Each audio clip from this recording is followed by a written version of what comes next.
and we kick things off with the brawl already in full swing in the Great Kingdom. The last line of defense of the Daver Fortress was being pushed back by the orcs.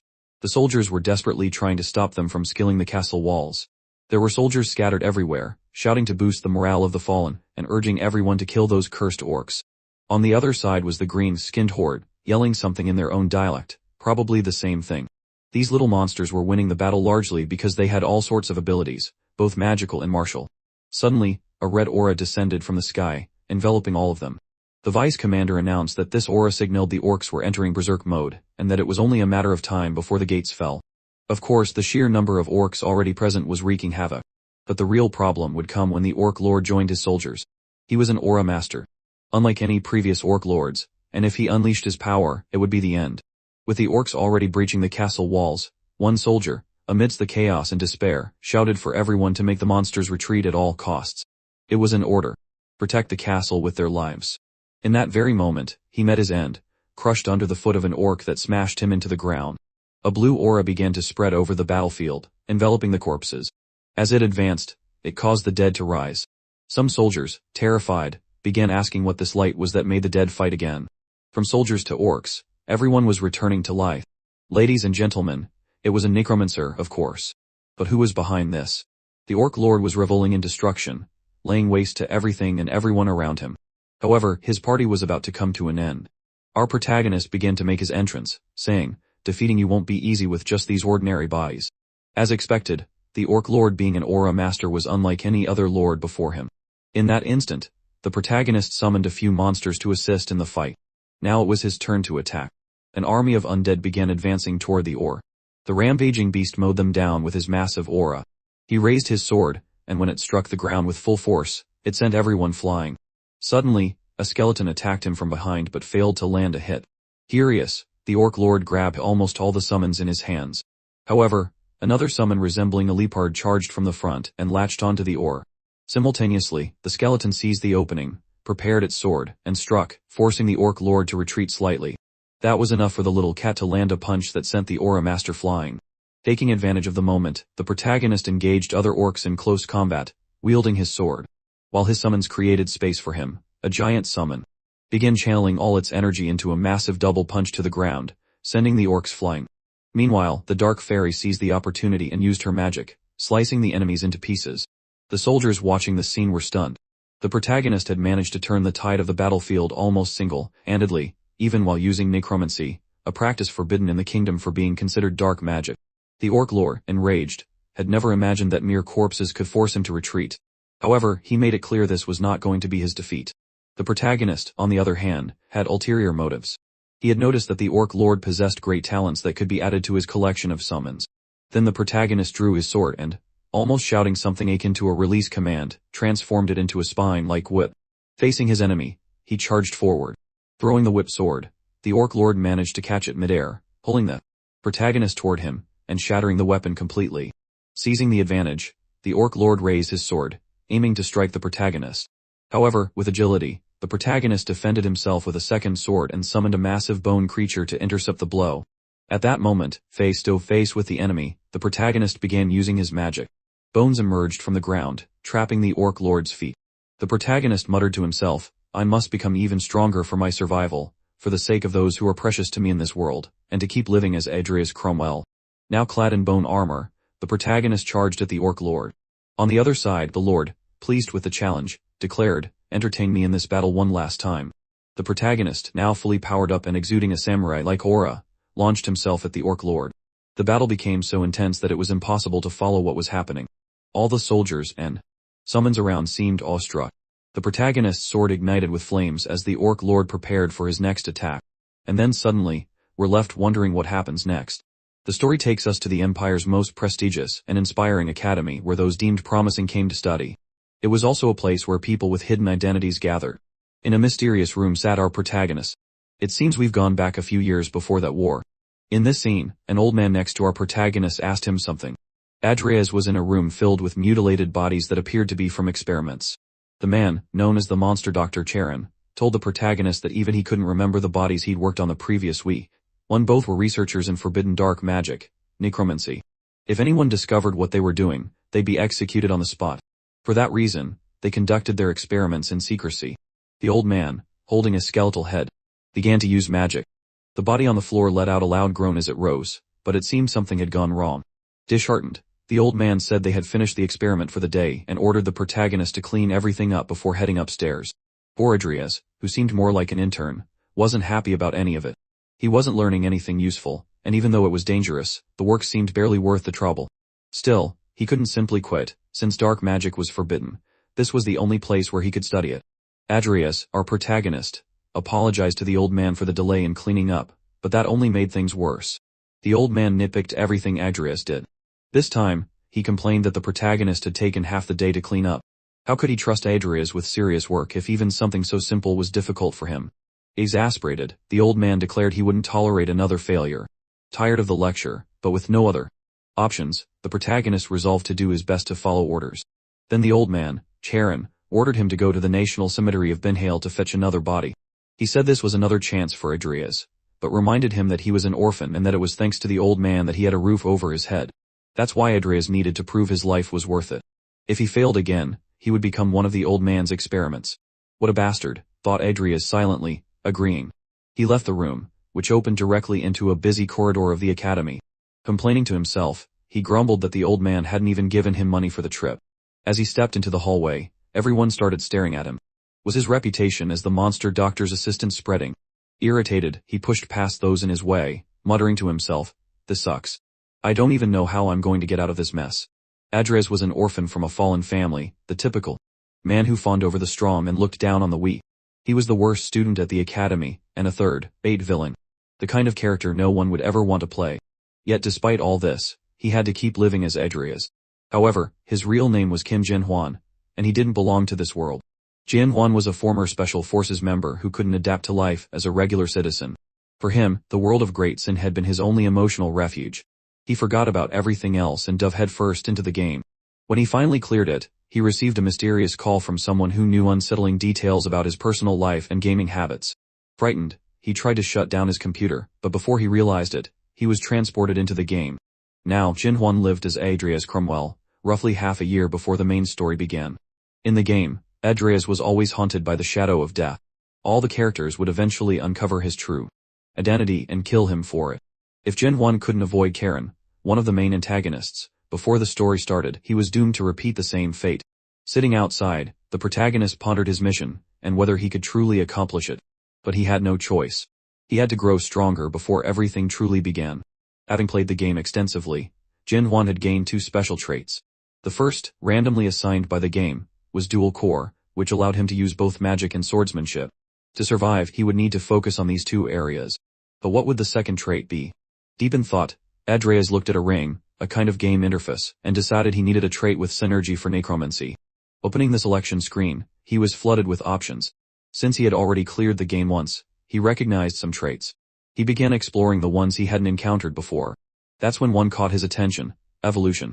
This trait adapted the user, enabling them to surpass limits and reach new heights. Without hesitation, he chose the ability. Visualizing the future this trait could unlock, he declared to himself, "I will survive and clear this game as Adrias, no matter what."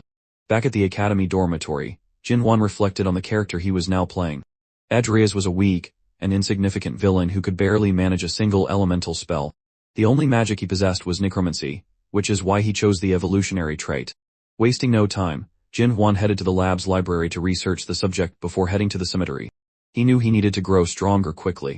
His concern wasn't just Cain, but also the countless other characters who could end his life.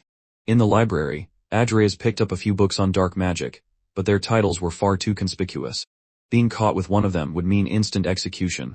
However, there was something even more dangerous in the room, capable of killing him on the spot. Inside a cage was a woman, clearly a vampire. The vampires in this game were immune to direct sunlight and capable of wielding powerful magic. She didn't seem like the kind of creature Cain could easily capture. Most likely, she had the strength of a mid-tier boss. Returning the book to the shelf, Adrias heard the bloodsucker call out to him, attempting to charm him. She begged for his help to escape.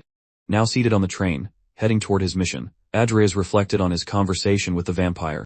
The offer had been incredibly tempting. Toying with his emotions, she had tried to strike a deal, her freedom in exchange for killing Cain for him. She knew the protagonist feared that one day the old professor might kill him. As expected of a vampire, she sensed Adrias's cautious feelings towards Cain. Despite her tempting offer, Adrias hesitantly replied that there was no guarantee she would spare his life afterward. The vampire, swearing she wouldn't harm him, continued to plead, but it wasn't enough. Could a superior being like her be trusted? Could a superior being like her truly keep a promise to a human? He needed more time to think. Betraying his professor outright could be too risky. Hearing his doubts, the vampire grew furious, thrashing and demanding he make a decision. At the cemetery, Adrias was already exhausted from lugging a heavy trunk. He encountered a man at the gate and without hesitation said he was from Janny's household, claiming to be her third grandson. Apparently, it was some sort of code. The man asked if he had brought flowers, and then granted him entry. Reaching the designated spot, Adrias found an open grave where an old man waited with a coffin. The gravedigger glanced at him and said he had arrived just in time. As promised, there lay the corpse of a knight. It was take it or leave it. Adrias thanked him and loaded the heavy body into his trunk, muttering internally about how much trouble this was turning out to be. Just as he was about to leave, something caught his attention. A gravestone. Nearby glowed faintly, its inscription drawing his eye. He felt like he had seen that name somewhere before. To his shock, he recognized it. No way, he muttered. It was the grave of Necromancy, a master of Tora. Necromancy had spent decades training in isolation, walking the path of the sword. He dedicated his entire life to the blade and mastering Tora, ultimately dying of old age. He was one of the game's Easter eggs, and in the world of a great sin, no one knew he had achieved the status of an Tora master in the end. Adrias began to think that if he could create a death knight with that body, he might reach unprecedented levels of power. Not even Cain could create something like that. However, with his evolution trait, this could change entirely. Determined, Adrias called out to the gravedigger, who was still finishing the burial, and expressed interest in another body. The gravedigger, however, refused, explaining that he would need Cain's permission first. I hope you understand my position, the gravedigger said. Adrias wasn't willing to give up. He removed his family ring, and offered it as payment. The ring, engraved with the crest of a count, was quite valuable and could fetch a fortune if sold. This is all I have. As a mage, results are more important to me than money, and I won't tell the professor about this, Adrias said, trying to persuade him. Reluctantly, the gravedigger accepted the offer. Though the crest belonged to a fallen lineage, the ring was still too tempting to resist. As night fell, they unearthed the grave. Adrias opened the coffin and looked down at the knight's body. The future he envisioned was beginning to take shape. He thought to himself, when I return, I'll begin my necromancy training as soon as possible.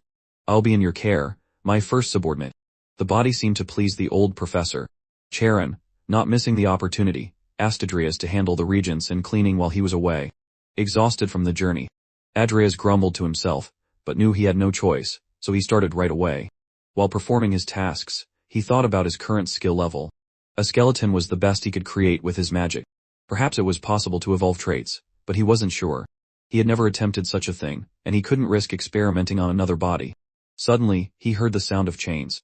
The vampire was still there. She asked how much longer he would keep her waiting. Adrias approached as she continued, I've already told you. I'm not going to kill you. Let me go. Do you really want to spend the rest of your life as Cain's lackey? Adrias stared at her, visibly tempted. Growing impatient, she asked why he was staying silent, but he remained quiet, lost in thought. Disheartened, the vampire turned her back to him, urging him to make a decision quickly. Perhaps once she was free, she would actually kill Adrias for real. Finally, he said, I'll let you go. Surprised, she looked at him as he added, I've had enough of licking Cain's boots. Filled with hope, she extended the chains for him to remove them. However, Adrias wasn't going to do it for free, and letting her loose without a guarantee of his survival seemed like madness. So, Adrias demanded that the vampire swear on her family name that she wouldn't kill him. He had read that when a vampire swears by their lineage, they are incapable of breaking the oath. Seeing the shock in her eyes, Adrias knew the information was true. With no other options, the vampire swore on the name of Lucifer that she wouldn't kill him. At that moment, a notification appeared, you have fulfilled the conditions. An evolving specimen has been detected. Probability of Angela Lucifer's evolution, 55. Adrias was stunned. Did that happen because of her oath? As he read the notification, the vampire watched him, confused by his reaction. She asked if he had deceived her. Another screen appeared with the description, evolution. Trait detected. It seemed Adrias could use the evolution trait on other entities besides himself. This could be the perfect opportunity to test it before trying anything on Necromancy. If something went wrong with her, no one would hold him directly responsible. Resolute, he confirmed the evolution process. Immediately, a red aura enveloped Angela. She began screaming, clutching her head, and writhing in agony. Adrias grew anxious seeing her in such a state. With fury in her eyes, she cursed, "What the hell did you do to me?" Clearly in pain, Angela collapsed to the ground, her body motionless and silent. Panicked, Adrias wondered what had happened to her. How could he know if the evolution process had worked when she lay there, seemingly lifeless? Trying to set aside what had just occurred, Adrias turned his attention back to Nikel's body. He began to contemplate that if he could use the evolution trait on external entities, he could surely apply it to his own summons in the future. Determined, he initiated the necromancy process. A blue aura emanated from his hands, activating the basic skeleton summoning skill. However, he was startled by the immense mana consumption, even for raising a single skeleton. Nikel's body began to shed all its flesh, leaving only the bones behind. Slowly, the skeleton reanimated and rose from the ground. The protagonist received a success notification, and felt deeply satisfied. The updates kept coming. The corpse's level is high. Bonus stats have been applied. The corpse's level is extremely high. Its rank has been upgraded and transformed into a skeleton soldier. The corpse's level is transcendent. It can recover some semblance of its past self. The skeleton's basic info has been updated. Legendary skeleton soldier, Nikel rank, undead, 2 traits, self-awareness, sword mastery advanced. The protagonist was ecstatic with his success. Nikel not only retained a high rank but also preserved traits like sword mastery. Excited, Adrias attempted to communicate with his summon. "Were you really a sword master when you were alive?" Communication seemed limited, but Nikel began gesturing, confirming with movements. This response thrilled Adrias. Later, while relaxing in his dormitory, Adrias glanced at the calendar. He still had nearly a year to kill Cain, but he knew there was much work ahead to surpass that stage. Opening his information screen, he analyzed his next steps. Standing up, he said with a grin, "Let's let Nikel have some fun." Summoning the skeleton soldier, Nikel materialized in the room as if stepping out of a portal. Adrias quickly realized it could be dangerous if anyone saw his summon in that skeletal form, so he tried to disguise him by dressing him in clothes. Now, no matter how someone looked at him, Nikel appeared human. Suddenly, Nikel began moving his hands up and down as though still training even after death. The protagonist, observing this, noticed something intriguing. He could learn swordsmanship directly from Nikel. With a satisfied smile, he asked, "Nikel, can you teach me?" In the world of a great sin, talents and ranks are crucial factors. The shorter the name of an ability, the more powerful it is. For instance, motion is the highest level of physical ability, whereas motion mastery is a lower tier. Nikel began training the protagonist handsman, making him repeat basic movements over and over. It was almost like the famous jacket on, jacket off scene. However, the intense pace quickly pushed Adrias's weak body to its limit, leaving his muscles trembling from exhaustion. While training, the protagonist started reflecting on other characters from the game and their abilities. His thoughts wandered far ahead. If he learned properly, he could potentially use aura in the future, switching between aura and mana during battles. Thanks to his dual core trait, he wouldn't need to choose just one energy source. He could become a magic swordsman, blending mana and physical strength. However, he knew that following this path would demand relentless effort and dedication. Training to evolve would be essential, but if Adrias could push past the early stages, he might surpass anyone, even the great Emperor Edmund. At that moment, Nikel pinched the protagonist, snapping him back to reality. He had been daydreaming too much and focusing too little. Embarrassed, the protagonist asked, "How can a pinch from you hurt so much when you're just a pile of bones?" Perhaps Adrias had never heard the phrase that bone can pierce flesh. Despite having been a member of the special forces where physical training was routine, Jin Huan realized that as Adrias, he would need to start from scratch. He drifted off into thoughts of his past life, and what lessons he would need to teach Adrias about strength and courage. Once again, Nikel had to pinch him to bring his focus back. Clearly, the protagonist needed to urgently learn how to stay concentrated. By the time dawn broke, the protagonist had already skipped class to train with Nikel. While eating breakfast, he began analyzing his stats. He had already leveled up his summoning magic to level 3. His 5 hours of training had earned him 2 status points, a faster progression than he had expected. Of course, he knew that leveling up would get slower as he advanced. As he reflected, the protagonist realized Cain hadn't called him for anything in a while. Is the vampire still the same? He wondered. If she hadn't changed, it likely meant the old man hadn't noticed anything yet.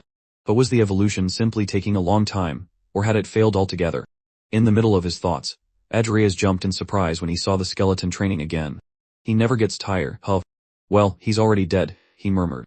If Adrias had energy potions, he could also train without fatigue, but buying them would be expensive. He thought that producing his own potions would be more cost-effective. However, he knew it wasn't as easy as it seemed in the game. Knowing the ingredients was one thing, but getting the measurements right was another. Deciding not to waste any more time, Adrias grabbed his robes and stood up, thinking that attending a few classes wouldn't hurt. When he arrived at the classroom, he immediately drew attention. The students' whispers were far from discreet, and Adrias could hear comments about his ruined family. However, he focused and ignored them. After all, he wasn't there to cause trouble. As he looked around, he noticed that one student seemed particularly bothered by his presence. The class began, and the professor started explaining intermediate-level medicinal herbology. As always, Adrias tried his best to focus, but he couldn't help but think that the content being taught was very similar to what he had seen in the game.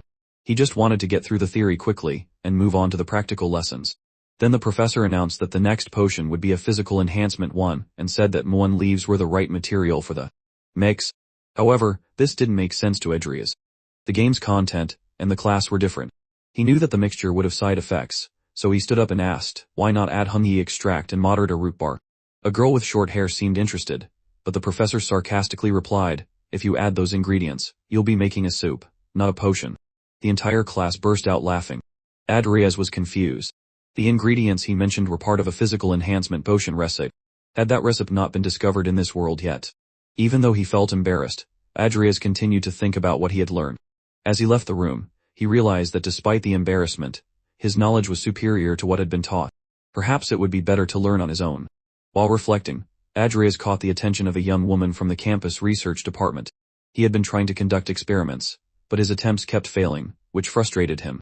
Even though he knew the recipe, he needed to reliably produce the potions, and the materials were more expensive than he had anticipated. Who would help someone as useless as Adrias? He thought. Suddenly the short-haired girl from class appeared, opening the laboratory door. What are you doing here? She asked. She was Lucia Everlast, a playable character described as a genius in potions.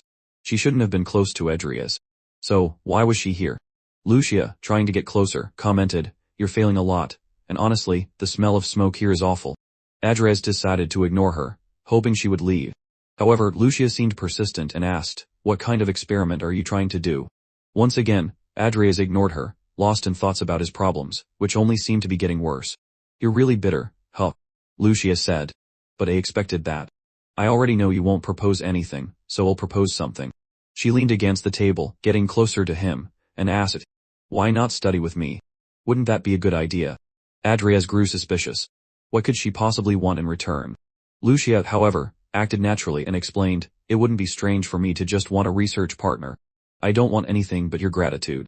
It seemed she thought the protagonist might have some talent for creating incredible things, and she wanted to advance in making medicines that didn't yet exist in this world. He began reflecting on the reasons he was trying to make a potion. It was something for himself. But Lucia's expertise in potions wasn't just talent, it was a necessity. If she didn't find a cure for her illness, she could die at any moment. Famous doctors and pharmacists had already tried to cure her with no success. With no other choice, Lucia began studying on her own. This serious illness was attributed to her by the game's system itself. But without the help of someone like Adrias, who knew the game inside and out, she would never have been able to find the cure. The protagonist was afraid of playable characters. Some could easily kill him, and Lucia was one of those people. As smart as she was, he couldn't let her discover his true identity. Maybe she was there because she had heard him in class. But if Adrias got involved carelessly with her, his life would be even shorter. He refused her offer and asked her to leave. Lucia, disappointed, said, you'll need piana mushrooms. Besides the ingredients you mentioned in class, this is essential. If you add that, you'll be able to complete the potion. Lucia knew this intuitively. She then offered to help again, suggesting they could even make money together. However, the protagonist, not wanting to get involved, asked her to leave. You're rich. You don't need this. I'm not going to risk my life just for this offer, he thought. Disappointed, Lucia left the lab but left a warning. I'll give you some time to think. I'm sure you'll change your mind soon. The protagonist didn't want to think too much about it. Later, during training with Necromancy, his mind wandered to his financial problems. Even if he was careful with Lucia, the risks were still high. He could figure out the right measurements on his own. But the bigger problem was the money for all the ingredients. He needed to find a way to earn money. However, in the midst of his thoughts, he was startled. The skeleton was training again, as if it knew Adrias wasn't focused. This guy never gets tired, huh? The protagonist muttered, trying to redirect his thoughts back to training. After finishing the training session, Adrias began thinking about what he could do. His only idea was to ask his sister for money. After the letter she had sent saying she missed him, it seemed like the only option. He knew it wasn't something Adrias would normally do, but it didn't matter. He would only ask once. Walking through the square, he was spotted by a young woman with long black hair. She watched him from a distance, thinking, why is he walking around with a book? As he finally mustered the courage to do something good. Even if he's changed, there's no way to fix that trashy personality of his. She pushed those thoughts aside, but Adrias immediately recognized her. It was Diana Alvin, a prodigious mage and young lady of the Alvin family.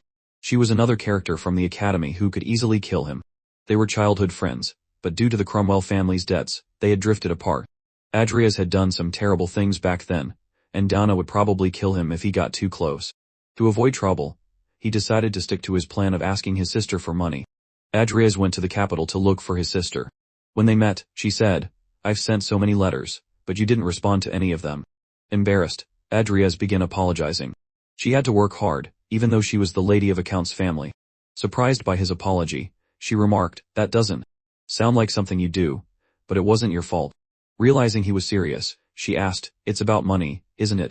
She already knew the reason for his visit, and had prepared an envelope with some money for him.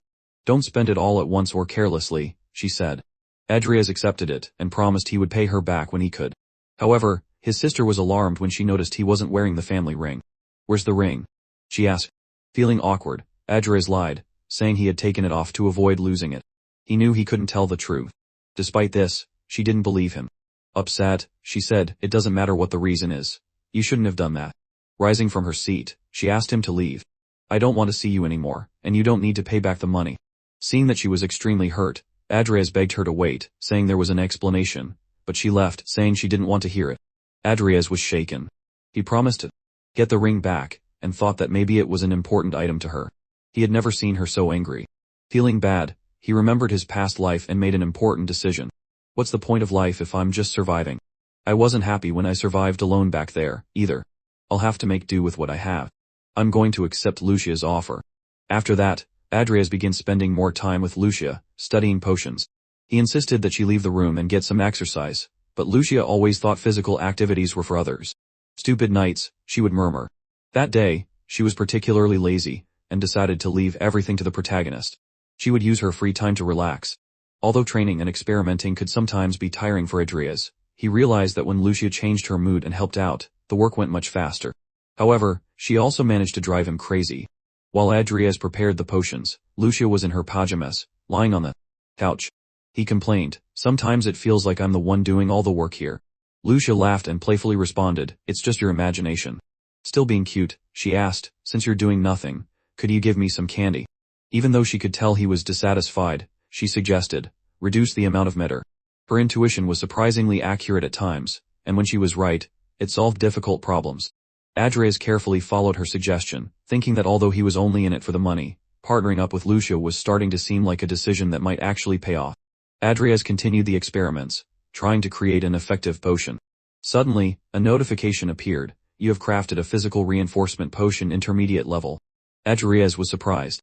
He stood up laughing, and Lucia, concerned, asked, what happened? Did you fail again? With a grin from ear to ear, the protagonist responded, no, it finally were. Another notification appeared, informing him that he had gained a new talent, Potion Maker. The talent had a 32 chance of evolving. While reflecting, he thought, this is similar to what happened with the little vampire. So does that mean I can evolve my own traits, too? But 32 is much lower than the chance I had with her. Lucia was excited to see the result. Amazing. No side effects. It can even be used daily. But for now, we need to store it, and send a request for examination to the potion committee. Adrias, with a mischievous smile, said, great. You take care of that part for me since I did all the work myself. Lucia stood up happily, saying, no problem. The exams are tomorrow, and handling this will be easy. That was when Adrias realized that Lucia had been deliberately relaxing, leaving him to do everything on his own. On the train heading to the exams, the protagonist was filled with thoughts. He was as worried about the exam as he was about the evolution of the little vampire, which was almost complete.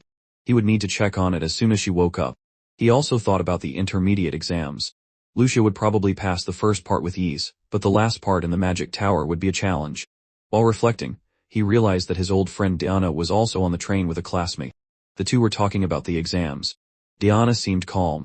I'm not worried about these things, she said, but her friend whispered, it's not that simple. What if you end up in the same team as Adrias?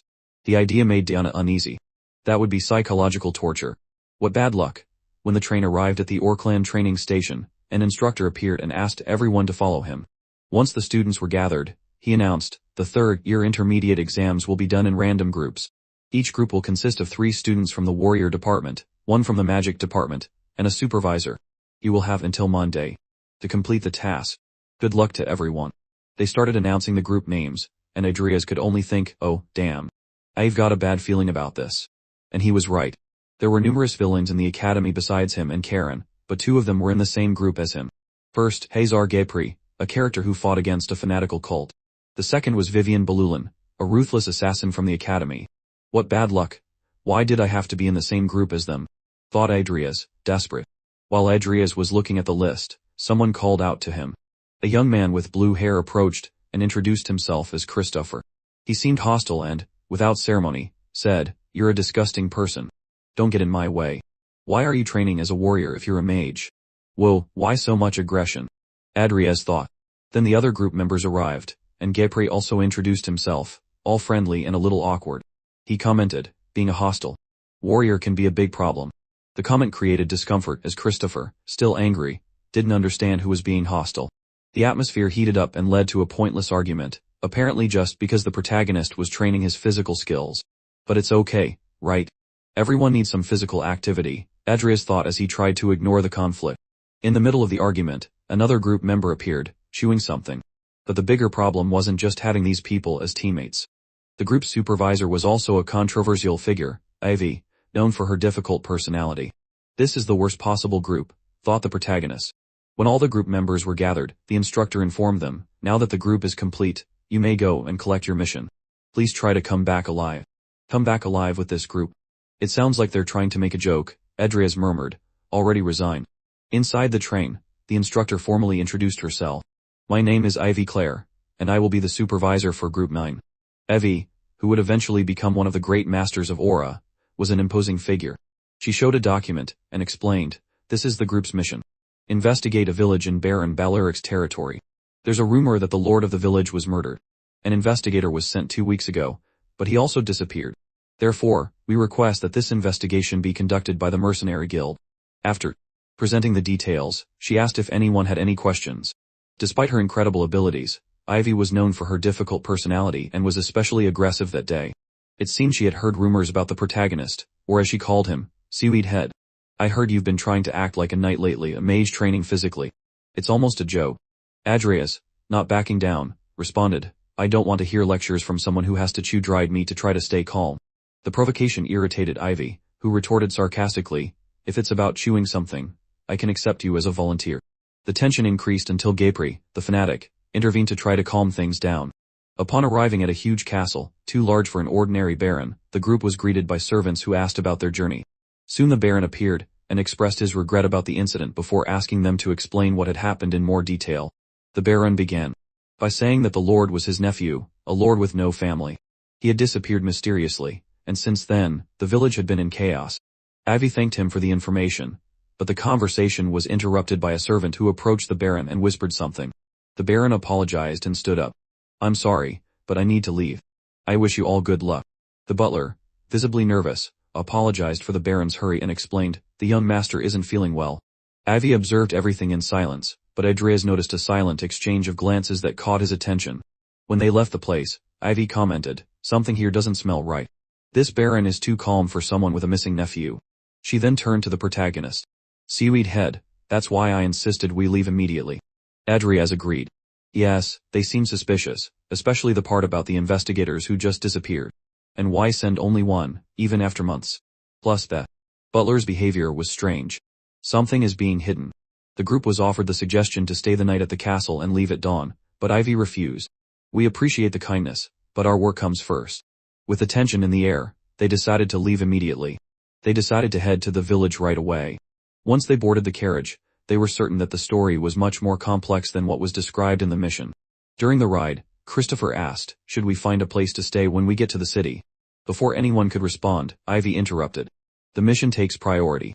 Let's start by investigating the Lord's castle. The situation seemed increasingly suspicious, but the only way to uncover the truth was to investigate in person.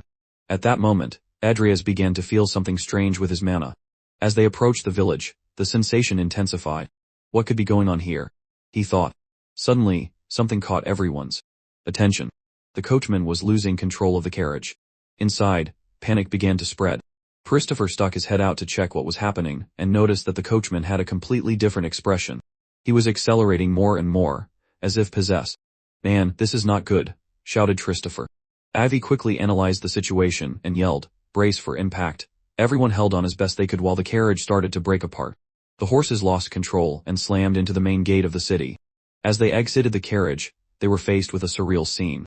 The villagers were dancing to the moon with red eyes as if they were hypnotized. Christopher, confused, asked Adrias, "What's happening to them?" "You're the mage here. You should know." Adrias observed carefully and said, "This is more than just a mana anomaly. It's black magic. It's all over the city." They began forcibly holding the villagers to stop them from dancing but noticed that their resistance was normal.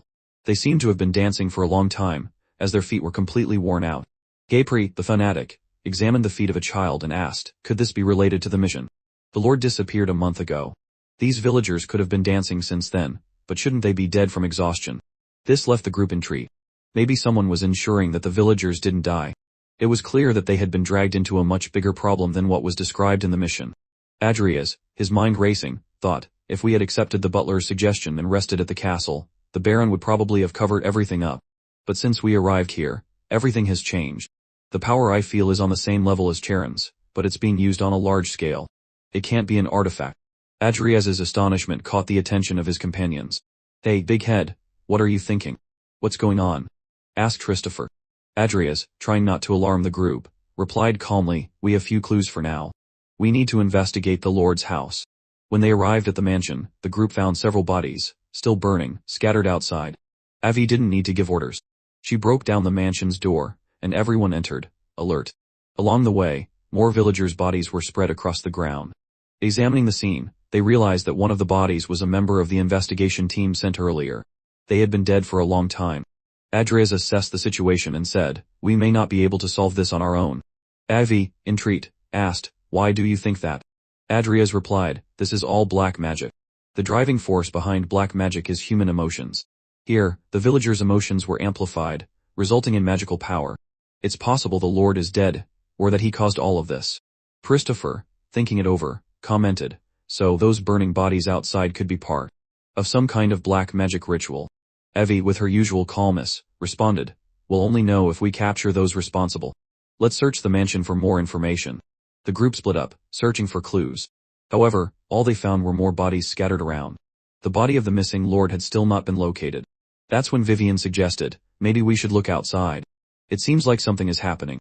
The villagers were gathering around the building.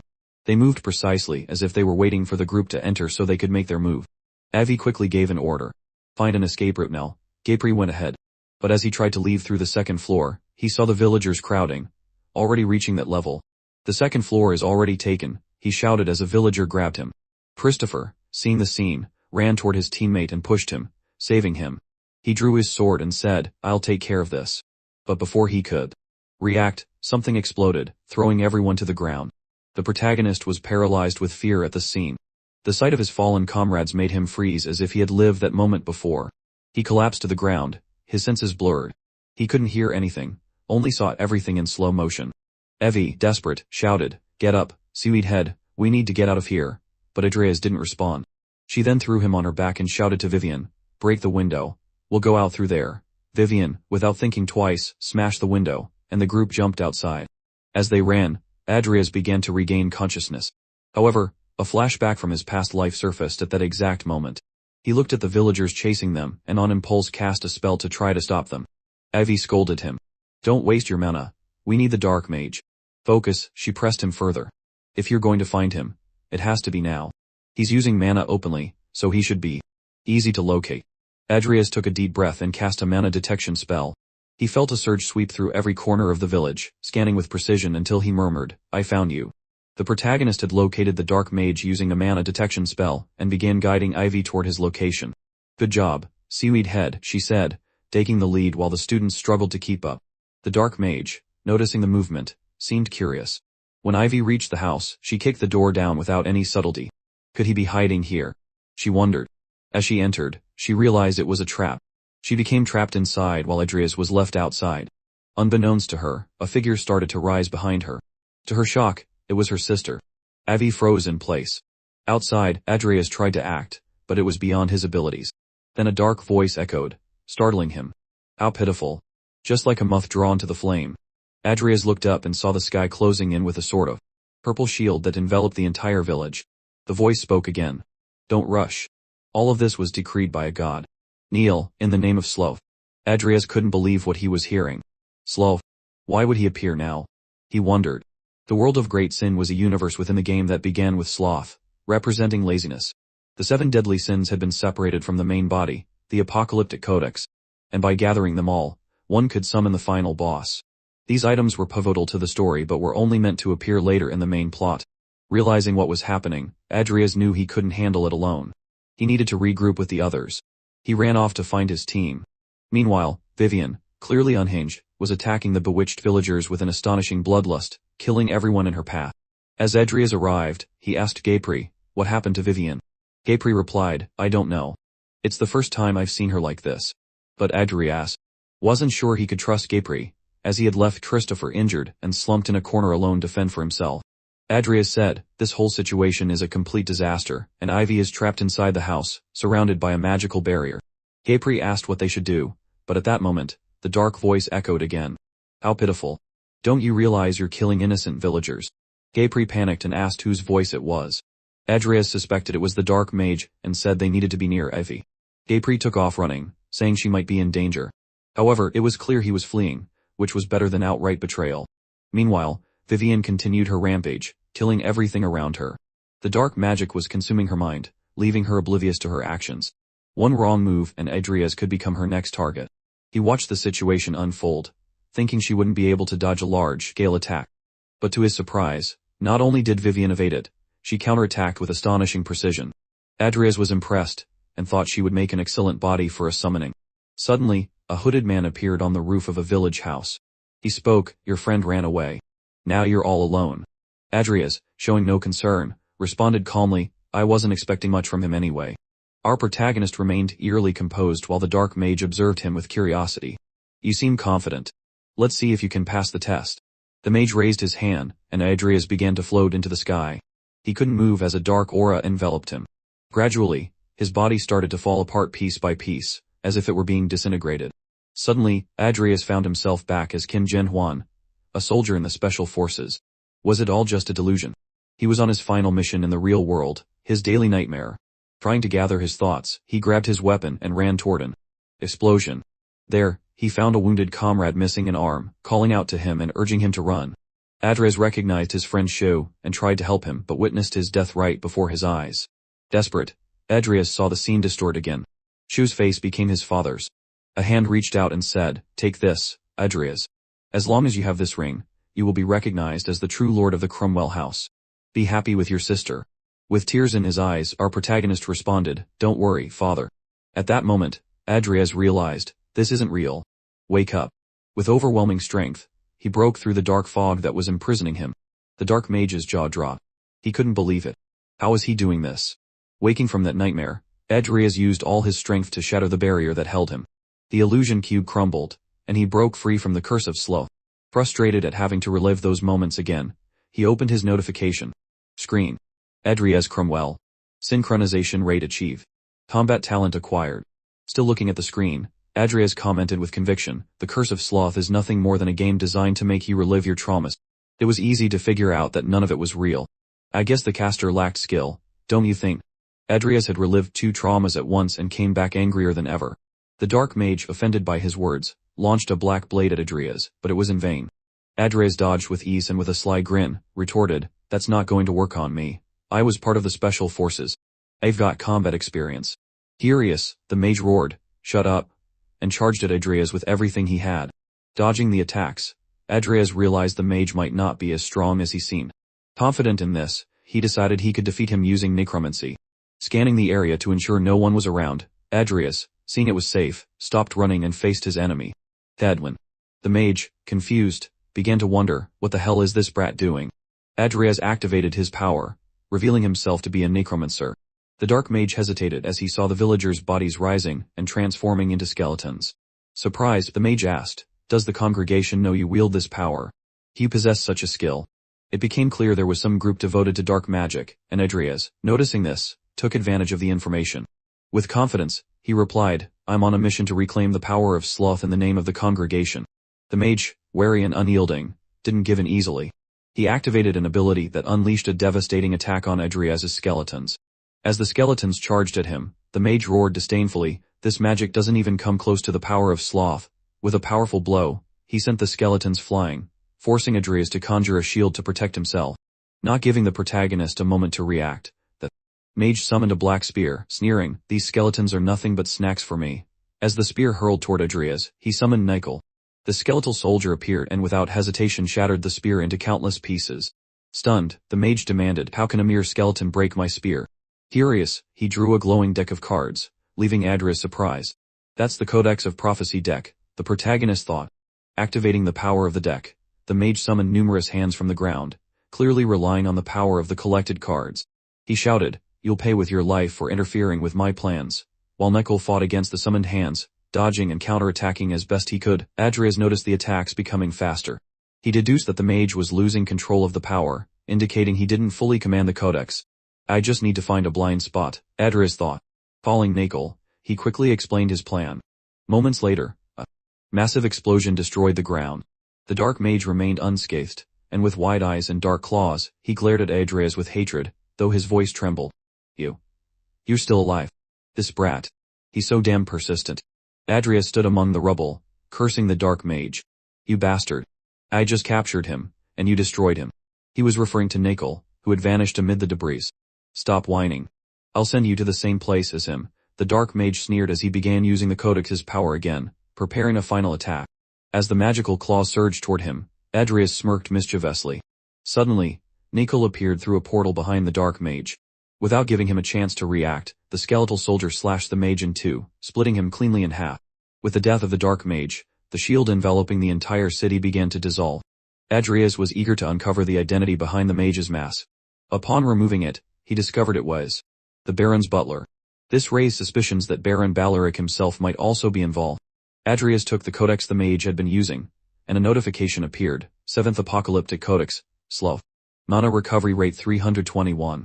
The protagonist pondered what to do with such a dangerous artifact. He couldn't simply walk around carrying it. Glancing at Nykel, he decided that Nykel could safeguard the codex for the time being. Take this to the portal. I'll figure out what to do with it later, Adrias instructed. Nykel stepped into the portal, vanishing from sight.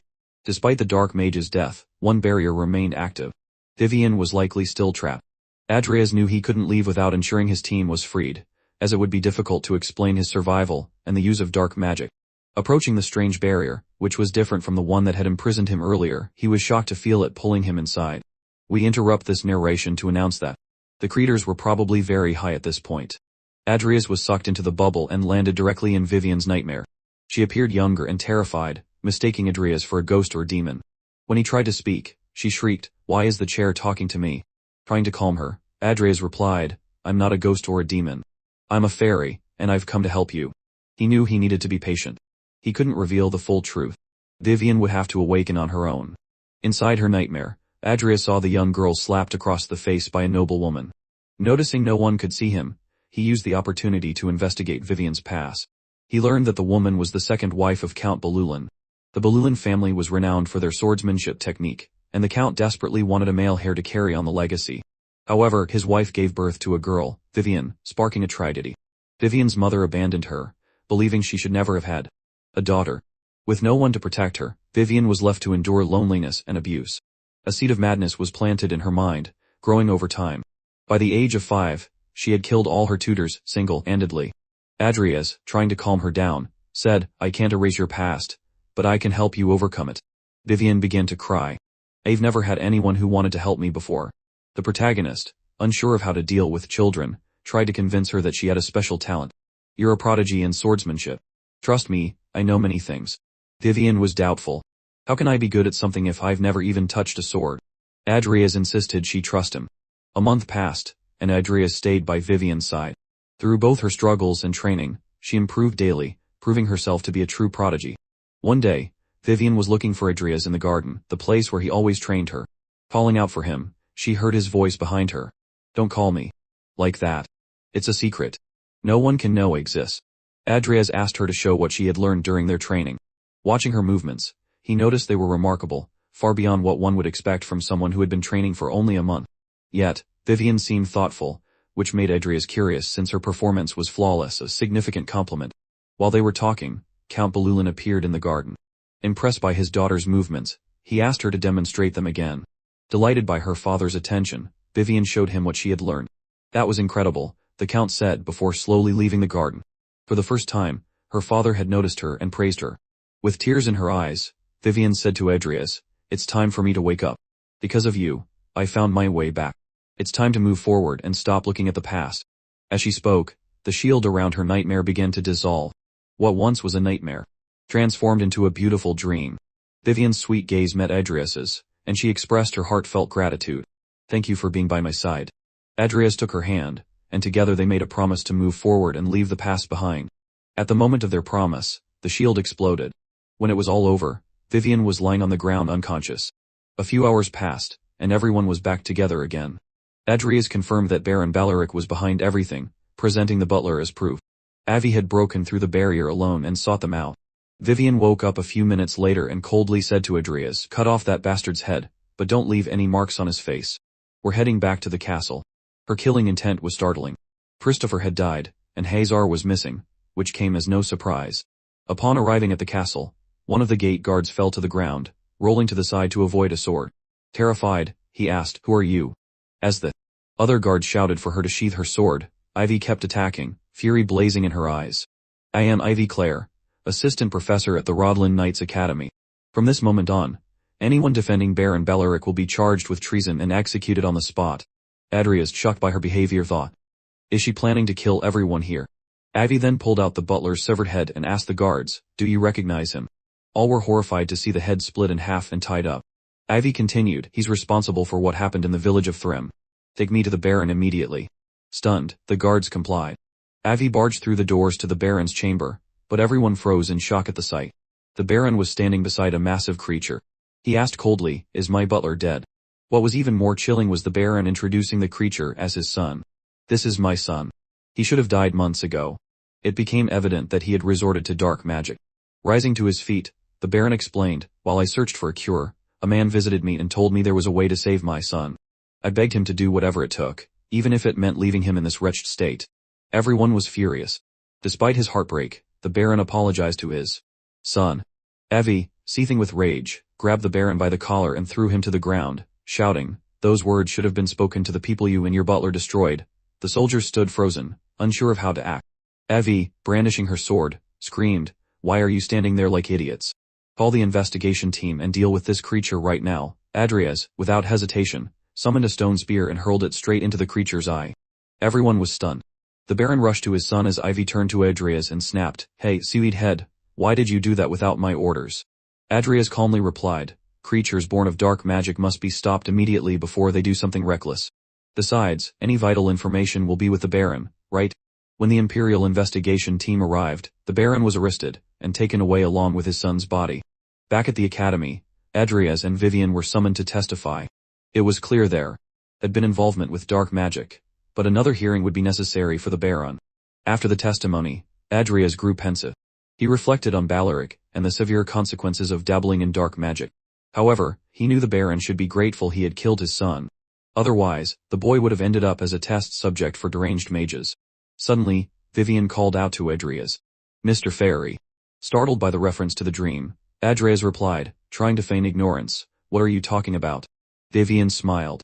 "You helped me overcome my past, didn't you? But it's okay. You two just look alike." Their conversation was interrupted by Lucia, who arrived yelling, "Adrias, are you done with your business? Look at this." She held up a tablet brimming with excitement. "You're making headlines. Rodlin Academy students defeated a dark mage and earned the highest marks. 2 promising knights." Her enthusiasm was contagious, especially after the recent discovery of a new potion. However, all Adrias really wanted was some peace and quiet. Of course, Lucia couldn't care less about what he wanted. Even more excited, she mentioned the reward money, and reminded him that he owed her lunch. Adrias, dampening her mood, grumbled that the reward should be split. As usual, Lucia insisted, declaring that he wouldn't escape a celebratory dinner for the potion's successful preparation. As she walked away, she announced they'd meet at the magic tower the next day. Observation note, The Magic Tower is a group of engineer mages who significantly contribute to the advancement of civilization. Their work began with the development of the mana levitation train and expanded to include various products like mana lamps and fertilizers. The more famous the product, the greater the Magic Tower's contribution, which is funded by the government and nobility. The next day, there was Adrias, carrying Lucia on his back to the Magic Tower. She, being her usual self, didn't seem to mind his grumbling, something he had come to expect. "I was a fool to trust you'd walk here on your own," he complained. Lucia, half asleep, murmured, "Walk slower." With the superpower of laziness, Lucia was nothing short of amazing. Upon arriving at the tower, they were greeted by the evaluator, who asked them to follow him. As they ascended, he warned, "Be careful on the stairs. They're always changing." Adrias turned to Lucia, exasperated, and pleaded, "Please wake up and walk properly so you don't cause any trouble." Lucia seized the opportunity to ask about Vivien, curious to know more about their relationship. Adrias, oblivious to any hidden meaning behind her question, responded absent-mindedly that it was nothing special. Clearly frustrated, Lucia muttered, "I just wanted to go out for dinner." He couldn't understand why she insisted so much, especially since, being wealthy, she could afford anything she wanted. Before they could argue further, a voice interrupted. "You really don't seem nervous at all." They nearly jumped out of their skin. Before they could react, someone caught them from behind like an eagle snatching its prey.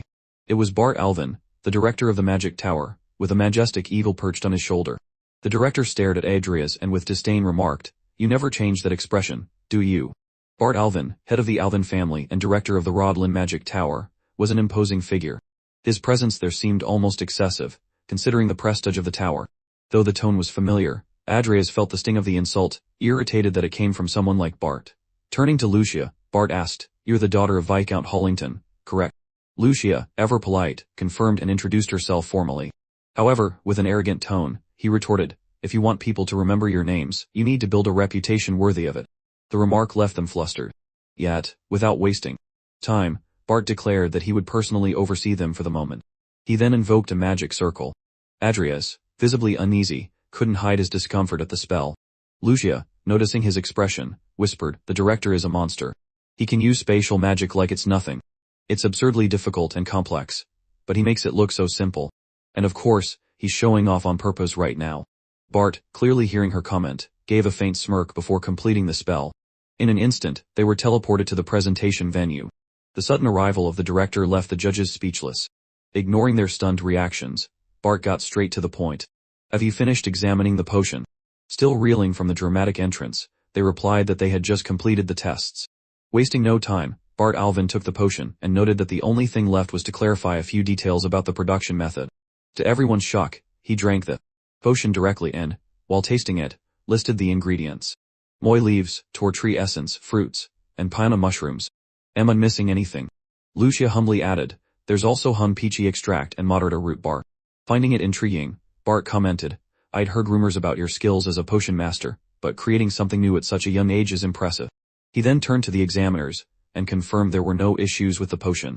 However, he suddenly asked, "But what's the Cromwell boy doing here?" The jab irritated Adrias. Bart continued, his tone dripping with sarcasm. "According to the report, it was a joint creation.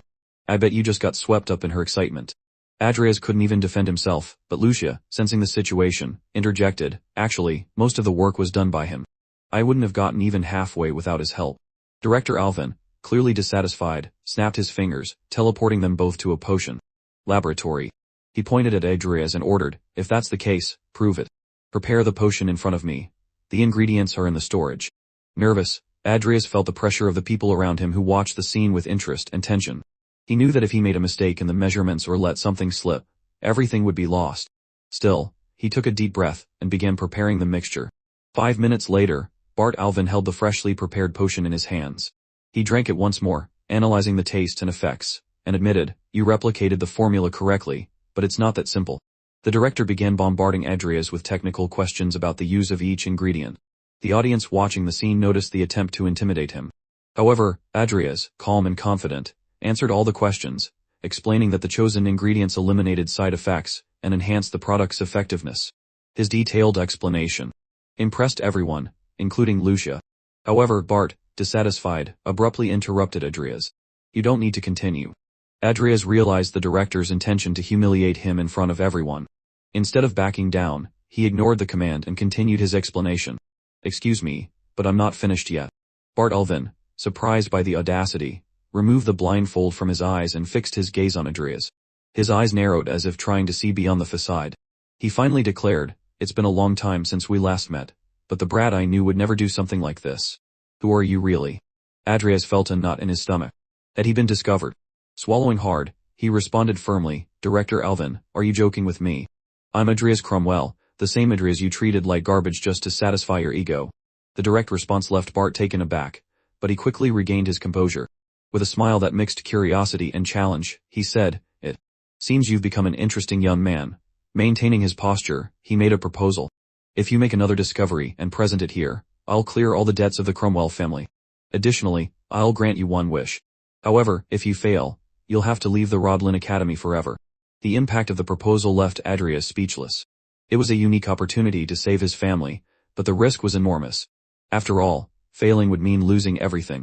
Face to face with the director, Adrias said, "The conditions are quite difficult, but as the heir of the Cromwell family, I cannot refuse such an offer." The protagonist was not joking, and the director was surprised by his determination. "You really remind me a lot of your father," Bart Elvin commented, seeming lost in thought. He recalled moments he had shared with Adrias's father. Perhaps they were good friends, but what had happened between them? He then concluded, "I'm looking forward to seeing what you'll do." Meanwhile, the vampire's evolution time had come to an end. She began to rise from the ground, still feeling her aura quickly enveloping her entire body. She looked around, sensing the sudden power, and somewhat confused by what was happening. Then, with a swift movement of her hands, an explosion occurred, creating a huge hole in her prison. Vague images and words echoed in her mind. "I want you to swear in the name of your family that you won't kill me." These memories vanished as quickly as they had appeared, and a malicious smile spread across her face. Her face as she thought about the name Adrias. After that awkward encounter with the all-powerful director, the protagonist was back on the train, satisfied that he had recovered part of the costs for the materials used in the potion. With that, he had managed to save a little and felt more relief. As long as he continued making these potions, he could focus peacefully on his training. But there was one problem that kept bothering him, the Codex of Sloth.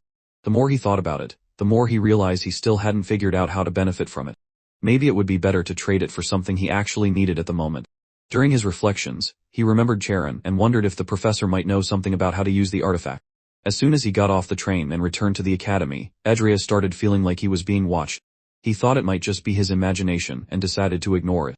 Little did he know, the vampire, Angela, was hiding nearby, watching him in silence. What was she planning? Arriving at Karen's lab, the sarcastic professor greeted him with a cynical smile.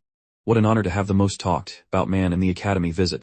Adrias, not paying much attention to the provocation, handed over a box containing a little of the potion he had created. Charon took the vial with curiosity and asked, "So this is the famous potion everyone's talking about?" Adrias confirmed and explained that he had come to show the potion right after the final exam. Charon, with a dramatic air, stood up from his chair and said, "You kept this research from me and now you show up here acting like the exemplary disciple." He walked over to a bookshelf and opened a secret compartment. "Come with me, kid. I'll show you what it means to be a loyal disciple." Adrias followed him, trying to disguise his curiosity, but he knew it wasn't the best time to talk about the Codex of Sloth, especially with Karen in such an unstable mood. As they descended into the secret lab, they were met with an unexpected sight. Everything was destroyed. Angela had escaped, leaving a trail of chaos in her wake. The protagonist, observing the wreckage, concluded that her evolution had been a success. But Karen's expression was completely different. He was furious, grabbing chains from the floor and throwing them aside. The professor started cursing loudly, his anger consuming the room. "Adrias," Charon yelled, his voice echoing through the destroyed walls. "Did you tamper with Angela's restrictions?" Adrias, maintaining his calm, responded convincingly, "Professor, I was so scared of dying, I didn't even get close to her." Charon glared at him, still furious, but Adrias could barely contain a satisfied laugh. Inside, he was enjoying seeing the professor's reaction to what had happened. However, Adrias knew he still needed Karen's help to solve the problem with the Codex of Sloth. He decided it would be better to postpone that conversation for another day, as the professor was clearly not in his best mood. Meanwhile, Charon remained enraged, cursing everything around him while Adrias left the lab. As he walked back across campus, the protagonist felt a strange presence. Then, in a scene straight out of a cartoon, her hair appeared above him like a snake, startling Adrias quite a bit. She had been waiting for him, setting up an ambush. "I've been wanting to ask you something since I woke up. Want to answer?" she said. "Hey, look at me, Adrias. I won't bite." She stared at him, and directly asked if he knew anything about the power circulating inside her. He hesitated for a moment and suspiciously asked why she would be asking this. Remember, I kept my word and freed you. You should know the price of breaking an oath made in the name of your family. She knew very well, but couldn't help questioning him. Angela explained that she hadn't been able to free herself from the restraints by her own means, no matter how hard she tried, so she had to follow another path. Getting even closer, she asked, "Do you know what method I had to use?" As she moved closer, Angela caught a very strong scent. Intrigued, she thought, why is this guy exuding this smell? It's like the Great Sinnoh. Before she could finish her thoughts, her eyes suddenly gleamed as if she had finally understood something. This is really interesting.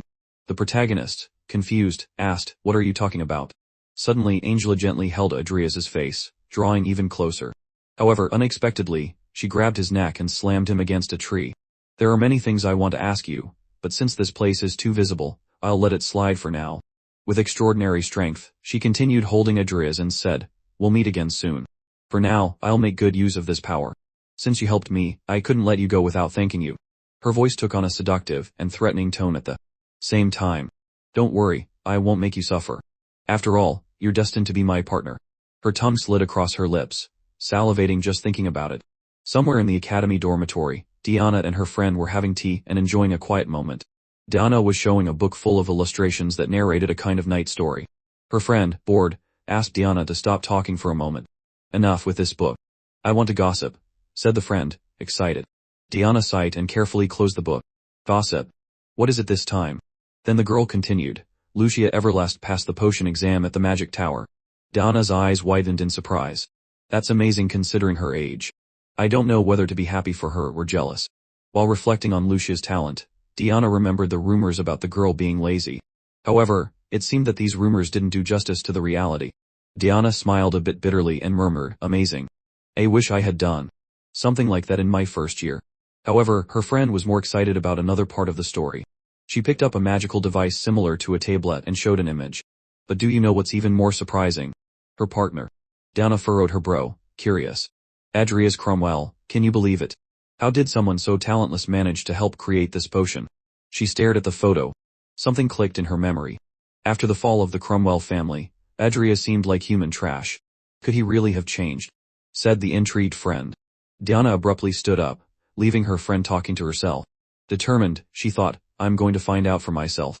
Observation note, Tempest, a spiritual monster with high intelligence, can control lightning and wind. Even in the game, having one as a pet was an incredibly difficult task. Everyone was in class again, and Adrias was covered in several layers of clothing. Lucia asked why Adrias was wearing so many clothes that day. He replied that he wasn't feeling very well, and that he was just there to attend classes in order to graduate. However, the truth was that something had happened the night before, and he couldn't let anyone see the huge scar on his neck. What was she talking about earlier? Adrias thought about Angela's words. She said something about my scent, and me being her partner. Then she just bit my neck and disappeared. The professor entered the classroom, about to begin, when he noticed the young man completely covered in clothes. He remembered that this was the same Adrias who had been in the news. Directing his gaze at him, he asked, "Why are you wearing so many clothes? Are you sick?" The protagonist replied that he had caught a cold, but the professor insisted, "Maybe you're tired from your potion research. I suggest you leave. Your attendance has already been marked." Adrias thanked him and began to prepare to leave. But the professor suddenly spoke again. "Must have been pretty lonely working on your research. I remember you came to ask for my advice, but I, a mere medicinal botany professor. It must have been difficult to include my name in your research." The protagonist was surprised. What the professor was saying didn't make sense. After all, the professor hadn't contributed anything. But he wasn't going to let it slide. "I'm truly grateful for your advice, Professor. Especially the one about the Hun Peachy extract and the Midterm tree bark. I remember you told me that if I added those things, I'd be making a soup instead of a potion. But as you can see, the soup was delicious." The professor's reaction was hilarious. He hadn't expected that. "Are you crazy?" His expression said it all. All the students were surprised by Adrias's response. The protagonist walked out, leaving the professor grumbling about how he had crossed the line. But Adrias chose to ignore it, as there was nothing else to be said. However, as he reached the door, the professor shouted his name. The protagonist stopped, wondering what it could be this time. "When I was younger, everyone ridiculed me, and now they want to be friendly. Fine, just shut up. If you want, I can go to another class if it's just for the credits." The professor was already quite irritated for being ignored for so long. However, Lucia broke the ice, calling out to him, "Professor, may I ask something? How can someone co-create a potion?"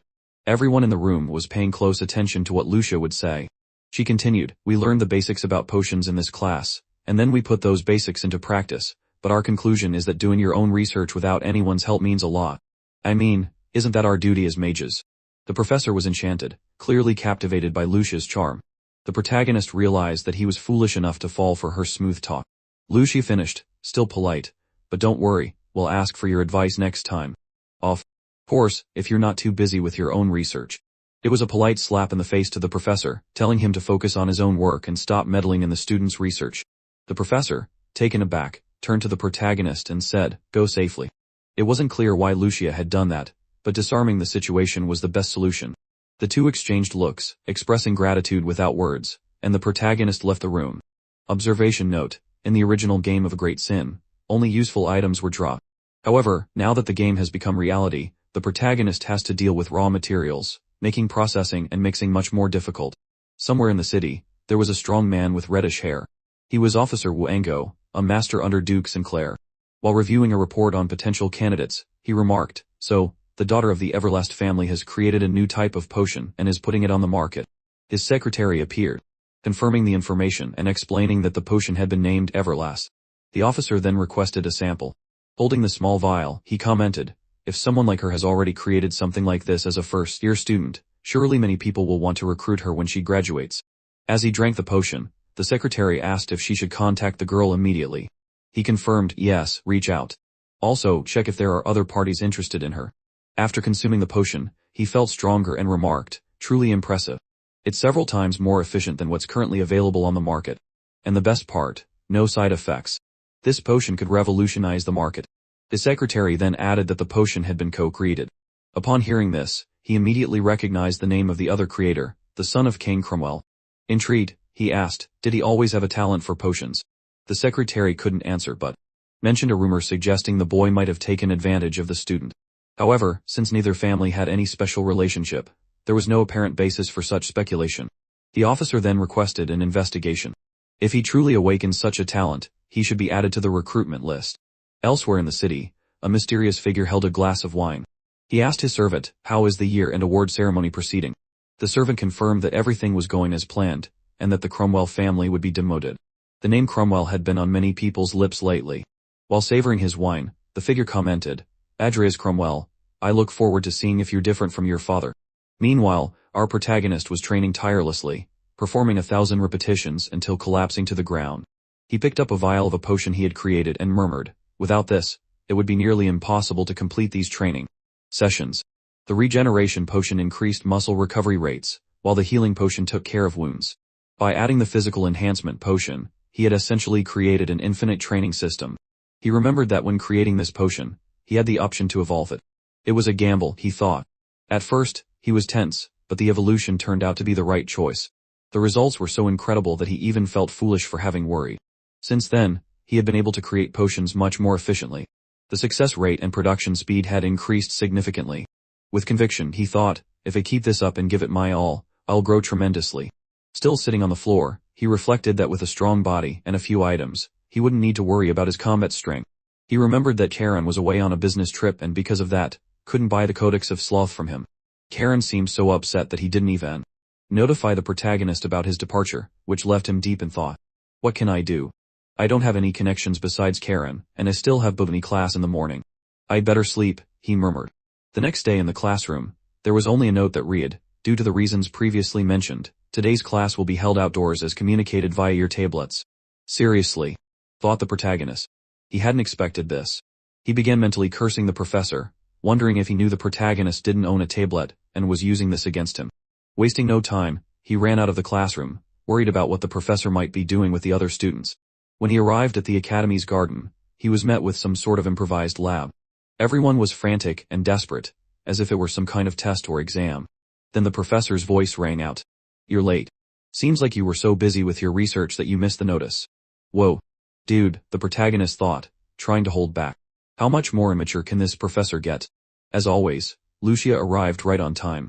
She pulled him by his clothes, saying, "I'll explain it to you anyway." She showed him on her tablet what needed to be done and commented, "Now that you have money, you should buy a tablet."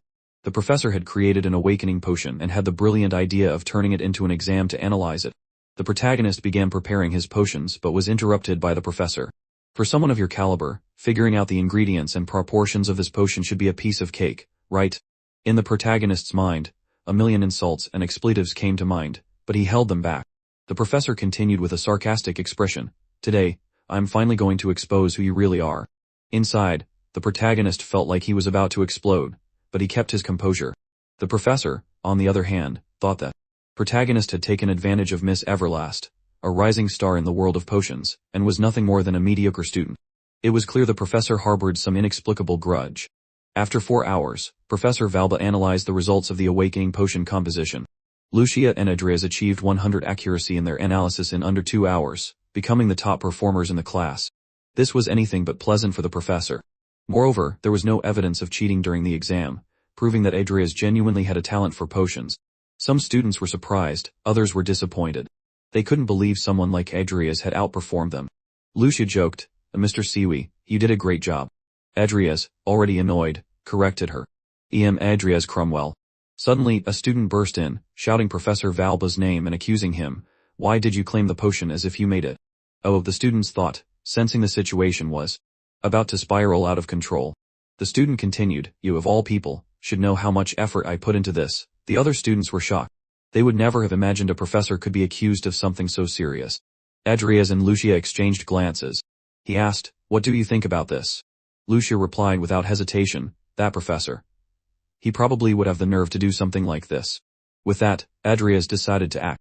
He stood up and walked toward the argument, but Lucia tried to stop him. You shouldn't get involved. Just yesterday, I had to save you from an argument. Ignoring her, Adrias said, I have a question about the potion, Professor. The professor, visibly irritated, snapped, this is not the time for that. Adrias persisted. But it's related to the situation. Professor, if this really is your work, you should be able to prove here and now that you're the one who made it, right? The professor clearly disliked the idea. And as Adrias observed the scene, he noticed the accusing student seemed to like the proposal. The student asked, is this like the exam at the magic tower? And replied, if he really made the potion, he should be able to easily explain why he used each material. Or is the professor not that confident? Adjusting his glasses indignantly, the professor retorted, this is insolence. I am a prestigious academy professor. But Adrias wasn't about to let it go. With a challenging tone, he said, then answer this.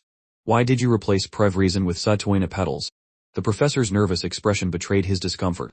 Internally, he cursed himself for being careless on the day of the presentation and failing to double-check the detail. The student, noticing the hesitation, pressed further. Why is it taking you so long to answer, Professor? As the professor scrambled for an explanation, an eagle observed the scene from a distance, as if keeping watch over someone.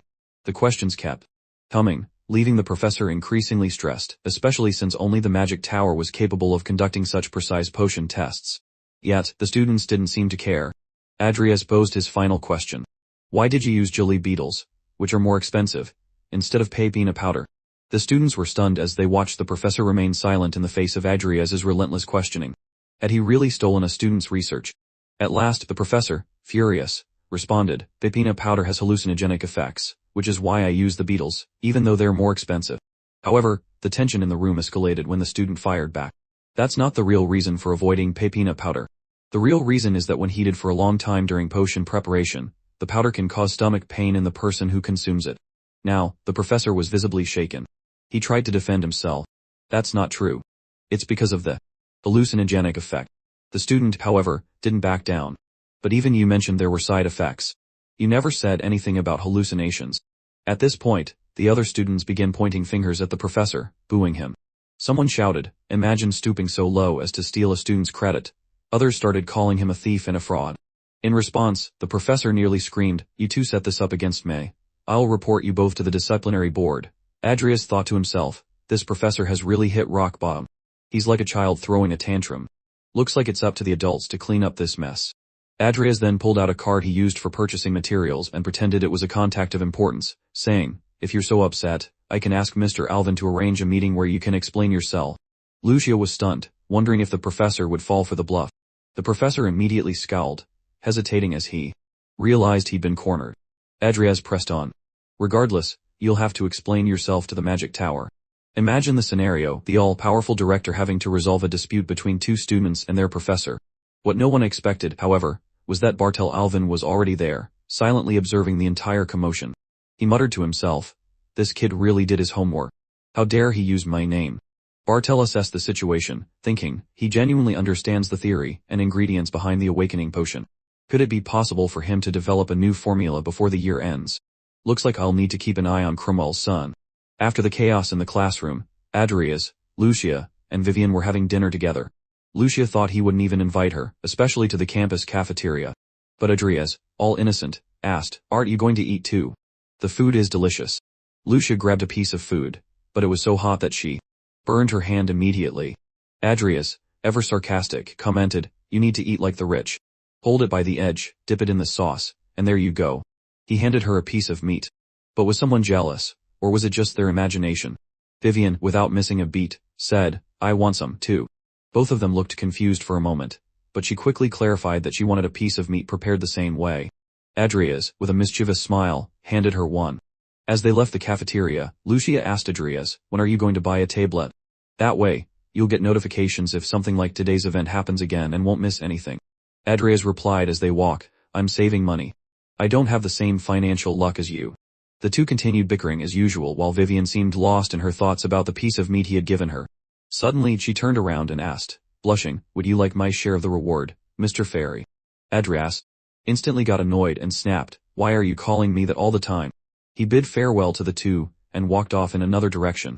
Walking alone down the hallway, he came across Cain, who had finally returned from his trip. As he passed him, Cain simply said, "I want to see you in my lab at noon tomorrow." What could be going on? Later at the blacksmith shop, Adrias was calmly handling a hammer and pressing a sword. But his mind was preoccupied, racking his brain over how to deal with Cain and that so-called Codex of Slow. Cain was the type who believed that anything Adrias owned was his by right. He wasn't convinced he wouldn't try to take the Codex by force. Thus, Adrias was picking out a sword just to be prepared for any eventuality. As he worked, someone called his name. It was Diana, who seemed surprised to see him in a blacksmith shop. Naturally, she asked, "What are you doing here?"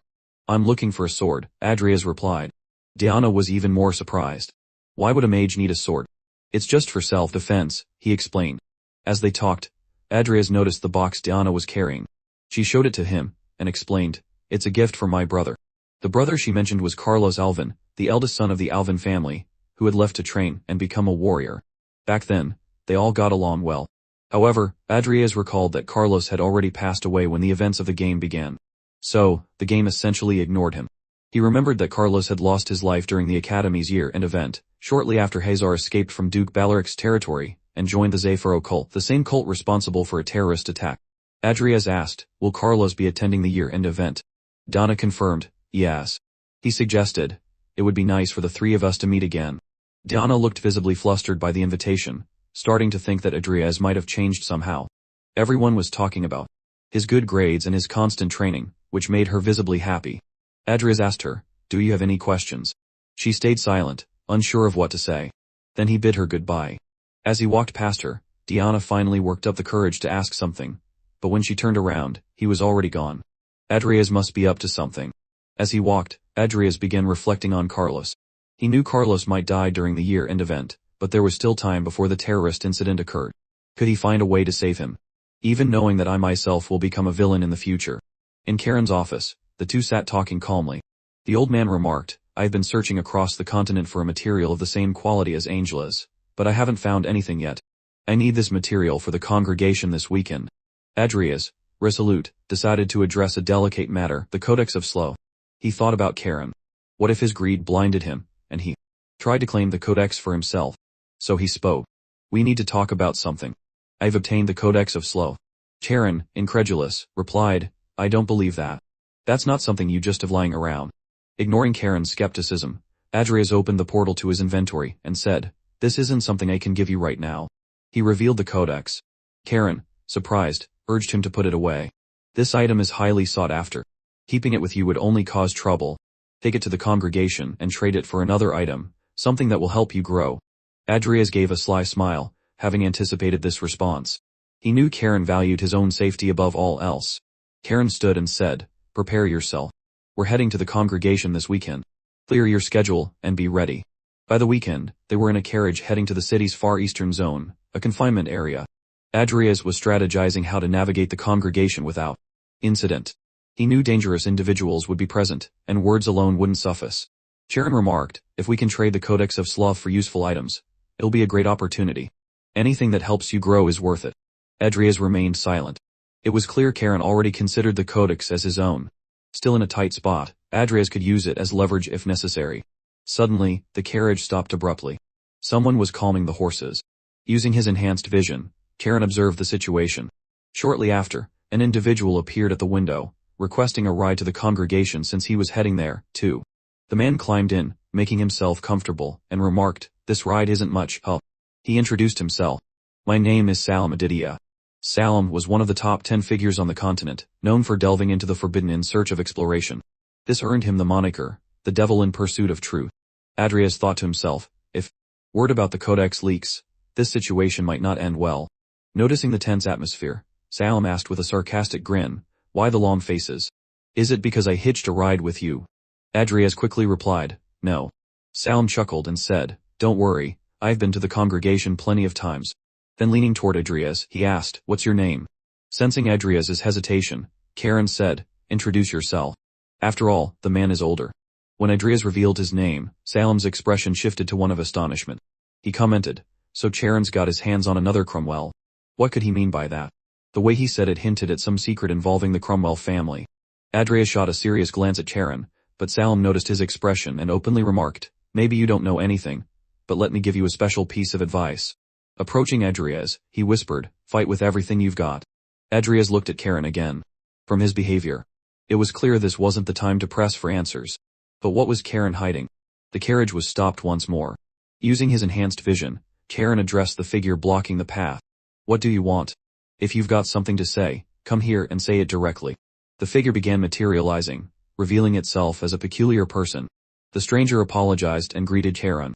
"Sorry for the interruption. It's been a while, Lord Diapram." Everyone got off the carriage and headed toward the forest.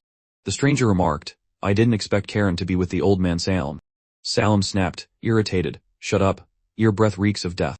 As the two exchanged jabs, Adrias stood behind, thinking to himself, this guy probably showed up out of the blue because he's trying to steal the Codex of Prediction. He didn't anticipate Salam being with us. Cain pointed ahead and announced, "We've arrived." They stood before what appeared to be a massive treehouse. Cain added, "Lord Morsha must have noticed our presence and is showing us the way to the congregation." Salam looked thrilled. This was exactly what he had been hoping for. Suddenly, they all sensed the presence of dark magic. Salam commented, "Some greedy dark mages must be lurking around." Adrias immediately thought it foolish of anyone to try to steal the Codex with Salam present. Raising his staff, Salam declared, "Let's see where these cowards are hiding." He struck the staff on the ground, releasing a wave of power. This exposed the aura of 7 mages concealed in the area. Smiling maniacally, he said, "The game of hide and seek is over." The hidden mages were shocked.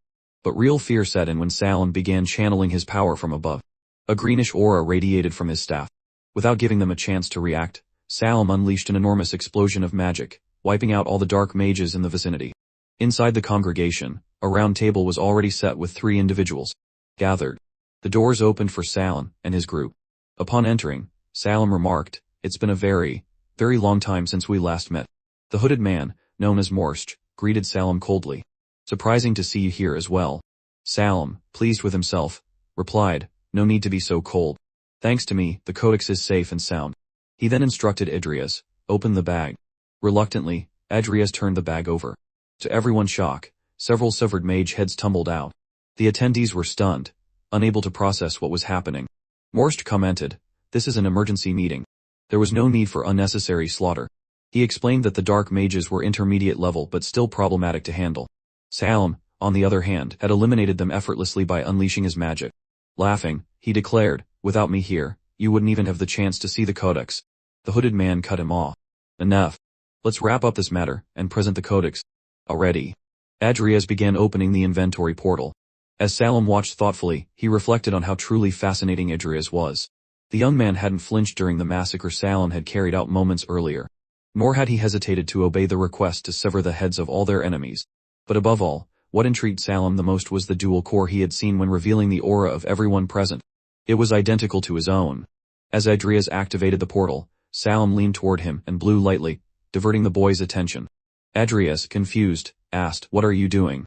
Salem, with a peculiar smile, replied, "I like you." Is Salem gay? Adrias wondered. In the game, that scene always left players baffled.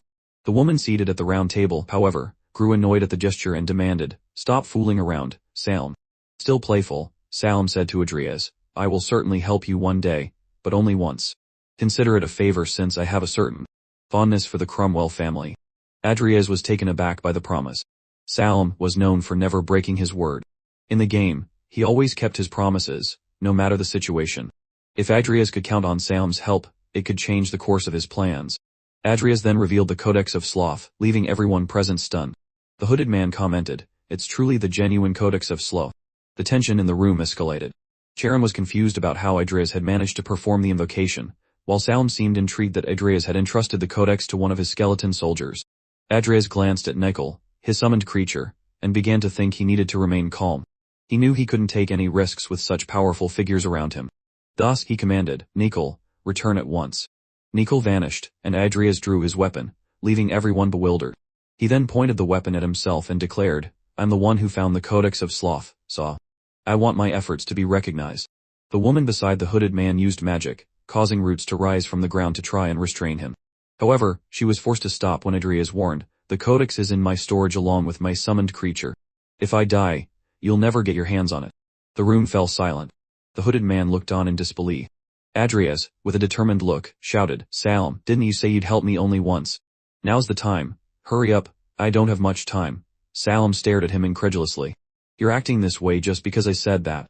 What if I had been lying? What would you do then?" Adrias replied firmly, "I'll do whatever it takes, even if it means dying to survive in this insane world. I'm willing to go mad, too." Surprised, Salem smiled. "You really are an impressive young man. Earlier, I told you to fight, but I didn't expect you to go this far." At that very moment, Salem unleashed his magical power, summoning the sinister spear, Serpent of Evil. With an undeniable thirst for blood, he declared, "If you insist, then I suppose I have no choice but to kill everyone from now on. Anyone who tries to lay a hand on the Cromwell will be killed."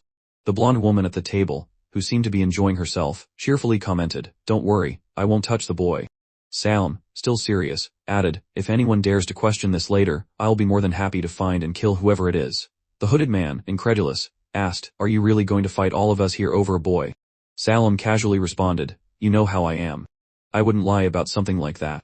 The woman sighed, disbelieving, and commented, "Is this just another one of your jokes, Salem?" But Salem stiffened and said firmly, "I don't need to repeat what I just said." Everyone stared in disbelief, unable to believe Salem was taking Adrias' side. The blonde woman seemed to delight in the situation, laughing quietly. The man who seemed to be leading the negotiation simply sighed deeply and said, "All of this could have been avoided if Karen's disciple just said what he really wants." Finally, Adrias had everyone's attention. He thanked them with a slight bow and asked, "What can I get in exchange for the Codex of Sloth?" The leader laughed, finding it ridiculous. To him, Adrias was just a rookie who had no idea what he really wanted. However, he handed Adrias a list. "Choose carefully 5 things from the list." Adrias read through carefully and was surprised by the options. Among them, there was the possibility of obtaining corpses. The congregation seemed to have valuable remains, and he noticed names of high-class materials, like the former fairy queen, Meline, and the tiger king, Timur. He knew these bodies would be extremely useful, but as he examined the options, he noticed the leader's companions becoming uneasy. One of them whispered, "These bodies have already been sold to Morsha. If we give them to the boy, Morsha might get furious." Morsha was no ordinary person. He was the leader of Necromancy, and no one wanted to be at odds with him. Adrias started to reconsider, nearly abandoning the request for the bodies when suddenly Morsha appeared. His silent entrance shocked everyone. In a calm, firm voice, he said, "I don't care. He can take them." Morsha's unexpected generosity stunned everyone present. Karen, furious, intervened. "Master Adrias doesn't have the ability to handle these corpses yet." However, Morsha firmly interrupted Charon. "I don't care. The bodies are in the subspace bag. He can take the whole bag with him." Salem, who had been observing everything, seemed proud of Adrias in that moment. To him, the young man had earned all of this. Adrias, not fully understanding Morsha's generosity, seized the opportunity and bowed, saying, "I am grateful for your generosity, sir. Now, with your permission, I will select the remaining items, including the bodies." It was clear that Karen was not pleased with the situation. In his thoughts, He regretted not bringing the codex on his own or not taking it from Adrias when he had the chance. Adrias received the promised items, the bodies of Miline and Temor, as well as the moon's blessing, a fairy's tear, blue cananga flowers, yinroot, and Kadin's jewel. As he organized everything in his bag, Salim asked, "Are you sure you want these ingredients? There are better options available." Adrias shook his head. "For me, these items are extremely valuable. I can create 4 potions with them, and each one is worth hundreds of millions. Also, these ingredients can be used to heal Lucia." The leader of the negotiations, agreeing, declare, "Deal. Now hand over the codex." At that moment, Adrias opened his inventory and took out the codex, handing it to its rightful owner. Without wasting any time, Salim approached Adrias and asked, "Are you ready to go?" Without waiting for a response, Salim pulled Adrias immediately, taking him out of the location. The others shouted, ordering everyone to follow them. Adrias was surprised and asked, were they planning to get rid of me as soon as I handed over the codex? Is that why they were so generous? Salim, smiling mischievously, replied, "I made a promise to you, didn't I? You're under my protection. I can take you to a safe place. Where do you want to go?" Adrias thought for a moment and then answered, "I want to go back to the academy or to the nearest train station." Salim was surprised. "To the academy? You know, Bartel will find out you're becoming a black mage, right? If he knew, you'd already be dead." Adrias swallowed nervously but stuck to his choice. Salim, looking at Adrias, commented, "You really are an interesting one, but you'll understand that when the time is right." Adrias didn't fully understand what he meant, but Salim just ended the conversation, saying, "Keep fighting as long as you can survive. That way, you'll be ready to discover who you really are." Back at the dormitory, Adrias began organizing the bodies. They were indeed large, but fortunately, the subspace bag was incredibly useful. To move the corpses, he had to summon Nicol to assist him. However, he decided that he would first raise his necromancy levels before turning them into high-level summons. So he put the bodies back into his inventory, waiting for the right moment to use them. Among the items he received, Adrias found a book. It was a dark magic tome from Morsha. Could this be a gift from him? He thought. The tome contained knowledge he would never have access to in Karen's library. While studying it, Adrias realized he could transform the corpses he had obtained into incredibly powerful summons. As he was reflecting on what to do, Adrias received a notification. His skeleton soldier, Nicol, had a 100 chance of legendary evolution. He decided it was time to evolve him. He confirmed the evolution, noticing that Nicol didn't seem to be suffering, unlike the vampire he had evolved earlier. Suddenly, both of them were startled. Someone was knocking on the door. It was Lucia. "Adrias, do you have a moment?" she asked. Adrias panicked. He ran out before she could discover anything that might harm him. Meanwhile, Salim was sitting in a room having tea with an old man. Salim called him Grandpa Morsha and asked, "Can I ask you something? The real reason you gave information about the codex was because you needed someone to protect young Adrias." The old man remained silent, but Salim began to laugh. Then he commented, "You took care of Cain, and now you're taking care of his son, too." Patiently, the old man responded, "Salim, do you know the origin of necromancy?" Without waiting for an answer, he continued, "Necromancy is essentially the pursuit of immortality. More precisely, it is the pursuit of immortality for those you love. It was born from the obsession to keep your loved ones by your side forever." Salim interrupted with an ironic smile. "Old man stories. But that makes me think maybe you have more ties to the Cromwell family than just Cain, don't you?" The old man, knowing Salim wouldn't get more answers, stayed silent. Salim sighed, giving up on pressing further. Then the old man asked, "What do you think of young Adrias? I'm curious about your opinion." Salim scoffed, annoyed, knowing the old man had already seen everything with that zombie trick to spy. Still, he answered, "That kid is going to be the craziest person in this world. Crazier than me. I'm really looking forward to it." "We share the same feeling, Salim. We're all excited to see how the story unfolds." At Lucia's house, her father, William Everlast, introduced himself to Adrias. "It's a pleasure to meet you. We're here to settle the potion profits, and that's why I wanted to speak with you personally. Now that we'll be working together, it's good to get to know you better.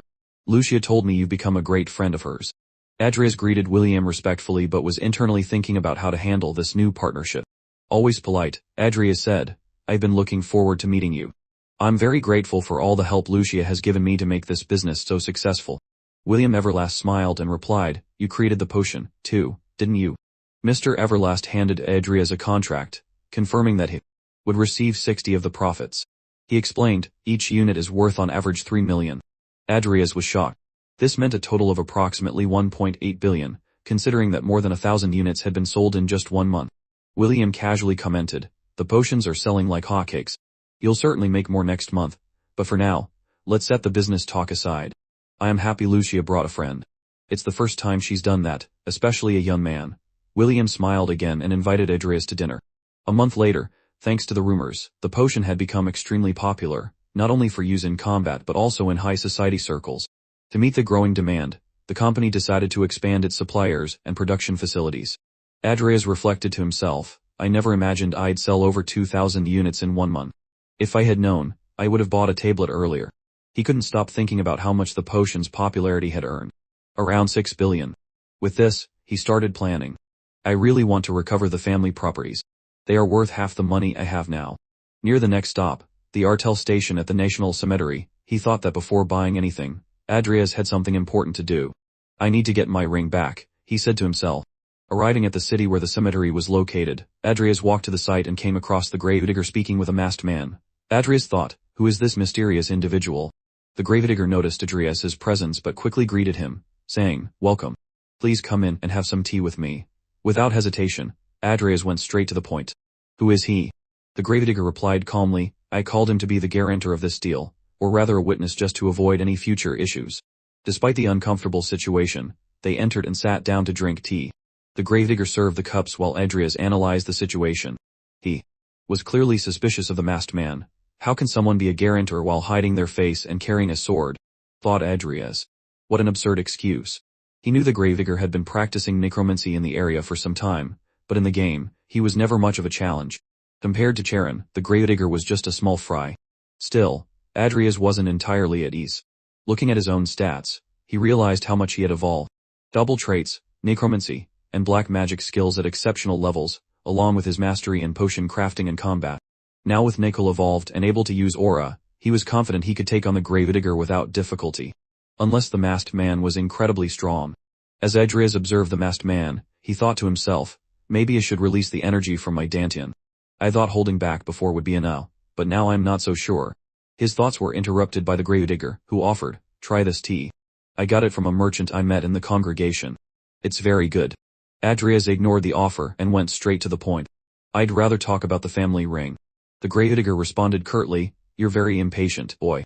Adrias continued the conversation, saying to the gravedigger, the body I bought from you was very weak and mediocre, but since you were kind, I'm willing to trade the ring for 5 million. The gravedigger was taken aback and immediately smiled.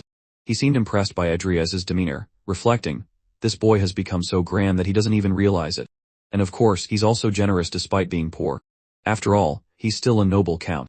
Adrias kept his expression serious but calm, affirming positively. However, the old man wasn't there out of kindness. With a greedy expression on his face, he responded, the price of silence isn't that cheap. Adrias, showing no surprise, as it was typical for a villain to act this way, asked, are you implying that I should pay more? The gravedigger, with an insinuating tone, commented, you don't need to worry. We can trade for what you got in the congregation meeting. He was staring intently at Adrias's bag, knowing the young man had acquired many valuable items. He continued, trying to sound friendly, would that be a bad deal for you?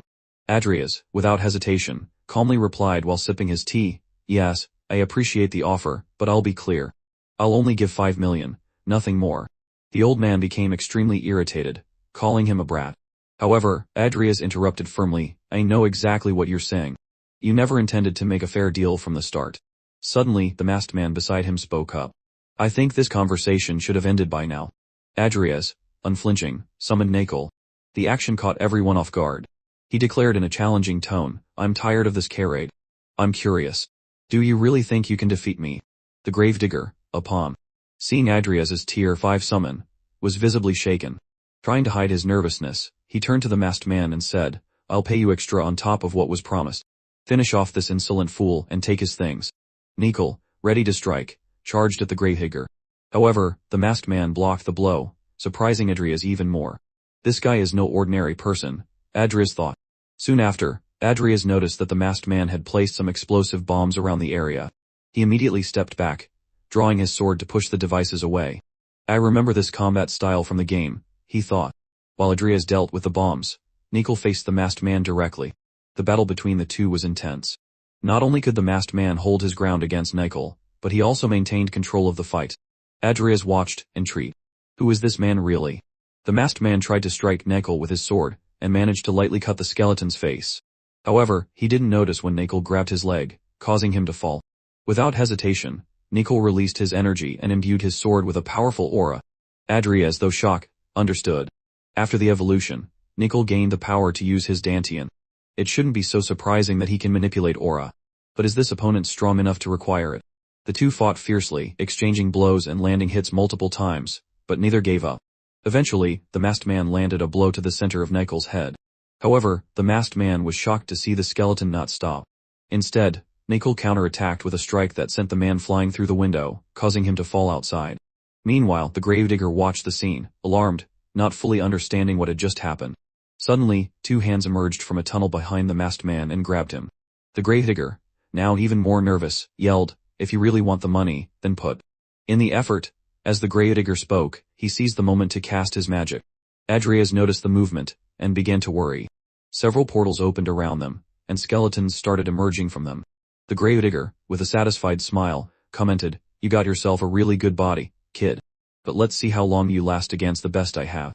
From every corner of the cemetery, undead began to rise, surrounding the area. Adrias realized the situation was becoming critical. He looked at Nicol and gave an order. "When the time comes, attack the gravedigger from behind." Then Adrias leaped out of the house, facing the corpses that surrounded him. He summoned a stone shield to prevent the dead from reaching him from the front. But enemies were also coming from behind. With no other option, Adrias began conjuring stones and throwing them at the skeletons. However, some of the undead were armed with bows and arrows, making his defense even more difficult. The battle turned into a chaotic mess of bodies flying in all directions. The gravedigger, enraged, shouted, "You useless idiots. Can't you even hold off a damn brat?" At that moment, Nicol attacked the gravedigger from behind. But once again, the masked man blocked him. The masked man, visibly enraged, cursed Nicol to the last generation. However, Nicol was not empty-handed. He carried one of the explosive bombs, which detonated at the perfect moment, causing a loud explosion. On the other side, Adrias was struggling to hold back the skeletons, muttering to himself, "I don't have time to use the recovery potion. At this rate, things are going to get really bad." He was starting to tire. Each blow felt heavier, and he could no longer dodge as he had before. His muscles felt numb, as if they were being torn with every movement. He tried to hold firm, but his energy was running low. While fighting, one of the skeletons, armed with a massive double-edged axe, charged at him. Adrias attempted to block the attack with his sword, but the undead wouldn't give him a moment's rest. The skeleton's blow knocked him to the ground, and before he could recover, he was headbutted violently, followed by a series of brutal punches. Bleeding and on the ground, Adrias thought to himself, "There's no way out. I'm going to die here, at the hands of a mere skeletal knight." As he faced death, flashes of his sister came to mind. He thought of Lucia, her illness, and also of Vivien. He felt the pain, not only physical but emotional.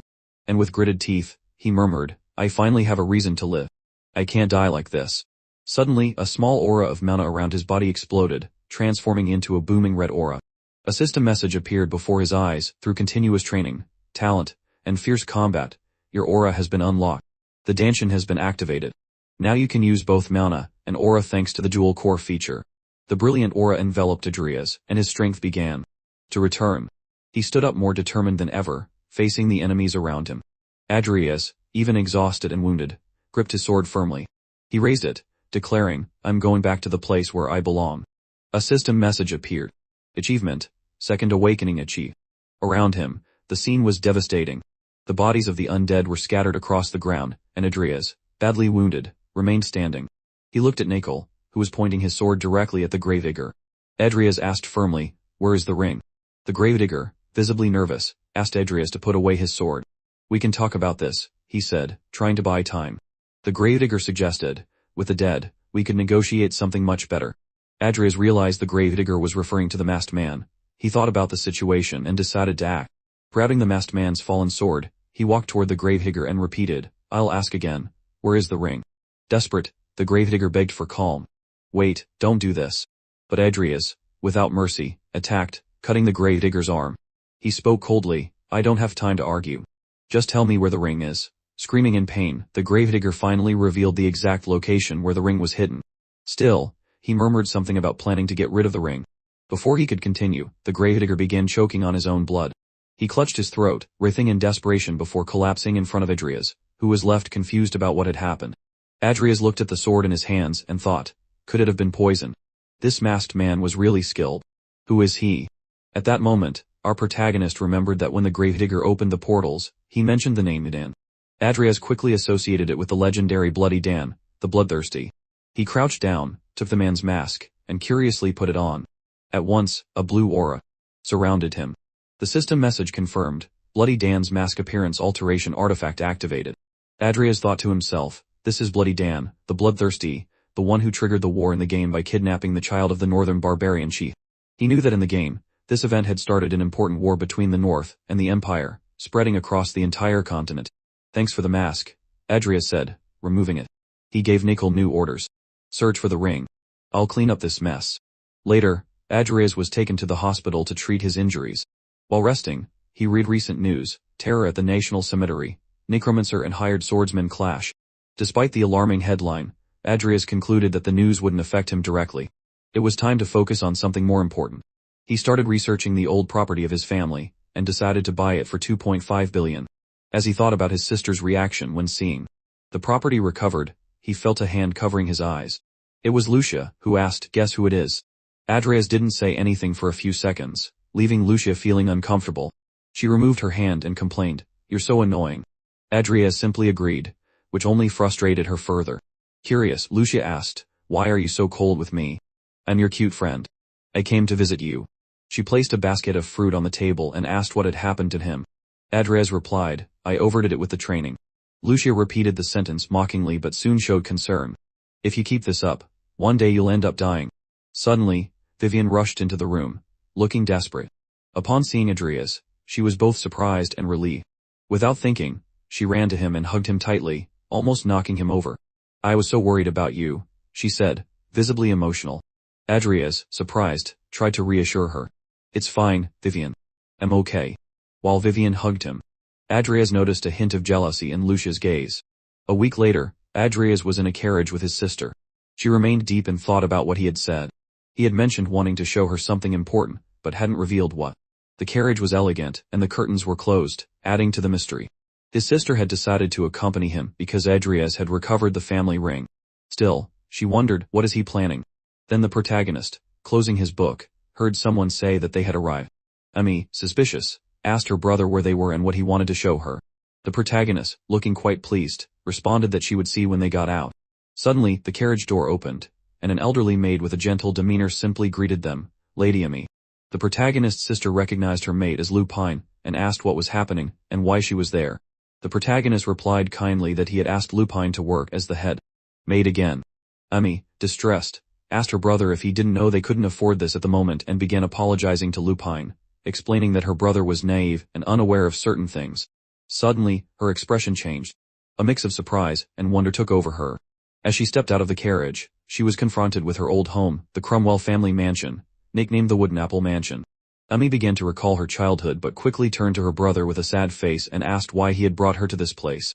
The protagonist then handed a wrapped letter to his sister and asked her to read it. The paper stated that he had bought the property. Emotional as she read, Emi asked how he managed to buy the house back and if this was something illegal. She feared he might be doing something wrong. The protagonist then showed her the news about the creation of the potion, explaining that thanks to it, he was able to secure the funds to recover the Cromwell family properties. Trying to reassure her, the protagonist said she wouldn't need to work so hard anymore because from that moment on, he would make sure there was money in the account every month. Emi, thoughtful, recalled the harsh things she had said the last time they met. With teary eyes, she realized the weight of her words and, feeling regretful, began to cry, apologizing for pushing him away. Adrias, gently stroking her hair, told her that everything was fine and that from now on, he would act as a responsible older brother. This moment moved everyone around them. Later in Adrias's room, he was seated, engrossed in the book the old professor had given him.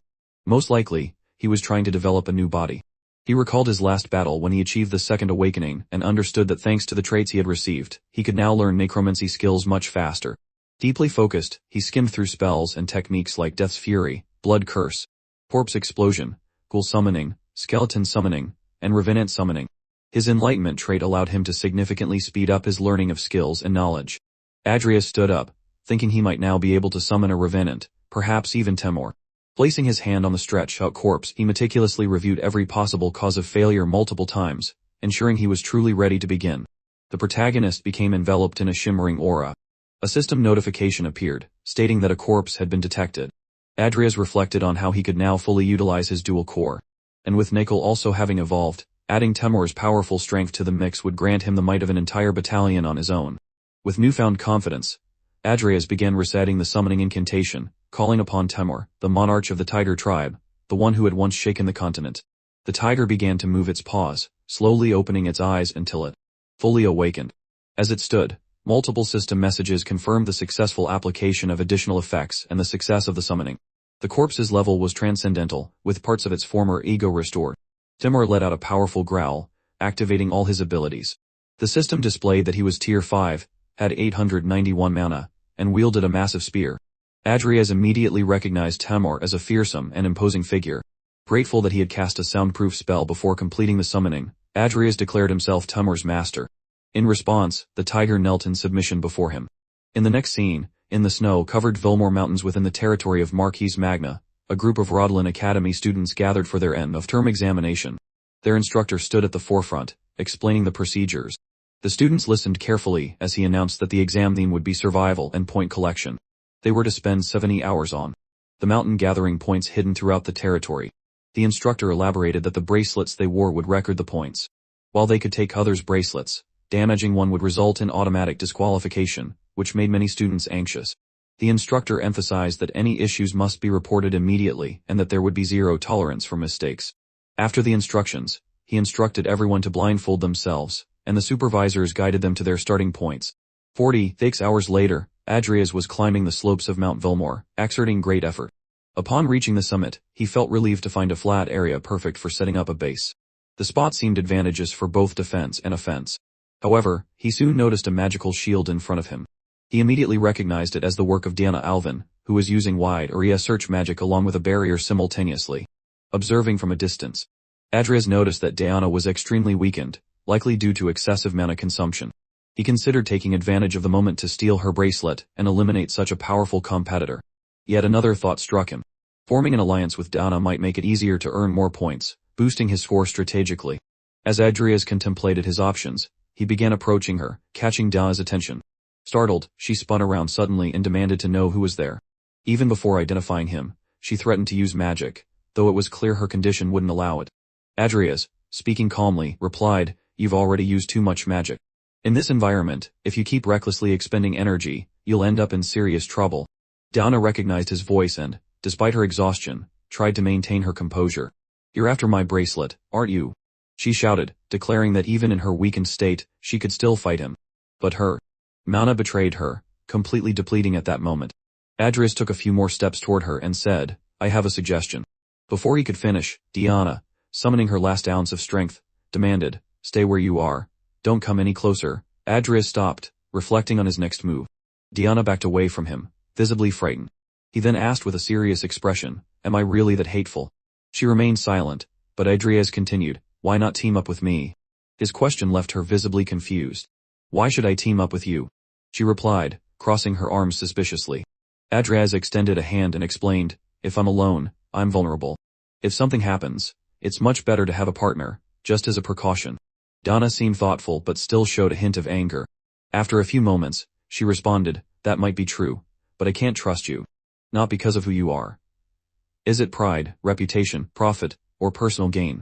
Adrias, pretending to be clueless, pulled a chocolate bar from his pocket and began examining it absent-mindedly. "What could this be?" he murmured, leaving the girl salivating. Despite her initial reluctance, she eventually laughed at the situation, and the two started to get along. Adrias knew that earning trust sometimes required simple gestures, and at that moment, chocolate seemed to be the answer. Meanwhile, elsewhere on the mountain, two trolls stood in the middle of a battlefield. The larger one held the head of an injured student, and asked the other, "Is this the one we're looking for?" The smaller troll, growing impatient, glanced at a piece of paper with the target's description. "Idiot, the paper says the person has green hair. This isn't the guy." The two began complaining about the terrible weather, and their current task. "What a crappy job," grumbled the larger troll. "But we were paid for it, so we don't have a choice." Suddenly, a purple sphere surrounded by a matching aura appeared, floating between them. The sphere, with a deep and irritated voice, remarked, "If you have so much time to whine, you should focus on finding the target I sent you after." The two trolls jumped in surprise, looking around. A figure emerged from the shadows as the sphere was revealed to be a floating eye. The entity mocked them, saying, This is why I hate using idiots like you for important tasks. The larger troll tried to justify himself. We did some research on the target you mentioned. We still don't understand why we were sent after a mere student. Besides, I've heard rumors he might be coming here himself. The eye ignored the comment and replied coldly, mind your own business. Just do as instructed. Follow Master Jester's orders and eliminate the target. The smaller troll growled angrily, calling the eye pretentious. His mood was clearly ruined. He suggested, we should rest a bit before continuing. The larger troll disagreed. We should follow the human's scent. We're close. It's probably students and supervisors. Either way, if we just kill students, we'll eventually hit the target. Plus, we're saving ourselves from future trouble. Sooner or later, those kids will become enemies anyway. The floating eye merely watched them with disdain, expecting little from the pair. Its plan was simple, use the trolls to draw attention while it and other allies planted a series of bombs at the mountain summit. Meanwhile, Adrias made his way through the mountain, capturing students' bracelets and leaving them suspended upside down. Inspecting his growing collection, he remarked, we've already got 6 bracelets. The captured students, hanging helplessly, shouted desperately, please let us down. The blood is rushing to our heads. Adrias ignored their pleas, focused on reaching the next target. Walking alongside him, Diana carried the bracelets they had gathered. Adrias commented as they moved, you were supposed to be an elite group. Donna, keeping pace, reflected. Silently, when did he learn to track like this? And how is he moving so swiftly through such rugged mountain trails? To her, Adrias seemed like a completely different person. Suspicious as always, Diana followed him quietly for a while, but her thoughts began to bother her. Finally, she broke the silence. What happened to you? You used to be a complete scumbag. Adrias smiled. To him, Diana hadn't changed at all, still blunt and straight to the point. He stopped, turned to face her, and responded, if I had stayed on that path, I would have lost everything. You're right. I was a scumbag who never cared about my sister's needs, even though she was the only family I had left. When I realized that, I decided to change. He paused and, with a serious tone, continued, as I worked to improve myself, I discovered something else. I, too, had a domain. Bowing slightly, Adrias added, I'm sorry for all the terrible things I did. Diana, visibly surprised, remained silent for a moment. Before responding, all right, let's leave it in the past. After that brief moment, Adrias smiled and suggested, let's focus on reaching the summit. As they climbed, their conversation shifted to the competition's rules. Despite their partnership, they both knew that in the end, there could only be one winner. Meanwhile, a supervisor hidden behind a tree observed them closely. She reflected, he didn't hesitate to kill during the Balearic incident. Adrias was a despicable person, but recently he's changed. Could it be for the better? How can someone who lived as a fool transform just because of a shift in attitude? She murmured softly. Adrias Cromwell, you're quite the intriguing young man. As Adrias and Diana raced toward the next marked point on their map, they realized they had only 3 minutes left. According to the rules, they could earn points by either taking bracelets from other students or retrieving the items at the marked location. Alert to his surroundings, Adrias began to suspect they weren't alone. He whispered to Diana, stay sharp. We might be ambushed. Suddenly, a creature confronted them, causing Diana to stumble back in alarm. Adrias, on the other hand, immediately assumed a defensive stance.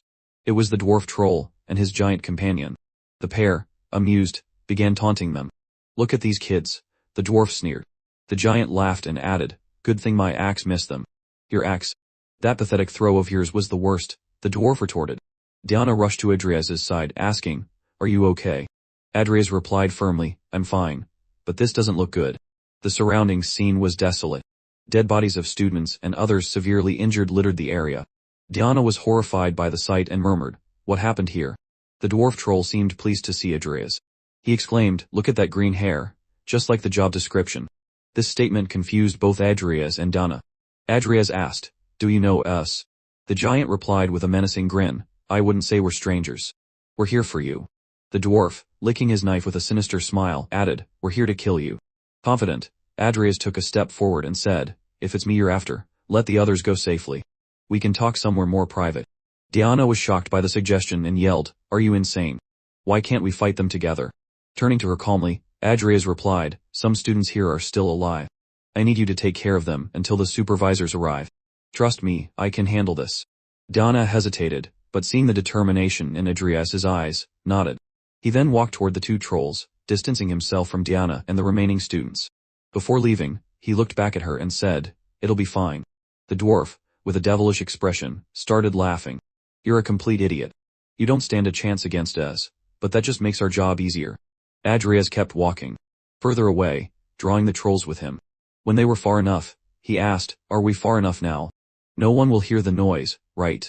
The giant grinned and confirmed, "Yeah, no one's going to hear a thing out here." The dwarf, with a wicked smirk, added, "All we need to do is take your head to complete the job." The giant raised his axe, taunting Adrias. "Show us what you've got, kid." Both charged at him simultaneously, but Adrias dodged the dwarf's attack at the last moment. The giant swung next, but his attack was blocked. Both were shocked to see Adrias had drawn a sword to defend himself. The giant asked in confusion, "You're a mage. How are you fighting hand-to-hand?" Adrias, flashing a defiant smile, sheathed the sword and responded, "You're Mandos and glow, right? You should really drop the prejudice that mages can't wield swords." The two were taken aback, wondering how Adrias knew their names. At that moment, Adrias activated his magic and declared, "I could tell you how I know, but only if you tell me who in the congregation sent you." The two began to panic, visibly terrified. "We were tricked. We didn't know you were like this," they stammered. Without showing any mercy, Adrias began summoning his familiars. He stated coldly, "Even if you don't want to talk, you'll be forced to." Soon enough, Nickel stood ready to strike, awaiting orders. Adrias turned to him and commanded, "Hold on, just take down anyone who tries to flee." Realizing they had nowhere to run, the trolls started hurling insults at Adrias, calling him insolent. The giant bellowed, "This isn't over yet." He charged at full force, trying to land a blow on Adrias. Calmly, Adrias dodged with precision. While evading, he thought, "Maybe I can combine my mage abilities with my combat skills. Let's test it out." Adrias put on an impressive display. He dodged the giant's attacks with ease and countered with precision. The dwarf tried to seize the opportunity to strike Adrias while he was attacking the giant but failed miserably. Adrias disarmed the dwarf, taking his dagger and claiming it as his own. The dwarf, frightened, retreated. Adrias gave him a cold smile and remarked, "Let me teach you how to wield a dagger." With swift, precise movements, Adrias began attacking the dwarf relentlessly. The dwarf could barely react while the giant remained on the ground, dazed. After a powerful strike, the dwarf was sent flying. Adrias then turned to the giant, who was clutching his head in pain, and asked, "Is that all you've got?"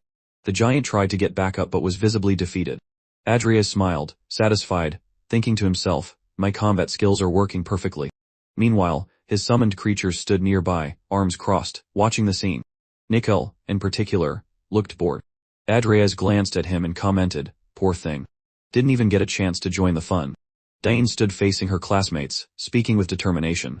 "I'll leave everyone under the supervisor's care. She's here to ensure your safety." However, the supervisor wasn't about to let Cain leave so easily. With a stern look, she replied, "Everyone here is aware of your skills and standing in the academy. This needs to be a team effort." Cain hesitated, recalling Adrias's words, "Take care of them until the supervisor arrives." But she couldn't just stand by and let more people get hurt. Perhaps she was worried about Adrias. Noticing Cain's resolve, the supervisor relented. "Fine, go. But stay out of their line of sight. We'll follow as soon as we can." Beaming with determination, Cain agreed to the terms, and quickly set off toward the summit.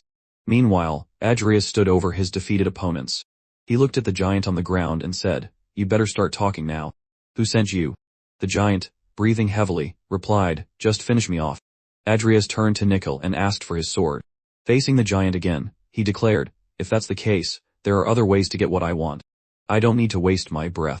Before he could act, the weakened dwarf decided to speak up. "It was Jester who sent us."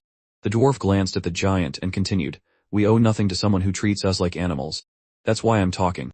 He paused, then concluded with a grim tone, "He sent more than just the two of us." Those words left Adrias silent. He had already suspected someone from the congregation was behind the attack, but he hadn't expected it to be Jester. He recalled Salem's promise, "If anyone questions this later, I'll personally find and kill whoever's responsible." Adrias thought to himself, if Jester acted despite Salem's threats, he must be confident he won't be discovered. That explains the chaos caused by these two. They're just a distraction to eliminate me. He turned to the dwarf and asked, "Where are the others?" The dwarf, terrified, answered, "I don't know. Maybe they're setting something else up. We didn't want to cross Rodland. Maybe a landslide, something to make it look like an accident." Adrias concluded that Jester was trying to create an alibi to avoid being hunted by Salem or Rodland. The dwarf pleaded with the giant, "Mandos, try to get up. We need to leave before we get dragged into this." But Adrias interrupted with a menacing tone, "You think you can just walk away after killing all these students?" He stepped forward and declared, "I won't let either of you leave here alive." Not far away, Cain was climbing in search of Adrias. She wondered where he was. As she was nearing the summit, and still hadn't found him, she suddenly felt something unusual beneath her feet. When she looked down, she realized she had stepped on a magical mark. Before she could react, the mark exploded. Cain tried to shield herself with the protective barrier she had already activated, but the force of the explosion threw her backward. From her elevated position on the mountain, she saw several figures with their hands outstretched. They were mages. Cain stared at them, confused and frightened. The mages, on the other hand, began arguing among themselves. One of them commented, "This isn't the right person." Another, visibly annoyed, muttered, "What kind of rat sneaked into the ritual site?" After a moment of contemplation, he scoffed, "It's just a random novice." Cain, showing bravery and boldness, activated her magic as she faced her enemies. She shouted, "You attacked me out of nowhere and didn't even answer my questions. Don't blame me for having to kill you now." Her magic began to manifest in the form of an icy whirlwind, engulfing the area and sending some of the opponents flying. The leader of the mages observed, intrigued, and recognized her spell as a rare combination. Snowstorm and ice magic. A dual action magic. "Interesting," he murmured. Cain gathered all her energy and unleashed another powerful attack, yelling, "Get out of here." The man activated his magical shield to protect himself while ordering the others to heighten their evasive maneuvers. Despite her exhaustion, Cain summoned her own shield, defending herself from their attacks while maintaining firm control over her mana. The man was impressed. Her mana control is frightening considering her age and lack of experience, but in the end, she's just a girl. He grabbed the magical eye that always accompanied him and placed it on his forehead. A sinister smile spread across his face as he said, "This will be fun. I'll toy with you until my plans are complete." Suddenly, the eye began to consume the man's body, transforming him into something monstrous. Cain immediately recognized the dark energy and thought, "That's black magic." Further away, the supervisor who had evaluated Adrias in the last exam sensed the use of dark magic and began approaching, intrigued by the origin of such power. Meanwhile, the magical eye, now with grotesque tentacles, started attacking Cain. Using her shield to defend herself, she thought, "My mana is starting to run out. I can't hold on much longer like this." She was surrounded by attacks. Ahead of her was the man with the monstrous eye, and on either side, two other mages were constantly casting spells. Cain found herself forced to attack and defend simultaneously until a particularly strong attack struck her, throwing her backward. The three-eyed man laughed loudly, mocking her. "This is the difference between us, experience." But Cain, even as she lay on the ground, wasn't intimidated. She shouted back, "The only difference between us is that you have an extra head, and it doesn't make you any smarter." The man, now irritated, gritted his teeth and declared, "I'm going to end your life, you insolent girl." Cain responded firmly, "Being threatened by someone like you only makes this whole thing even more ridiculous." However, her mana was nearly depleted, and she knew she couldn't hold on much longer. The man, noticing her weakness, seized the moment. He aimed the shadowy tentacles of the eye at Cain, ready to strike her down. Suddenly, something slashed through the tentacles, saving her. Both were caught off guard. Cain, confused, asked, "Who are you?" Standing before her was Adrias, wearing the mask he had stolen when retrieving the ring. He spoke in a firm and confident voice. "I'm a mercenary hired by Rodlin. I'll handle this from here. Run." Still injured, Cain wiped the blood from her face and responded, "You can't just show up out of nowhere and think you'll handle all these guys by yourself." Adrias smirked and replied, "I'm not here to take them down. I have another objective." He thought to himself, "I can't summon either Nickel or Temer now. That would draw too much attention." Then he explained to Cain, "I want to trigger a landslide in this area. Get out of here as quickly as possible." Cain was confused. But before she could respond, the three-eyed man, whom Adrias had nicknamed Giant Squid Head, interrupted, clearly furious. "How do you know about me? Who are you to have this information?" Adrias, maintaining his composure, replied coldly, "Why would I tell someone who's about to die?" The taunt enraged the man. He lunged to attack, but Adrias also charged forward, determined. Drawing his sword, he began slicing through the monstrous eye's tentacles while dodging its attacks. At the same time, the two mages accompanying the man cast spells at Adrias, but he moved swiftly, dodging and countering with precision. His swordsmanship was impressive. He struck the mages skillfully, leaving them injured and disoriented. Cain, still watching, was awestruck. "He's so fast." Adrias continued pressing forward, cutting through everything in his path. But then the eye began emanating a red aura, signaling that the true danger was just beginning. Cain tried to warn Adrias, "Watch out." At that moment, an explosion erupted. Everyone was startled by the deafening crash, and a hole formed in the center of the ground. Some of the monstrous eye's disciples, still in shock, asked, "Is the master okay?" Others, confused about what had just happened, looked around anxiously. As the dust began to settle, they saw Adrias with his sword plunge deep into the throat of the Creature's eye. The monster seemed bewildered, as if it couldn't comprehend what had just occurred, and it stared deeply into the masked figure's eyes. Suddenly, one of its tentacles lashed out, striking Adrias and sending him flying backward. He quickly regained his footing but realized the situation was becoming far more dangerous. He shouted to Diane, "Get out of here, stay behind me." As he steadied himself, Adrias thought, the host should already be dead, but it's still moving. As the monster completely taken over the body, the monstrous eye let out a loud, guttural roar as its tentacles fully invaded the host's body. The creature seemed to be growing, its appendages extending and taking on a life of their own. Massive tentacles surged toward Adrias, but he grabbed Diane and sprinted away as far as possible. "Stay back," he commanded firmly. "I'll create an opening, but I need to act fast." Adrias readied himself for another battle, gripping his sword tightly and charging toward the monster. Diane, watching from a distance, thought to herself, "I don't know who he is, but he saved my life. I can't just leave him here." Determined, Diane began concentrating her energy, refining it into what resembled a magical spear made of condensed mana. She knew she needed to be precise, despite being exhausted and nearly out of mana. Meanwhile, Adrias fought desperately, thinking, "If only I could summon Nickel or Tamer, I'd end this in seconds." Suddenly he noticed Diane moving and shouted, "Stubborn girl, why haven't you run away yet?" Ignoring him, Diane carefully aimed her mana spear. Once ready, she hurled it with all her strength. The spear soared through the air, striking the monster and revealing something that immediately caught Adrias' attention, a mana core. "So that's it," he thought. "If I can destroy that core, I can finish this once and for all." Adrias charged again, focused on the core. He struck with all his strength, but the attack was superficial. Tentacles began to move rapidly, grabbing the disciples of the monstrous eye. In a few seconds, the monster started to absorb their mana and vitality, reducing them to mere bones. Adrias was exhausted, but he felt a different energy around him. He looked up and realized he was being protected by a magical ice shield. Moreover, his sword was glowing intensely, as if it had been magically sharpened. He turned around and saw Diane, her eyes full of determination, channeling all the mana she had left. "Cain, stop, you're going to hurt yourself. Just run," he shouted. But she ignored his plea, staying focused on supporting him. Feeling his body lighter and stronger, Adrias charged again at the monster. He knew he had to destroy the core for good. With a precise strike, Adrias hit the core. For a moment, it seemed as though nothing had happened. But then the tentacles started to fall around him. Not quite understanding what had occurred, he realized he had succeeded. The monster exploded in a burst of light, leaving the area in silence. Breathing heavily, Adrias asked himself, what happened? How did I manage to hit it? It was then that he heard a voice behind him. "Who are you?" He turned slowly only to see Supervisor Ivy Claire, who was glaring at him with suspicion. Ivy looked intently at Adrias, her expression full of distrust. She spoke in a threatening tone. "If you don't answer me now, I'll tear that mask off and kill you." Before Adrias could react, a tremor shook the ground, catching their attention. He pointed upward and explained, "Those black mages planted a huge explosive magical circle. If we don't destroy it now, the students will be severely harmed." Ivy ignored the warning, crossed her arms, and stated, "That's just a bluff. Don't try to fool me." However, when she looked up at the sky again, she felt something strange.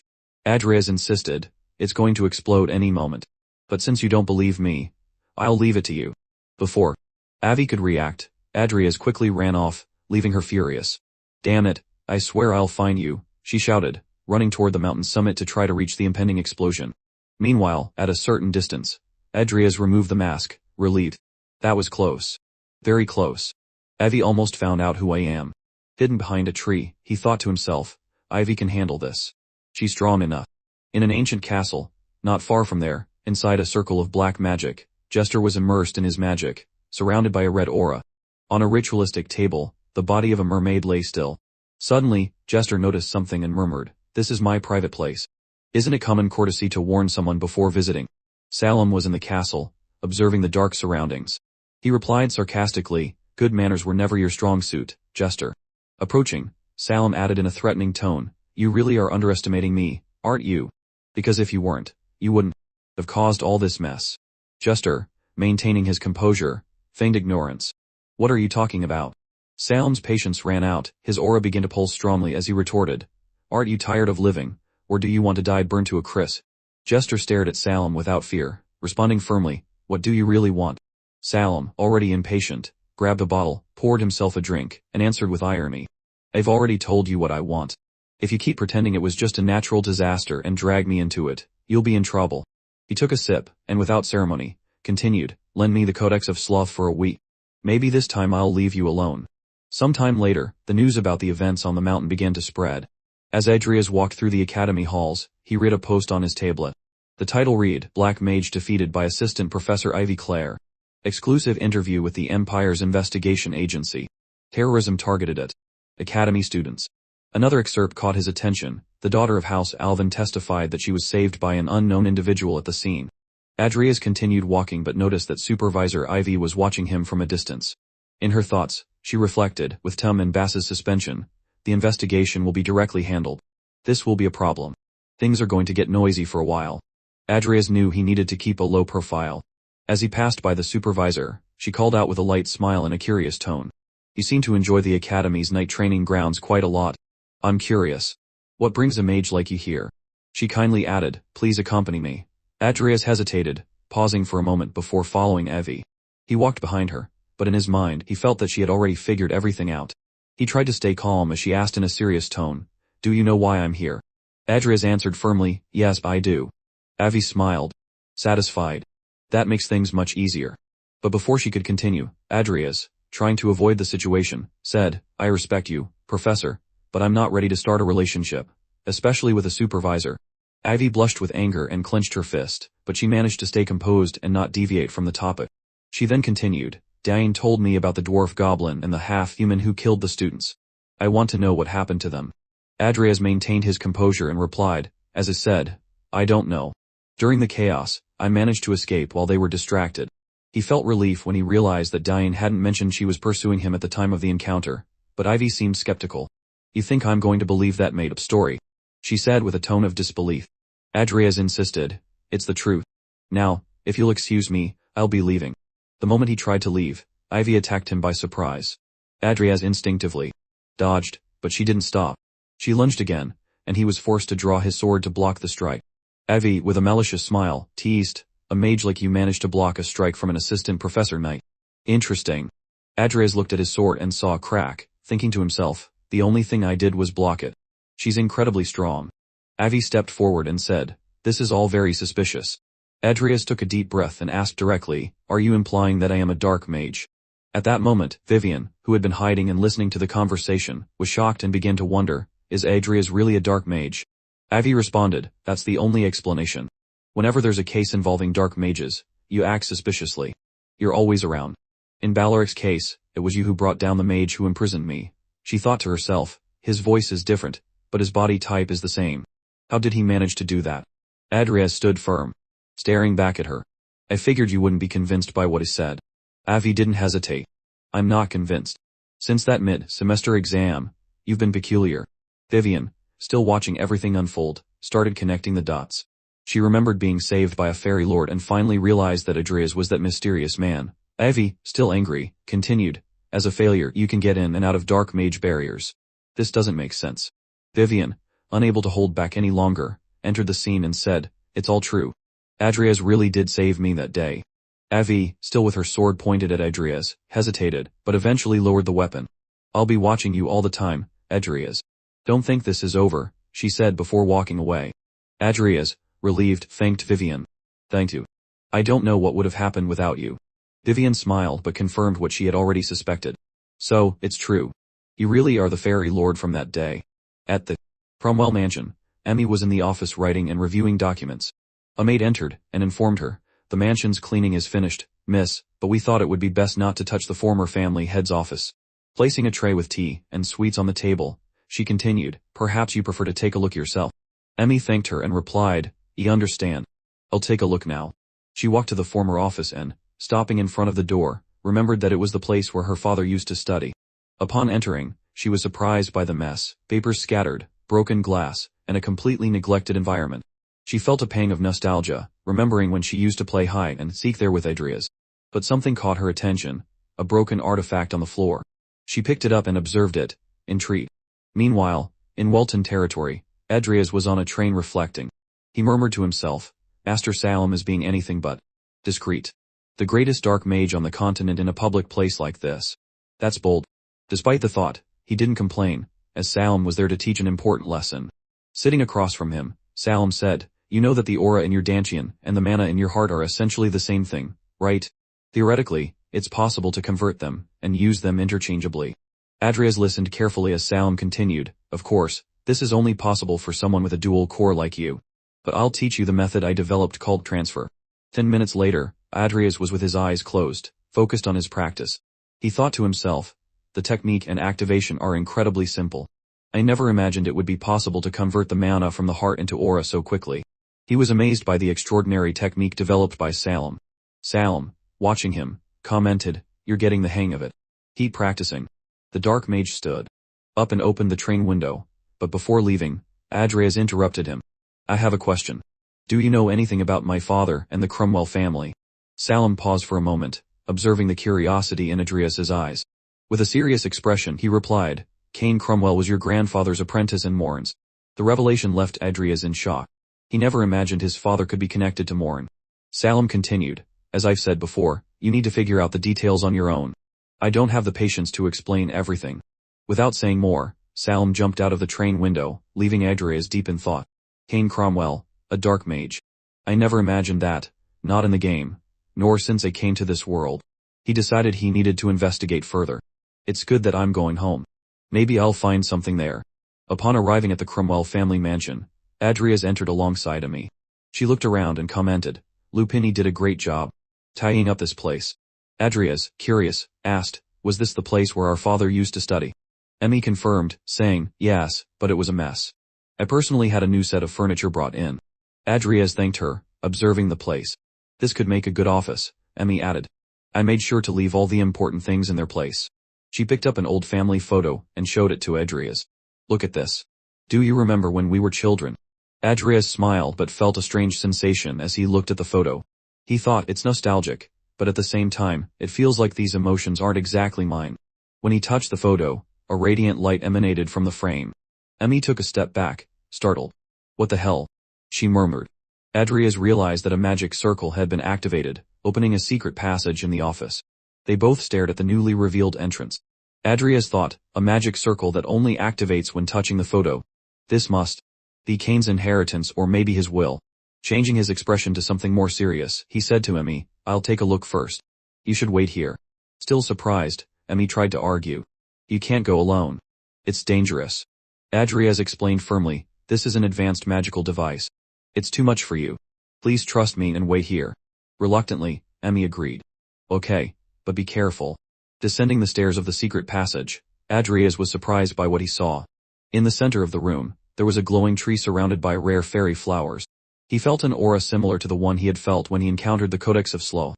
Is this a dark magic item? Adrias approached the tree, noticing the many rare fairy flowers around it. Suddenly a notification appeared, saying, "Codex Apocalypse Chapter 0, the purest original sin waiting to bear fruit." His eyes still wide with astonishment, he wondered, could this be the main part of the Codex? He never heard anything like this in the game. Moving closer, he saw a scroll tied to the tree. Curious, Adrias picked up the scroll and opened it, wondering, did Cain leave this here? Suddenly, a powerful force enveloped Adrias, and the letter began to disappear from his hands. Something softly touched his head, as if caressing him. He was completely bewildered, his eyes wide. A vision began to form before him, as though he was being transported into a memory. In the memory, he saw Cain bowing before an old man who appeared to be the emperor. Cain was holding a mysterious seed, which was planted in a pot. Over time, the seed sprouted, growing into a small tree that radiated an immeasurable power. The emperor and Cain were both terrified and simultaneously consumed by greed. Then Adrias saw another scene, his mother being stabbed by a dagger while Cain held her. Desperate, the old man, wanting to capture Cain's children, instructed that a magic circle be placed in the mansion so that only they could activate it. Adrias finally understood. The Empire and the Dark Mages were conspiring together. Cain realized this too late. His wife was murdered, his health deteriorated, and his family fell into ruin. Salem had been right. The Emperor had placed Cain under Morn's care, and it was there that Cain learned dark magic. He cultivated the original sin, but upon gaining that power, he was discarded.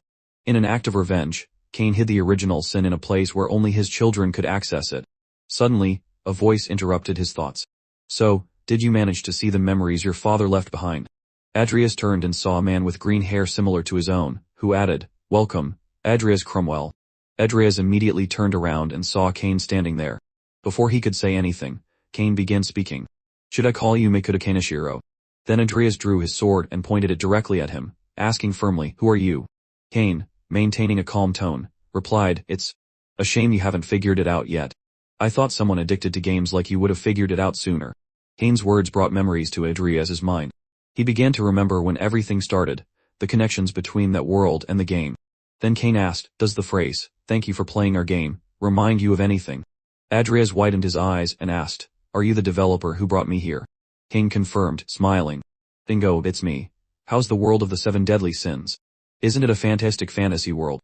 Adrias stared at him and asked bluntly, "Why did you bring me here?" Cain casually replied, "It's nothing much, really. I just wanted you to complete this game. It's a very simple wish." He then continued, "I'm sure you've seen how this world ends several times. Lucia, Vivien, and everyone else. In the end, everyone ends up in an apocalypse. The world is destroyed by the outbreak of the original sin, which consumes all the 7 deadly sins and their respective owners." Adrias, confused, asked, "What are you talking about?" "In the game, by collecting all the 7 deadly sins and defeating the final boss, the end of the world should have been avoided." Cain smiled wickedly and explained, "That's what you've seen. But as long as the consciousness of the original sin exists, the world will eventually be destroyed. To prevent that, you need to gain full control over it. Only the flesh and blood of Cain can do that." At that moment, a notification appeared before Adrias' eyes. "The immature original sin requires the blood of a contractor. Offer your blood and sign the contract." Cain continued explaining, "The original sin sensed your presence. You may be a talentless fool, but few have access to this place. You are one of those few. After 6 months, when the original sin becomes aware, it will emerge and seek a host on its own." Adrias finally understood why he had been reincarnated as such an insignificant character. Cain continued, "That's exactly why Cain hid the original sin here. Only you, enemy, have access to it. Now, what will you do?" Adrias asked, "What exactly do you want me to do?" Cain answered, "It's simple. I want you to sign a contract with the original sin. Become its host and feed it the 7 deadly sins. You must dominate it completely. If you fail, it will devour you, but that's the only way. If you succeed, both you and the world will survive." As Cain began to dematerialize, he apologized. "I'm sorry for bringing you here and asking this of you, but I'm counting on you." Before disappearing completely, he looked at Adrias and called out, "Son, I believe in you. If it's you, I'm sure you'll succeed." With a soft tone, he added, "Please take care of Emmy and the Cromwell house." And then Cain disappeared completely. Adrias stared at the tree in front of him. He removed his glove, and with his sword made a small cut on his hand. As blood dripped, he murmured, "This isn't one of those reincarnation stories in another world." But as he said, "There's no other choice. If I have no other option, I'll face it, just like I always have." He pressed his bloodied hand against the tree. In that instant, a red aura began to swirl around him as a notification appeared. The original sin has been lodged in the user's body, which recognizes it as its master. Mana recovery increased by 133. Mana density will increase over time. The red aura grew, enveloping the entire scene. Another notification appeared. Mana element will gradually become closer to darkness over time. As the 7 deadly sins are collected, more abilities and resources will be unlocked. Adrias felt the power coursing through his body and looked up at the sky, murmuring, "Cain Cromwell, Father, the second half of my soul. You can leave Emmy and the Cromwell house to me. I swear I will avenge all the tragedies that happened to you." In the luxurious chamber of the Emperor, he stood imposingly by the window, carefully cleaning his sword, while a servant remained prostrated at his feet. The Emperor addressed Viscount Lumar, the head of intelligence. "Have you located the Codex of Original Sin?" The kneeling Viscount appeared reserved yet visibly tense. Bowing reverently, he responded, "My entire team was closely monitoring Cain's activities before his death."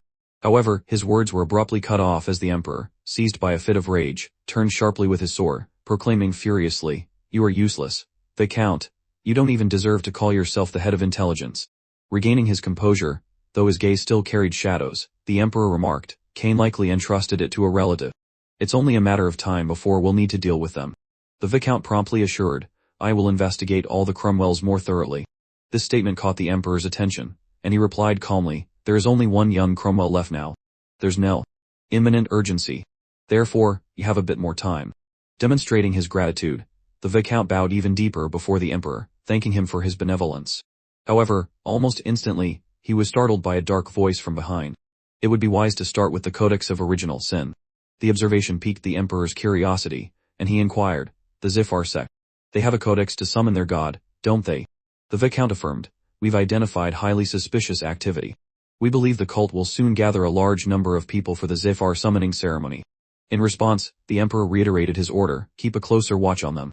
The scene transitions from a luxurious room to a filthy, grimy sewer, where numerous individuals lined up, transporting wooden crates under the coordination of a peculiar man dressed in purple robes.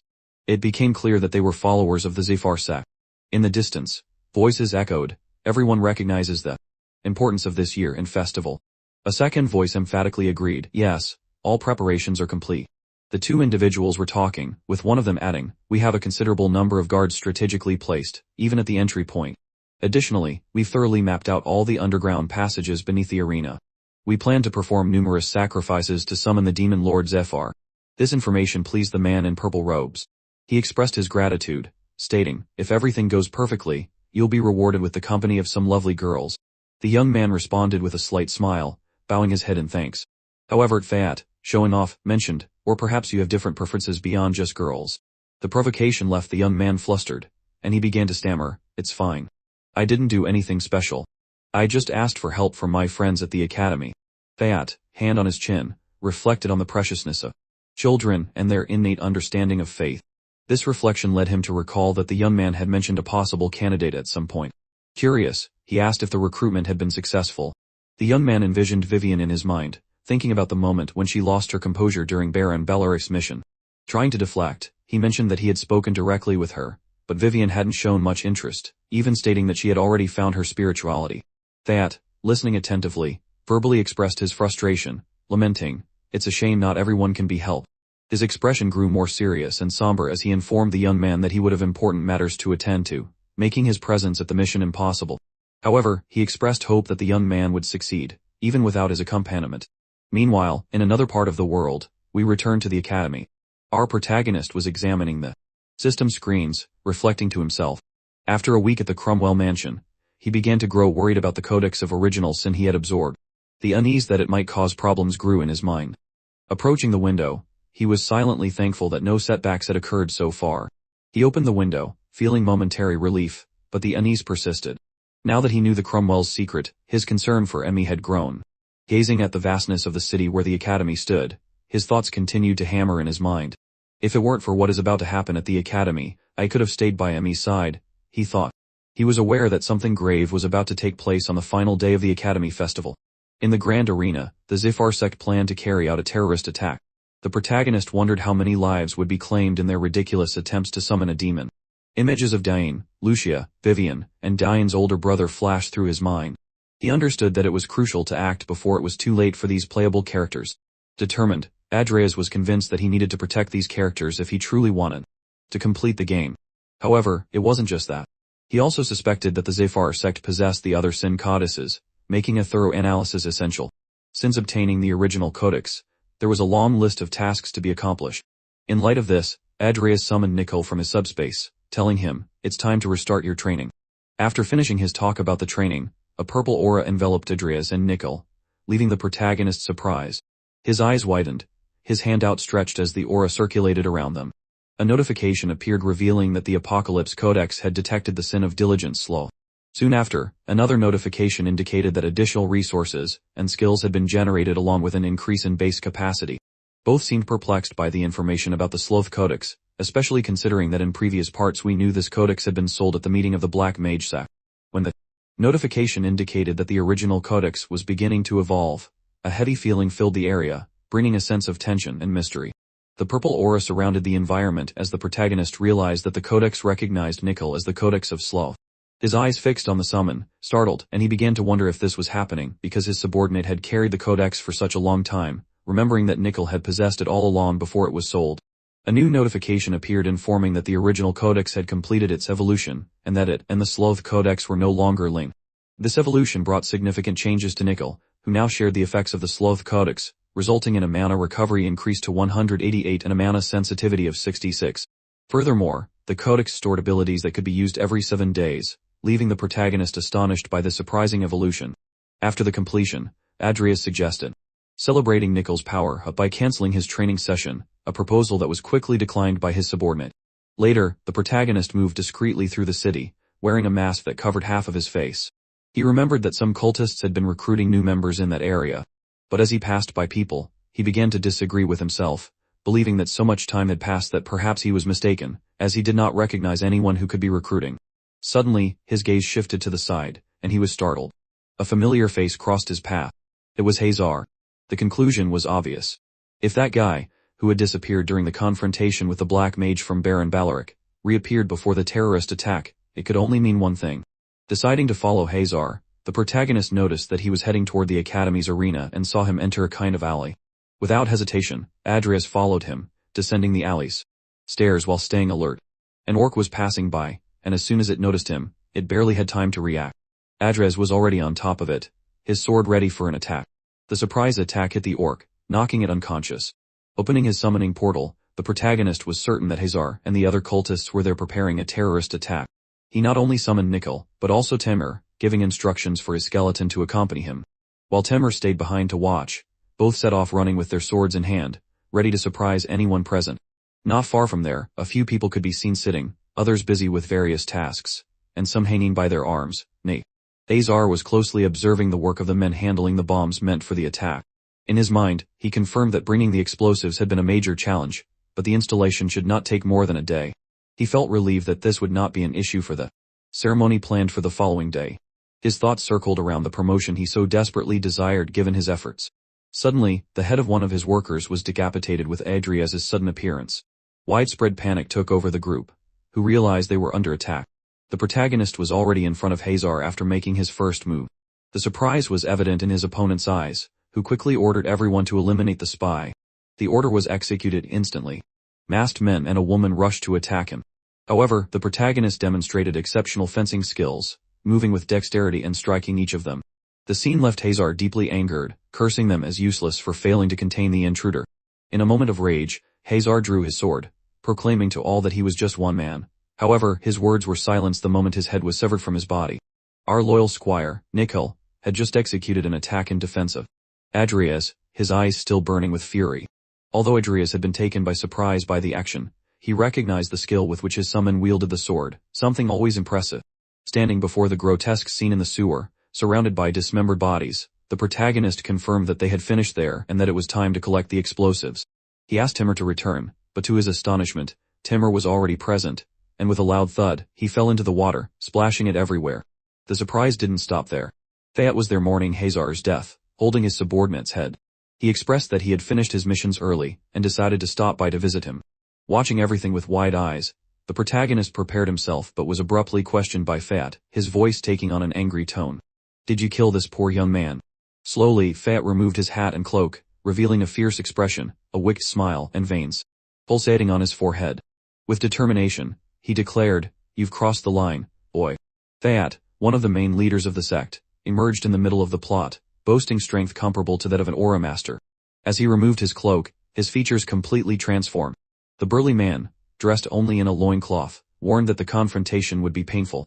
This revelation was not good news, especially considering the forces at this point in the game. Adrias thought he might even surpass Professor Ivy in power. The protagonist began to question whether Nickel and Temur would be able to defeat him, considering their still low levels of evolution. Fayat positioned himself, preparing for the attack. His eyes, bloodshot with rage, expressed intensity as the veins in his head pulsed. As he removed his cloak, he revealed a muscular body resembling that of a sumo wrestler. His abilities amplified his muscular and physical strength, making Adrias's attacks ineffective. It was a very bad situation for the protagonist, who felt the weight of responsibility in the face of Fayat's power. He analyzed his options while Fayat underwent a complete transformation. His skin and features took on a demonic, dark appearance. Addressing Adrias, he said, "I don't know who you are, but I recognize your strength. I promise to give my all."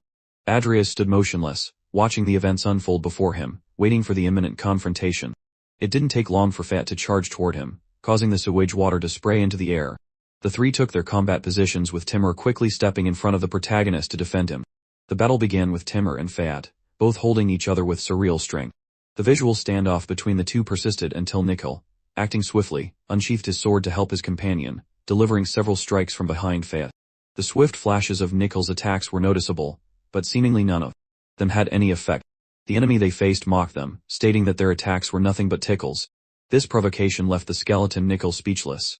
Adrias, determined to join the action, charged to attack Fayat. However, he was surprised to find that his strikes were ineffective. His sword didn't even leave a scratch. With that, Fat called for a brief pause, repositioned his strength, and delivered a precise blow to Timur, asking him to step back a little. The demonic monster seized the opportunity to deliver a powerful kick, pushing Timur even further away. With the path clear, Fat wasted no time and charged directly at the protagonist. Meanwhile, Nikhil, still positioned behind, couldn't react to the opponent's movements. The protagonist, preparing for the clash, unsheathed his sword, now surrounded by a bright aura in shades of purple and blue.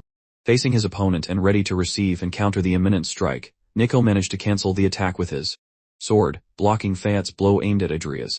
Both were stunned by this unexpected cancellation, giving the protagonist a chance to reconsider his strategy. Adrias closed his eyes, muttering to himself, now. In the next instant, he struck Fat, sending him forward as he repositioned himself. But before he could catch his breath, his opponent once again lunged toward him. Fat was truly a formidable adversary, worthy of testing the protagonist's limits. With little time to react, Adrias summoned the earth shield in an attempt to block the attack. However, Fat's terrifying smile remained unwavering. He persisted, breaking through the raised shield and hitting the protagonist headman. This action sent Adrias flying along with the debris of his defense.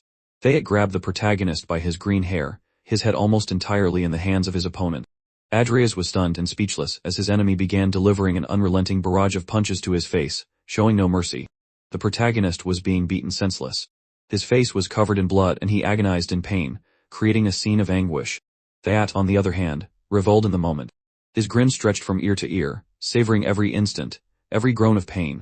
Holding Adrias's head firmly in his grip, he began to pout, saying, "You're exactly my type." The protagonist remained suspended, his feet off the ground as Fat enjoyed the situation. Sensing the approach of the protagonist's summons, Fat noticed Nikhil and Timur's swift strike, both rushing toward him to counterattack. Timur attempted to grab Fat from behind, while Nikhil aimed to strike from the front to free Adrias. However, the effort was ineffective. In the same instant, Fat clenched his fist, preparing for the impact. His blow hit the skeleton squarely, sending Nikhil flying away from the scene. With the path clear again, Fat coiled around Adrias like a snake around its prey, using all his strength in an attempt to break every bone in the protagonist's body. The protagonist was writhing in pain, groaning as he was strangled. It was evident that his opponent was enjoying the situation, saying, "Ah, what a lovely sound you make." In the whirlwind of despair enveloping Adrias, one certainty echoed in his mind: his death seemed inevitable in that dark, inescapable place. His scream reverberated through the depths of the sewers, a lament of resignation. However, just as everything seemed to fade into darkness, the codex responded to its host's call. A notification appeared asking if he wished to use the special ability called Slow. The protagonist's eyes were about to close, and without knowing the risks involved, there was no other option but to resort to the codex. Suddenly, a loud crash echoed, catching Fat's attention. He looked up, bewildered, trying to understand what was happening. He questioned the strange sound and then realized that all the blood in the area was gathering near him as if it had come to life. It began to float, rising toward Fat. An intense presence, a sinister force, hung in the air, leaving Fat visibly frightened. This aura emanated from the protagonist's body and on its own threw Fat backward while Adrias remained suspended in the air, surrounded by the floating blood. An extraordinary scene unfolded before everyone present. The protagonist underwent a remarkable transformation. His expression changed while a red aura enveloped his entire body and the blood at his feet. The notification stated that temporarily the magic of the Aeneas talent had been activated, momentarily nullifying any mental magic. Now in a state of transcendental emotion with a 60-second duration, Adrias saw his lazy thoughts emerge, revealing how tiring and dull thinking was. Even the simple act of moving became painful. With a palpable laziness to even open his eyes, and a sense of burden with every breath, he simply snapped his fingers and said, "Earth Shield." This action left Fat dumbfounded. Suddenly, his hand was severed from his arm, leaving him truly shocked. Adrias was standing in front of him, arms outstretched, and the debris of his shield floated around the area. The question lingered in Fat's mind: who the hell is this guy? Both Timur and Nikhil were equally surprised and speechless at what they had witnessed. An explosion occurred, and all the stones from the shield were directed toward Fat, who tried to defend himself by crossing his arms in front of his face. The pressure was intense, and gradually he was hit. Fat's interest was evident as he focused his gaze on Adrias, a slight smile forming on his face. Slowly, the stones fell to the ground, and everything around began to return to normal except for the blood still surrounding the protagonist. Fat, missing a hand and still struggling to hold his head, asked, "Is this it? Is this all you can do?" Adrias, with a calm expression but sensing that everything was dragging on too long, felt the need to end this quickly so he could finally rest. As he spoke these words, his face was covered in blood, leaving Fat shocked and unsure of what to think. Adrias's presence was so strong and his mana so intense that it caught the attention of Alvin, who was in the city. Despite all the distractions, something unusual was happening, and even he noticed. The intense aura emanating from the battle site was powerful. In the arena, the crowd was going wild over the night's battles, an event that brought the entire city together.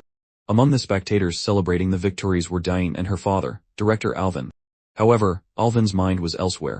Distracted by uneasy thoughts, he detected the presence of black magic and questioned the nature of this phenomenon, concluding in his mind that the anti-black magic barrier had worked, but against him. Noticing her father's distraction, Diane asked, "Father, is something wrong?" Alvin, still looking distant, replied, "Something probably happened. Stay exactly where you are, Diane." Meanwhile, beneath the grand arena, under the euphoria of the crowd, the battle was unfolding. Adrias floated among the wreckage, facing Fat. His body was marked by the intensity of his mana and the strength of his aura, revealing his dual core trait. He then cast the stone throw spell, a basic level skill. Pointed stone spears flew toward his opponent. Fat, however, kept smiling. He expressed a mix of fear and mockery, asking, "Is this all you've got?" The little stones barely scratched his body. While Fat mocked him, Nickel unexpectedly appeared in front of him, delivering a surprise strike. The attack was enough to momentarily break Fat's composure. He gritted his teeth, enraged, and shouted, "You again, miserable skeleton." Nickel seemed determined, buying time for Adrias to prepare his next move. However, the strategy only fueled Fat's fury, who cursed the skeleton as he punched him, calling him ugly and useless. In an unexpected moment, Fat threw Nickel with such force that his skeletal body was visibly disfigured. Adrias, watching the scene, realized it was time to act. The stone spears, still unmoving, awaited his command. With a sudden motion, he directed them at his opponent. Fat, however, simply glanced over his shoulder, allowing the spears to strike his back. Enraged, he mocked, "You really think you can kill me with little stones?" But before he could make more taunts, Timur grabbed him firmly, immobilizing him and catching Fat by surprise. Timur maintained a dark expression as Adrias commanded a new attack. With his hand outstretched, he ordered the stones to advance once again. The sharp stone spears pierced Fat's body at several points, leaving him speechless. Timur did not loosen his grip, ensuring that Fat could not escape. Soon after, a notification appeared before Adrias: "The duration of the lazy skill has expired." Immediately, the protagonist's body was overwhelmed by gravity.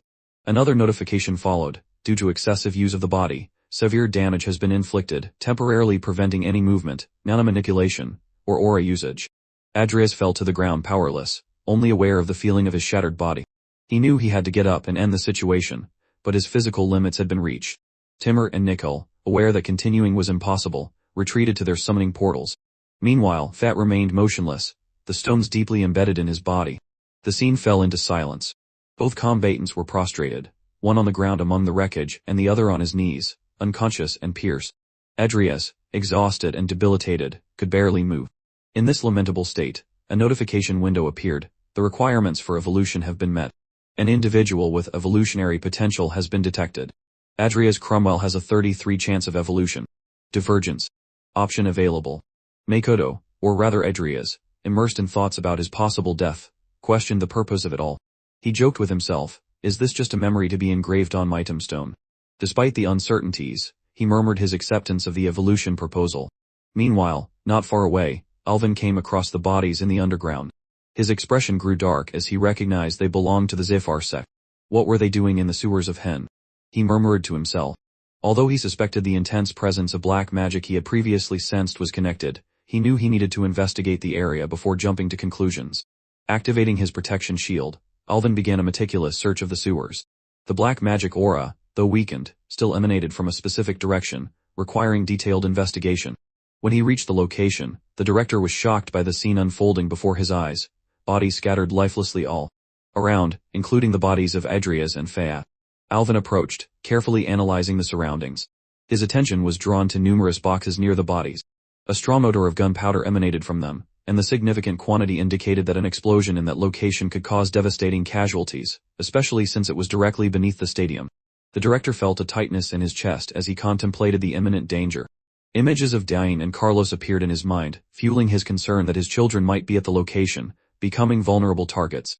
However, the sight of Adrias troubled him even more. The young man with green hair was still powerless. Approaching the body, Alvin exclaimed in surprise, "Is this Adrias Cromwell?" Wondering what the young man was doing there, his mind began to piece things together. This trace of black magic is the most intense I've ever felt. This left the director why. It can't be, he murmured, visibly stunned. Did he inherit the codex of the original sin from Cain? At that moment, he recalled Adrias' father. After a moment of reflection, a notification appeared in the air announcing, evolution process completed. Adrias Cromwell has evolved. Dual core trait replaced with vessel. Adrias' eyes slowly began to open. He realized he was no longer in the same place. Lying in a bed, his body still felt exhausted but was in the process of recovery. I completed the evolution, he thought, still trying to orient himself. He was interrupted by a voice that caught his attention. Alvin was there watching him with an expression of curiosity mixed with frustration. Your injuries were so severe that you should have been dead, the director explained. Fortunately, in just 2 weeks you've almost fully recovered. Upon recognizing Alvin, Adrias hurriedly sat up, his face showing fear. The director, arms crossed, kept a stern look and asked incisively, but tell me, what exactly were you doing there? The question left Adrias bewildered. There? What do you mean? He murmured, confused. However, Alvin was direct. In the sewers. I want to know what you were doing there. An awkward silence filled the room. Adrias knew he needed to keep the secret for now. After gathering his strength, he explained, I was walking near the waterway when I noticed a suspicious group.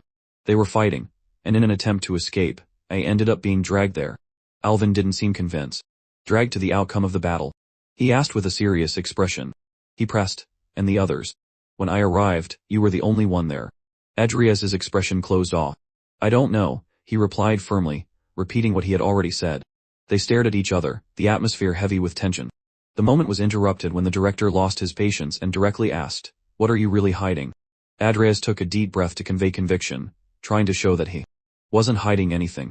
It was crucial to be convincing given the risk involved. Meanwhile, the director was internally debating, recalling his promise to Cain to protect his children. This internal conflict led him to make a decision. Realizing the young man wouldn't provide more information, Alvin took a deep breath and changed his approach. I highly doubt someone who barely escaped with their life has anything useful to say. I'll look for the Zephyr sect cultists around the city. The statement shocked Adrias, who, stunned, asked, are you giving up so easily? Turning to leave, Alvin declared, the interrogation is over. He stopped at the door and added, oh, about the potion bet. I eagerly await the conclusion. In the blink of an eye, he disappeared, leaving Adrias perplexed. Sitting on the bed, Adrias reflected, how does he know who I am and still let me go without punishment? That was the question echoing in the protagonist's mind. Director Bart Alvin's attitude, along with Salem's indifference in revealing himself as a black mage to Bart, left Adrias even more perplexed. He remembered the vision he had at the Cromwell mansion about the original codex and realized that Bart was also aware of it. Adrias was certain that Director Bart Alvin knew exactly who he and his father were. At that moment, his thoughts were interrupted by the appearance of Diane and her brother Carlos. Diane looked worried, and her expression showed genuine anxiety as she asked, are you okay? I heard you were seriously injured. I couldn't stay calm with those rumors. Carlos, on the other hand, waved warmly, expressing joy at seeing him again. Adrias, it's been a while. I'm glad you're on your feet. Still confused about the reason for their visit, Adrias felt the urge to ask why they were there, but Diane quickly explained somewhat awkwardly, my father mentioned what happened. He thought it would be good to visit you. Carlos, in his casual manner, joked, you look better than I expected. Adrias. Are you ready for another battle? Adrias sincerely thanked them for the visit. He felt touched by their concern, especially when Carlos said, it's good to see the three of us together again. It reminds me of the old times. Diane blushed slightly and discreetly asked her brother, Carlos, stop that. Despite this, Adrias was truly surprised. The warmth of the moment, Diane's concern, and Carlos's relaxed demeanor stirred a mix of emotions. Living as Adrias, Makoto felt something he had never experienced in his past life, the fulfillment of protecting those who were important to him. With a proud smile, he said, yes, I'm very happy to see us together again.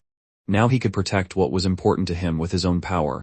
Later, Adrias was in the middle of the street, absorbed in reading news on his tablet.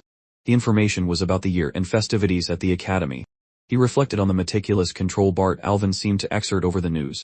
On the screen, an image showed the young Carmen Regard proudly holding the championship trophy. The headlines celebrated the success of the event, mentioning the flawless preparations and the prominent presence of the authorities. Adrias was truly surprised to notice the complete absence of any mention of the terrorist attacks by the Zephyr sect in the news. Putting the tablet away, he reflected that such a lack of coverage didn't surprise him, considering the threat had infiltrated the heart of the academy. Despite this, he realized that at least for the moment, his concerns about the original sin were eased given the peace in that regard. Before he could dive deeper into his thoughts, a young man with brown hair approached and interrupted him. "You're early." But Adrias, maintaining his calm, affirmed that he was. The young man then said, "Mr. Cromwell, Director Bart Alvin is waiting for you. Please follow me." The young man led him to the magic tower. As they ascended the famous moving stairs, Adrias reflected on what awaited him. Upon reaching the door, the guide announced, "Adrias Cromwell is here, Master." A commanding voice from inside responded, "Enter." Upon entering the room, Bart Alvin awaited him, seated in his majestic chair, and immediately congratulated Adrias on his punctuality. The director was clearly eager for the moment. He seemed to expect something grand, judging by the tone of anticipation in his voice. A slight smirk revealed this expectation. "The time has finally come. The bet we made will determine your stay at the academy. Present me with the potion." Adrias maintained a serious expression, carefully observing every movement of the director. His distrust grew. Bart Alvin acted as if nothing had happened in the sewers, as if the bodies found and the trail of black magic were irrelevant. In his thoughts, Adrias questioned, "Bart Alvin, whose side are you on?" "The Emperor's or my father's." A moment passed and Director Bart Alvin received a vial containing a red potion. He promptly drank it in front of Adrias, who watched closely. Alvin's expression showed great interest and curiosity as he immediately identified it as an emission potion. As he analyzed it, he asked, "Were all the side effects removed this time, just like the last one?" Adrias, bowing respectfully, assured him, "Yes, all were removed. I was eager for you to make this discovery." The director handed the potion to his subordinate, and with a slight smile commented, "You're quite bold to test something like this on me." Though his expression remained calm, it was clear that he was impressed. Adrias then presented another vial, revealing to the director that he had also created a compound called Diron. "Just like the previous potion, all side effects have been eliminated," he explained. Surprise overtook Bart Alvin and his subordinate, who couldn't hide their disbelief. 2 potions in such a short time, the director murmured to himself, visibly astonished by Adrias's impressive speed. Despite the extraordinary feat, he couldn't help but consider Adrias's remarkable audacity as he handed over a black card while bowing again, expressing his gratitude for the support provided with the essential materials to complete the potions. Bart Alvin concluded that Adrias had won the bet.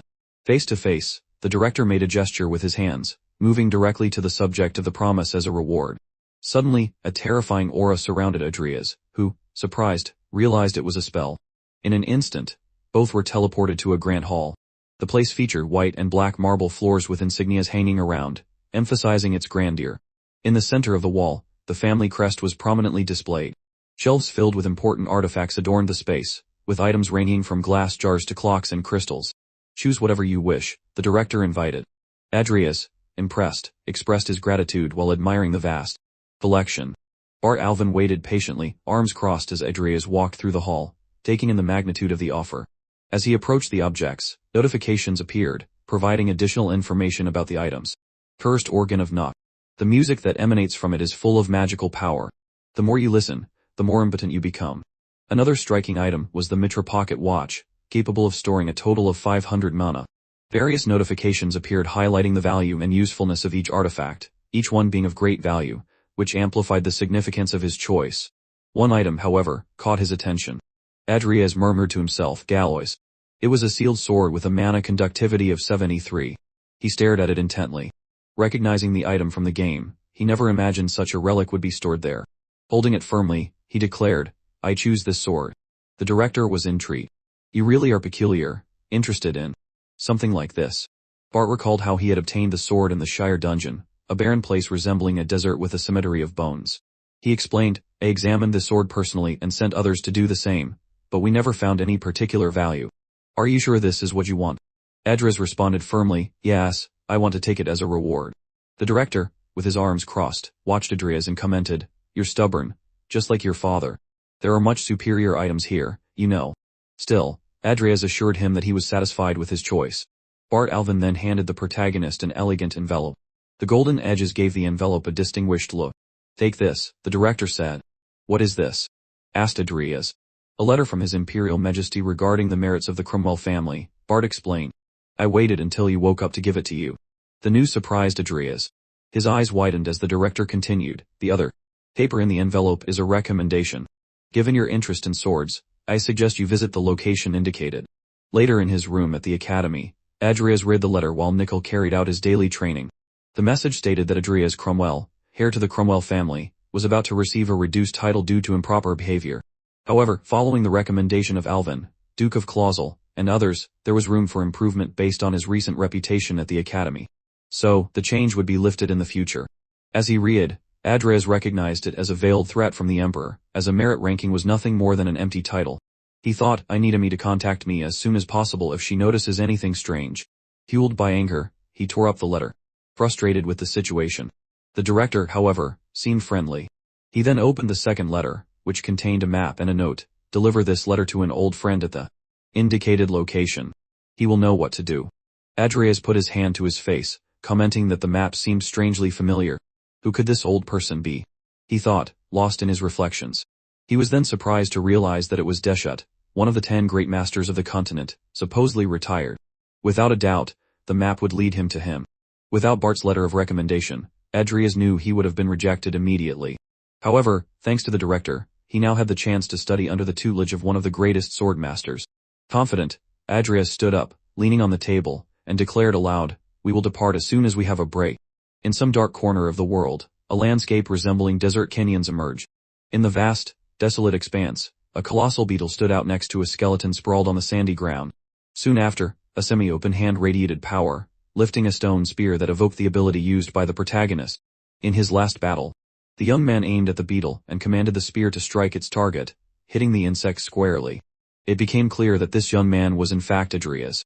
Advancing toward the beetle and removing his mask, Adrias reflected on the ability he had gained by facing Feyat. By combining mana and aura, even the most basic abilities acquired an uncommon power.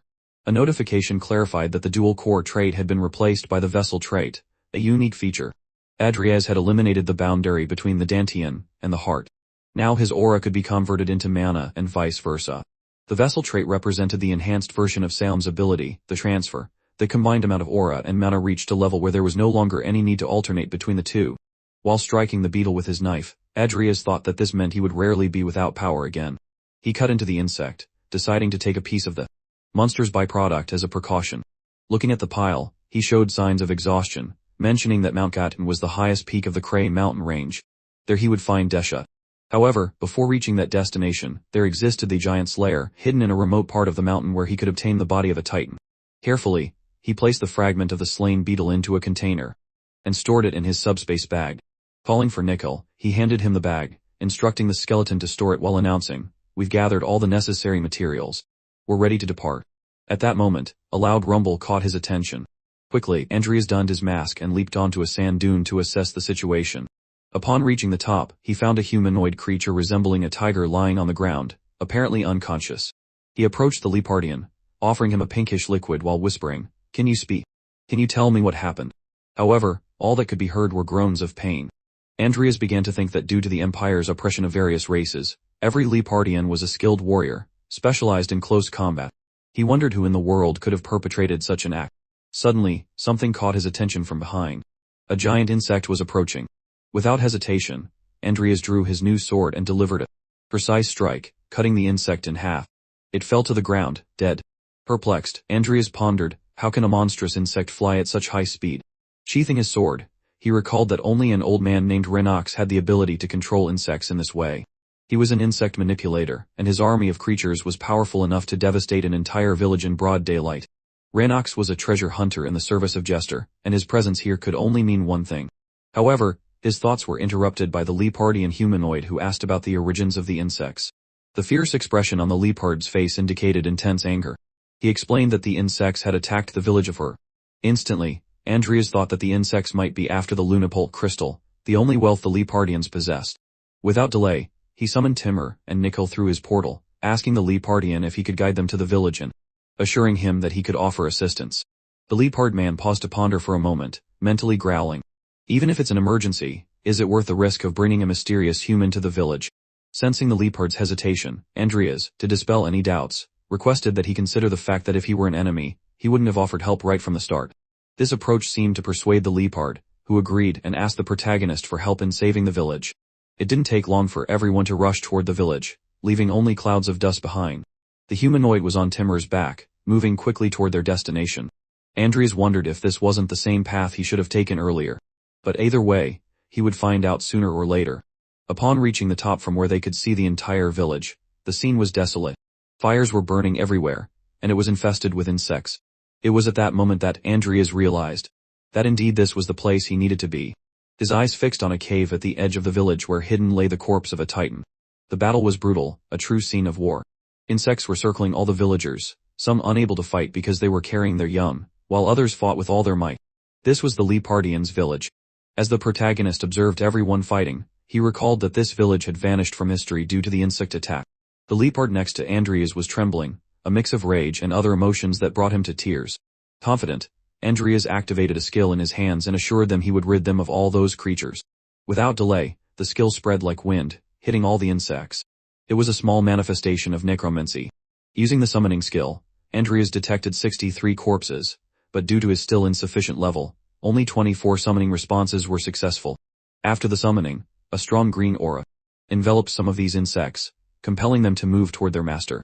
As they approached Adrias, he fixed his gaze and uttered, "Corpse explosion." This resulted in an explosion that sprayed the insects green, disgusting blood, dismembering some of them. The Leopardian who accompanied Adrias was left speechless, completely stunned by the scene. The explosion of the insects occurred almost simultaneously, providing some brief relief to the villagers. However, the battle was far from over as other insects continued to torment a Leopardian woman trying to flee with her child in her arms. She held him tightly, fearing for his safety. When one of the insects was about to reach them, Timur appeared from behind her, preventing the threat from getting closer. The great tiger king had his mouth latched onto one of the insects, his eyes filled with intense fury. It didn't take long before other insects returned to the fray, causing Timur to strike them one by one with powerful punches. Meanwhile, Nickel swung his sword in all directions, landing precise blows on each remaining insect. A new war scene unfolded with Timur, Nickel, and Adrias fighting to save the Leopardian village. Not far from there, a man remained hidden, watching someone interfere with his plans. He wondered, who the hell is this guy? It was the old man from the protagonist's memories, Ranox. A bald man with burned blonde hair and beard, red eyes, and clearly not pleased with Adrias's interference. Ranox was there seeking the mortal sins at the request of his master, Jester.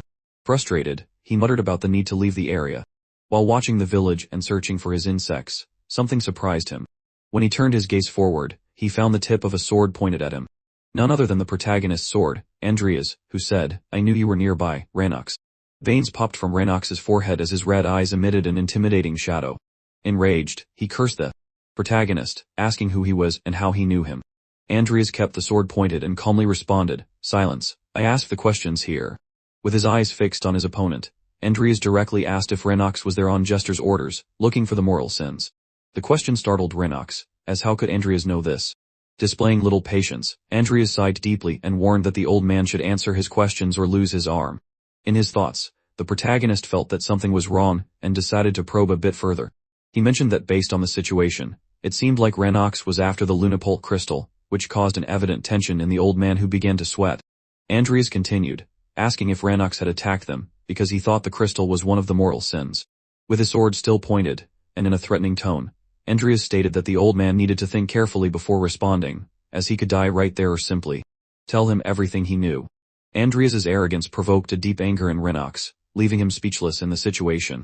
The old man's prolonged silence only heightened the tension in the air. Adrias warned that if Ranox chose not to answer, he could consider that he had chosen to die right there. Desperation overtook Ranox, who begged Adrias to wait, promising to reveal everything. He explained that the information he had was not precise and handed Adrias a piece of paper containing a list of possible mortal sins. Confirming his confidence, Adrias said he would verify the information and took the papers from Ranox's hands. As he analyzed them, he discovered that the first artifact was a mysterious treasure from the depths of the sea, which would be auctioned at the Muriel auction. He folded the papers and put them away, pondering that these items indeed seemed like they could be mortal sins. Therefore, the port city of Muriel would be his next destination. When Ranox expressed relief, thinking he would be spared, he didn't have time to utter his last words. Adrias's sword struck with high speed. After sheathing the blade, he simply thanked him for the useful information, but would not allow Ranox to remain alive. With the body lying on the ground, Adrias decided to keep it for future experiments. Knowing that time until the auction was limited, Adrias decided he would head to Muriel as soon as he returned to the village. As the smoke began to dissipate, signaling that the process of extinguishing the fire caused by the insects was already underway, a Leopardian woman bowed in gratitude for the salvation of her village, explaining that at the moment she was unable to properly express her thanks. However, she offered the Luna crystal as a token of appreciation. Adrias, standing before her, humbly declared that such gratitude was unnecessary, and that he had no interest in the crystal. She then asked what he desired. Pointing toward the cave behind him, the protagonist expressed his wish to explore it, and requested permission from the Lepardian people. Those present looked at him in astonishment, unable to believe that he wanted to enter the mine. Murmurs began spreading, a mix of disbelief and anger, questioning if his goal was also to invade the mine and debating the trustworthiness of humans. The village leader closed her eyes, silently, expressing her disappointment. After taking a deep breath and reflecting, she turned to Adrias and granted him permission to enter the site. Her people immediately voiced their trust in her, but insisted that no matter how much they owed him for saving them, the man could not simply do as he pleased. At that moment, the woman turned back to address her people, cutting off their words. Recognizing the importance of the situation, she affirmed that without the man's help, the entire village would have been destroyed. Without him, there would be no mine or anything else. Adrias, understanding their feelings, tried to reassure them, confirming that his interest was not in the Luna crystal. This left the woman curious about what he could possibly be after. He turned his gaze to the cave where something green glimmered within, and explained that he would reveal his purpose inside as what he sought was there. They entered the cave, following the path until they reached a wall that appeared frozen. Adrias touched the wall, indicating that this was the spot. The woman was puzzled. After all, it was just another solid rock wall. The protagonist then asked Timur to break through the barrier, and the summoned being growled in acceptance of the order, delivering a powerful punch against the wall. Timur caused it to crack, sending shards flying into the air. In her thoughts, the Lepardian woman acknowledged Timur's immense strength, which left her astonished. Her soldiers urged everyone to leave immediately, warning of the danger. However, something caught everyone's attention, leaving them all struck. Numerous green crystals were embedded everywhere, covering the walls and ceiling. The elder asked Adrias if this was what he was searching for, but the protagonist stated that although he knew the value of the crystals well, they were not what he sought. Before them, a massive kneeling statue surrounded by crystals stood out. The elder questioned what it was, and Adrias explained that this was exactly what he was looking for. The grandeur of the discovery was unbelievable, leaving the woman speechless as she asked why something so monumental was there. Adrias approached the statue, analyzing it with Timur by his side. He turned to the Lepardian elder and informed her that he would leave all the Luna Pult crystals for them, but in exchange, he needed to be alone for a while. Curious, the woman asked the reason behind his request. As the tribe leader, she felt it necessary to understand Adrias's motives. Even without seeing the protagonist's face, it was clear he responded seriously. There's no need to worry. If I had intended to harm you, I would have done so already. The arrogance in his words angered one of the Lepardian guards who found Adrias's attitude unacceptable, even though he was the village's savior. However, the elder intervened, raising her arm to stop her subordinate from confronting him, calling the guard by name. She placed a hand on his shoulder as a sign of respect and stated, since Adrias did not take the crystals by force, he deserves our trust. This left the soldiers in disbelief. The elder continued, requesting a favor from Adrias. He listened carefully as she explained that he was the first human with whom they had made a promise, and that as such he should honor it. Some time later, Adrias found himself alone before the immense statue of the Titan he had been searching for. Concerned about the Titan being petrified for such a long time, he began contemplating the possibility of transforming it into a ghoul. Preparing to cast a spell, he formed a circular sphere in his hand, signaling the beginning of necromancy. As he invoked the ghoul summoning ability, a corpse detection spell was triggered. However, to his great surprise, he received a notification that his summoner level was insufficient, resulting in a failed attempt to summon the ghoul. In frustration, Adrias threw his mask to the ground and sighed, aware that the task would not be easy. Stretching his arms, he reassured himself that no matter how long it took, the Titan would definitely be his. Determined, he cast the spell again, only to be informed once more that his summoner level was insufficient. Time passed, and Adrias persisted with numerous attempts, all ending in failure. Looking wary, he wiped the sweat from his brow, and began questioning whether he should give up. Exhausted, he bent forward, expressing his frustration. A week had passed, and he still had not achieved his goal. He refocused his gaze on the Titan, fully aware that he could not simply give up. The location was no longer a secret, and there was no guarantee the giant would remain there the next time he returned. Despite the challenges, Adrias was not ready to give up so easily. He began channeling his mana and energy into his hands, pushing his limits beyond the standard threshold. It was a risky gamble, everything or nothing.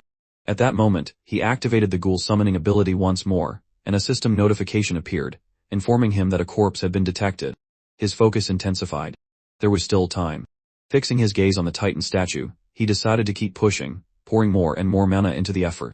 Suddenly, a new notification appeared, confirming that the summoning had been successful. Adrias was utterly stunned as he watched the Titan's fingers begin to emerge. Gradually, the petrified parts gave way to the colossal body of the giant. A system message indicated that the summoned titan's level was extraordinarily high and that a bonus status had been added. Slowly, the stone-covered body began to crack apart, revealing jagged teeth, emitting an ominous growl. The system notified Adrias that the titan was regaining fragments of its past egos and traits from before its death. As the body of Rudrudal Kinudo, the mythical titan champion, began moving again, shards of stone fell all around the cavern. His shadowed silhouette was dark and tinged with red. With overwhelming strength, Rudrudal made Adrias seem like an ant in comparison. The system highlighted that this was a high-tier summoning, possessing traits of ego, monstrous strength, an indomitable fighting spirit, and unique abilities. The mythical titan champion had long, earthy brown hair, menacingly red eyes, and an intimidating aura. He slammed his massive sword into the ground before Adrias, producing a thunderous noise that left the protagonist speechless. Then to Adrias's astonishment, the titan knelt before him, keeping his enormous sword embedded in the earth. Adrias reflected that at that moment he was likely the only one in the world capable of commanding the legendary titan of the giant tribe. With a satisfied expression, he realized he no longer needed to fear lower-level enemies. He silently thanked himself for his efforts, knowing that all his hard work had paid off. That same night, in one of Jester's mansions, he sat calmly at a table reading a book. On the table rested a glass jar inside which a fly buzzed incessantly, its wings beating against the container. Suddenly, in the blink of an eye, the fly exploded. Jester, witnessing the event, looked at the remains of the fly with a perplexed expression, murmuring the name Renox. He deduced that his subordinate might be dead. With Renox's image forming in his mind, Jester remarked with an unsettling calm, "That doesn't matter now. There are still many objectives to achieve and pieces to gather." His thoughts were abruptly interrupted by a crow that flew into his quarters, addressing him as Master Jester. The crow delivered a message. The Imperial Majesty requested his presence. Jester's expression remained nearly unchanged, but the tone of his voice confirmed his intent to answer the summons as quickly as possible. Looking at a piece of paper containing information about the same artifacts in Adrias's possession, Jester informed the crow that he had something important to report to the Emperor.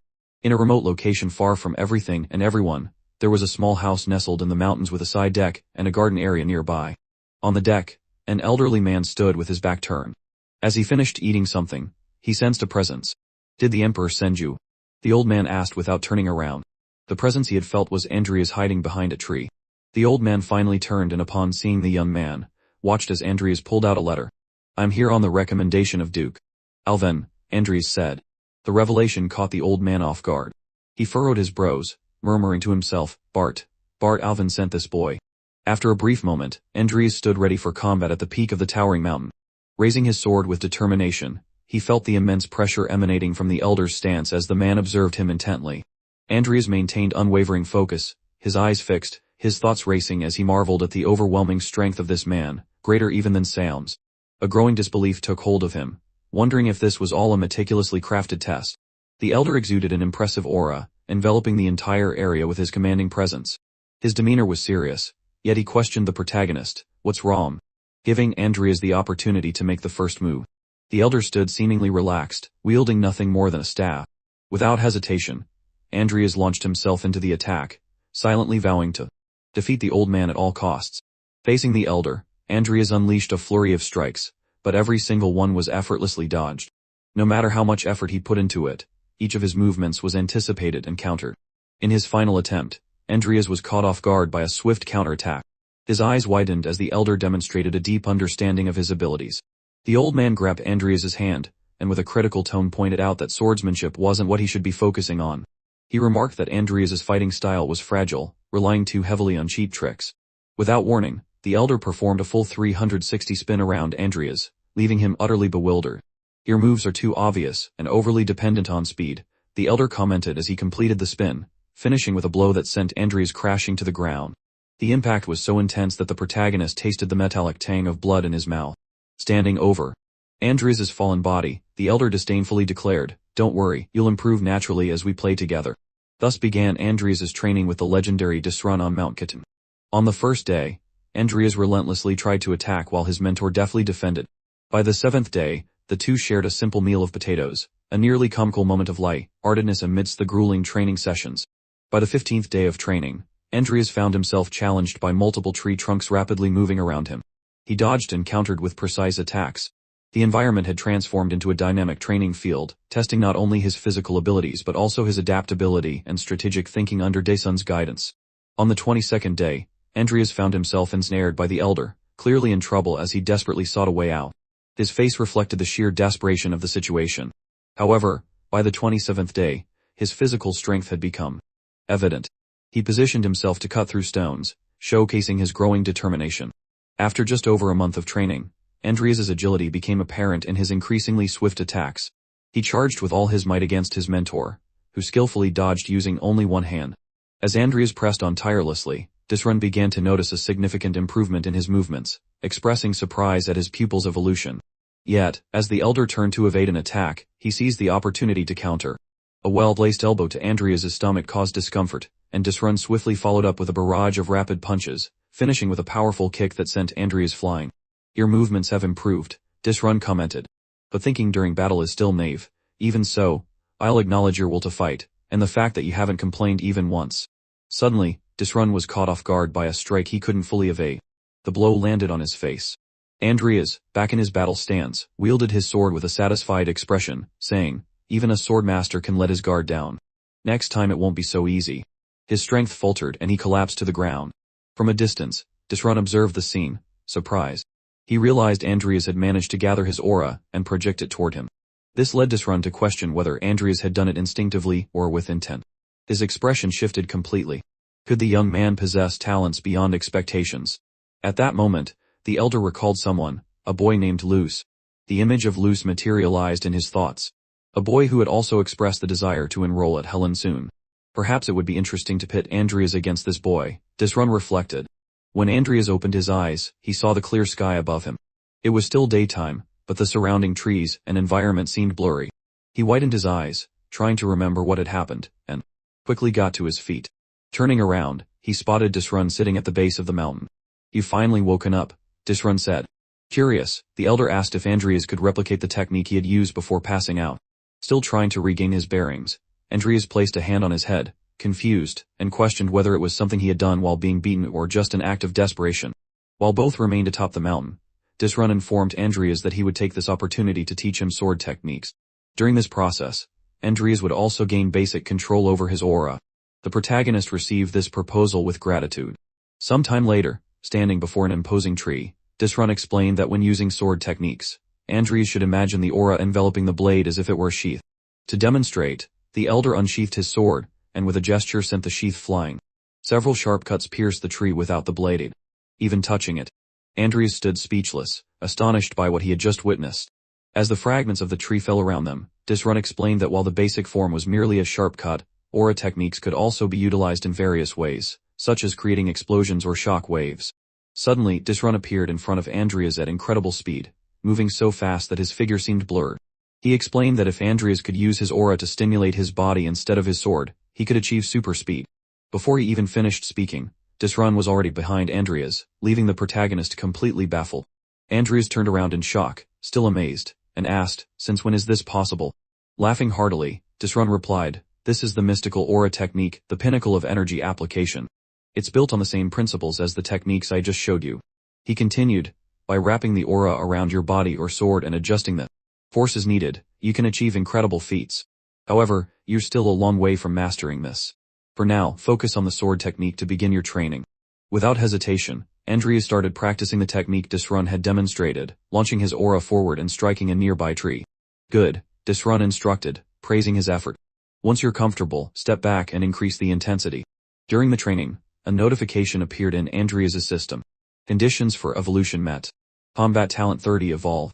Although surprised, Adrias chose to ignore the message for the time being.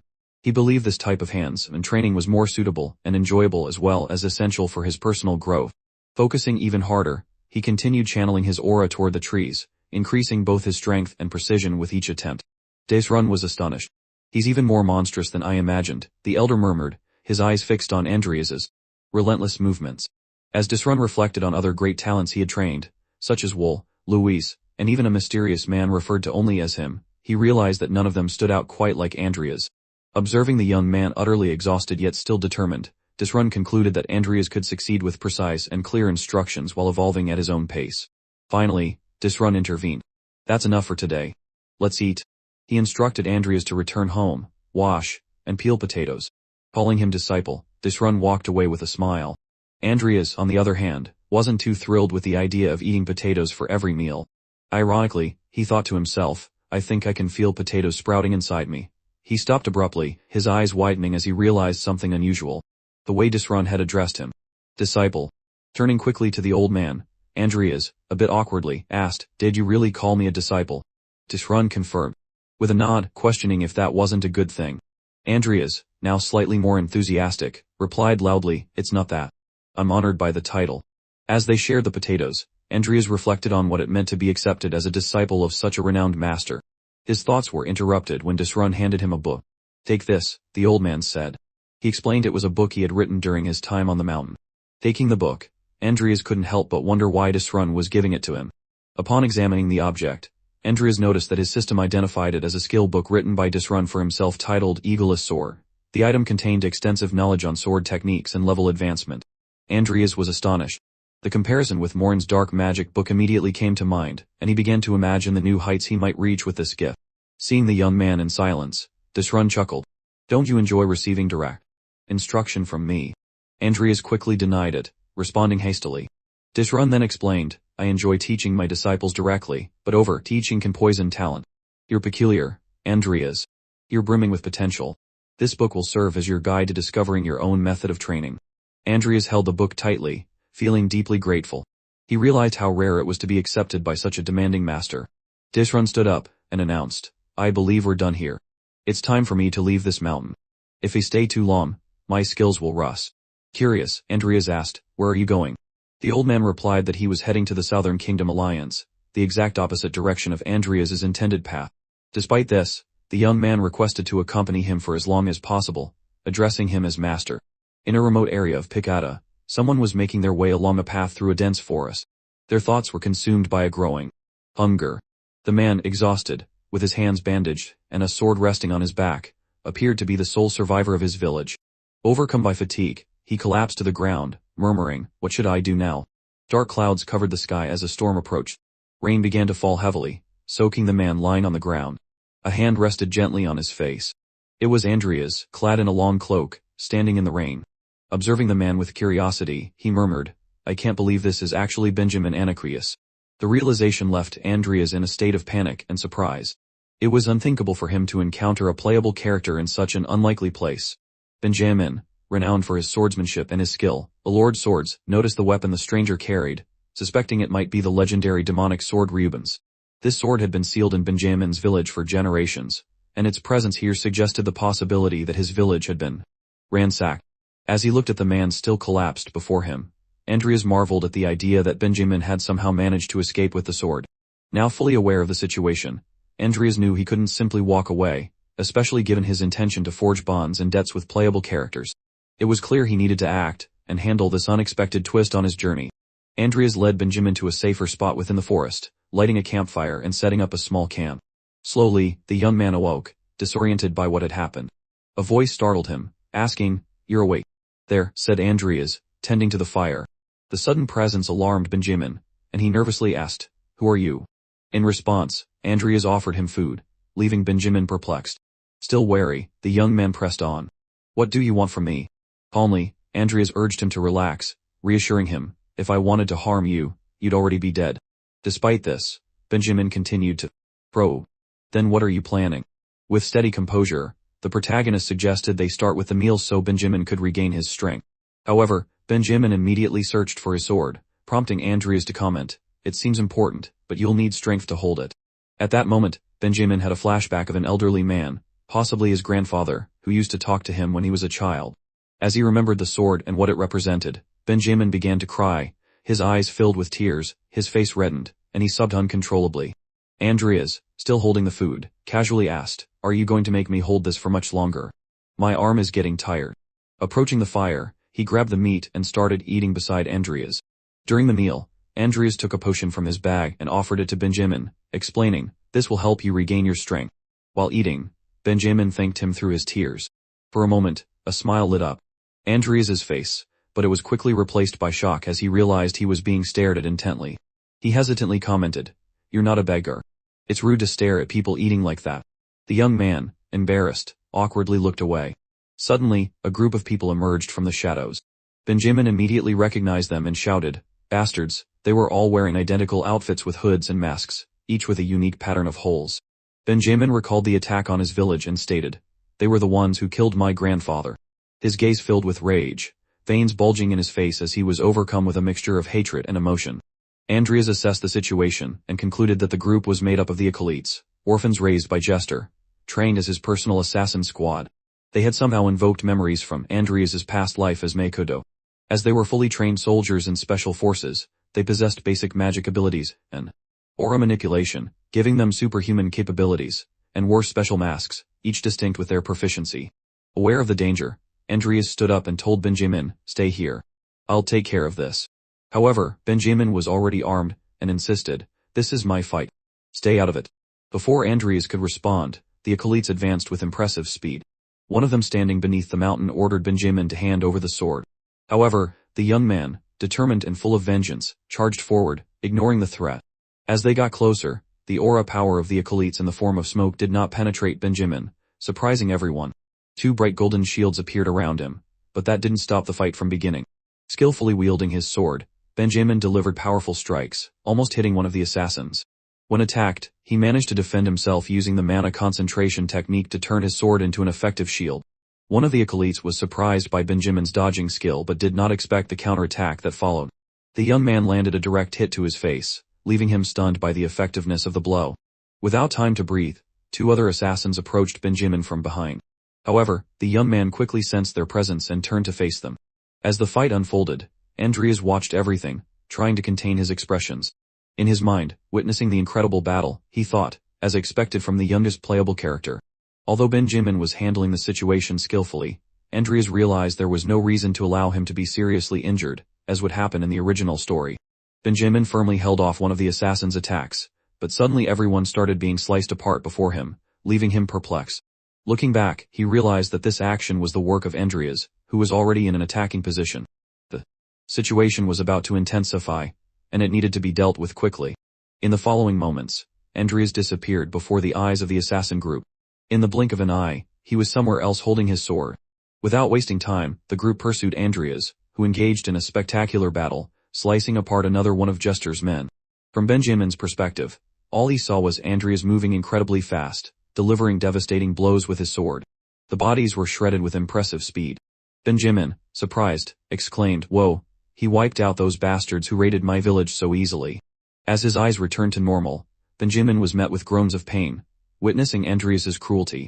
The most shocking scene was seeing Adrias step on one of the assassin's heads, making it explode like a watermelon. Benjamin could only wonder, who is this guy? Adrias stood amid several mutilated bodies, some without legs, others without torsos, and most without heads. Sheathing his sword, he asked himself, is that it? If it was, he had already finished. Benjamin, in turn, began to wonder if he would have been able to protect his village if he were as strong as Adrias. The young man's thoughts were interrupted when Adrias asked, "Are you okay?" Still shocked, Benjamin nodded. Then his expression hardened, trying not to show fear in front of the man who had annihilated the acolytes so easily. Adrias, proud of his skills, noticed the change in the young man's attitude and, realizing he still hadn't introduced himself, stated, "I am Count Adrias Cromwell." In response, the young man introduced himself. "I am Benjamin Anquius." Noticing that Benjamin was being followed, Adrias asked if the young man had somewhere to go. Benjamin, with his hand on his head, was at a loss for words. Images of the other playable characters who planned to enroll at the academy flashed through Adrias's mind. With a smile on his face, he already looked forward to meeting them and taking care of this promising young man, so he offered Benjamin more appropriate fencing lessons. For Adrias, it would be a crime to let such a promising talent go to waste. Adrias stated, "If you get accepted into the academy, I'll write you a letter of recommendation." Benjamin was surprised by the great opportunity he was receiving, but his expression shifted to sadness and shyness as he mentioned, I don't have any money." However, Adrias didn't consider that a problem. He replied, "I didn't ask for money. I'll sponsor you. The only thing you need to decide is whether you accept it or not." The young man's eyes widened at this incredible offer. Adrias, arms crossed, waited for his response, watching as Benjamin was overcome with emotion. With tears in his eyes, Benjamin knelt and said, "Someday I will surely repay your kindness." This moment was marked for Adrias. Some time later, sitting in his office, he was examining his tablet. A slight smile formed on his lips as he read Benjamin's message, thanking him for the letter of recommendation, and all the support he had given. The young man had been admitted to Manus Academy. As a sword expert, he would have no trouble graduating as long as he worked hard. Adrias was willing to invest whatever it took to ensure the young man's success. Shifting his thoughts, Adrias realized he needed to prepare for the Muriel auction. Using his tablet, he sent a message to Carlos asking if he wanted to attend. In response, Carlos accepted the invitation and asked that the tickets be taken care of. Adrias stood up, certain it was time to head to Picada's most lawless entertainment district. Meanwhile, in Jester's mansion, he was asking what had happened to the demon's sword. In response, his servant informed him that the boy had fled with the sword, and that a unit had been sent to capture him, but there was no news of their return. The servant remained kneeling while Jester tinkered with a creature's body. "You're telling me you let him escape?" Jester asked, irritated. The servant remained silent. That demon's sword was capable of amplifying both the magical and physical abilities of its wielder, and Jester was determined to study it in order to mass-produce a version to strengthen his army. Holding the creature's head, his hand trembled with rage as he thought, I thought I had finally found it. But to think it escaped this way. Overcome with fury, he crushed the creature's head, shouting, "Send Hosen to Muriel. Have him join Alb at the auction. They need to bring back the crown from the depths no matter what happens." In the port city of Muriel, a ship was anchored in the harbor, bringing several people to the neighborhood's largest auction, known as the Night of Flowing Gold. Adrias and Carlos were already at the location, analyzing information, while savoring wine. Adrias's goal was to acquire the 7 deadly sins, but he would also take the opportunity to obtain as many renowned items as possible. On Adrias's tablet, there was information about a sword called White Nightmare, known for its high mana conductivity. He planned to acquire it and send it to Benjamin. Upon noticing Adrias's interest, Carlos asked, "So, it's true that you're interested in fencing?" A little awkward, Adrias replied, "I was thinking of giving this sword to someone I know." Carlos analyzed the item and commented that the sword was very good, but thought that 20 million was a bit low. He questioned why Adrias wasn't willing to pay 50 million. Calmly, Adrias replied, "The auction is just starting. The price will rise gradually." The auctioneer began announcing higher bids. From 20 million, the sword went up to 23 million, still asking who will bid more. Finally, the item was sold at that price to the protagonist. Carlos laughed, saying that Adrias had gotten a good price. They then moved on to the next items. In front of Adrias was a map that many scholars had tried to decipher without success. Upon recognizing it, Adrias muttered to himself, "Is this thing here, too?" The secret map led to the tomb of the Red Dragon, Krava. For Adrias, it seemed like a simple Easter egg, but he didn't expect it to be real. There was a murmur among the people present, and for Adrias, it wasn't any different. After all, the bodies were extremely precious to him.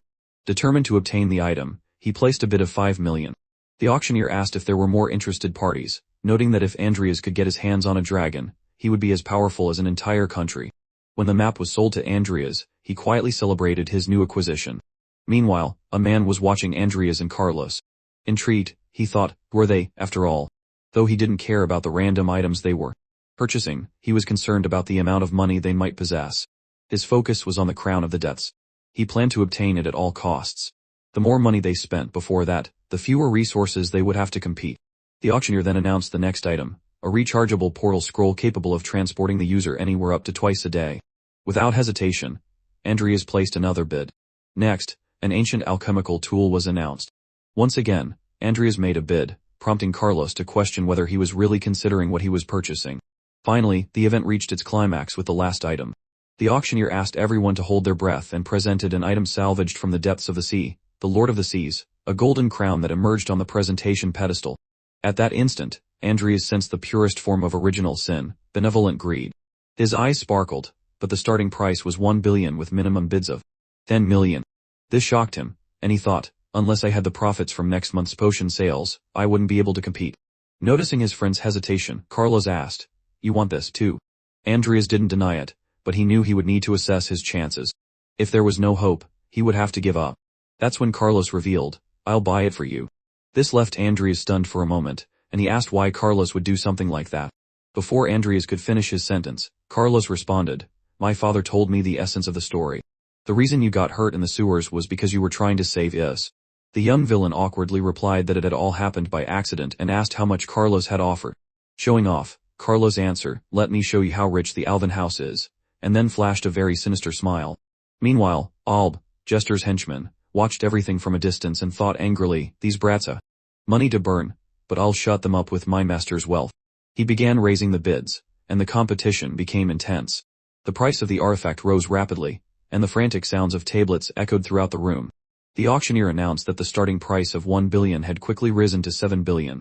Adrias was tense, finding the amount of money involved absurd, but the competition was fierce. Soon enough, the auctioneer shouted, 10 billion. We've reached 10 billion wills. Carlos was enjoying the situation, finding everything quite interesting. By this point, his nervousness and excitement had made him stand up, leaving Adrias speechless. Watching everything, the protagonist simply smiled, thinking, now that we're in this situation, you better win, and I'll definitely pay you back. The auctioneer stretched his arms with joy. They had already surpassed the expected amount, and the profits were significant. He exclaimed, unbelievable, the bid has reached 50 billion wills. Is there anyone else bidding? Carlos seemed confident, humming as if that amount was insignificant, while Adrias sweated with tension, realizing the size of the debt he would have. Then a shout echoed through the hall. 90 billion. The room went silent for a moment. Alb, Jester's chubby henchman, nervously sweated, his veins bulging as he let out nervous laughs.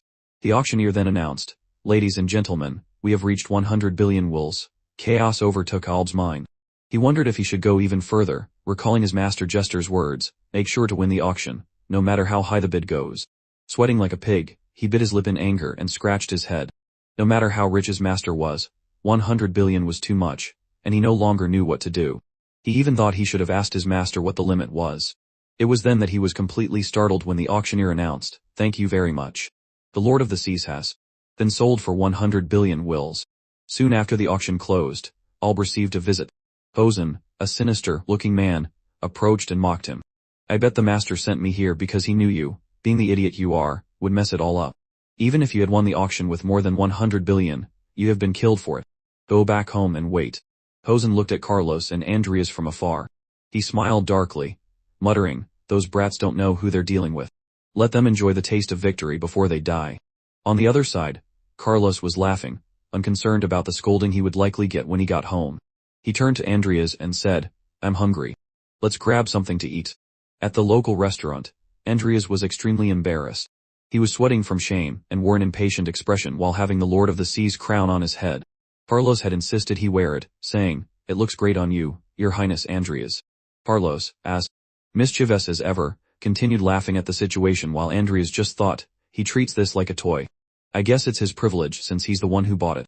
The two finally sat down at the table, savoring the meal, but Adrias couldn't stop thinking about the absurd wealth of the Alvin house. Carlos raised his glass to make a toast in celebration. As they toasted, Adrias thanked his friend for always helping him. Thanks to him, he had managed to acquire greed safely. Everything seemed calm, and Adrias even thought the congregation wouldn't take any immediate action. He planned to leave right after the meal. But life is full of surprises, and a local security voice interrupted his thoughts. Hey, who are you? You're not allowed to be here. The two widened their eyes, waiting for what was coming. Suddenly, a strong kick hit the door, breaking it instantly. Hosen appeared, accompanied by other soldiers of Jester, saying, oops, did we interrupt your dinner? Carlos immediately stood up, demanding to know who they were, while Adrias gritted his teeth. He realized he had spoken too soon. Hosen took his first steps, entering the place with a sinister and terrifying expression. His words echoed, hand over the crown and step back. That way, I'll kill you without any pain. Adrias knew this would be a big problem. He recognized Hosen, known as the Devil Sword. Although he couldn't use secret arts, Hosen was as strong as an aura master. Arrogant and skilled, he frequently clashed with his mentor, Disrun, before separating and diving into the criminal underworld. He had been recruited by Jester, who saw his immense potential. Holding his bag, Adrias thought quickly. He needed to recover the greed safely and escape unscathed. He turned to Carlos and said, the situation here is complicated. Let's run. Hosen, with a sarcastic smile, stated, I won't allow that. Capture them. At that moment, Hosen's subordinates advanced, drawing their swords. Without hesitation, Carlos and Adrias jumped out of the window, breaking the glass with the impact. Quickly, they ran as far as they could, leaving Hosen behind. He only laughed. Good.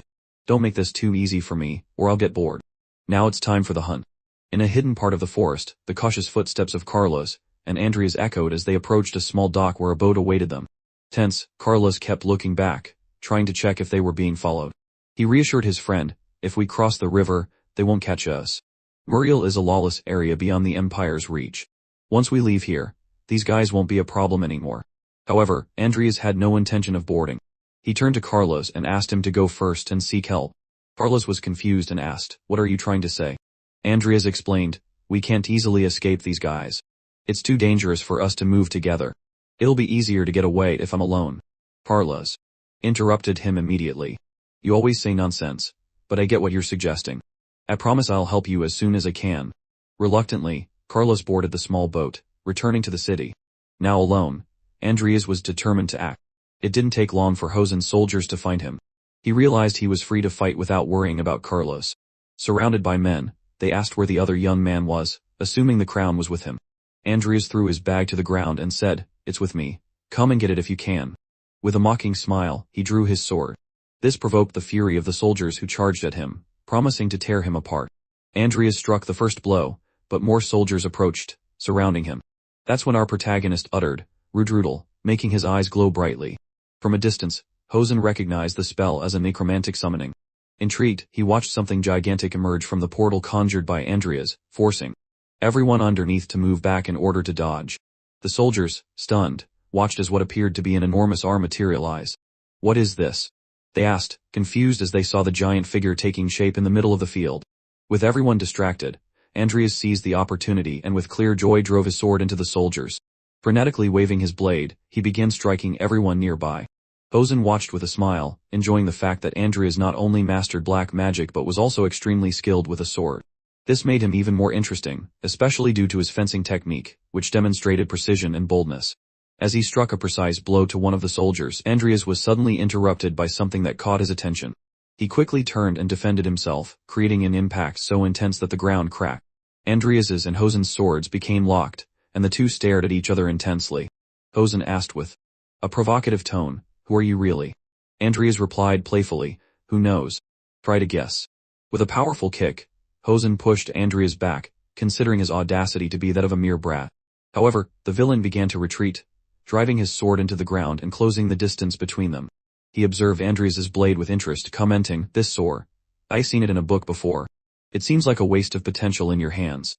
Adrias started to realize that Hosen was more powerful than Fayette, and that defeating him would be difficult without resorting to slow.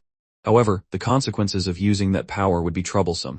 Hosen, with a calculating smile, said, "I'll add the sword to my collection, too." Mocking, Adrias replied, "Collection? What a pretentious thief." The response infuriated Hosen, who gritted his teeth and cast a curse on all of Adrias's descendants. Standing firm, Adrias invoked Timur and Nickel, his loyal summons, and declared, once again, as is said, "Try if you can." In Adrias's reasoning, if Hosen trusted in the power of the artifacts, he would use numbers to dominate them. Hosen was alarmed when he realized that in addition to the summons, Adrias had resurrected the fallen soldiers who were now turning against their own master. Even so, Hosen kept smiling and commented, "Interesting, a necromancer who uses a sword." Drawing his weapon, Hosen proclaimed, "Demon Slayer Sword, Genos." His sword began to glow with golden dust, making Adrias worried. He knew it was an undead sword. Hosen, with a cold look, continued, "If I take your corpse with me, I'm sure Master Jester will be pleased." Adrias thought about how many swords he should have in that sheath. Adrias ordered his undead to advance. He declared, "Here begins the war of attrition." The resurrected soldiers charged at Hosen, who soon asked, "Do you think you can stop me with this trash?" He met them with a devastating blow, decapitating them all at once. Although he didn't show it openly, Adrias's eyes widened at this fact. Then Timur charged fiercely at his opponent, who was confident that the undead were easy enemies to deal with, thinking they were mindless. However, Adrias's undead had a unique characteristic. They had regained a sense of their past selves and now thought as a collective. Nickel attacked from above, trying to surprise him while Timur charged from the front. The impact lifted debris from the ground, but Hosen skillfully dodged, moving between the attacks. Seeing an opportunity, Adrias channeled his magic and summoned his newest corpse, the Titan Huddle, the fearsome giant of the giant tribe. A massive portal opened behind Hosen, and the colossal figure of Huddle emerged, ready to strike. Hosen looked up, surprised, but his smile quickly returned. He unsheathed a new sword, the legendary Frieren, which absorbed the opponent's strength, granting a temporary power boost to its wielder. When the Titan delivered its blow, an explosion occurred. As the dust settled, Hosen was blocking Huddle's sword with Frieren. A purple light emanated from the blade, and the system notified Adrias, energy absorption in progress. The man's expression indicated everything was going according to plan. Watching this, Adrias cursed, admitting his opponent was going to absorb the full strength of his summon. Gritting his teeth, our protagonist clenched his fists, exclaiming, "Damn it, he's a terrible match for me."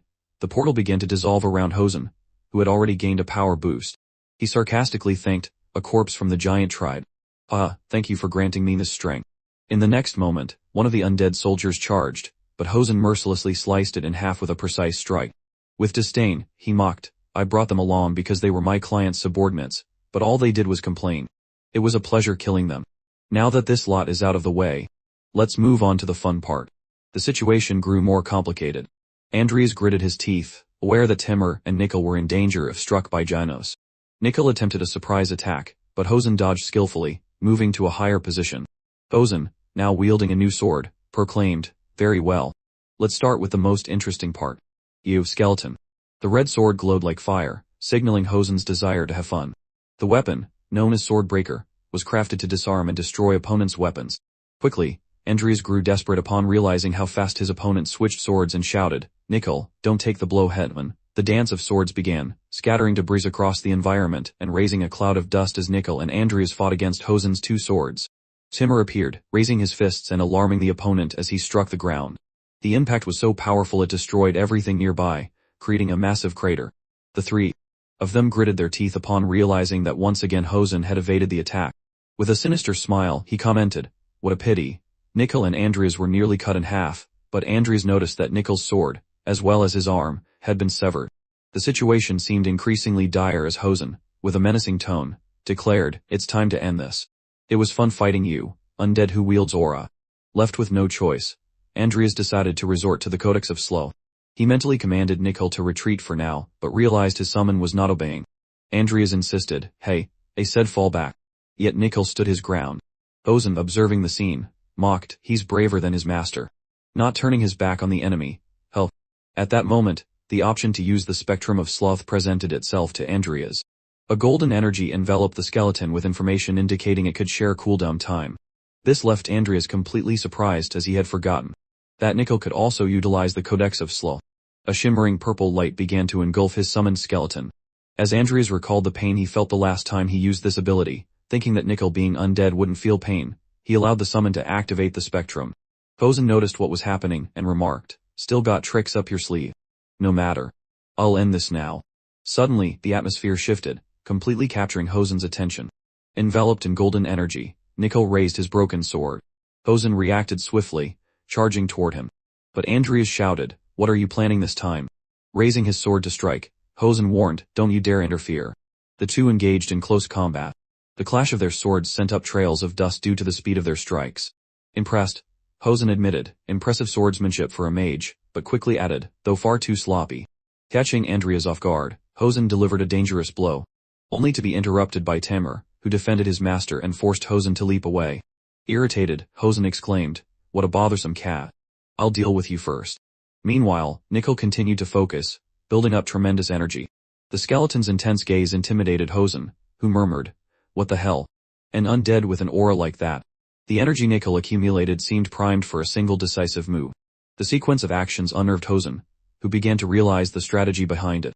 Hosen thought, no, could this be secret aura arts? A dust cloud blanketed the battlefield, obscuring everyone's vision. Adrias shielded his face for protection. When the dust finally settled, his eyes widened in disbelief. Nickel's skeleton, enveloped in its golden aura, had assumed the form of his former self. However, Nickel's appearance quickly reverted to his skeletal form, with only his white hair dissipating in the wind. The portal had opened for him to return, accompanied by Adrias' gratitude. His figure had already returned to that of a skeleton. Meanwhile, Hosen lay in the rubble, barely able to stand, his two swords shattered. Adrias thought, that guy, he survived Nickel's secret arts. On Hosen's side, the man stared incredulously at his destroyed swords, including Frieren. He lamented the loss of his weapons while regaining his composure. While Timur leaped ferociously, aiming to finish him off with a powerful punch, Hosen evaded once again, skillfully sidestepping the impact. Then Hosen grabbed a new sword shimmering with golden dust named Gynos and shouted, you damned corpse. He charged at Timur but was intercepted by Adrias, who immediately stepped in to protect his summon. Timur took advantage of the opening and grabbed Hosen with both hands. Even so, the man let out a manic grin, his mouth full of blood and his eyes wide. Timur wasted no time and hurled him away with all his strength. Adrias knew it was time to end the confrontation. He raised his sword cloaked in aura and declared, egoless sword. Hosen, seeing the overwhelming aura surrounding Adrias, fell silent for a moment. Touching the blood dripping from his mouth, he smirked and commented, so now you want to fight, brat? Fine, let's continue. Adrias knew he had to act quickly before Hosen could recover. Both rushed forward, their swords clashing in sparks without hesitation. A memory surfaced in Hosen's mind. The sky was as clear as it was that day when he was just a young man with a puzzled expression, eating potatoes alongside Disrun and another disciple. Their master spoke, "You're half right, half wrong. A sword is nothing more than a tool, and a tool should be the last thing you think about in swordsmanship." In the memory, young Hosen replied, "But isn't it obvious? If two equal warriors fight, the one with the better tools wins." With a stern look, Disrun explained, "That's true in a battle between ordinary men. But in a fight between those who have reached the state of aura mastery, victory is determined by the understanding of swordsmanship. Without understanding, even if your opponent wields a tree branch, they could still threaten your life. Both of you have the talent to become aura masters. If you rely too much on tools, you'll end up destroying your own talents." The memory faded as Hosen coughed up blood. In that moment, he finally understood the meaning of Disrun's words. An undead capable of using a secret aura technique with a broken sword was living proof of his master's teachings. Hosen smiled and murmured, "I should have listened to that old man." Then he dropped to his knees, exhausted. Adrias, sheathing his sword, approached as Hosen, still gasping for air, asked, "Brat, are you that old man's apprentice?" With pride, Adrias confirmed it. Hosen, with a bitter smile, admitted, "Makes sense. Even your sword smells like potatoes." A silence settled under the starry sky. On the other side of the river, Carlos gathered with several men dressed in identical cloaks. He called out urgently, "This way, quickly, get in the boat." His voice was laced with urgency, fearing they might arrive too late. At that moment, heavy breathing echoed from the water. Adrias emerged from the river, clinging to the boat. Carlos rushed to help him as Adrias, putting on an impeccable performance, said, "I thought I was going to die. Quick, pull me up, please." Carlos asked how he managed to swim there. But as he climbed aboard, Adrias explained, "They attacked me all at once, so I left my trail and swam here like a madman." Carlos, gripping his sword, shouted, "Those bastards." But Adrias asked for calm, pointing to his bag and assuring them that the luggage was safe. With water dripping from his green hair, he smiled and commented, "First of all, Muriel is that kind of place, isn't it?" Even though everything seemed resolved, Carlos wasn't so naive. He knew that among those men, there was someone with a very strong aura. He then said, "I finally figured it out." Adrias looked at him confused, and Carlos made a joke. "I finally understand why everyone calls you Seaweed Head." The atmosphere lightened, drawing laughter from everyone on the boat. Some time passed, and Adrias was atop a mountain, standing before a cave emitting a faint light. Various sounds echoed from within. Inside, Adrias was trying to help Nickel adjust his new hand. "All set, try moving it. It's the arm of a sword demon, so it shouldn't be too bad," he said to Nickel, who began opening and closing his new hand. Adrias sighed in relief, realizing Nickel had been properly fixed. Suddenly, a notification appeared before Adrias. The Spectre of Sloth had a 32 chance to evolve. Would he like to evolve it? Additionally, the system informed him that the Revenant fighter had an 80% chance of evolution. Adrias thought to himself, the evolutionary chances have increased significantly after fighting Hosen. Evolving Timur now seems like a good idea. He accepted. Timur, confused, began to feel something different in his body as a shimmering light enveloped him. The system announced he was undergoing evolution with a remaining time of 342 hours. However, something went wrong. Everyone was baffled, questions forming in their minds. Meanwhile, Adrias thought, maybe I should start working on my elemental magic when I get back. But there's also something else I want to research.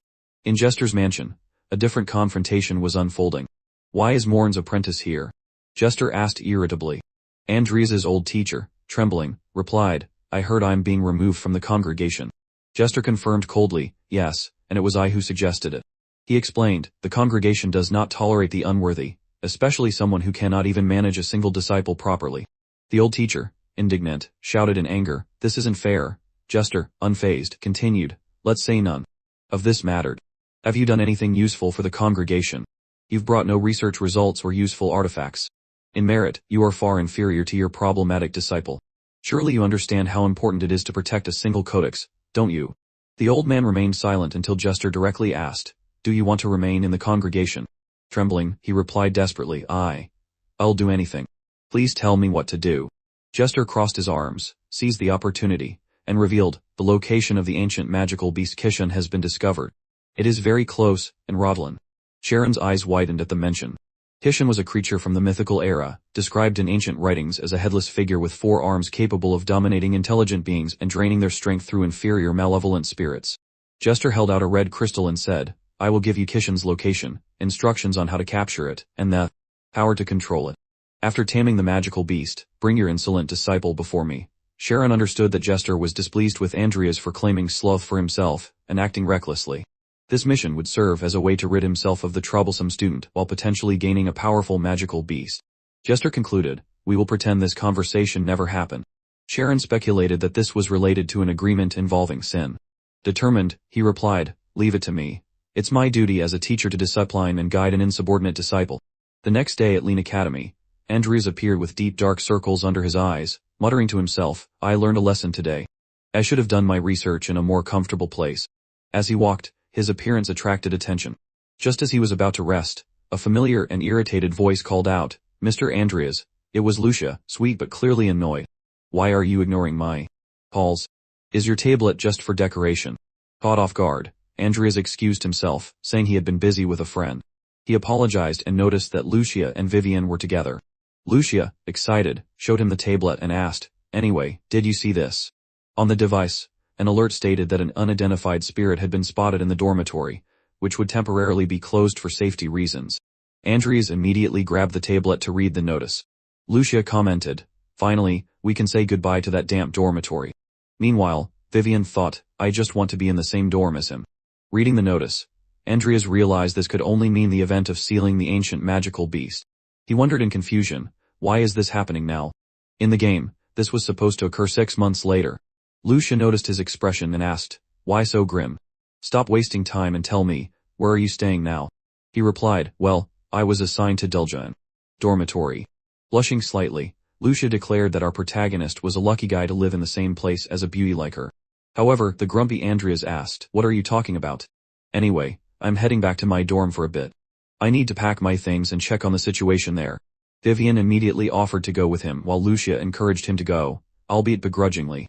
Adrias didn't refuse Vivien's help, leaving her flustered and Lucia visibly annoyed. In the hallway on their way to the dormitory, Adrias asked, did you see it too? She replied, I only saw it briefly, so I don't know all the details since it was happening in the magic department. All I know is that a professor named Sharon Cypress started investigating it. Adrias bit his lip, intrigued, knowing that his intervention might have altered the course of events. Suddenly, they stopped, startled, seeing a girl leaning against the wall. It was Diane. Her expression was zombie-like, drool, dripping from her mouth as she muttered, this one is wrong, too. Adrias rushed to her, calling her name, but she immediately said, don't touch me. Don't talk to me. He realized that something had taken over his friend. In Rodlan, there were 2 types of intermediate-level bosses, including Sharon. In the game, only one of them had ever gotten their hands on Kishin, as the other had not yet made a move. This meant the culprit was most likely Sharon. Adrias seemed deeply concerned about Diane's condition. He said to her, this isn't something you can handle. I suggest you leave quietly. However, Diane turned as if no longer in control of herself and asked, what are you talking about?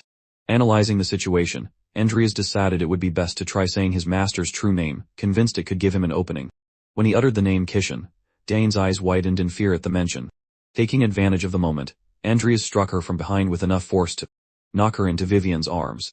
Slowly, Diane started returning to her normal state, feeling the pain from the attack. Adrias asked, are you back to your cell? Still confused, Diane responded, where am I? To confirm her recovery, Adrias asked, do you know who I am? She immediately replied, why are you saying such nonsense? Of course I know who you are. He explained, it was a dangerous situation. You were possessed by a spirit. Vivien added, you were saved by him. The young girl, stunned, began to vaguely recall what had happened, saying she had seen something. But Adrias suggested they all leave the building for now. Sorry for causing trouble again, Diane said as they walked. Adrias reassured her. Don't worry. By the way, did you volunteer to be an assistant investigator? She replied, yes, because I was curious. After all, it's not every day you get to research spirits. She then revealed, that's when Professor Cain invited me to join him. Hearing this, Adrias remained thoughtful as it explained a lot. Cain's offers were merely bait, and he had likely lured Diane to be possessed by the spirit. Diane, probably too focused on her magic, had let her guard down, allowing Cain to summon the spirit that possessed her. All of this indicated that old Cain was growing bolder by the day. Pondering this, Adrias asked, do you know where the professor went? Diane looked slightly confused, but answered anyway. If I'm not mistaken, he said he was going to look for the main body. This information left Adrias inwardly alarmed as he knew it referred to the sealing site. In the distance, strange energy was concentrating at the top of a mountain, and Adrias's thoughts urged him to hurry. At the sight, Charon stood before a statue that was absorbing all the energy from the fallen bodies around it. A clear smile spread across Charon's face as he muttered to himself that he had finally succeeded. That energy began to take shape, forming into a massive magical beast. With a terrifying expression, Charon knew that the only thing left to do now was to eliminate Adrias Cromwell. The hurried footsteps of Adrias and Vivien echoed as they sprinted toward the ceiling site. Looking back, Adrias thanked Vivien for accompanying him. Of course it was no trouble for her. Besides being near him, she was glad to assist. However, thoughts of her presence weighed on Adrias's mind as he questioned himself. Was this really a good idea? He could no longer find a valid reason to send her back. At this rate, not only might he fail to use his summoning effectively, but if he messed up, Vivien could discover his connection to Charon. His fatigue made him question whether his judgment was still reliable. He considered coming up with an excuse to send her back right then and there. Suddenly, they stopped in surprise.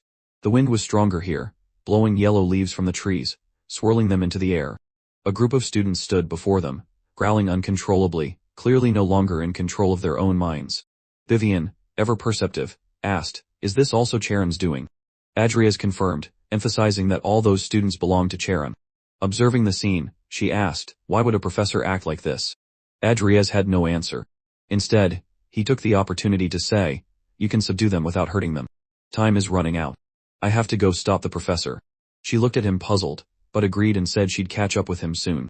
Adrias's expression betrayed his unease. He would have preferred if she didn't follow him at all. Regardless, he quickly resumed running, leaving her to handle the situation. As he departed, one of the students lunged at him, startling the resolute Vivien. She drew her sword, and positioned herself to block the attack. The gleaming blade intercepted the strike with precision. In the end, she managed to clear a path for Adrias, the smoke from her sword still dissipating. Adrias, relieved to have temporarily separated from her, worried about the students and hoped Vivien wouldn't seriously injure anyone. Yet for now, he had to trust her and focus on his real target. The sun was already setting, giving way to the night when a ferocious roar pierced the air. The magical beast had finally appeared before its master, Charon, who was elated to have it under his control. However, Charon quickly sensed something approaching and conjured a wall of bones to block any threat.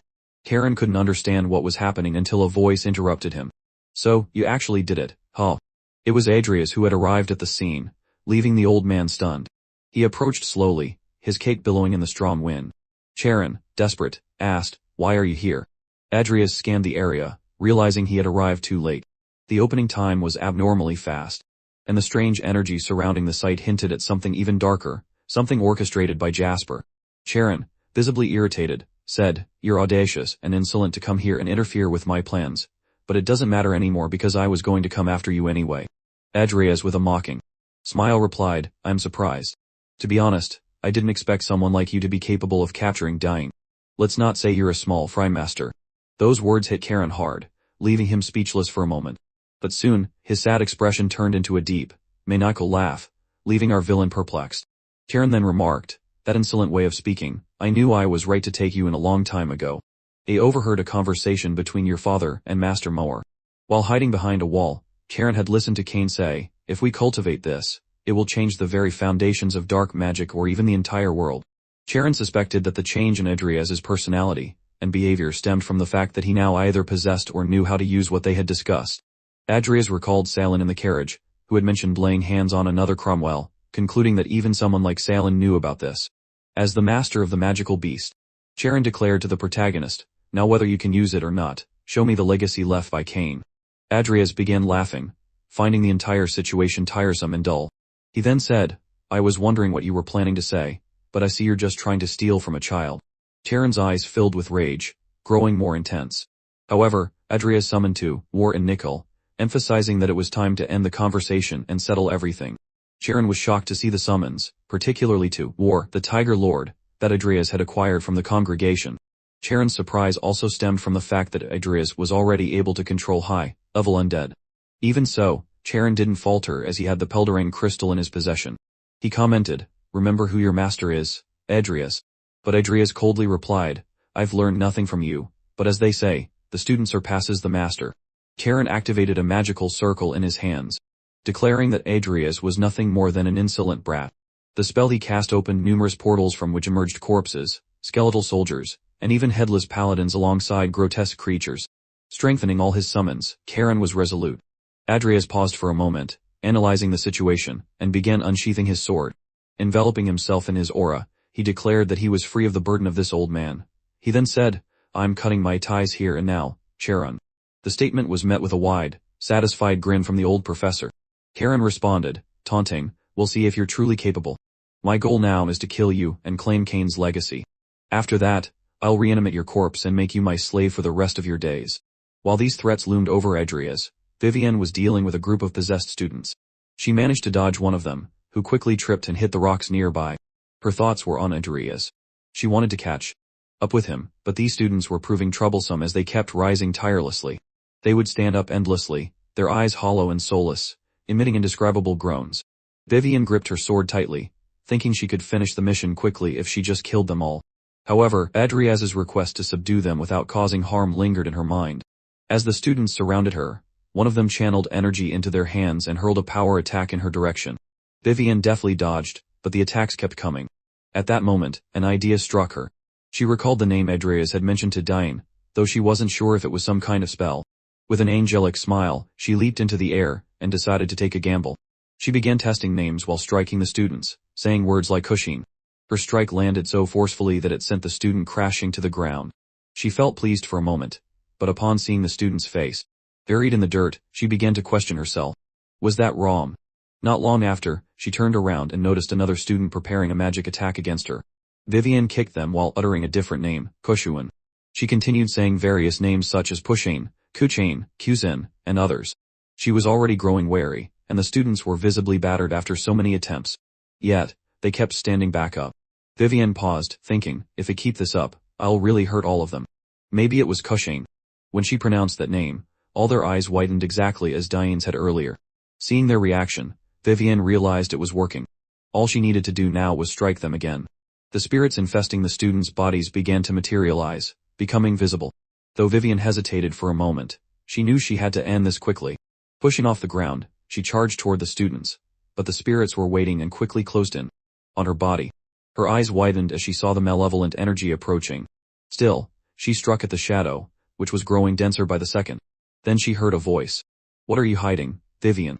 The spirit had grown larger, and the surroundings took on a cosmic, otherworldly appearance. Vivien was startled as the voice whispered in her mind. "One way or another, you'll be discarded. That's your destiny."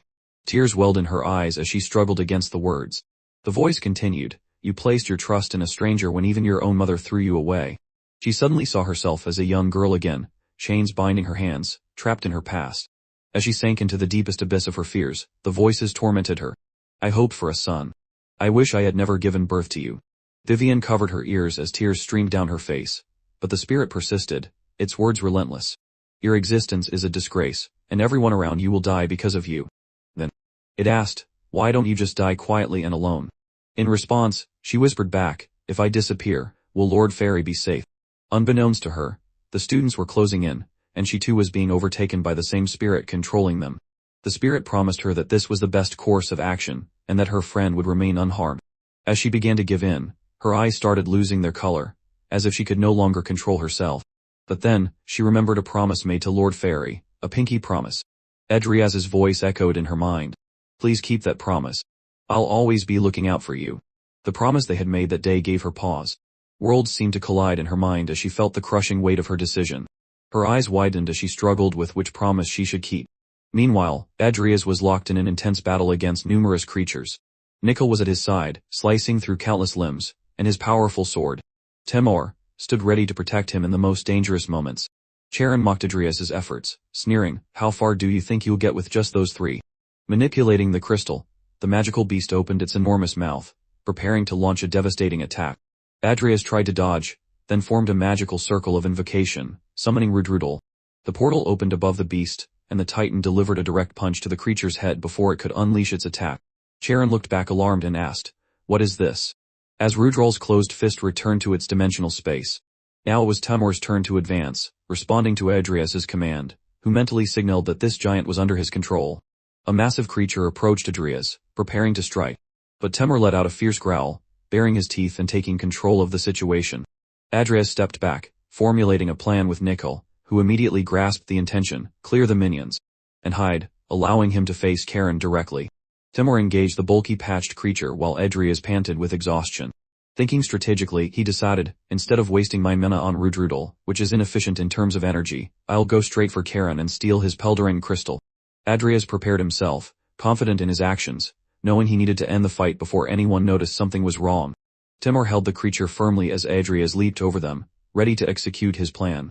The magical beast let out a shrill cry as it recovered, and Cain laughed confidently, sure that his powerful creature wouldn't lose again.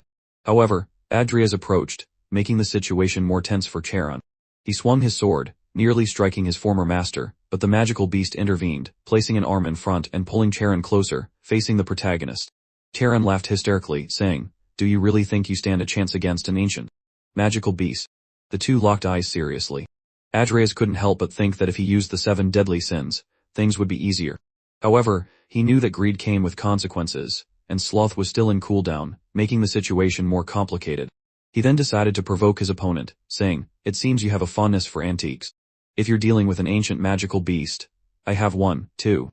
Remember that giant arm from earlier?" Upon hearing this, Cain's eyes widened in surprise. "Is it a giant? Where did he get something like that?" Cain wondered.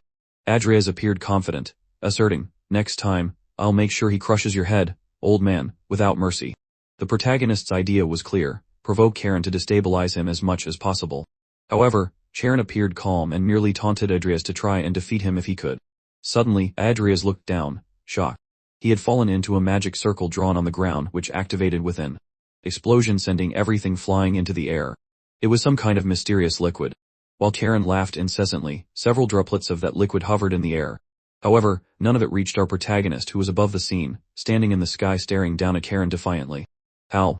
Cain thought, perplexed, as he saw Adrias land from his jump unharmed. Even Adrias seemed confused about what had happened. He looked at his hands thoughtfully. "This is vampire blood magic." Adrias recalled his last encounter with the vampire Angela at the beginning of his journey, realizing that it must be the result of her bite. "I understand now." Cain was probably studying Angela's blood, thought the protagonist, feeling a bit desperate. Cain, visibly flustered, asked, "How did you survive that high-level blood magic?" Understanding the situation, Adrias taunted his former master. "Who knows? Maybe thanks to Angela Lucifer's gift." The revelation hit Cain hard. Beads of tension dripped down his forehead.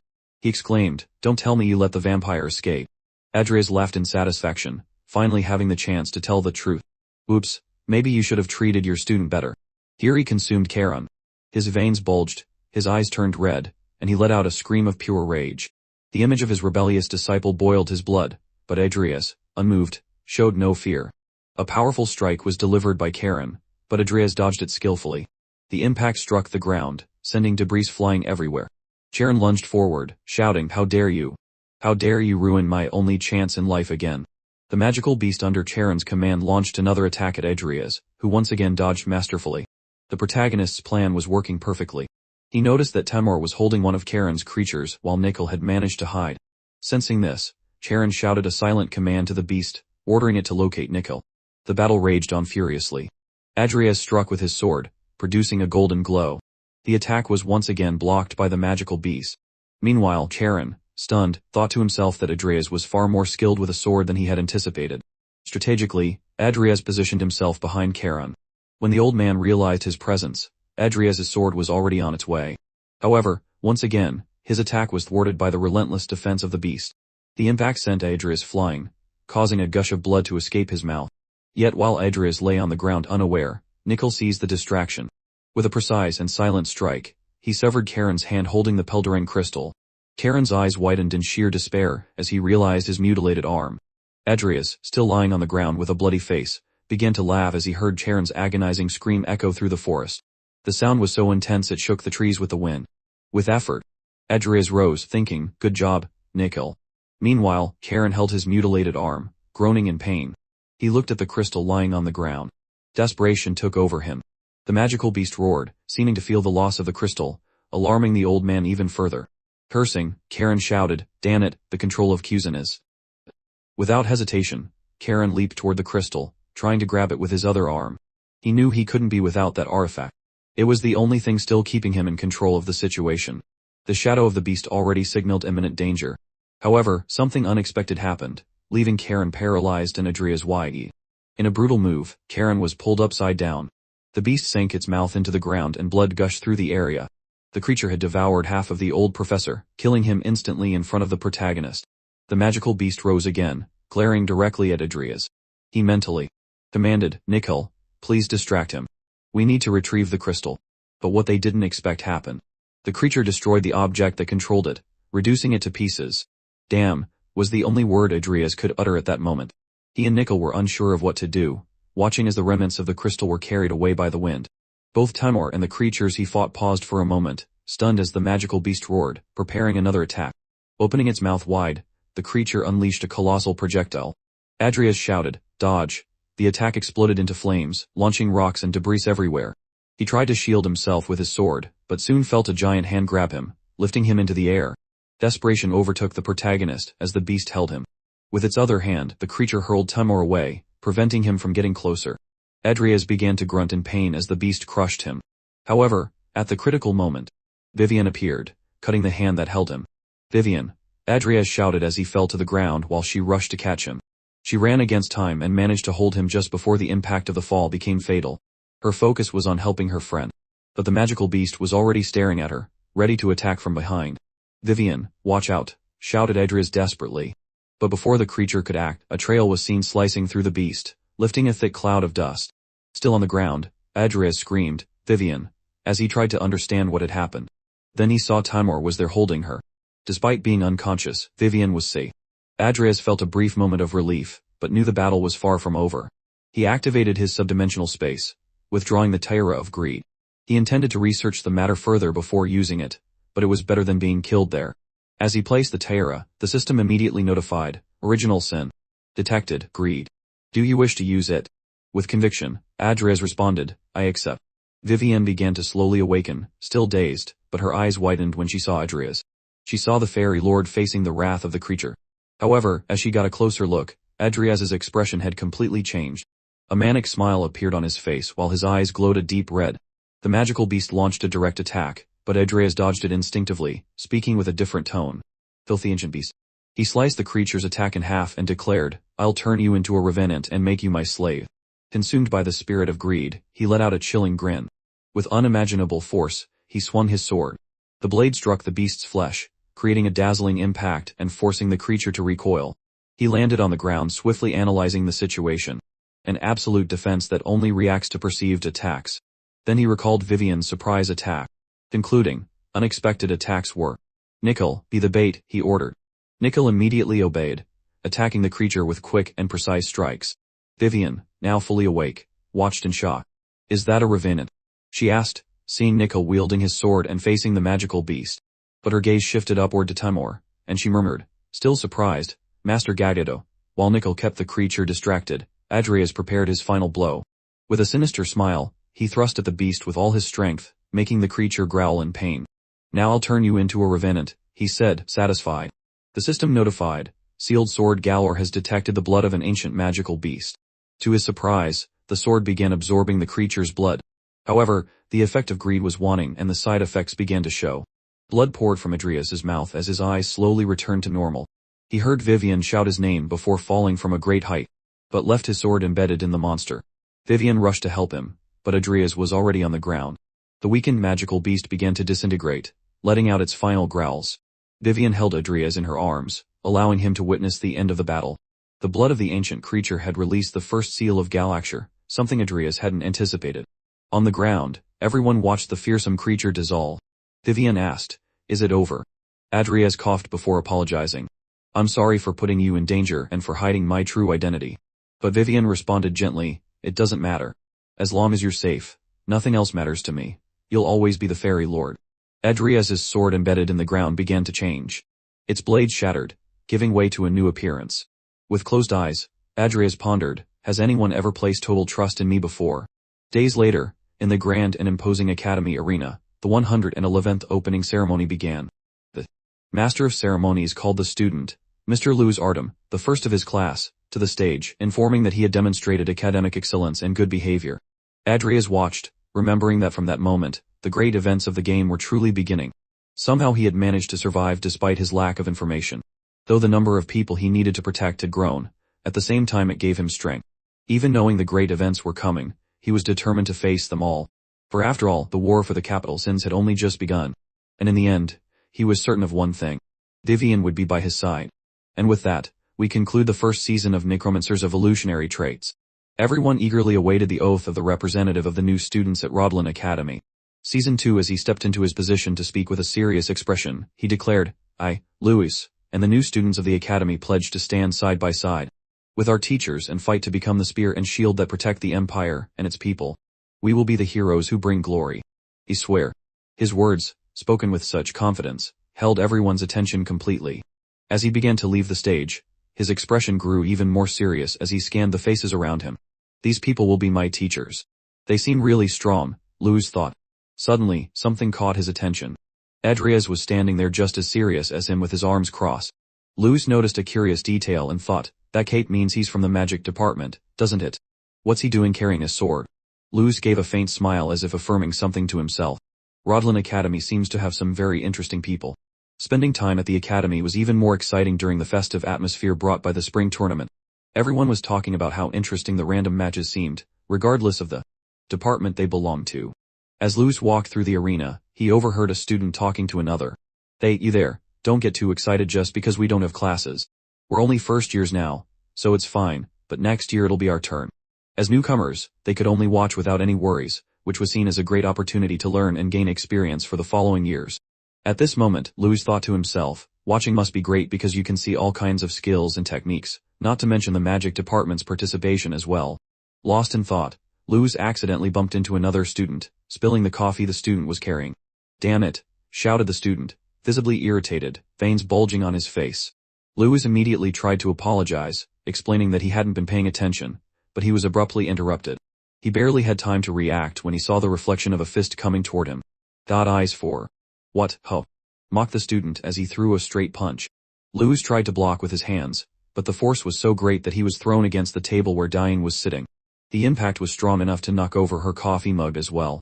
With a satisfied expression and tension filling the air, the young man smirked arrogantly and said, blocking a punch from someone at the top of the night department, "It seems they weren't lying when they said you were the strongest first year." Louis remained silent, staring at his hands, but he didn't look pleased at all. In his thoughts, he reflected. His punch wasn't that fast, but it was so heavy that I couldn't block it completely. The other young man, in a provocative tone, added, "But you know, this uniform is really expensive. I'll let it slide if you give me 100,000 wills." Immediately, Lucia, who was sitting at the table with Vivien and Diane, stood up indignantly and protested firmly, "That's extortion. Have some dignity. You're not a beggar." Diane, with a serious look and a voice full of authority added, "Indeed, are you really willing to get disqualified just to cause trouble in the middle of the street?"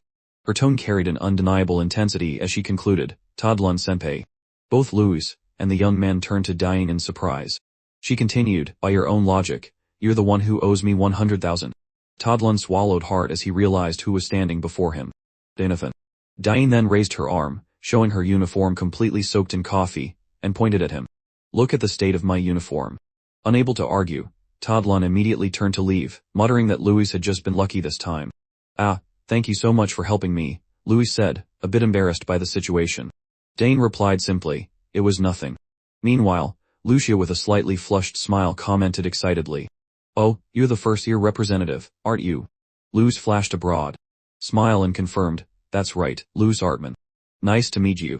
The girls began introducing themselves and chatting about Louis's bad luck in getting into trouble so early in the school year. Meanwhile, Vivien remained silent, calmly sipping her coffee. Still a bit embarrassed, Louis heard Diane say, "It's fine. After all, that guy's at the top of the night department." Suddenly, Vivien stood up and announced she was leaving, which caught Lucia a little off guard. "Adrias's match is about to start," she said, her face slightly flushed just at the thought. "Oh, you're one of the experienced students from the night department. Nice to meet you," Louis said, excited about the situation. He extended his hand to her, but Vivien remained silent, making the moment even more awkward. She looked at him with a somewhat peculiar expression, but the tension was quickly broken by Lucia's laughter. "Don't mind her. She's a bit unusual. I want to see the match, too. How about joining us?" Lucia suggested. Diane also wanted to watch, and was surprised by Lucia's interest, as she believed Lucia didn't enjoy this kind of thing. Excited, Lucia simply replied, "Don't say that. Sometimes even I get excited." Diane said they were about to head out and asked Louis if he wanted to join them. He confirmed that he was already on his way since it was something he wanted to do, and he joined them immediately. At the arena, the crowd was buzzing with enthusiasm. That match was amazing, as expected of Rodlin. They're on a completely different level, Louis said in awe. Cain, however, pointed out that it hadn't been all that impressive. The commentator soon took over, and now, here come the competitors for the next match. Shock filled Louis as he saw who was stepping into position. In the blue corner stood Todlon Terry from the Knight department, recognized as the best in his department. Everyone anticipated great things from him in this competition. In the red corner, his opponent was none other than Adrias Cromwell from the magic department, already somewhat renowned for inventing a new potion. Louis immediately remembered seeing him sitting with an extremely serious demeanor during the admission ceremony. That's the guy I saw at the admission ceremony. Is he really going to fight the top student of the Knight department with a sword? Todlon began preparing, touching his sword and saying, "It's you, isn't it? The guy from the magic department pretending to be a swordsman." Adrias stared at him and replied, "I wasn't pretending, but if that's what you think, be my guess." The response provoked fury in Todlon, who gritted his teeth and frowned, "Arrogant bastard." When the battle was announced to begin, Todlon charged forward at full speed, shouting, "I'll teach you the true weight of a sword." In the stands, Lucia asked Dean, "Have you heard about it?" Dane, surprised, wasn't exactly sure what she was referring to, but Lucia explained, "I heard there's going to be an exchange meeting with Milko Academy after this tournament." Dean replied, that. They said those with excellent academic results should attend if possible, though I think I'll be forced to go regardless." Soon, a phrase from Bahart Alvin came to Diane's mind. "Diane, if you go, you'll be able to show Milko Academy the difference between them and us even more clearly. So just go." Lucia sympathized, imagining what it would be like to be in her place and how tedious it could feel. Meanwhile, the fight unfolded with Adrias dodging all of Todlon's attacks. They continued to comment that the highest ranked student in the tournament would also have the opportunity to participate in the exchange. Dean immediately looked at Vivien. "If that's the case, she'll have to go as well. I think after defeating Aaron, yesterday's favorite, she has a good chance." Todlon was beginning to grow frustrated with Adrias, who managed to evade his every strike. He tried provoking him. "Damn you, stop dodging and fight." Todlon then paused, raising his sword and declaring, "I never thought I'd have to use my technique on someone like you."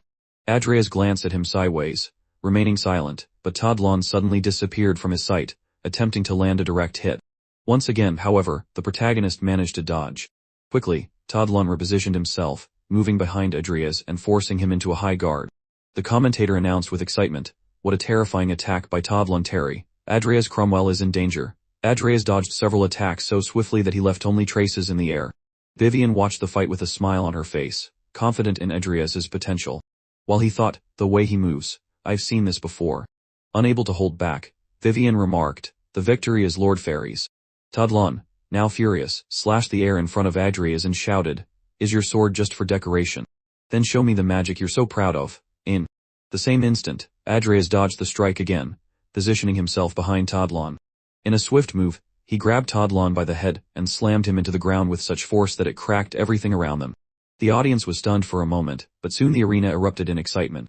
Adrias had emerged victorious. In a short, direct tone, he responded, "That's because there's no need to use my magic or even my sword against someone like you."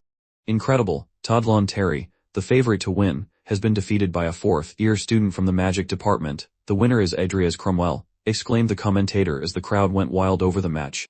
Louis was completely stunned. He defeated one of the top students from the Knight department with just his hands. "Who is that guy?" The crowd erupted in cheers, and Vivien, as if expecting no less, exclaimed, "That's my Lord Fairy." Lucia, equally shocked, remarked, "No way, that just happened." Her comment was followed by Diane, who, just as surprised, added, "A sorcerer used a knight's aura to enhance his body." From above, Bahart observed the scene with his arms crossed, immediately recognizing what was happening. A dual core. To think he'd use it here. So he doesn't need to hide it anymore. Looks like a storm is brewing. With the final match of the day over, the commentator reminded everyone to confirm the standings on their tablets, as the round of 16 would begin the next day. Meanwhile, Adrias quietly left the arena. His group of friends quickly gathered around him, with Lucia, as always full of energy, calling out his name. "You were amazing. Congratulations." "Surprise." Adrias replied, "Why is everyone here? What kind of group is this?" Dane, with a gentle smile, responded, "Who knows? We just kind of ended up together by chance." Adrias understood what might have brought them together in that moment, but the one question he couldn't shake was, "Why is Louis here?" Louis immediately bowed in greeting, introducing himself. "My name is Louis Artman. Nice to meet you." Not knowing what else to do, the protagonist simply responded with his own name, Adrias Cromwell. Adrias felt a mix of emotions, touched and slightly nervous. He was face to face with the first character he had ever played in Pangea, now alive and standing before him. His thoughts, however, were soon interrupted by Cain, who commented on his performance. That was pretty impressive. I didn't know you could use aura. She moved closer, attempting to analyze him further, and continued, you never learned to use a sword before because you knew you had a special constitution, right? So. That's why you started training with a sword recently. Adrias broke into a cold sweat at her accurate breakdown of his every move but quickly confirmed her statement as true. Luis then asked, how did you move like that if you've just started learning to use a sword? Do you have some kind of special training method that isn't taught at the academy? His eyes sparkled with a thirst for knowledge. Adrias could see that Luis was determined. His hunger for learning was what drove his progress. Smiling briefly, Adrias replied, it's nothing special. I just use mana to strengthen my body.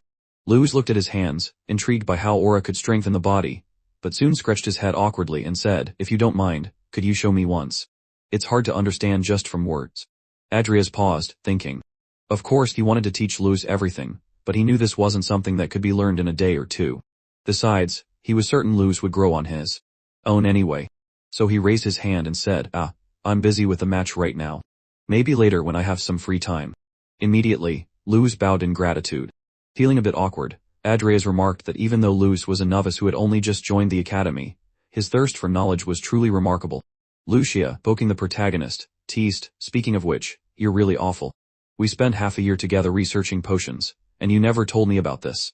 In response, Adrias apologized, recalling that back then he hadn't wanted too much attention. Meanwhile, Vivien's intrusive thoughts raced. Half a year together. Lucia continued, so why are you doing things to stand out now? Adrias cleared his throat for a moment before replying, I thought it would be cool to participate in the exchange. You know, it's hard to rise to the top with just magic. But the truth was, Adrias's reserved approach was because playable characters could kill him if he stood out too much. Lucia quickly agreed. After all, everyone could see that Adrias's talent for magic wasn't extraordinary. As they chatted, Adrias reflected on the event. The exchange was something that had never appeared in the game. He didn't need to go out of his way to participate, but there was someone at Milko Academy he wanted to meet, Keelan Volga, another playable character. At that moment, Vivien emphasized that she would do her best to participate in the event alongside Adrias, and Lucia acknowledged how truly ambitious they both were. Suddenly, cutting through the conversation, Cain, looking at the tablet, remarked, well, since we're participating, it wouldn't be a bad idea to aim for the top, right? Let's take a look at the match list. Upon reviewing the list, it was clear that Vivien, Cain, and Adrias were all in completely different brackets.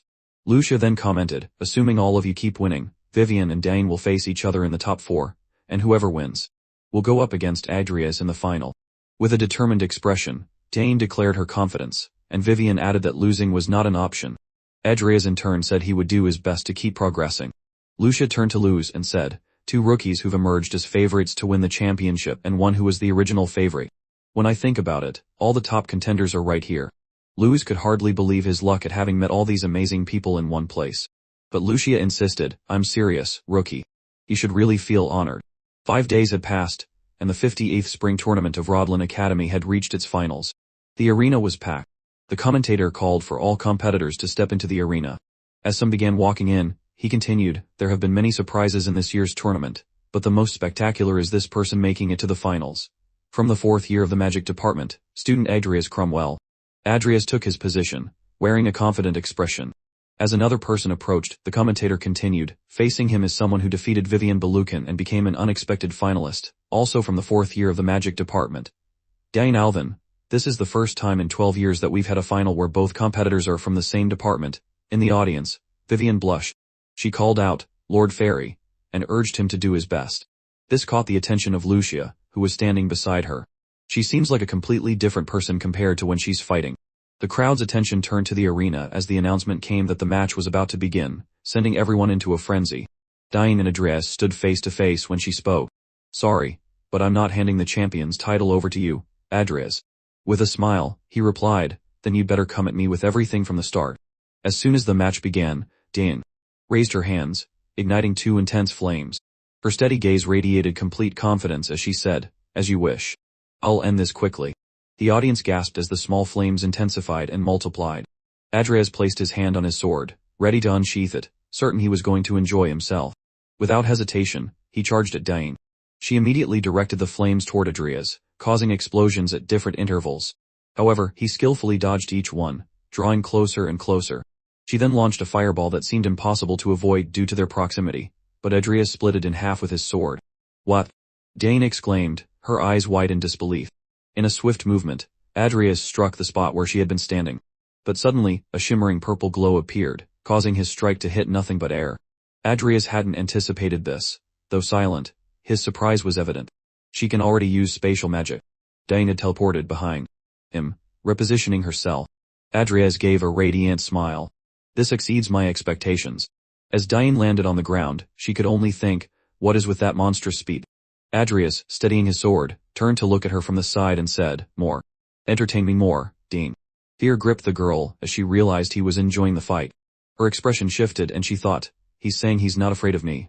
Clenching her teeth in fury, she raised her hands high, channeling even more mana into her magic and shouted, you annoying brat.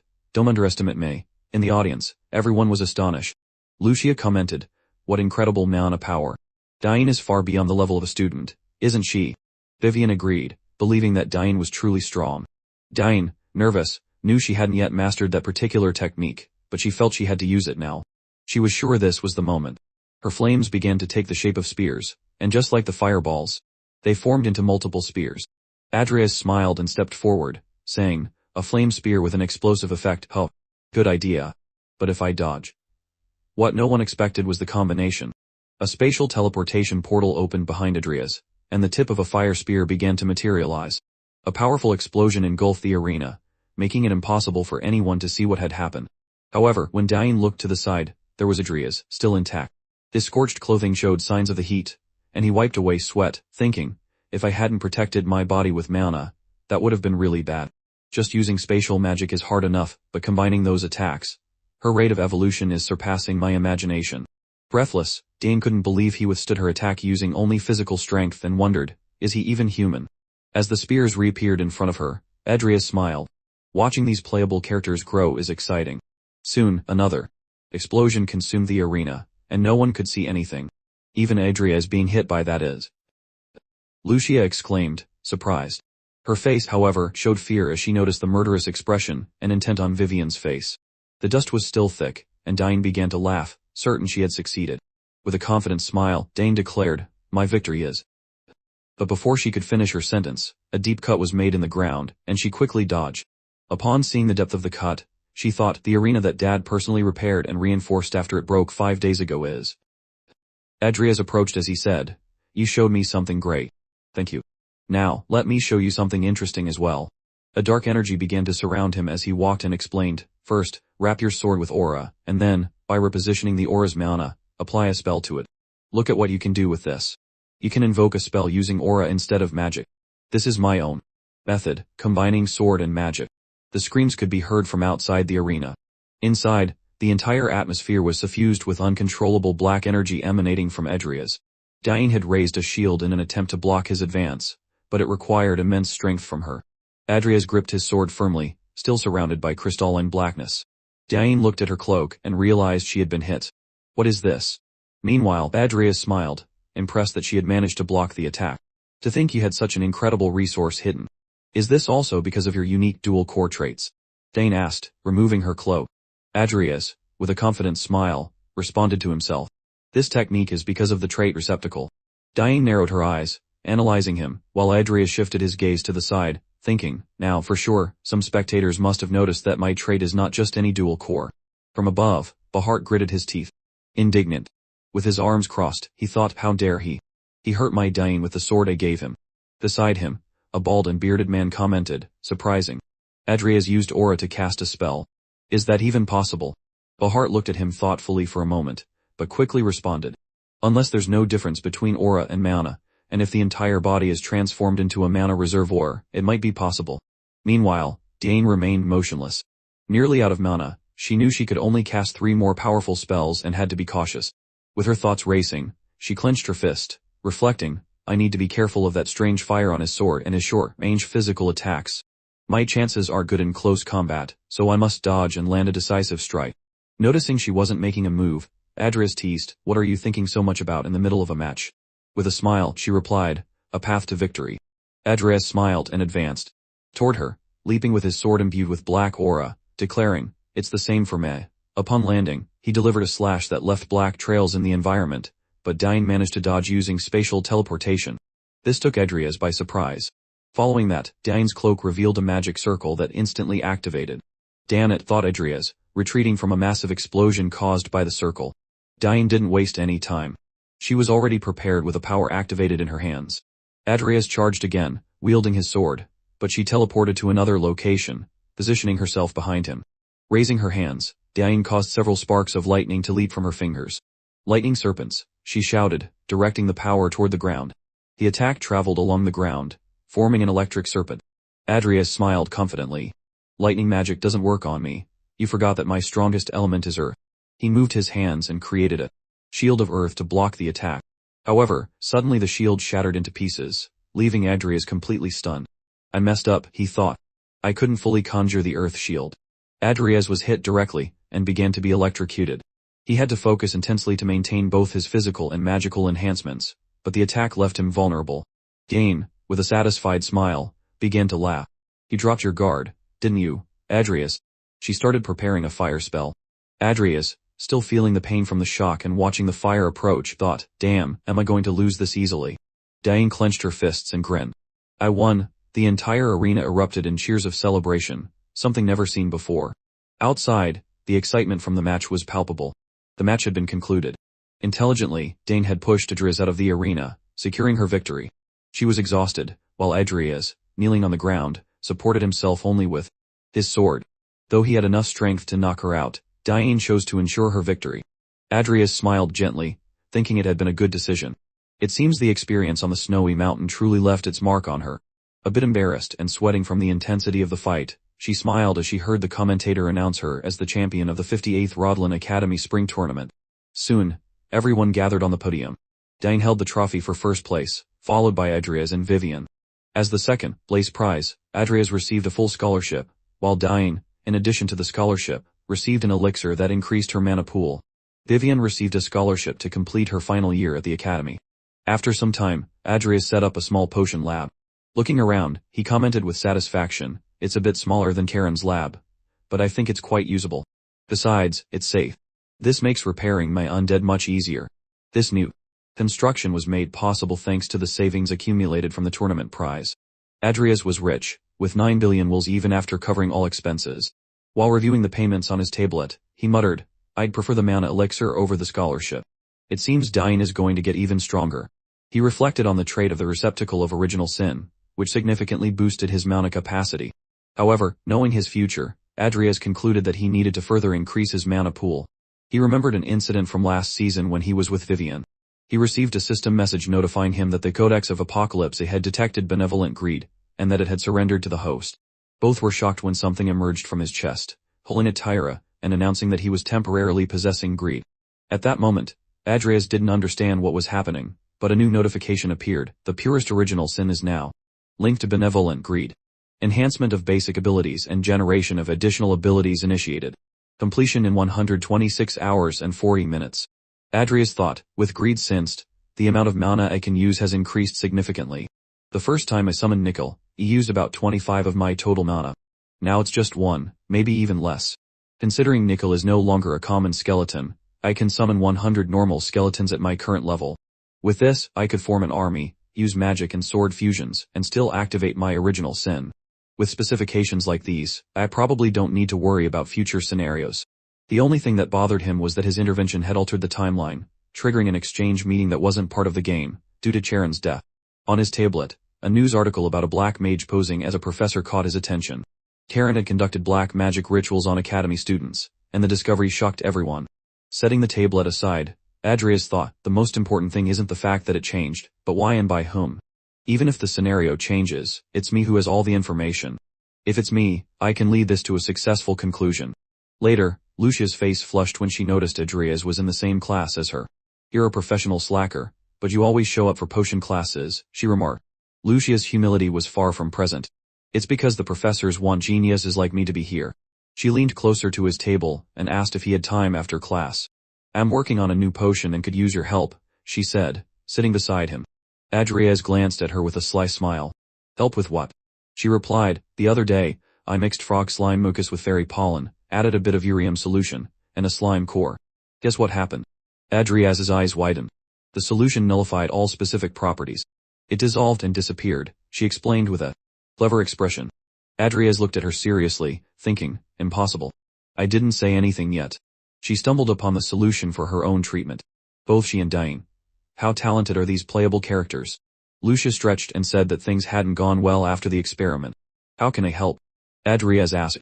It's hard to find time now, but I'll promise to help you later. Lucia tried to charm him, but even being the cutest freshman didn't get her what she wanted. Looks like I'm a stranger to you, she huffed, turning her face away. Adrias thought, there's time. Lucia is determined to survive until her chronic illness affects her. Forgive me, but there are others in greater danger. Selena and Triss, Lucia's classmates. I need to make them stronger before the first scenario in the midterm trials. The professor entered the room, interrupting Adrias's thoughts. He slammed the book onto the table with a forceful thud, greeting the students. Good morning, everyone. I'll be in charge of the potion mixing and creation class. My name is Kyler Skutzman. The middle-aged man had brown hair and deep, pronounced lines on his face. With a sadistic smile, he concluded, it's a pleasure to meet all these young minds. Adrias froze upon recognizing him. That professor was the first boss of that scenario. The professor said while showing the class a pipette containing a bubbling red liquid. As you can see, when this Platis potion is mixed with kale refined water, a red sediment and black bubbles are formed. Adrias watched, but his thoughts were elsewhere on Selena and Chris. Could I find them at the night training field? I'm confident they'll be training hard to catch up to Luis. The professor looked at our protagonist in a strange way, prompting Adrias to think, he must already know I'm a black mage thanks to that mess with Sloth, and yet he doesn't seem particularly interested in me. The professor turned back to the board, facing away from the students. When the classes ended, Kyler was alone in the room.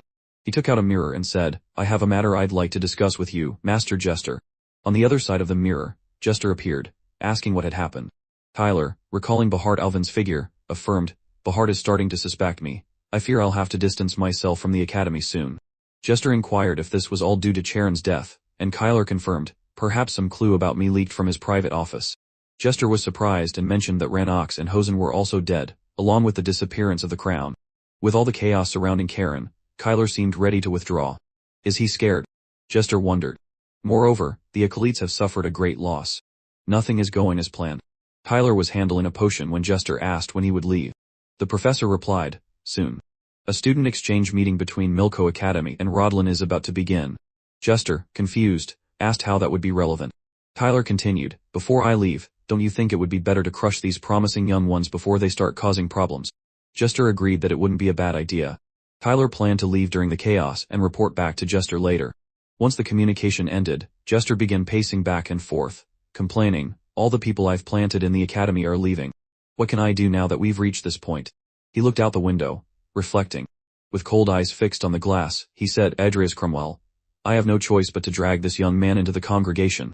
Switching scenes, Selena Arestial firmly gripped her sword as she trained. Suddenly, she planted the tip of her sword into the ground and began gasping for breath from exhaustion. Beside her, a young man with blue hair continued training diligently. I need a break, she said, flushed and sweating. Noticing the young man didn't pay much attention, she continued. Chris, let's take a break. Pushing too hard isn't good for the body, you know. Chris rested his sword on his shoulder and responded, why don't you worry about yourself, Selena? She approached him, a bit annoyed, and called him stoic, criticizing his patience and self-control despite the grueling training without a single complaint. She then asked if he watched the tournament final. No, I was training, he replied, going back to his repetitive sword movements. Selena, excited, brought up the topic. A guy incredible enough to use both sword and magic at the same time. Chris found it ridiculous. You're saying a fool who can't even master one thing made it to the final? I think I did the right thing by not watching. With arms crossed, Selena countered. You're just saying that because you didn't watch. I heard even Luz acknowledge that veteran skill. Unaware, Adrias approached the two. Chris, still training, responded. Luz recognized it. Fool like him, you say. Seems like he doesn't have good eyes. At that moment, Adrias interrupted them. For a freshman to speak ill of a veteran they've never met. That's not a good look. Adrias stood there, amused by the situation, while Selena looked completely horrified. She desperately glanced between the two while Chris asked who he was. Adrias's response left Selena excited. I'm the fool from the magic department with a sword hanging from his hip. At that moment, Selena bowed deeply in a heartfelt apology. claiming that Chris was too proud when it came to swords and couldn't help but talk nonsense. Adrias, with a slightly puzzled expression, commented, "Pride." Yet he still can't see any conviction in his swordsmanship. He's like one of those losers who can't decide whether to confront his girlfriend for cheating on him. This provocation left Triss completely enraged and flushed at the same time. Regaining his composure, he rested his sword on his shoulder and responded. What would a mage pretending to be a knight know? Selena, trying to calm the situation, found herself caught in the middle. However, Adrias interrupted, "I think I know more than you." This was part of Adrias's plan, and he saw the provocation were. Triss immediately retorted, "If you say so, then by all means, show me." It was clear Chris was a sore loser. Adrias smiled, confident that he had achieved his goal. With the two glaring at each other and tension rising, Selena tried to mediate. "You two, calm down. You'll be suspended if you fight in the academy." Chris turned away, claiming it would only be a practice match in the training field and that she shouldn't worry. Adrias picked up a nearby sword, stating that it wouldn't be a problem. Chris, with a grin, acknowledged, "For a mage, you really have a lot of courage." The protagonist raised his sword and said, "Very well. Come on, freshman." Chris readied himself confidently and taunted, "I hope you don't regret this." Suddenly, Selena became excited by the situation and, though embarrassed, asked if she could participate too. Being able to fight against a fool who can use aura and mana at the same time. "I mean, fighting against someone else is a rare opportunity," she said excitedly. Adrias smiled and told her to get ready, because soon it would be her turn. Chris, brimming with confidence, interrupted the moment, and said there wouldn't be a turn for her before quickly charging forward in a cloud of dust. When Triss reached Adrias, his strike was blocked by the protagonist's sword.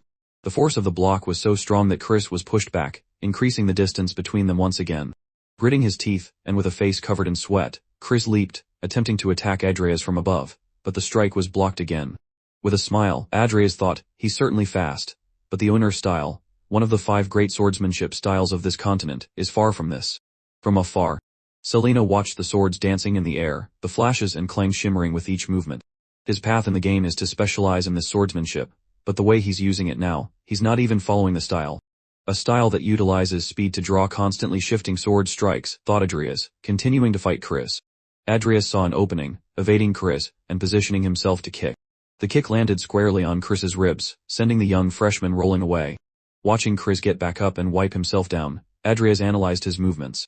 He's trying to do too many things at once, rushing to beat lose, making his movements chaotic. Adrias decided to take the opportunity to guide Chris. Firmly gripping his sword, a blue aura began to glow along the blade. Raising it in front of him, he said, "Stop fooling around and give it your best, Chris." The freshman gritted his teeth in anger. Positioning his sword, he shouted those words. "I'll make you regret saying them." It was then that he used his swordsmanship in the Uinor style.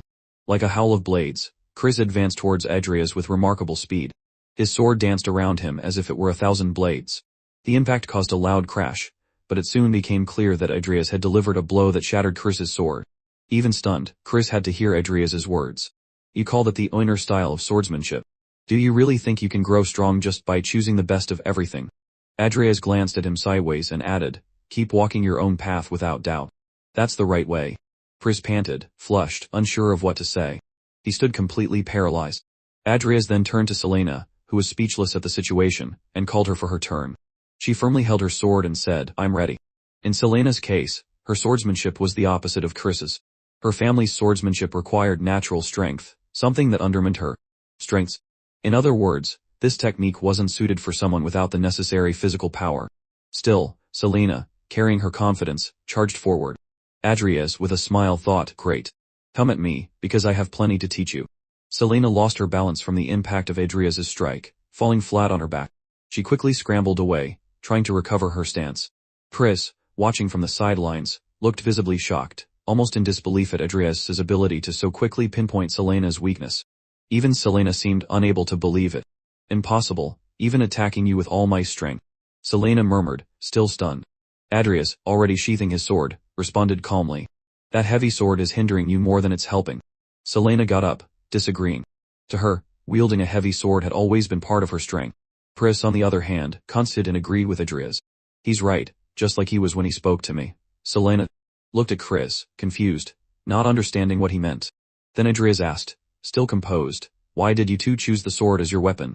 The two were stunned, unsure of how to respond. Adrias continued, clarifying his question.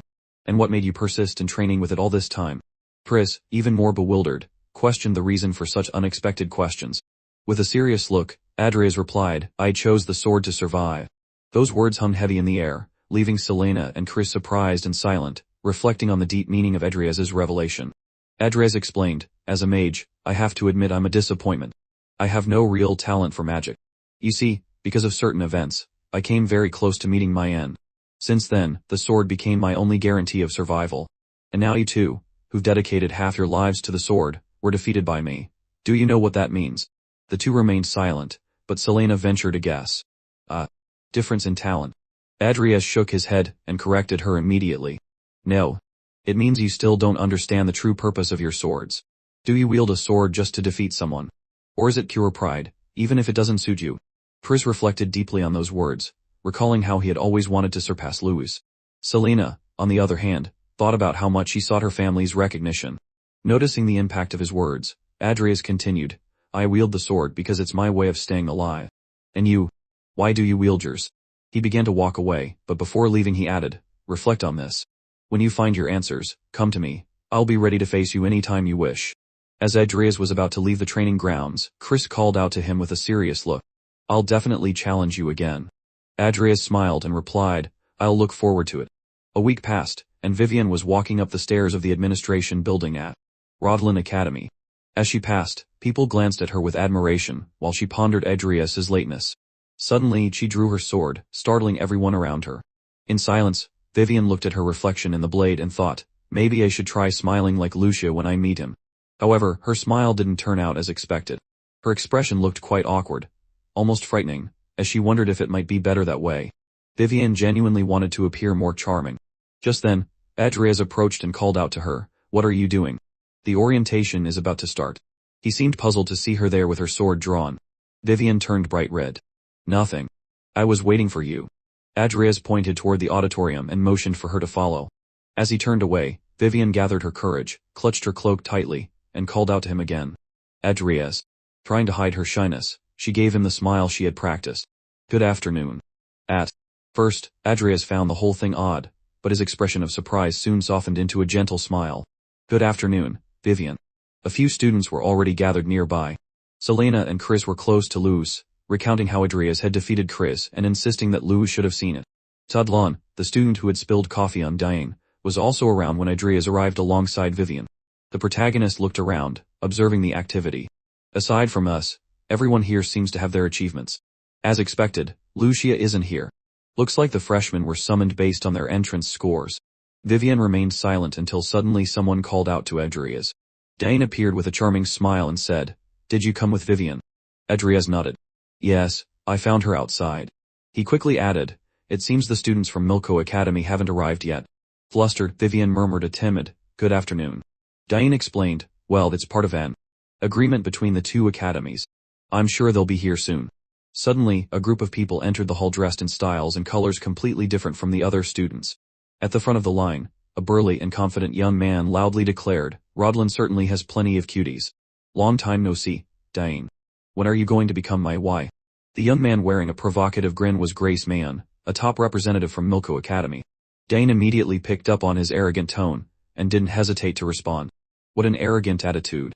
And besides, stop acting like you know me. Don't talk to me. You're disgusting. To emphasize her disdain, she made a face as if she were about to vomit. Grace became irritated and retorted, You'll never find a man with that attitude. Curious, Vivien quietly asked Cain, Are you getting married? Cain, looking like a startled cat, quickly replied, No, since he's the son of Milko Academy's director, I met him a few times as a child, mostly when my father brought me along. Without realizing it, Vivien blurted out her intrusive thoughts. He looks like a strange pig. Grace overheard and approached them with a provocative grin. You two cuties. What's the matter? Interested in me? How about tonight, we? He started moving toward them in an invasive manner, leaving Vivien visibly uncomfortable. Without hesitation, Vivien reached for her sword, which made Cain nervous, fearing the situation might spiral out of control. At that moment, a voice came over the loudspeaker, calling all Milko students. Grace muttered something about how this person had ruined his grand entrance. Cain, however, thought the intervention was providential. It might have spared Grace from a worse situation. The voice continued, Over the next week, we'll hold a series of exchange meetings where you'll have the chance to develop your skills through friendly competitions with each other. To begin, please line up according to your department, regardless of affiliation. The Knights department, please line up to the left, and the Magic department to the right. Upon hearing this, Vivien made a disappointed face and commented, I wanted us to stay together. Her remark made Adrias blush, though he tried to hide it with a restrained smile. The next day, the exchange meeting, an event Adrias had never heard of, officially began. A professor manipulated a magic circle while explaining, if we apply a reverse spell to rotation-based spells, the result is this. A swirl of vibrant colors appeared above the table, forming something resembling a spinning globe adorned with arcane symbols. The professor continued, now everyone, try drawing this magic circle yourselves. He watched the students expectantly. Adrias paid close attention, patiently observing as he thought, magic circles. That means this is an area where Ketlong specializes. Curious, Adrias glanced at a student in a red cloak beside him. Hitrung Volga was a mage renowned for his mastery of support magic and magical circles. Without realizing it, Adrias stared at him intently, making Hitrung slightly uncomfortable. Is something wrong? Hitrung asked a bit awkwardly. Caught off guard, Adrias quickly replied, I'm Adrias Cromwell. Let's get along this week. They exchanged a cordial handshake and Hitrung introduced himself, establishing a friendly atmosphere between them. Adrias looked over at Dain seated at a desk a few rows below, and thought, with the stage set, it seems I can already foresee a rivalry between Hitrung and Dain. Both renowned geniuses. Maybe they'll even inspire each other with their magic. Wait a second. If it's about inspiration, maybe I can provide some for them myself. I may not have a natural talent for magic, but that doesn't mean I don't know how to create magical circles. With that thought, Adrias began sketching something in his notebook, an air of determination surrounding him. He muttered to himself, I've played this game countless times and drawn all kinds of magical circles. I'm confident no one knows more about this topic than I do. Plus, I've got so many ideas in mind. His drawing was nearly complete when he paused to reflect, resting his hand on his chin. But it wouldn't be very impactful if I just reverse the rotation. I want to show something different, a type of inversion they've never seen before. It's a bit tricky, but maybe I should try something related to Lai. As Adrias pondered, a radiant golden aura emerged near the students, catching everyone's attention. How many spells are in that?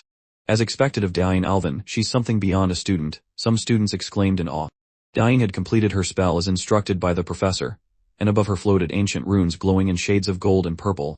The scene captivated the students, and Adrias himself, who smiled as he analyzed it. The magical circle itself is reversed, and the runes are floating, surrounded by what seems like water in constant motion. Typical Dain, always flashy, just as I thought.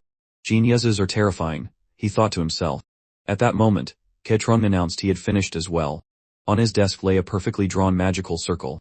He commented casually, it's a shame. If the paper were a bit larger, I could have done something more intricate. As soon as Hitrung placed his hand on the paper, an intense Cain glow filled the room, enveloping the nearby students with its energy. Everyone was mesmerized by the spectacle. Adrias stared at the scene, dumbfounded, thinking only one thing. Are you kidding me? The professor was astonished, his eyes wide at the display. Hitrung, still calm and humble, explained, this is an illusory magic circle created using rotation and inversion. Its duration is short, so everything will return to normal soon. As the students experienced the sensation of being upside down in a distorted environment, Adrias stood there, jaw dropped. Hitrung was even more brilliant than he had imagined.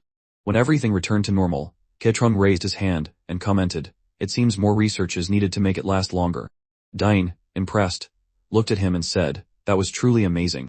Hitrung, a bit bashful, thanked her and added, yours was enchanting as well. Adrias watched out of the corner of his eye, reflecting, not even Dain can compete with him when it comes to magical circles. Well, what makes this game so interesting is how every character has their own unique and distinct talent. Lucia, now cured of her illness, excels in magical combat. Hitrung is unmatched in support magic and magical circles. Dain, with her space-time magic, stands toe-to-toe with anyone. Thanks to that ability, she's famous as one of the most powerful characters in the game, Hakata. The professor regained control of the room and praised the two, emphasizing how incredible their magical circles were. Then he encouraged the other students to showcase what they had created. Adrias, a bit sheepish, tried to muster the confidence to present his magic circle. He placed his hand over his drawing, and with a cannon glow, a small flower branch began to emerge, glowing delicately. A loud laugh echoed through the room, coming from the burly boy, Grace, who mocked the simplicity of the spell. Adrias turned back, throwing a defiant glare at Grace, but kept his composure, determined not to let the comment get to him. Hey everyone, look at what he did. Where's the rotation and inversion? And that flower you created is so pitiful, it hasn't even bloomed, Grace said, laughing and ridiculing the protagonist. The burly boy even stroked his chin, adopting a mocking tone. How strange. How can an idiot like this even be part of this exchange program? Adrias took a deep breath, irritated by Grace's taunts. Without a word, he thought, when I played as Kitrum, Grace was always picking fights. Since everyone avoided him, he never had any followers. Even so, he's far too annoying to ignore. Kitrum, on the other hand, was genuinely intrigued and commented excitedly, that's a type of magic I've never seen before. Grace, attempting to provoke further, retorted, huh? Are you blind? Anyone can see it's just some mundane flower. Cain, visibly annoyed, stood up and shouted, you're the one who should take a closer look. Not that you'd have the capacity to understand the form or type of spell being used there. Anyway, Adrias frowned slightly, realizing he might need to reach the same level of understanding as Cain and Kitrum to fully grasp how that magic circle worked. Kitrum, excited, asked, Adrias, do you mind if I explain it to everyone? Without hesitation, Adrias nodded in agreement. Kitrum began to explain. At first glance, it seems like just a flower created using the formulas of nature and life. But that's not all. In addition to those, the formulas of time and rotation were also used to complete the cycle of life spell.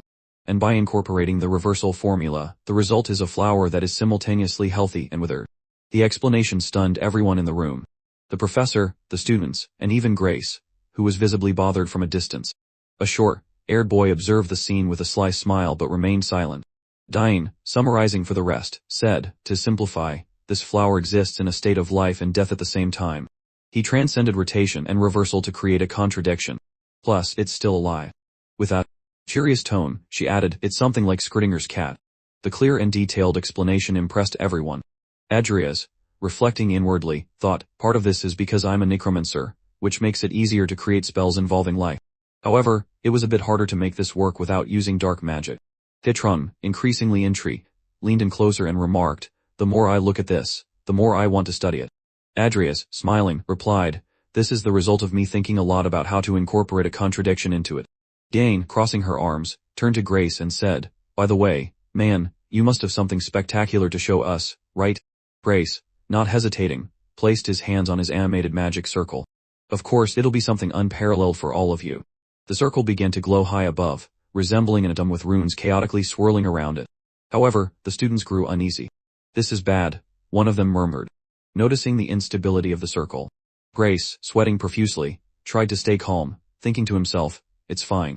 It's fine. I hope no one notices. Cain, losing patience, observed, what is this? All you did was copy my magic circle.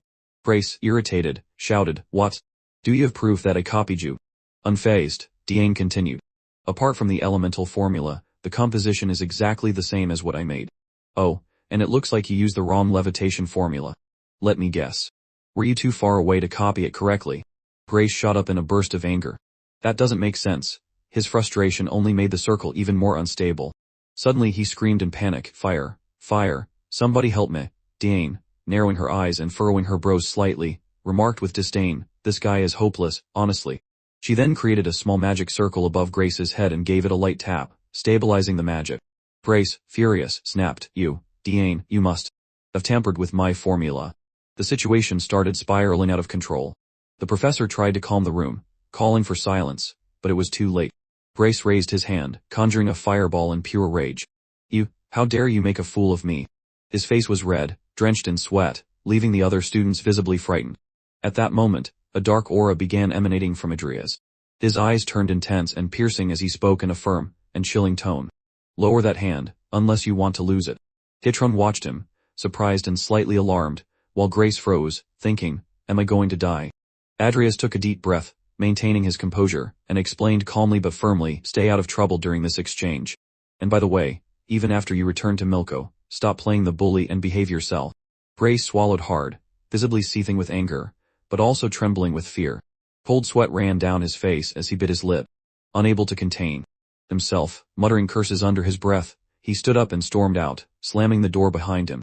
The room fell silent for a few moments as everyone processed what had just happened. At that moment, Adrias thought, no way this idiot will behave after just this. I'll have to teach him a lesson later in another way.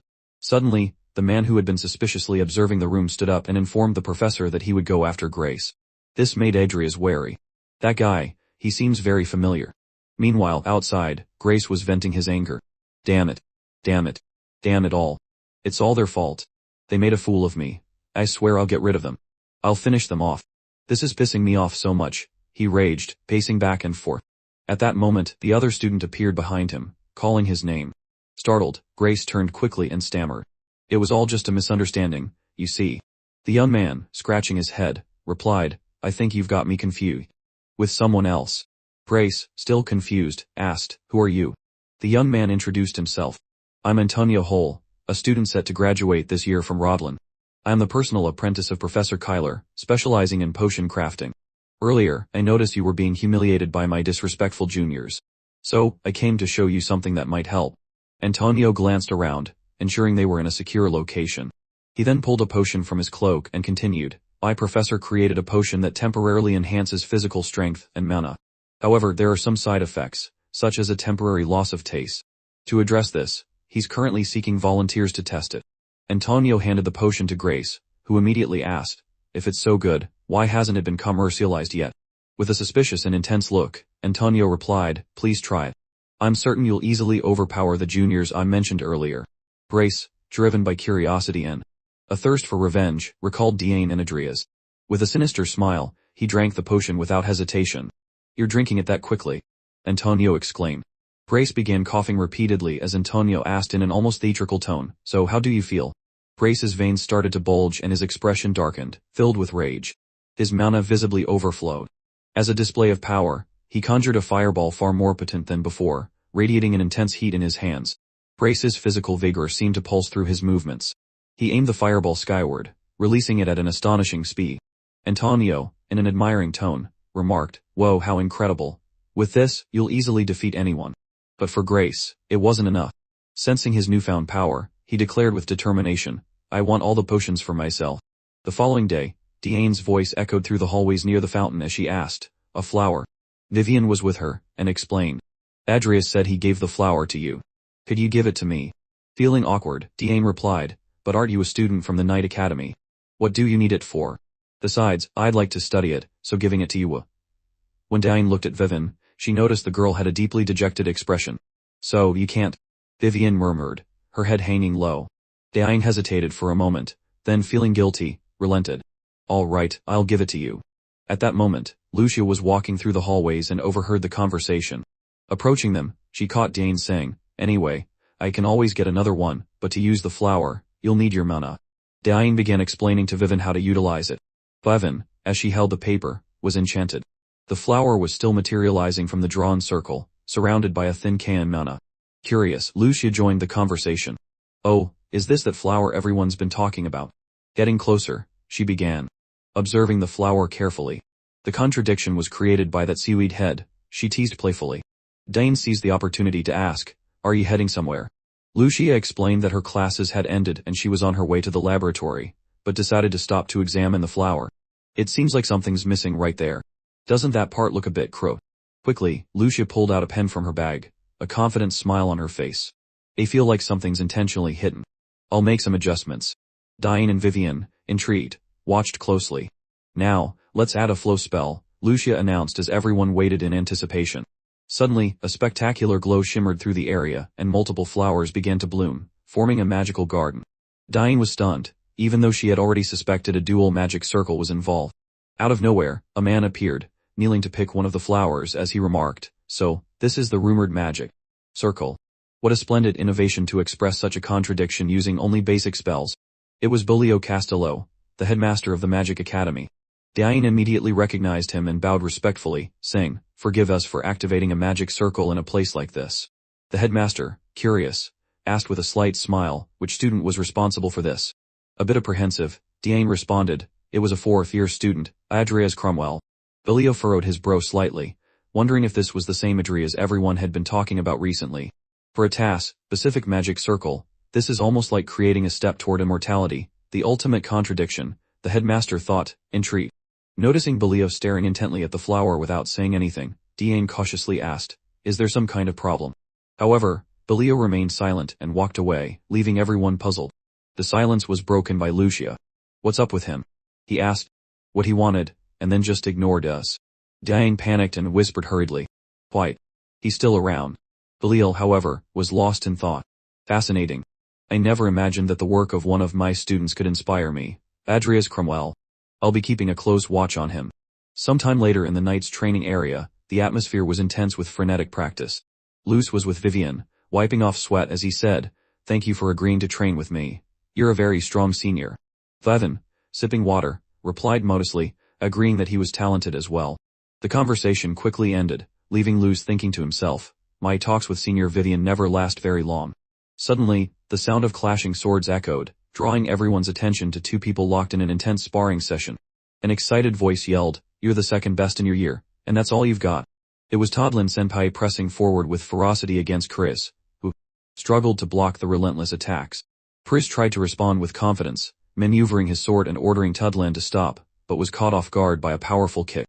The impact sent him flying backward, clutching his stomach as he gasped for air. With my poor swordsmanship, it's going to be hard to beat him, Chris thought, trying to steady himself. At that moment, he remembered Adrias's advice. Follow your path without hesitation. In the middle, bolstering his determination, Chris murmured to himself. Just like Senior Adrias said, I must not doubt my own sword because the essence of the Anor style is already ingrained in my body. With renewed resolve, he stood up, ready to continue the fight. That was enough for Chris to raise his sword confidently, facing Toddlin head-on. Toddlin, ignoring his opponent's determination, scoffed, "No matter what you do, nothing will work." He then advanced with full force. The sound of clashing swords echoed like a thunderclap. Chris blocked the strike with his blade, gritting his teeth as he told himself. The Anor style is a technique that confuses the opponent, always shifting the attacks. Reflect your adversary's sword, break their stance, and aim for a decisive strike. As soon as he finished his thought, Chris's blade moved so swiftly it seemed to split into 3 directions, leaving Toddlin completely bewildered. Unable to comprehend what was happening, Toddlin attempted to react, but Chris swiftly repositioned himself behind him. Toddlin quickly turned, clenching his teeth. "Damn you," squirming like a worm. Before he could act further, Chris's blade came dangerously close to his neck in a precise and flawless movement. Firmly gripping his sword, Chris declared with a fixed gaze, "It seems I've won." However, Toddlin wasn't a gracious loser. Irritated, he slapped Chris's sword away, sending it flying, and angrily threw his own sword to the ground. "Lost to this trash. What a joke. I'm done with all this." "Nonsense." Chris quickly interjected. "This isn't a joke. Your swordsmanship is very impressive." But his words were ignored. Toddlin refused to listen, prompting Chris to shout, "Hey!" Toddlin spun around sharply, his anger growing. "Don't open that mouth of yours." He then tossed another sword near Chris, provoking him. "Is that even a real sword?" asked Chris, confused. Visibly irritated, Toddlin pulled the stopper from a potion bottle and commanded, "Shut up and take the sword. I'll make you regret disrespecting me." Luce, watching as things spiraled out of control, tried to intervene. "Chris, just apologize and end this already." But Chris was fixated on one thought. A potion. Everyone tensed as Toddlin drank the contents of the bottle in one gulp. As soon as he finished, his expression changed dramatically. His eyes turned red and intense. Veins bulged from his skin, and a deep growl escaped his throat. The teacher, noticing the commotion, quickly approached Toddlin and asked, "Why? Is a student like you participating in this exchange? Is that sword real?" Upon realizing Toddlin was holding a real sharp blade, the professor furrowed his brows, his expression turning aggressive. Authoritatively, he commanded, "Return that sword immediately." Suddenly, everyone present was stunned. Chris kept his eyes wide, unable to believe what he was witnessing. Luce let out a scream so loud it echoed through the room, while Vivien, subdued and silent, remained in a thick, oppressive silence.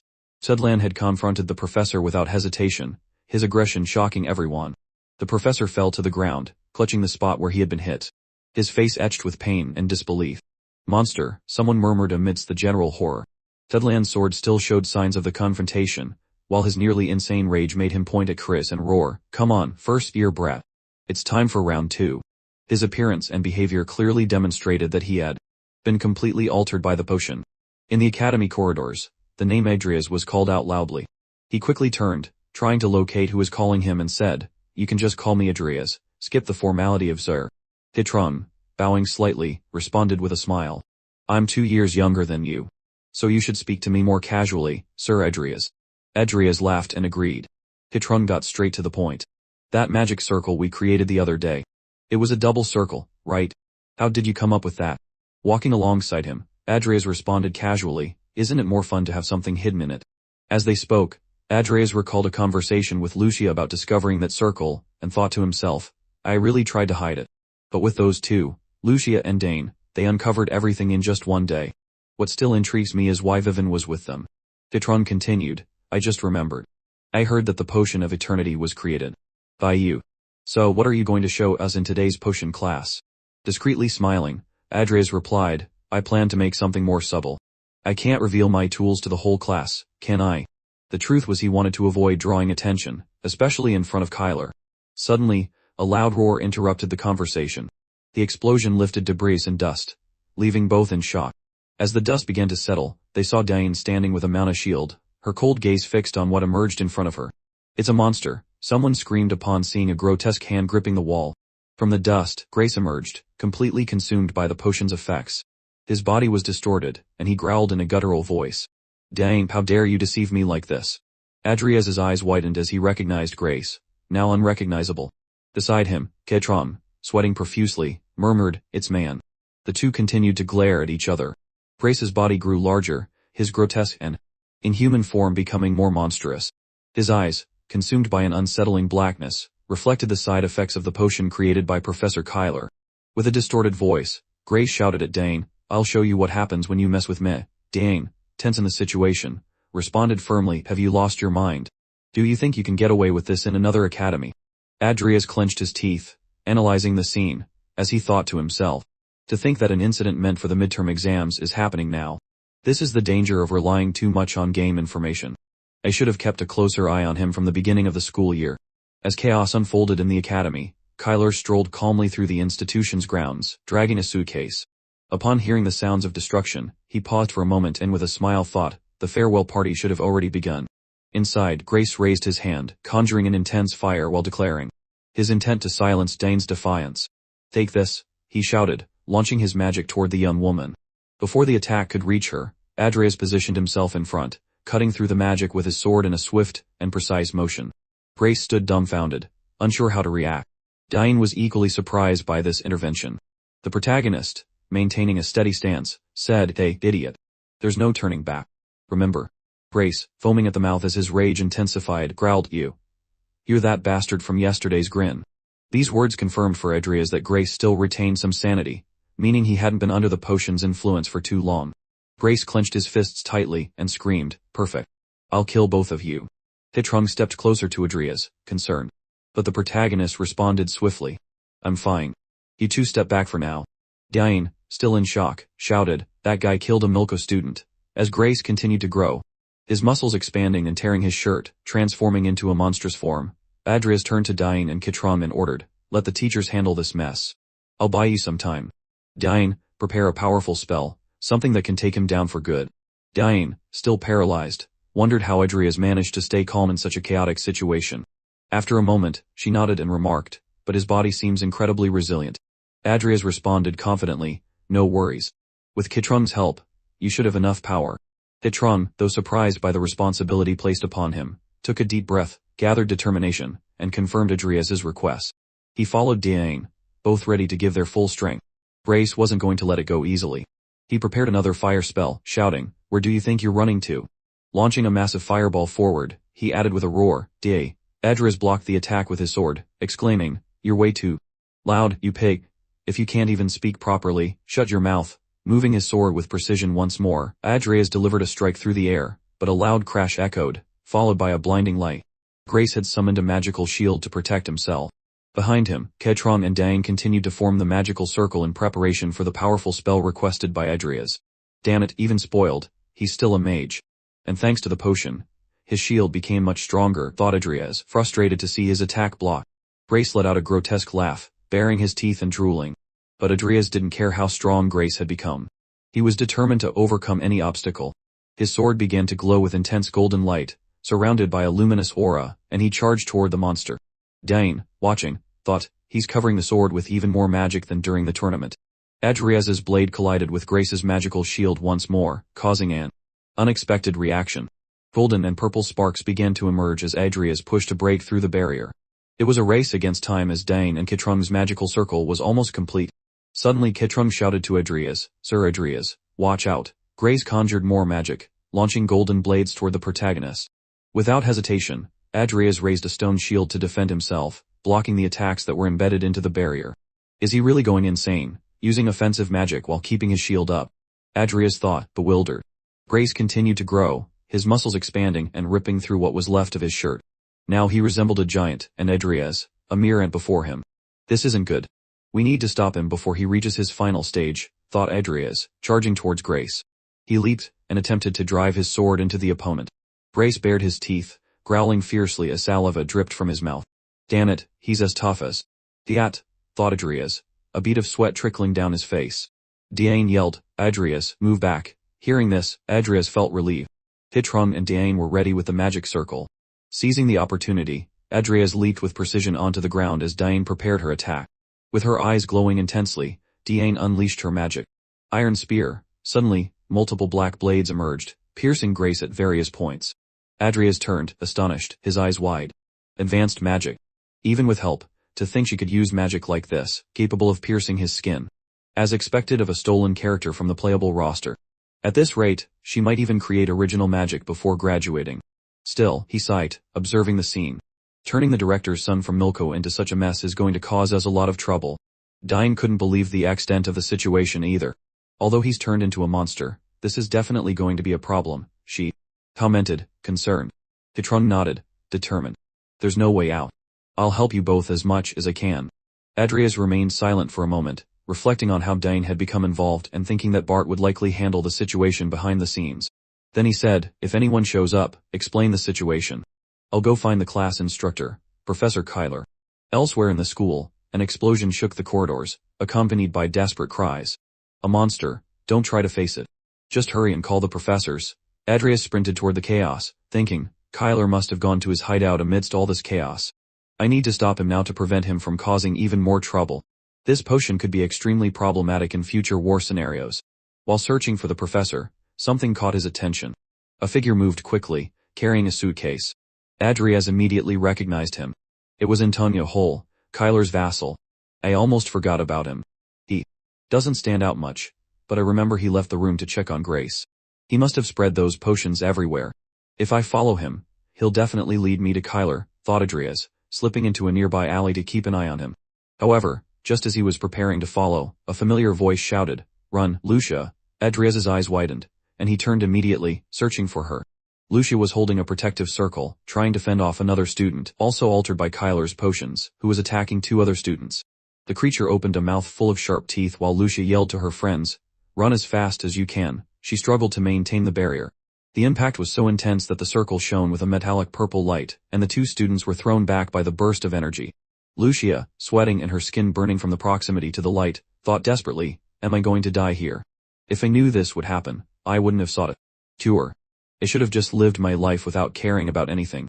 Suddenly, Adrias appeared, leaping toward the creature and delivering a powerful kick, sending it flying to the other side. Lucia, with a weakened gaze, recognized him and whispered, that senior Alga head. Everyone started running desperately through the corridors. Some screamed about being injured while others called for their teachers. Did everyone make it out? Someone in the crowd asked, ensuring the gates remained open. Luce asked Selena to take Chris to a safer place. However, worried, she questioned, what? But what about Hugh? He had a plan. He was going back to help Vivien because he had a bad feeling about what might happen. It wasn't long before Instructor Ivy arrived at the scene. Her expression was intense, and in a loud voice, she asked what all the noise was about. While everyone was outside, the battle raged on for Vivien. If I don't stop him now, he'll definitely go after Adrias, she thought, clenching her teeth. Sudlan was completely enraged. His veins bulged on his face, and his teeth remained clenched as he pressed his sword against the girl. Suddenly, he stepped back to gain momentum and once again charged at her. They blocked each other's attacks until, in a desperate move, Vivien turned her face away in panic and headbutted him so hard that Tudlan staggered back instantly. He was consumed by rage. His face bleeding uncontrollably as he growled something incomprehensible. Vivien remained calm, somewhat confused, but still focused on her goal. Her expression only changed when she saw Tudlan's clothes ripping apart as all his muscles swelled almost instantly. This is dangerous, she thought. Blood still dripped down her face as she reflected, but that's exactly why I have to take him down here. She lunged at him, drawing her sword and striking. The attack was so strong that the wind surged, following the path of her blade. But something unexpected happened. Her expression changed just before she was sent flying by a sudden flash rolling across the ground. Tudlan had attacked as well. She steadied herself by driving her sword into the ground, pushing herself up with her knee while still questioning herself. I'm still too weak. The way I am now, I won't be able to protect Adrias. Vivien spat blood as she coughed, but that didn't stop her.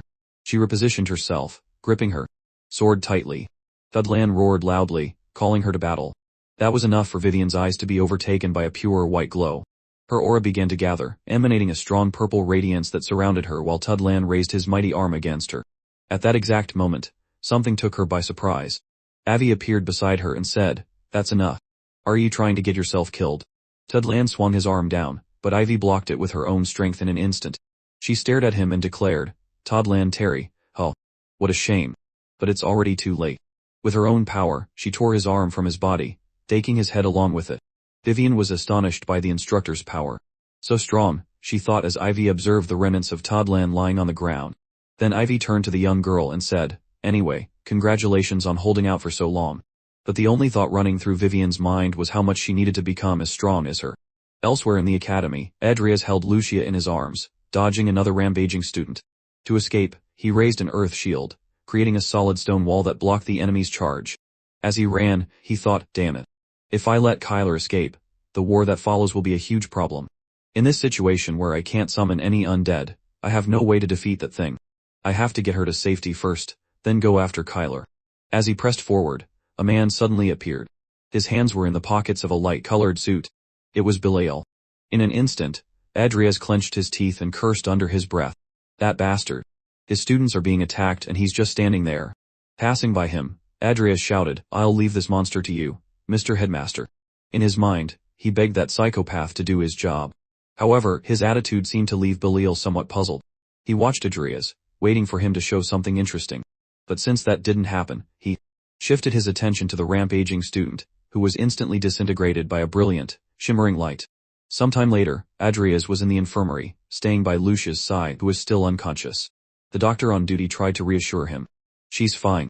She just fainted from shock because her mana was depleted, but she'll recover after some rest." Slowly, Lucia's eyes began to open. The moment she woke up, Adrias immediately asked how she was feeling. Still weak, Lucia responded, "Huh. So, it wasn't a dream. I thought I was going to die." Adrias caught her attention, telling her that she almost did. Then he asked, "Why did you even consider fighting that thing?" In response, Lucia simply said, "I didn't want to fight either, you know that. But there were people who couldn't escape, so I had no choice." Adrias looked at her fondly, teasing her about how she sounded like a hero. However, deep in his thoughts, he knew that if things had gone as expected, he wouldn't have gotten involved at all. In the end, it was all his fault. Lucia sat up in bed, shouting, "Your Q Jr. almost died, you know." Adrias, seeing her reaction, replied, "You seem fine if you can throw a tantrum like that." He watched her, imagining how terrifying the whole situation must have been. Perhaps enough to make her want to lock herself in a room and become a reclusive researcher.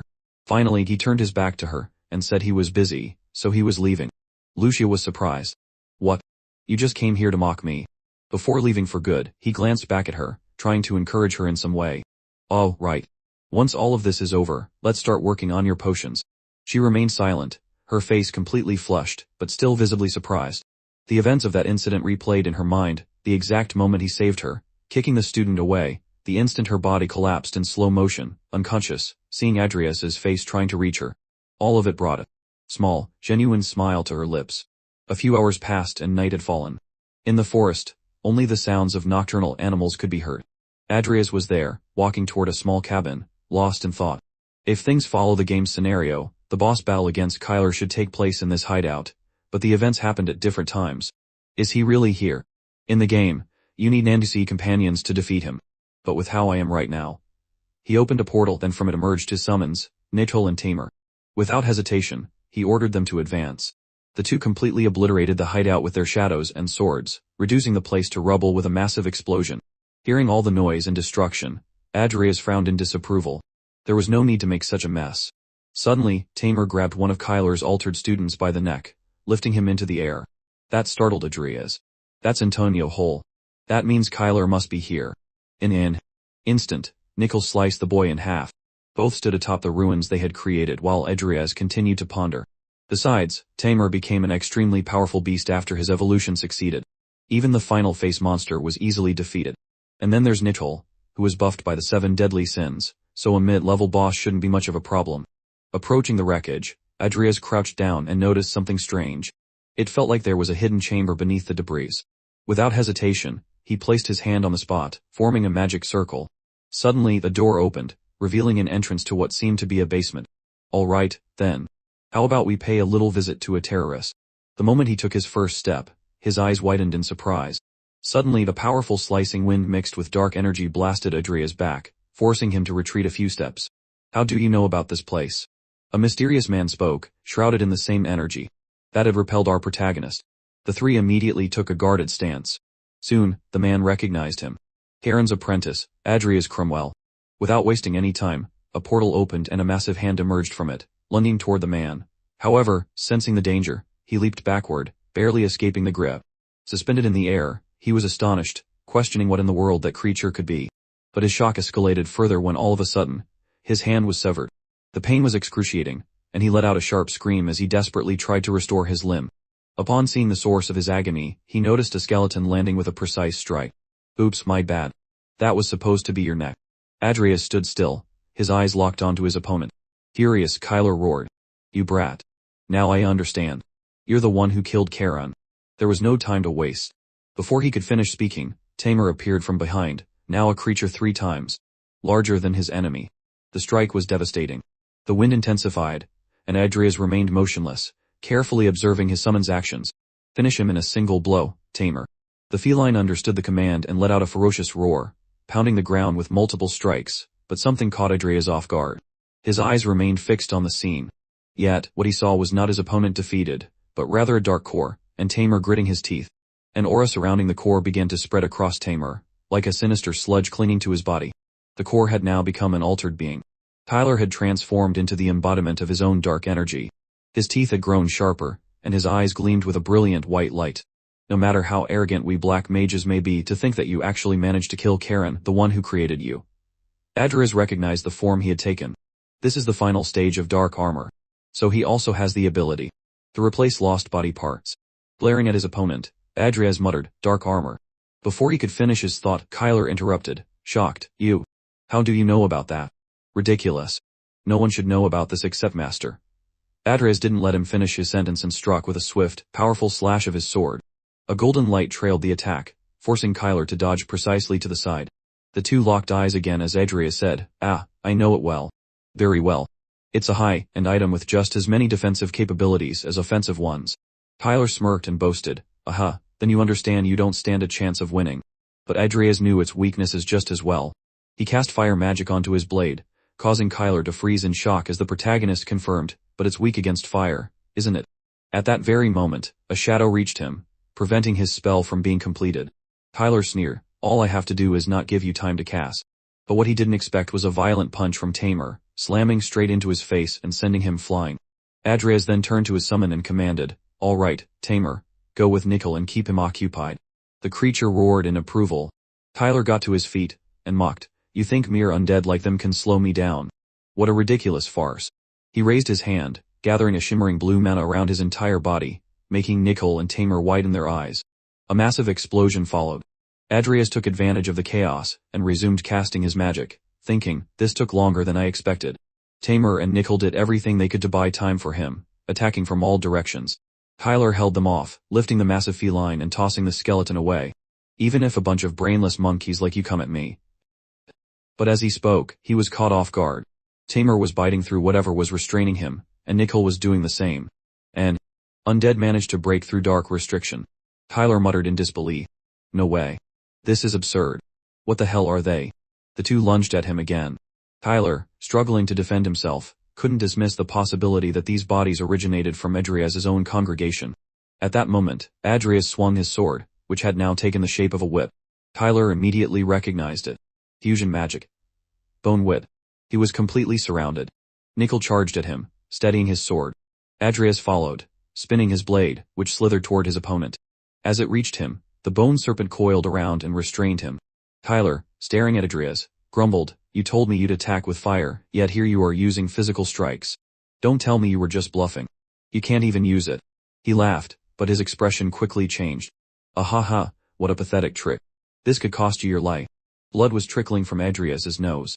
That technique took a lot out of him, and he uttered only 2 words, bone explosion. In an instant, fire began forming around his bone blade, and Kyler realized it was a duel enchantment. The explosion erupted with a deafening roar. Wiping the blood from his face, Adrias muttered, "This is more exhausting on the body than I expected. Cain really is impressive for handling it so easily. But for now, let's just say this technique was a great success, except for the part where I nearly turned my body to ashes from using too much mana." The flames continued to spread as he concluded, "Since Kyler, who was a big shot, is dead, the congregation will definitely make a move. For now, let's grab the items from the hideout, erase my tracks and leave. Besides, the academy must be in chaos. I should return soon." In another location, Bart slammed his fist against the table, his voice filled with rage. "Repeat that. How many people?" His assistant, maintaining his composure, replied, "Yes, we have 15 people, including the 4 students from Milko. According to witnesses, the student who distributed the potion is named Antonio Hull, who is currently missing. He was Professor Kyler's assistant." Frustrated, Bart leaned back in his chair, letting out a deep sigh before declaring, "That's enough. Suspend all academy activities until the incident is officially closed. Further details will be announced later after discussions with Director Zos." As soon as his assistant left, Bart sat in silence, staring at the wall, deep in thought. What is happening in Rodland? Adrias was inside Kyler's secret research room. Maybe it's because this moment is different from the game, but there are a lot of items here that I've never seen before. It's a shame that most of them are junk. As he examined the books, he picked up Kyler's magic tome, which contained detailed documentation on shadow magic. "This piques my interest now that I've become a black mage, but before, I never paid attention to it," he thought, holding the book. Adrias handed the tome to Nickel to place in the chest when something caught his attention. There was another chest made of wood with golden engravings. He recognized it instantly. A chaos mimic treasure chest. Adrias approached it, but nothing happened. Normally, there should have been some kind of mana reaction, or even a hand with an eye in its palm emerging. This means someone separated the chest from the mimic's body, which means I can take the items from here without having to fight it. That is, if Kyler hasn't already taken them. Quickly, he walked up to the treasure and opened it, thinking, once all 3 items are removed, the mimic will turn into a normal chest. Since the chances of finding one of these are low, every item inside must be extremely valuable. The intense light emanating from the chest made it hard for him to see its contents. First, Adrias pulled out a golden key, then a mimic core. As he continued searching, he murmured, "I can't use this yet, but I'm sure it's valuable." Suddenly, he felt something different in his hands. When he pulled the object out, he realized it was an extremely old and rusted sword with some broken parts. It was the sword of constant change, a weapon whose attributes and form altered based on its wielder. Adrias examined the blade with curiosity. "Interesting. But I already have my sword, so I don't need this." Before he could store it away, he heard a grunt from Nickel, who extended his hand, asking for the sword. Without hesitation, Adrias tossed the blade to his summoned companion. All right. I was already thinking of buying you a new sword anyway." The moment Nickel grabbed the sword, a shimmering blue energy emanated from his body, instantly surprising Adrias. The weapon's previously unimpressive attributes skyrocketed. Mana conductivity, which was at 0, increased to 150. Downward strike speed rose to 200.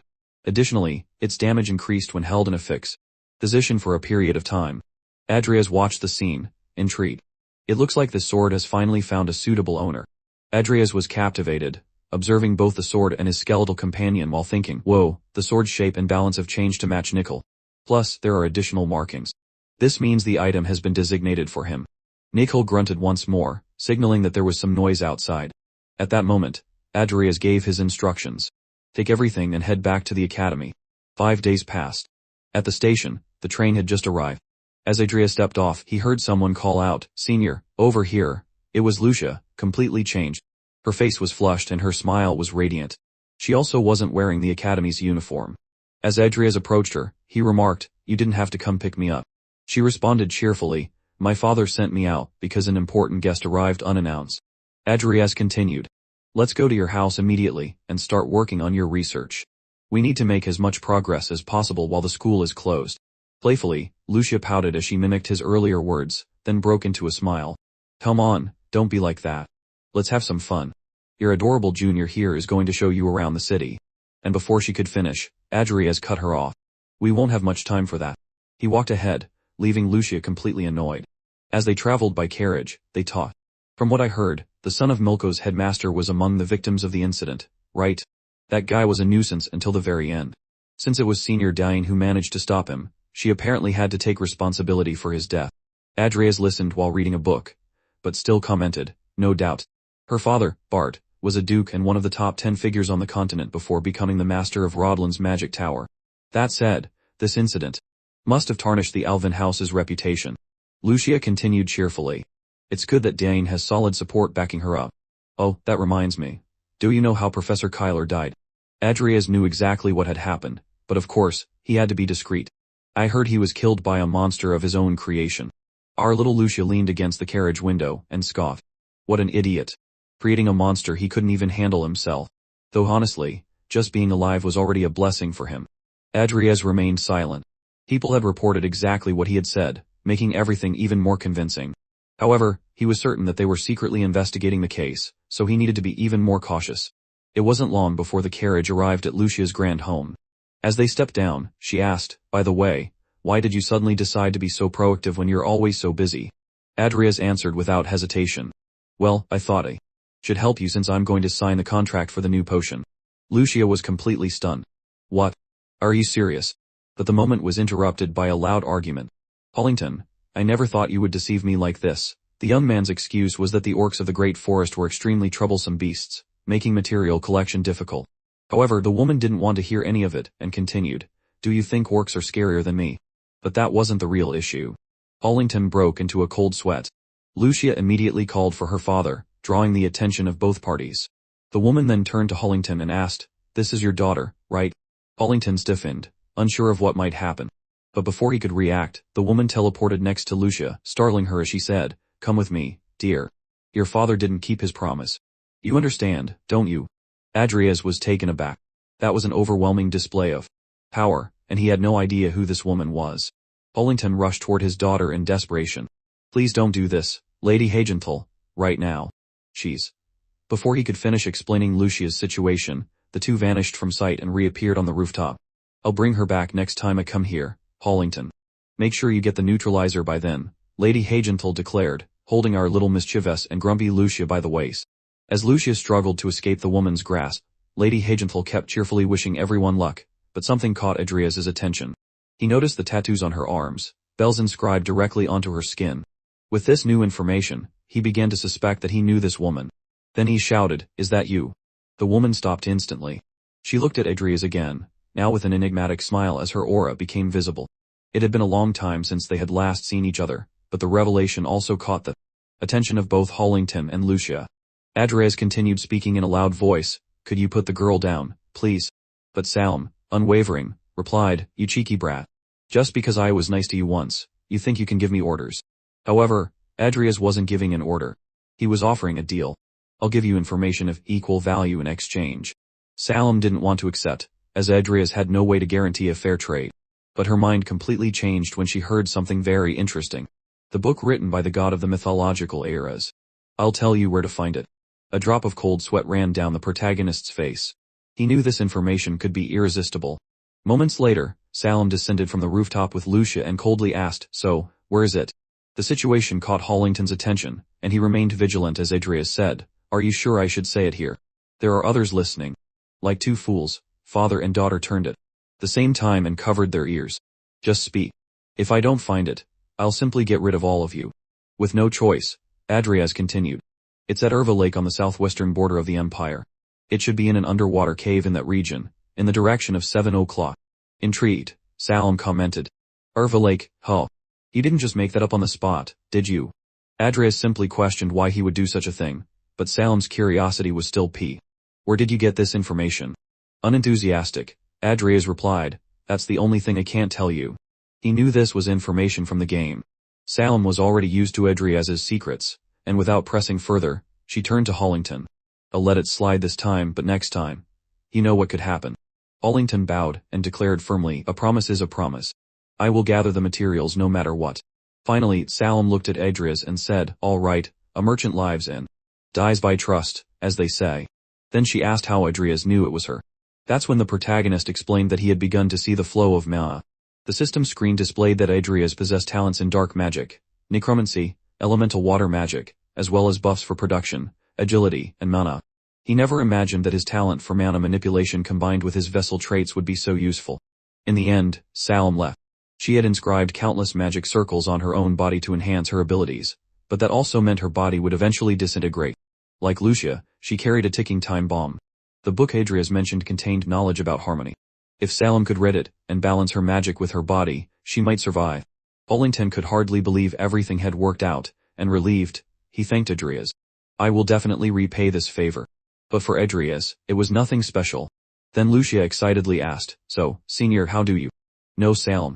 Adrias needed to come up with an excuse quickly. It was by chance. But more importantly, where's your lab? Lucia's grimace said it all. Then I won't tell you either.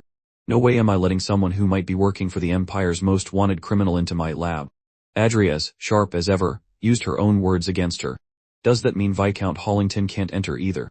Hollington realized he was about to get dragged into it, and quickly withdrew. That's my cue to leave. Lucia wasted no time and declared, that's right. My father can't enter either. Why don't you go sign that contract with him already? After all, that's why he came, isn't it? Adrias closed his eyes and sighed. It doesn't have to be signed immediately. No need to be so cruel. Lucia crossed her arms and shot back. Cruel. The one being cruel here is you, hiding things from me. Suddenly, a puddle of blood splattered onto the floor. Adrias's eyes widened as he immediately called out to Lucia. She was terrified. She tried to stop the bleeding with her hands, but there was too much. Then she ran into the house desperately saying, "Oh no, I didn't want you to see me like this." Adrias was both shocked and concerned. Is she okay? But as Lucia ran, her body became more and more covered in blood. Then she collapsed to the ground, leaving everyone around her in complete horror. Lucia's life could never have been easy, let alone a bed of roses. From a young age, she had been trapped in her laboratory, trying to find a cure for her illness. Even at such a tender age, she was determined to develop the perfect formula to buy herself a little more time. But along the way, she had to deal with countless failures. One of her notebooks recorded her efforts. Attempt number 1121, failure in the acidification of the polytoad salivary mucus. The process does not stabilize. Attempt number 1122, trying to diversify in a heated environment. After irregular configuration, the first attempts failed. After testing almost every possible variable, she realized that the reagent's instability could not be resolved. Perhaps it was necessary to change the ingredients. Seasons passed and failure number 2735 marked a moment of deep frustration. Months later came failure number 3160. But even then, she persisted. Adrias remembered this moment. It was when he proposed a change. At the academy, he had found Lucia and suggested, try using this yobin root. It should help neutralize the polytoad's mucus. And once again, the determined Lucia was in her laboratory, murmuring to herself, another dead end. Just having the ingredient isn't enough. While handling a small test tube, she recalled what Adrias had told her. I'm a bit busy at the moment, but I'll make time to help you later. I promise. Now, Adrias held her notebook in his hands. He began reviewing the millions of notes she had written. Before, he had only seen them through a computer screen, so he never fully understood. But now, seeing everything up close, he realized that this was the battlefield where Lucia was wagering her very survival. Still lost in thought, he was snapped back to reality by a knock on the door. One of the women working in the house announced, "The young lady has just woken up. Would you like to see her?" Adrias grew concerned and immediately asked, "Has she fainted like this before?" The answer was exactly what he feared. No, according to the doctor, her condition worsened due to mana depletion shock. Adrias lowered his head, acknowledging that he was partly to blame. If only he had followed the game's course, Lucia would never have gotten involved in this situation. And now time was truly against her. Our dear Lucia lay in bed deep in thought. My body feels so heavy. It's like my mana flow is completely disrupted. I guess I really am going to die soon. At least, I thought I could spend my last moments happily with Adrias. She could still recall Adrias's concern when she collapsed. Thinking about it, a small smile appeared on her lips. That panicked look on his face. Haha, it's not so bad having someone worry about me. I'm sure he'll remember me. She closed her eyes, feeling the strong emotion of being remembered. That was when Adrias entered the room, calling her name. Lucia immediately turned around, startled. Entering a lady's room without permission is bad manners, but Adrias responded in his usual casual tone, "What are you talking about? I just wanted to check on my troublesome junior." Flustered, she turned her back to him, hiding her face. "Ah, but I just woke up. I must look awful." Finding her reaction amusing, Adrias remarked, "Your personality is what's awful." He took a deep breath before adding, "All right, meet me in the reception room as soon as you're well enough to walk. I need to sign a new product contract with the Viscount. After that, I'll help you with your research." Lucia listened in silence, still embarrassed. A few minutes later, Hollington slammed an envelope onto the table and said, "I hope to continue having a good relationship with you. As the leader of a trading company, I don't want such a high-quality product to fall into the hands of other businesses. Adrias understood that feeling well, as he felt the same way. Thank you for always offering me such advantageous contracts, he replied. However, this reminded him of the contract he had made with Salem when she was disguised as Lady Hagental. So he asked, what kind of contract is this? Allington cleared his throat before answering. She gave me a potion recipe that I prepare for her every 3 months at the trading company. At that moment, Adrias reflected, it must be a potion to delay her body's disintegration. I never thought the Everlast Trading Group had a contract with Salem. It seems Viscount Hollington has more influence than I imagined.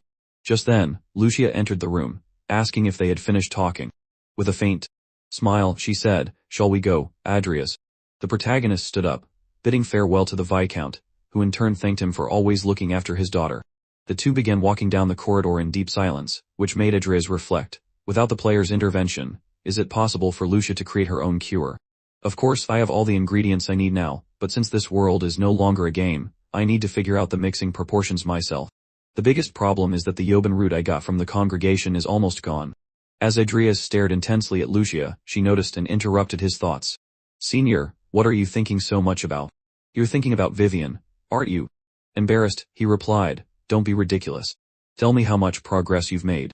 Lucia looked ahead as if the topic bothered her and explained, I already told you the other day. There has been no progress since I discovered the reaction. Besides, the Yoban root you gave me is almost gone, too. Adrias was impressed. She had already come so far. He had hoped she had made some progress, but considering the entire process was a race against time, he decided to offer his help. This cure is for you, isn't it? Suddenly, Lucia stopped, leaving Adrias to take a few more steps ahead. With a heavy heart, she murmured, I'm going to die soon. Upon hearing those words, Adrias also stopped. Lucia continued, originally I was supposed to live for another year, but probably because I overexerted myself fighting those monsters, they said I only have 2 months left now. The implication was clear. After so many failures and with so little time remaining, Lucia might be on the verge of giving up. But Adrias wouldn't allow that. He froze in the middle of the corridor and declared firmly, you're not going to die.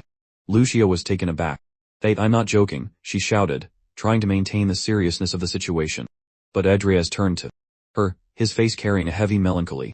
We don't have time to waste. We need to start now. The hours passed and night finally arrived. Inside the laboratory, the discussions intensified. I've already tried that, Lucia said, leaning over the table. Meanwhile, Adrias read through her notes and responded, if that's the case, I'll just skip that step. He continued writing and then told her she should go to sleep since she had already grasped the process to a certain extent. However, Lucia insisted on staying with him a little longer. That was when Adrias stood firm in his decision. If you don't go to bed earlier, you won't recover. Lucia understood the importance of resting. But deep down, she just wanted to spend more happy moments by his side. So she proposed, Senior, let's have some fun tomorrow. But once again, Adrias stated that they didn't have time for that. Lucia crossed her arms and spoke sincerely.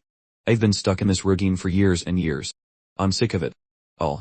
Then she added, to be honest, this might be a waste of time. You know, I just wanted to create some memories at least. Her revelation made Adrias swallow hard. His heart softened. Fine, but only for 2 hours. Lucia jumped with joy. What? Are you serious? All right, then. I want to try beer for the first time. Immediately, Adrias took back his words. Beer? No way. Seeing his resistance, Lucia had no choice but to let go of her beer idea. The next day, the two strolled through the city's alleys. At a market fair, Lucia had fun grabbing bread and laughing alongside Adrias. And so it went the next day and the day after that. Back in the laboratory, Lucia watched Adrias deeply focused, handling potions, trying to unravel their mysteries, sweating from the effort. The only thing on her mind was, I wish I could stay alive forever. 3 days passed. Adrias was leaving, bidding farewell to Lucia and her father. The girl wanted to go out with him again the next day, but Adrias only said goodbye, stating that they would see each other at the academy. Lucia watched him leave, thinking to herself, even though I don't have much time left, these last few days weren't so bad.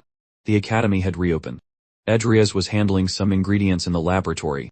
Rodlin had resumed its activities, though Kyler's classes were, of course, no longer being held. Thanks to that, our protagonist had more free time to dedicate to his personal lab. He was focused and committed to his work. He added a drop of red liquid and waited in complete silence for the reaction, but it didn't take long. He sighed deeply, placed a hand on his head, and requested to view his status. In an instant, multiple windows opened before him, displaying his talents, another showing potion production. and indicating that he had a 40 chance of evolving. However, his dark magic was already evolving at that moment. There were still 13 hours left for the process to complete. Adrias analyzed the situation. I've been using dark magic a lot lately, so I managed to evolve it, but my potion making skill isn't even close. Let's assume that evolving my potion talent is impossible for now, especially considering the final deadline is only 2 months away. My only option is to find a new recipe and increase the chances of evolution. He bit his lip in frustration. Damn it, I thought I still had time. I ended up delaying her situation for too long, all because I tried to follow the game. Feeling frustrated, he stood up and declared aloud, for now, I need to look for another option. I've already ordered the ingredients for the cure at the Everlast Trading Company. Adrias headed toward the door. Upon opening it, he found someone who seemed relieved that he had finally answered. Before him stood one of his professors. The man spoke immediately. I didn't think you'd take this long.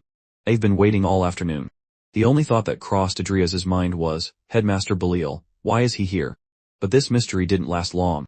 With an intense tone, Belial locked eyes with him and asked directly, Adrias, can you use dark magic? Adrias swallowed hard, unsure of how to respond. What are you talking about? Unless someone here was completely insane, how could anyone at this academy use dark magic? However, the headmaster simply smiled. Well, who knows? Professor Kyler also seemed like a reasonable person on the outside. And just so you know, I don't believe all dark magic users are bad people. Before Belial could say anything else, an impatient Adrias interrupted. I'm busy. If you have nothing else to say, could you please leave? But the headmaster, unfazed, continued. He saw your magic circle, Adrias. Adrias's once calm expression changed completely. He remained silent as Belial went on. Your understanding of contradiction surprised me, so I assume you can use dark magic. After all, your foundation is built on contradictions. Whether you're a dark mage or not, that doesn't concern me. But now that I think about it, it would be much more convenient for me if you were. That way, you could show me something even more interesting. That statement caught Adrias completely off guard. What are you trying to say? He asked, suspicious. Belial's smile widened. I was thinking of giving you some private lessons. If you accept my offer, you'll become a sorcerer in no time. Adrias remained silent. Becoming a sorcerer. That meant he could create his own unique magic, something that could even be combined with swordsmanship, like an aura master.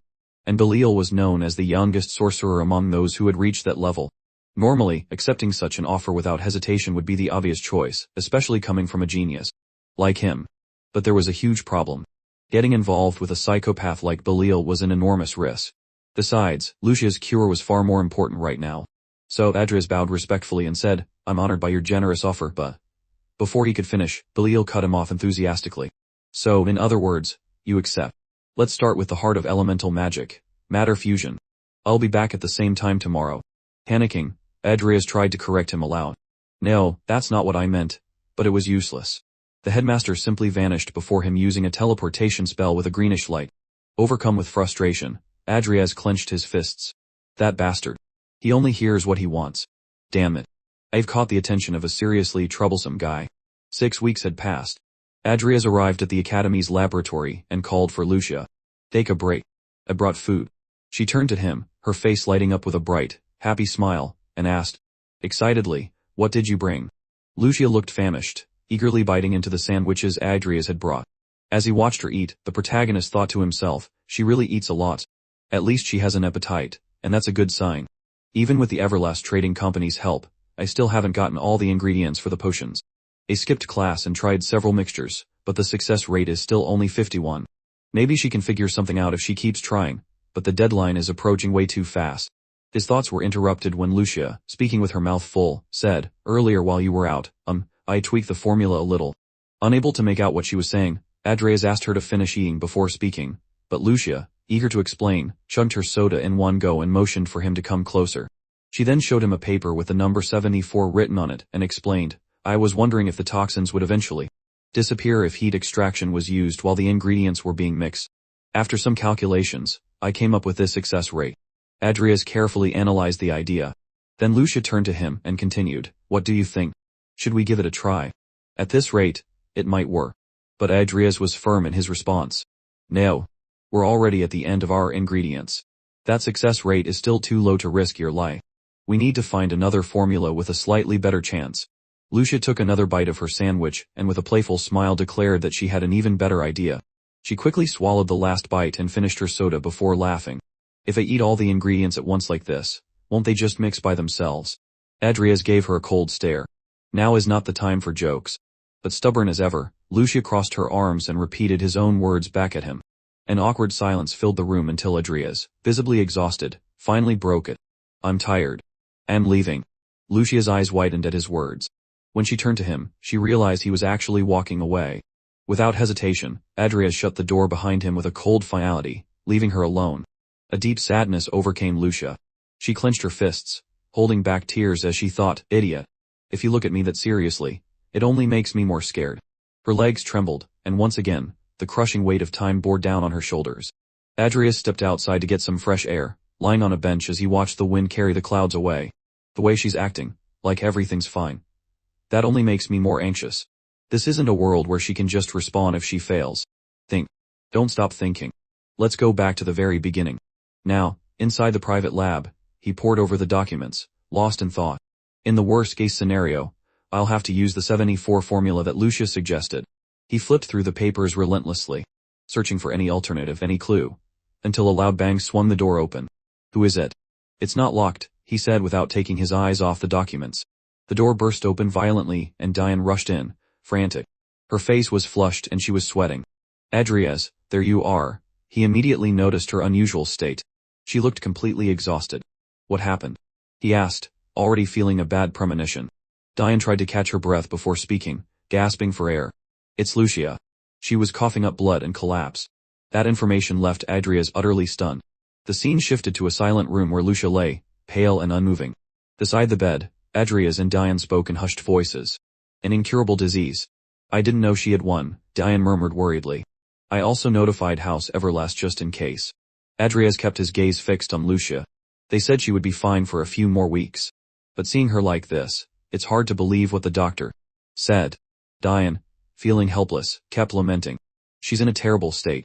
I'll ask my father to gather the best doctors in Rodland. But at that moment, Adrias interrupted her, his voice serious. Diane. She flinched, startled by his tone and looked at him, confused.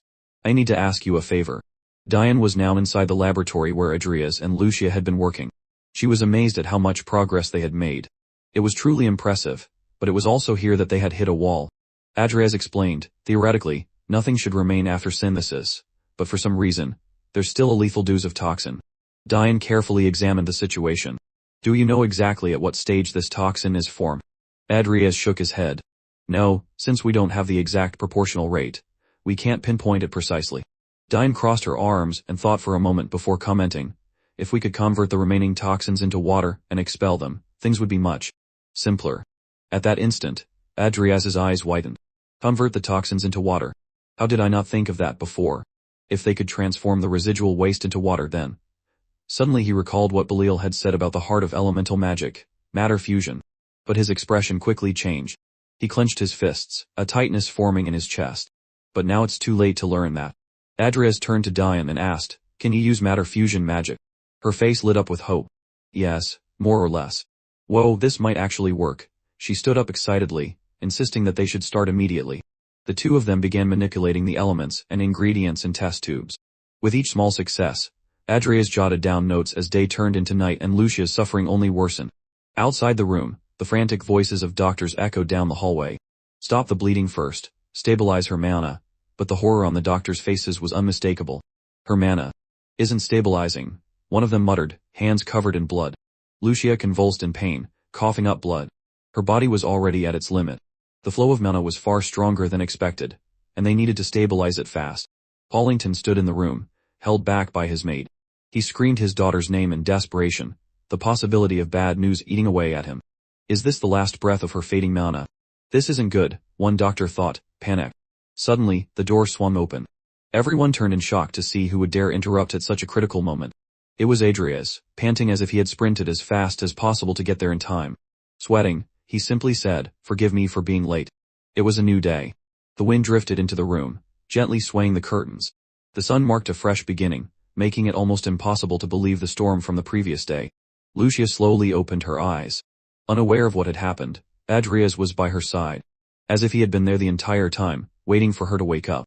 Seeing him, she could hardly believe that this was her Siwi, Edid Sr. She sat up gradually, sensing something different. I feel better for some reason. She looked at her hands, incredulous. My mana has calmed down, too. Is this what they call terminal lucidity? That thing where you feel better for a moment before dying? Her attention then shifted back to Adrias. Wait, since when has he been here? Lucia let out a soft smile, leaning in closer to Adrias's face. He seemed to be in a deep sleep, even while sitting up. With a playful tone, she murmured. Perfect. I have a chance to say goodbye. I had so much fun thanks to you, senior. You gave me hope that my illness could be cured. Honestly, I even forgot that I was supposed to die soon. She smiled tenderly. If it weren't for you, I'm sure my heart would have died first, and I would have spent my last days in misery. So thank you for everything. She closed her eyes for a moment, took a deep breath, and whispered, goodbye, Seaweed Head Senior. However, just as she was saying her farewell, he remained still, his eyes closed, until suddenly he spoke. Where do you think you're going? Lucia, who had been smiling calmly, jolted in shock, instinctively pulling back. Adrias opened one eye and remarked, you look better. Still recovering from the scare, she asked suspiciously, you were awake. Since when? He smirked and replied casually, around the time you said you were going to die soon, I think. Lucia's face instantly turned red. It was as if metaphorical flames were bursting from her pores as she averted her gaze, flustered. Could you leave, please? I want to be alone. But Adrias, with a mischievous grin, retorted, sure, you seem just fine now. Crossing his arms, he continued, it must have been hard for you, living with the knowledge that you wouldn't be around for much longer. The fact that you endured all of this on your own is truly incredible. I'm glad. Then in a more serious tone he added, and since I haven't had time to run clinical tests, I still have some concerns. Just to be safe, you should rest for a few more days. Lucia's eyes widened, and she immediately turned her gaze to him. Her face was flushed, and her expression was pure disbelief. So, I'm not going to die. Adrias smiled and confirmed, that's right. So, let's save the farewell words for about 60 years from now. Lucia gripped the bed sheets tightly, trying to speak, but her voice came out weak, mixed with sobs. The truth is, I didn't want to die either. Then the tears came. Everything that had once suffocated her heart overflowed, streaming down her face in desperate sobs. Adrias remained silent, simply witnessing the moment in case she needed support. Lucia collapsed onto the bed, completely consumed by relief. Some time passed, and keeping up with Belial, the youngest sorcerer, had been no easy task for Adrias. He was certain that the headmaster wasn't too thrilled about it either. However, regardless of Belial's intentions, the learning experience had been invaluable for Adrias. Time passed and soon the day of the midterm exams arrived. On a platform drawing everyone's attention, someone announced, now line up, regardless of whether you're from the College of Magic or the College of Knights. In the middle of the crowd, Vivien called out to Adrias. He turned around and smiled. It's been a while, Vivien. She took a deep breath before replying. I heard rumors. You cured Lucia's illness, didn't you? However, Adrias simply replied, all I did was help her. Vivien blushed at his gentle smile. So you became a fairy for Lucia too? Adrias chuckled awkwardly, thinking he'd rather be called Seaweed Head than Mr. Fairy. The woman on the platform, once again drawing everyone's attention, firmly announced, now I will explain the contents of the exam. Your ranking will be based on the number of floors you can climb. Be aware that traps and monsters will be lurking on each floor, and the higher you go, the more difficult it will be. Additionally, the exam will be broadcast to both the academy and the public outside. Adrias remained silent. He knew exactly which tower this was. The Tower of Modric, a 30-floor structure built with magic by Modric Alvin, the first leader of House Alvin. Due to its immense difficulty, no student had ever reached the final floor. Additionally, only students could challenge it, as the tower had been enchanted to be inaccessible to anyone over 25 years old. As such, the results of this exam would determine who was the strongest student in Rodlin. Originally, the exams were supposed to be cancelled due to Kyler's involvement, but since that issue had been resolved, Adrias could now focus entirely on the challenge ahead. The instructor continued, entry will be limited to 20 people at a time. In the event of a life-threatening situation, you will be automatically teleported out of the tower, so I encourage everyone to give it their best. Now, we will distribute your numbers. Adrias and Vivien shared their numbers. His was 30, hers was 16. Of course our little troublemaker was disappointed. She had definitely wanted to enter alongside her Mr. Fairy, and she made sure to let Adrias know that. However, he responded naturally, even if we could enter together, the starting point might be random, so we'd end up separated anyway. At that moment, Diane joined them with a beaming smile and asked, what numbers did you two get? They revealed their numbers, and Diane excitedly commented, I got number 3, so I'm in the same group as Vivien.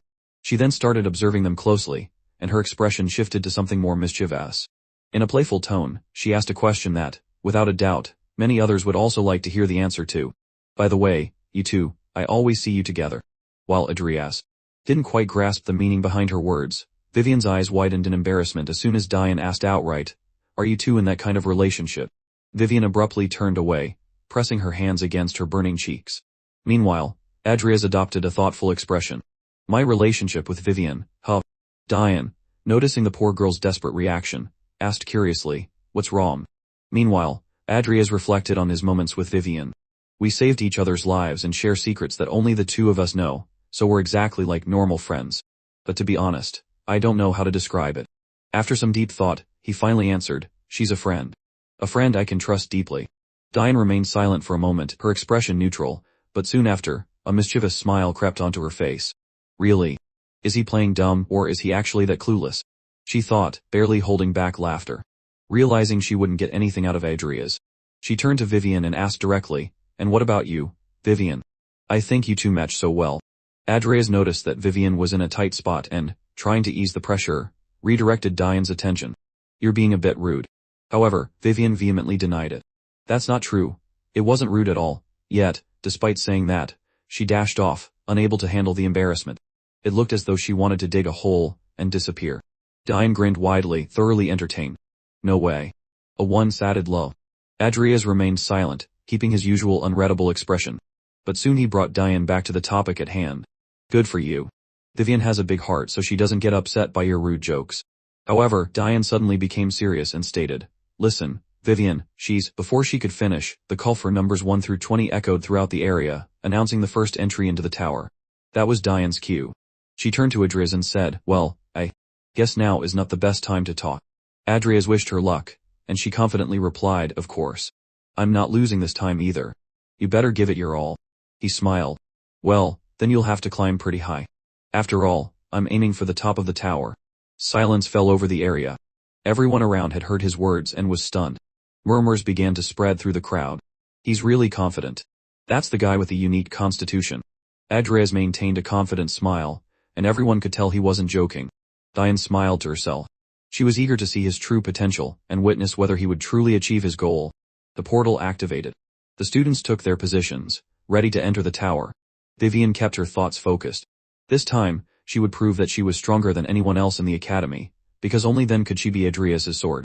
The highest floor ever reached in the academy's history was the 25th floor. This record was set by Maxian Krenel after graduating from Rodlin.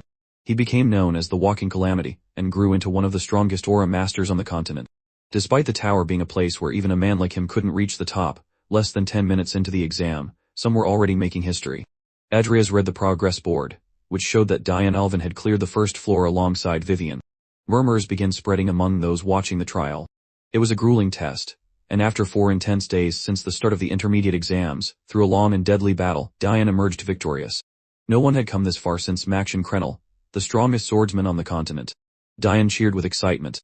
"I did it. I defeated the boss of the 20th floor." She stood before a massive creature that was slowly disintegrating. The same scene was being broadcast on the giant screens where everyone watched in awe and congratulated the master of the tower. His daughter had become the first mage in history to achieve such a feat. However, Bart remained firm, his arms crossed, and responded coldly, "There's no need for this commotion. This is nothing compared to the original tower of the Imperial Palace." It only took so long for Maxian's record to be broken. It didn't take long for Vivien to be the next one to appear on the screen. A spectator at the magic tower muttered. The creature she faced resembled a massive parrot. It opened its beak and let out a piercing, high-pitched screech. Vivien observed it coldly. In a single motion, she dashed forward and struck the ground, causing multiple craters to form. Then, gripping her sword, she leaped. But as she turned midair, she couldn't believe what she saw. A speed that doesn't match its size. It's exactly like back then. She recalled one of Kyler's students she had faced days ago. But that wouldn't stop her. After that day, Vivien had undergone rigorous training, and was now confident in her abilities. She assumed her battle stance. Her aura flared violently, and her eyes were consumed by an intense white light. The creature lunged at her from above, attempting to strike, but Vivien didn't hesitate. She struck it midair, forcing it to crash to the other side. Slashes tore through the space around them, the combat growing increasingly fast and intense. She pressed the attack, landing a direct hit on the beast. Then, with swift agility, she dodged and created distance. Gripping her sword tightly, she raised it high. With a precise slash, she mercilessly sliced off the creature's beak. However, her face bore a triumphant smile. Everyone who witnessed the scene was left speechless. Then an announcement echoed through the area. Clearing the 20th floor right after Dynovan. Vivien Bilfer. Among the spectators, a man adjusted his monocle and commented, "Is that the daughter of the Bilf family? How surprising." Beside him, another man, even more incredulous, responded, "But the way she looks, it's like she's possessed by madness." A few seats away, a woman smiled, crossing her arms and legs. "You know what they say, everything beautiful has its thorns, right? But if she can tame the beast within her, she could rise above all the others." That woman was Minas, the Duchess of Morhem. When both girls reached the 21st floor, unfortunately, they were unable to clear it. They were forced to give up. As soon as they exited the tower, they were greeted by a wave of applause and cheers. "You two are incredible, the pride of the fourth-year students." Proudly, they chanted their names, celebrating their achievement. Diane turned to the sweet yet fierce Vivien, and congratulated her for making it so far. But Vivien, her eyes glimmering with competitiveness, replied, "But I made it a little further than you, so the victory is mine." Diane raised an eyebrow, and smirked. "If you're putting it that way, I defeated the 20th floor boss first." Vivien fell silent, but after a moment, she mumbled, "The victory is still mine." Diane rolled her eyes, amused by the rivalry. When Adrias found them, he congratulated them on their feat. Diane, still smiling, responded, "It's a shame though. I only managed to reach the 21st floor despite all my big talk." Our protagonist answered casually, "Beyond the 20th floor, it's a completely different dimension. Not just anyone can make it that far." Diane was startled by his words. For a moment, it seemed like she suspected that Adrias had first-hand experience there, but he quickly changed the subject. "I just read the records in the library." Their conversation was cut short by a loud voice announcing that the next participants should line up in front of the tower. Adrias, already eager, said his goodbyes. Diane reaffirmed enthusiastically, "I can't wait to see you reach the top." Her comment sparked a flicker of jealousy in Vivien, who couldn't ignore it. As Adrias began to walk away, Vivien ran after him and called out his name. "Adrias, do your best." Her face was completely flushed. Adrias smiled and nodded. As he walked toward the portal, he found the situation ironic. In the beginning, Vivien was the person he most wanted to avoid. Now, she was the person he trusted the most. And with that, Adrias stepped through the portal, brimming with confidence. He had already begun gripping his sword tightly as he drew it from its sheath. Before him, a deadly trap, walls, ceiling, and floor covered in razor-sharp blades. He cleared the first floor in 12 minutes, and 3 seconds. On the third floor, he faced multiple goblins and completed it in 1 hour and 3 minutes. By the 8th floor, he defeated the boss with a clean cut, severing one of the creature's limbs. Total time, 6 hours and 45 minutes. There, he had set the fastest recorded time. On the 9th floor, he completed the challenge in 7 hours and 33 minutes. Now, he sat by the fire, roasting a piece of meat to eat. After so much battling, exhaustion was starting to take its toll. "I'm starving. I'll rest here for a bit." As he ate, he summoned his status window and analyzed his information. "Now that my dark magic talent has evolved, it has expanded to the entire dark magic system, not just necromancy. Plus, thanks to the successful creation of Lucia's cure, my potion-making talent has also evolved. And then there's that talent that grew thanks to Belial's private lessons. Elemental magic mediocre." He recalled the skeptical look Belial had given him when he suddenly succeeded in something he had struggled with for hours. Well, at least that weirdo was useful. Then he examined his evolution chances. The notification window indicated that his elemental magic had a 74% chance of evolving. "If I continue at this pace, I should gain enough experience by the time I leave the tower. I better focus on using elemental system abilities to maximize my evolution." Adrias pulled out 2 potions from his pocket and muttered to himself, "Only 2 magic blocking potions left." Not exactly reassuring. So he decided, for now, the best thing to do is rest a bit. He lay down on the ground beside the fire, letting the warmth ease the cold night. He was certain that things wouldn't be easy from the 10th floor onward. A day had passed since Adrias entered the tower. Now he stood on the 10th floor, face to face with an iron golem. Our protagonist noticed that the creature's shield was deactivated. So far, everything seemed under control. Suddenly, a red glow began to concentrate on the golem's head. A powerful beam was fired. Adrias dodged at the last second. He knew he had to wait. Once the shields were down, the golem would enter attack mode, randomly shifting the location of its magic core between 4 points, one of its arms, its head, and its chest. Adrias had time. He would start by eliminating the possible locations one by one. First, he aimed for the right arm. Drawing his sword, infused the blade with dark mana, and attack. Wrong spot. He quickly retreated. There was no time to waste. Deciding to end the fight quickly, he used one of his potions. He threw a magic blocking potion at the golem's head, leaving it completely disoriented. Then, he tossed another potion at its chest. So, the core is in the left arm. As soon as the golem was exposed, it fired another beam, but Adrias had already anticipated the attack. He swiftly dodged and with a precise strike, severed the enemy's arm. Landing smoothly, he sheathed his sword, and then smirked with determination. Well, let's see how many floors I can climb today. Adrias was now the center of attention. The screens broadcasting the exam displayed his astonishing feat. 7 minutes. In just 7 minutes, Adrias Cromwell had not only broken Maxian Krenel's record of 8 minutes but also defeated the Iron Golem of the 10th floor in the fastest time in the Academy's history. That boy is incredible, a man commented excitedly while watching alongside Bart Alvin. He can plan and execute strategies with precision. On top of that, he knows how to use his resources at the right moment, like his potions, to turn the tide of battle. He acts as if he's already entered the tower before. The man was completely in awe of Adrias, such an intelligent and bold student. If he keeps this up, he might actually surpass Maxian's record of 25 floors. While the man spoke enthusiastically, Bart remained silent, listening with a less than pleased expression. He turned his gaze back to the screen and in a serious tone remarked, I can't say whether he'll go that far, but I can confirm one thing. It's not just the wealthiest and most influential people of the Empire watching. The eyes and ears of the Imperial Court are here as well. Upon hearing that, Minos took notice of the conversation and stated, I had no idea a monster like him still existed around here. Meanwhile, an even more mysterious man wore a subtle smile, clearly intrigued but remaining silent. Soon, the scene focused on a young woman with her hair tied in a ponytail, her face slightly flushed, yet her expression neutral. However, one thing was certain. From this moment on, the entire Empire would be watching Adrias Cromwell. The 5th day of the exam arrived. The sun shone at the top of the tower as if nothing was happening. But inside, a violent explosion shook the surroundings. Debris and chunks of wood flew through the air. Adrias was facing one of the creatures. Standing before him was a massive beast with the face of a bull. It snorted furiously, blood trickling from its nostrils. Adrias leaped without hesitation.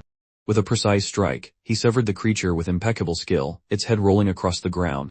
Our protagonist took a deep breath, sheathed his sword, and felt relieved to have cleared yet another floor. As he walked toward the next challenge, he thought to himself, since the floors beyond the 27th don't even exist in the game, this is going to be tough. The 30th floor. The last one. I can't wait to see just how strong the enemies are. In the spectators' room, where the students awaited the end of their exams, everyone remained standing, their eyes glued to the screen. Finally, Adrias Cromwell has reached the last floor, the comments buzzed. Diane and Vivien were there as well. Am I just going to wander around doing nothing? There's no way the 29th floor is the last. If that were the case, why is the 30th floor empty? As he walked through a field of exposed roots, a chilling voice echoed. Rise. Adrias hesitated, but soon noticed the roots around him were moving. They began clustering together, forming an arm, then a leg, until his eyes met those of his opponent. This was Grassel, the boss of the tower's final floor. Confident, Adrias smirked. Interesting. We're going straight to the boss fight, huh? The colossal creature rose awkwardly yet imposingly and immediately launched a brutal strike. Adrias barely managed to dodge it. Fire magic is effective against tree-type enemies, but in this rain, it's unlikely to do much damage, he thought. Grassel attempted another strike but failed, letting out a deep growl. With every dodge, the creature seemed to analyze Adrias's movements, trying to predict his next step. That's when Adrias's eyes widened. What's with this regeneration speed? Looks like he's not going to let me win so easily. In a moment of unexpected carelessness, Adrias was caught by one of the roots, which coiled around his body and lifted him into the air. However, he reacted swiftly, slicing the root with a wind slash and landing gracefully on the ground like a cat. Suddenly, the creature's trunk split open, emitting a blinding light. From within, numerous root-like orbs began emerging. They looked like seeds. What is this? It's going to be tough dealing with this monster without any information on it, Adrias thought, quickly raising his earth shield. The shield rose from the ground, blocking the approaching seeds. However, upon impact, they exploded in bursts of green light. Caught off guard, Adrias instinctively leaped back. When he looked again, the spot where his shield had been was now completely overrun by vines. If I get hit by those things, I am screwed. He barely had time to finish his thought before the creature struck him once again, sending him flying even farther. Digging his hands and feet into the ground to stop himself, Adrias quickly assessed the situation. If I show any openings, the hidden roots underground will attack me. The main body keeps regenerating. And on top of that, there are the spore attacks. What a mess. I don't have time to search for the core or weak points, let alone cast a spell. I have no choice but to end this in a single blow. As that thought crossed his mind, his eyes widened. In a single blow, an idea began to take shape in his mind. In the spectator hall, the screen displayed Adrias running. That's when someone commented, "He's been running for 30 minutes now. Looks like this is his limit. Just getting this far already broke another record, but I don't know if that'll be enough for him." Hearing this, turned and saw two students talking. One of them added, "It's a shame. I really thought he would reach the top." She turned her gaze back to the screen, thinking to herself, now that he's come this far, I want to cheer for him. The broadcast zoomed in on the protagonist. Everyone could see how exhausted he was. He could barely hold his sword properly, dragging it constantly along the ground. That's when noticed something. He's not just running. Adrias' sword was scraping the ground, kicking up dust with every step. The impatient creature opened its trunk once more and fired its explosive seeds. Upon touching the ground, they began to sprout, forming a forest of vines. Bahat, watching closely, smir. What a bold kid. The Emperor, on the other hand, looked perplexed, speechless. Meanwhile, Minaz grinned just like Bahat. "That thing is so ridiculously huge," he muttered. Clenched her fists tightly, a bead of sweat rolling down her face. Suddenly, a memory surged into her mind of the moment she had created a magic circle to help Adrias against Kyler's students. That was exactly what he was doing. Adrias, using his sword, had been drawing an enormous magic circle around the creature. It was a colossal amplification spell. As soon as he completed it, he raised his sword, now engulfed in flames. With a determined gaze, he declared, "This is your end, blockhead." Fiercely, the creature unleashed another barrage of seeds, but Adrias skillfully dodged. It then raised its massive hand for a devastating strike. The moment it swung down, Adrias seized the opportunity. He swiftly climbed up the creature's arm, ran along its back, and drove his sword into its nape, chanting, "Wall of fire." The circles on the ground began to glow intensely, activating the drawn spell. Suddenly, an enormous wall of fire erupted, engulfing the creature in flames. The attack was so intense that the broadcast nearly cut off due to static interference. At last, Adrias had landed a direct hit on the boss of the 30th floor, Grassel. And at that very moment, for the first time in the Academy's history, the 30th floor was cleared. The students remained frozen, unable to believe what they had just witnessed. He did it. I was wondering why he wasn't attacking. Turns out he was actually creating an amplification magic circle. Couldn't utter a single word. The shock on her face was evident. She couldn't believe Adrias had enough mana to cast an amplification circle on that scale. The rain showed no signs of stopping. In the center of the battlefield, charred root fragments slowly fell to the ground. Adrias panted heavily, exhaustion weighing on him, but his gaze remained steady. What was once an imposing creature was now nothing more than a scorched trump. He shouldn't be able to regenerate after this, Adrias murmured. On the other side of the broadcast, Maya smiled and remarked, "Adrias Cromwell, what an unbelievable kid. The more I watch, the more fascinating he becomes." "What do you think?" Vice Commander Dinard Slay, a man with black hair and a thick mustache, nodded, clearly impressed as well. As of now, his nobility is just a title on paper, so there shouldn't be any issues in recruiting him. Maya's smile widened at this, and Dinard continued, "I suggest we make our move now, as it seems that Her Highness, the third princess, intends to act first." Just as he said this, the woman who had been shown earlier in the broadcast ascended the stairs. Minas waved his hand dismissively. "Don't worry," he said as he stood up, tidied his hair, and declared with a confident glint in his eyes, "I plan to make him the most tempting offer of all." Meanwhile, Adrias held a strange artifact in his hands, the Runestone of Desire. This stone was awarded to the first person to clear the 30th floor of the tower. Its power allowed the user to double their rewards when used inside the true Imperial Tower located within the palace. It looks like this item is meant to be used in the Royal Tower. It could be useful in the future, Adrias pondered. Suddenly, strong static crackled behind him. Turning around, he saw a portal. The exit. Adrias approached, intrigued. "I thought I would be automatically teleported back to the entrance." With no other choice, he stepped through the portal. Outside, the sun shone brightly, its light reflecting off the towering structure. The crowd was restless, eagerly awaiting Adrias' emergence, but nothing happened. Why hasn't he come out yet? I had to come here because the live broadcast was cut off. Let's wait a little longer, Menas thought, watching the uneasy crowd. The announcer's voice echoed through the area. "Dear guests, we would like to inform you that we are currently investigating the cause of the delay in the challenger's return. We ask for your patience and understanding." Crossing his arms. "Adrias Cromwell, already making me nervous right from the start, huh?" The portal's light shone intensely. Adrias took his first step forward, and the moment he fully crossed through, he was stunned. No way. His eyes widened as he found himself facing an immense door behind which golden wings stretched outward and a long staircase led up to it. This was a hidden floor. Adrias began climbing the stairs, paying close attention to every detail around him. His mind raced. I've played this game so many times, but I never knew this existed. Well, I should keep going. It's not like there's an option to turn back now. Reaching the door, he placed both hands on it, and pushed. Bracing himself for anything, he was completely caught off guard. It's a good thing you're following this with me because this is hard to put into words, but I'll just repeat what he said when he saw that scene. What the hell is this? Before him, an absurd number of interconnected magic circles spun like gears, forming a single colossal spell. The Tower of Rodlin was sustained by this intricate magical mechanism.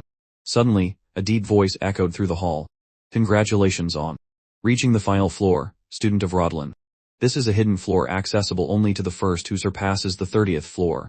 A man appeared before him, dressed in the robes of a powerful mage. He continued, this place is invisible from the outside, protected by layers upon layers of ancient magic. Adrias quickly realized this was a psychic projection. Yet the sheer energy in the place was overwhelming. The man then spoke again. It is a pleasure to meet you. You are the first, and you shall also be the last to find me. My name is Modus Alvin. Adrias's thoughts fired off rapidly. Modus Alvin, the first head of the Alvin family. Even if this is just a projection of someone who died centuries ago, I never expected him to be Bahat's ancestor. Modus stroked his long beard as he spoke. Ah, so you're a man of few words. But since you've made it this far, I'm certain you're quite capable. Deep down, I had hoped that one of my descendants would be the first to reach this place. Have they not inherited my magical talents? He let out a sigh before concluding. Regardless, in recognition of your abilities, I shall grant you a reward. That piqued Adrias's interest. He wanted to know what kind of reward he would receive. But Modus chuckled, praising his honesty and transparency of desire. However, he made one thing clear, nothing would come for free. Fixing his gaze on Adrias, he lifted one foot and declared, I have one last challenge for you. Try to defeat me. The moment his foot touched the ground, a wave of shimmering energy spread through the area, causing the ground beneath Adrias to collapse. With no time to react, he was sent flying, spinning through the air. Still in the midst of the impact, Adrias forced himself to regain balance, trying to slow his fall using his own body. Panting, he thought, irritated, damn it, old man, attacking me out of nowhere. Modus, on the other hand, merely smiled and taunted, show me what you're capable of. After all, you are the young man ushering in a new era. But something caught his attention. Adrias wasn't moving. He remained still, showing no intention of attacking. His thoughts were clear.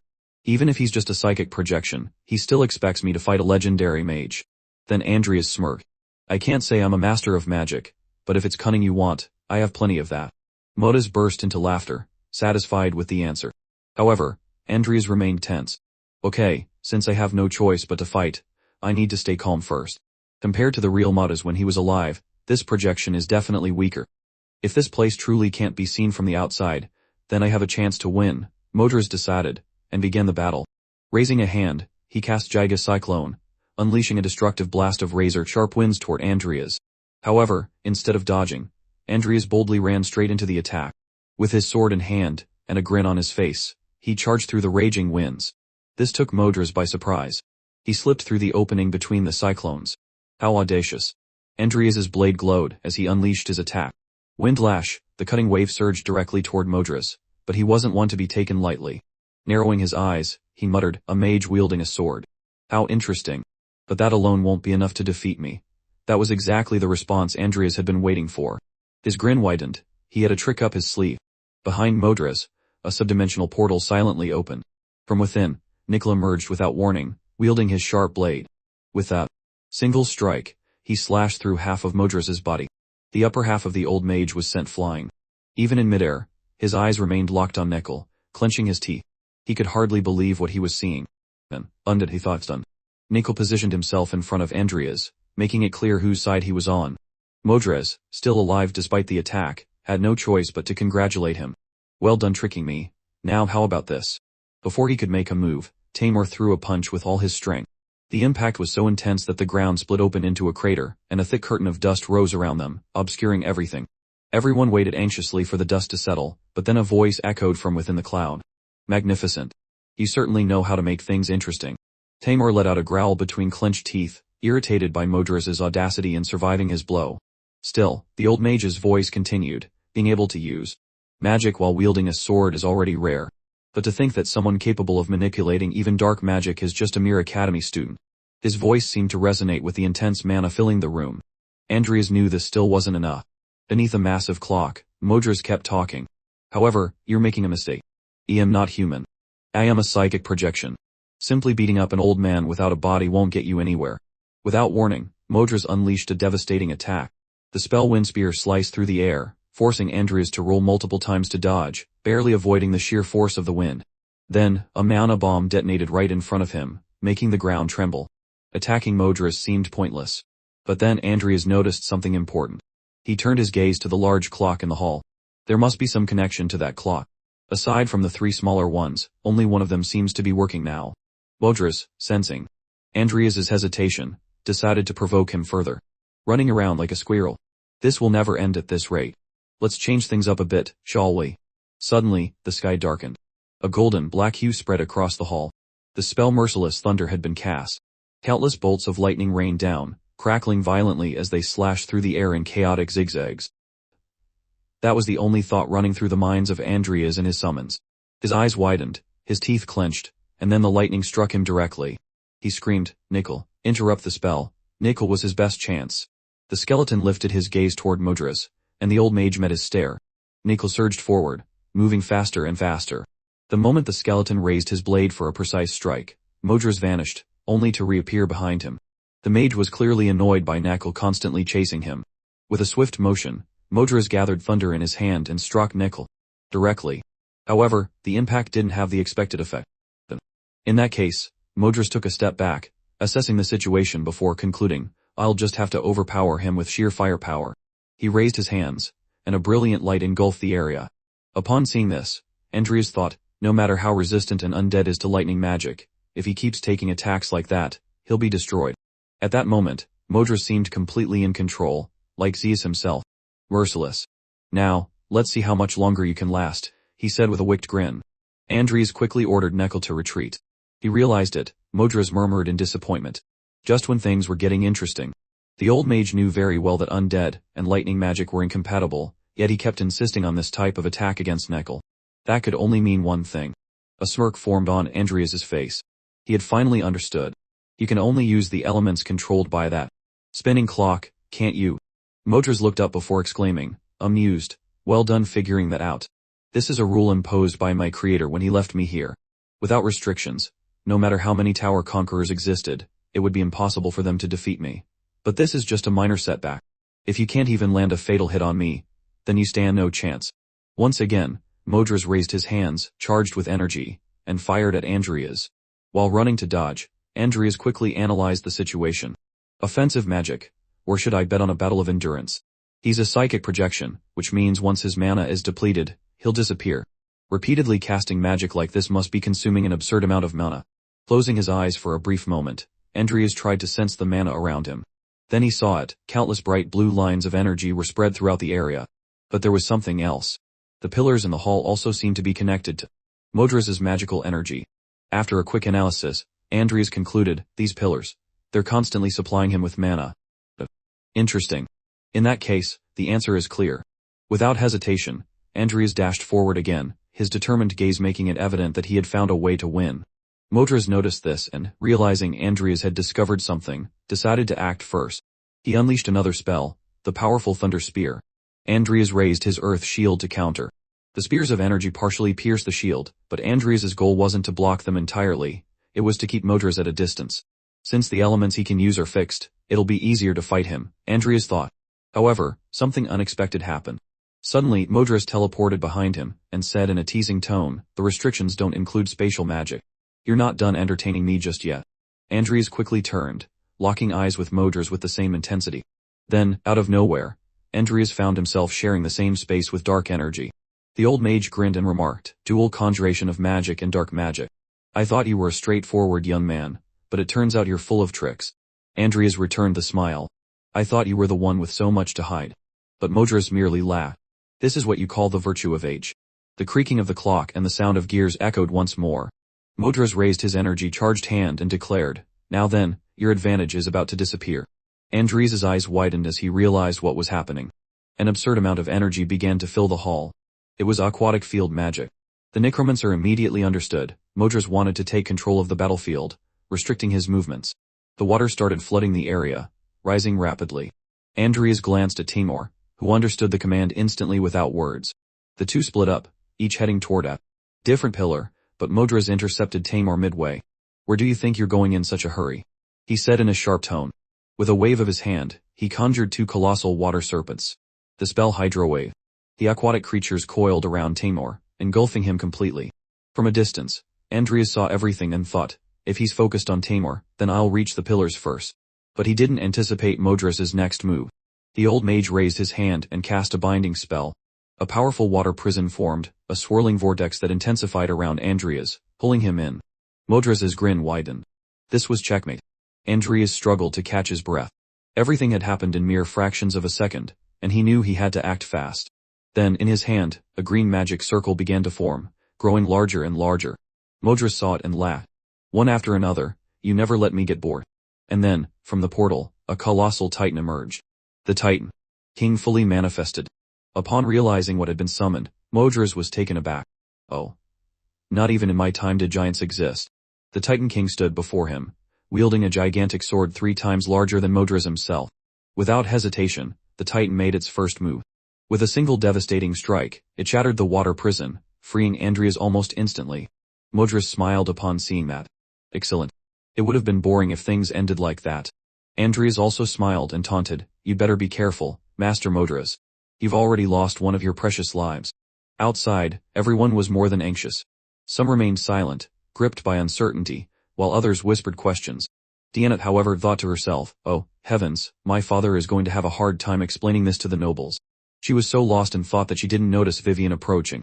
When she finally did, she was startled. "He still hasn't come out. What happened to Adrias?" Vivien asked, her voice filled with concern. Diana took a deep breath before answering. "The professors are investigating, but it's been hours. By the way, why do you look like a beggar?" Vivien's clothes were wrinkled and worn, as if they hadn't been changed in days. Diana frowned. What the hell has she been doing to end up like this? Then she remembered their last conversation. Vivien had mentioned training. Has she been training all this time? And from the looks of it, she hadn't even slept. But something else bothered Diana even more. She wrinkled her nose and added, "Vivien, you haven't been bathing, have you?" Vivien averted her gaze and, ignoring the comment, returned to the main subject. "Diana, your father is a master of the magic tower, right? Then do something about this." Diana found the plea strange but replied firmly, "I am just another student like everyone else. Now is not the time for me to worry about my father." Meanwhile, inside, the battle raged. Only 2 pillars remained standing, and including Adrias, only 3 combatants were still in fighting condition. Even with the odds seemingly in his favor, Adrias couldn't see himself winning. That old fox, he thought. Whenever he gets a chance, he'll attack me and restrict Rudolph's movements. That must be his main strategy. As if to prove his point, Modras instantly teleported away from the Titan, and went straight for Timur, trapping him in another water prison. Adrias immediately noticed Modras was completely focused on his summon. "This is my chance." Taking advantage of the distraction, he charged toward another pillar. The moment his sword touched the structure, a whirlpool of water emerged, completely enveloping it and forming an impenetrable liquid shield. Modras kept his hands raised and simply mocked, "Oh, what a pity." Adrias clenched his teeth and cursed under his breath. "Damn it." He called out to Nekla in his mind, and the skeleton immediately responded. The situation was dire. Modras stood in the middle, Timur was imprisoned at his side, and Adrias and the Titan faced an impenetrable water shield protecting the last pillar. The walls were closing in. Adrias knew he needed a plan, and fast. "This is unexpected." Summoning back the undead you had already dismissed, the old man said, "Entreat." Adrias noticed that Modras seemed far too relaxed. This made the young necromancer think, "I doubt breaking the remaining pillars will be the end of this." He then shifted his gaze, focusing on the real target. Modras noticed the change in posture and narrowed his eyes. Is he giving up? The old mage thought. You had your chance. But before any conclusions could be drawn, Adrias raised his voice, determined. "No way. It's just that instead of this pillar, I'm much more interested in that clock behind you." For a brief moment, they locked eyes, and in Adrias's mind, the plan became clear. Nekla would handle the clock. Meanwhile, he himself would go on the offensive. Modras merely smiled, and that left the necromancer perplexed. "He isn't stopping me." A massive force emanated from the clock, filling the entire chamber. Nekla observed it carefully but did not back down, tightening his grip on his sword. He attacked, delivering a precise wind slash. However, it was futile. A powerful magnetic shield surrounded the clock. Modras's projection laughed, watching Adrias's useless struggle. Did you really think I would leave my magical weak point unprotected? The old man crossed his arms and continued with a smug grin. It won't interfere. Feel free to do as you please. Adrias's expression darkened as Modras continued. Only something on the level of a warlock could damage that. Those words made Adrias think. He then asked firmly, no going back on your word, then. A notification appeared, activating the Codex of Slothanacle. All the water around the skeleton dispersed, leaving Modras confused. Nikel's eyes burned with flames. He raised his sword, gathered all his strength, and struck a precise blow against the clock. A massive explosion erupted, so intense that the blinding light made it impossible to see. Outside, the entire tower trembled from the impact. Everyone panicked. What was that? Murmurs spread quickly. Is he still fighting? Vivien watched the tower, sensing something strange. She had no idea what was happening to Adrias, but she was worried. Inside, the clock remained intact. Only a few drops of water trickled around it. Adrias clenched his teeth, glaring at it. I thought you said you wouldn't interfere.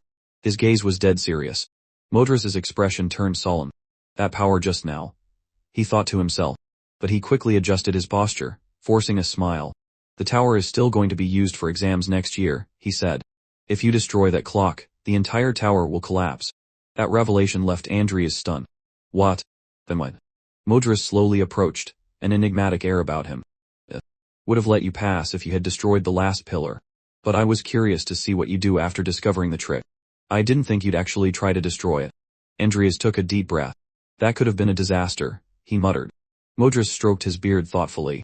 Well, your fighting style is certainly reckless, but I didn't build this tower to kill my students. Adrias shuddered at the thought.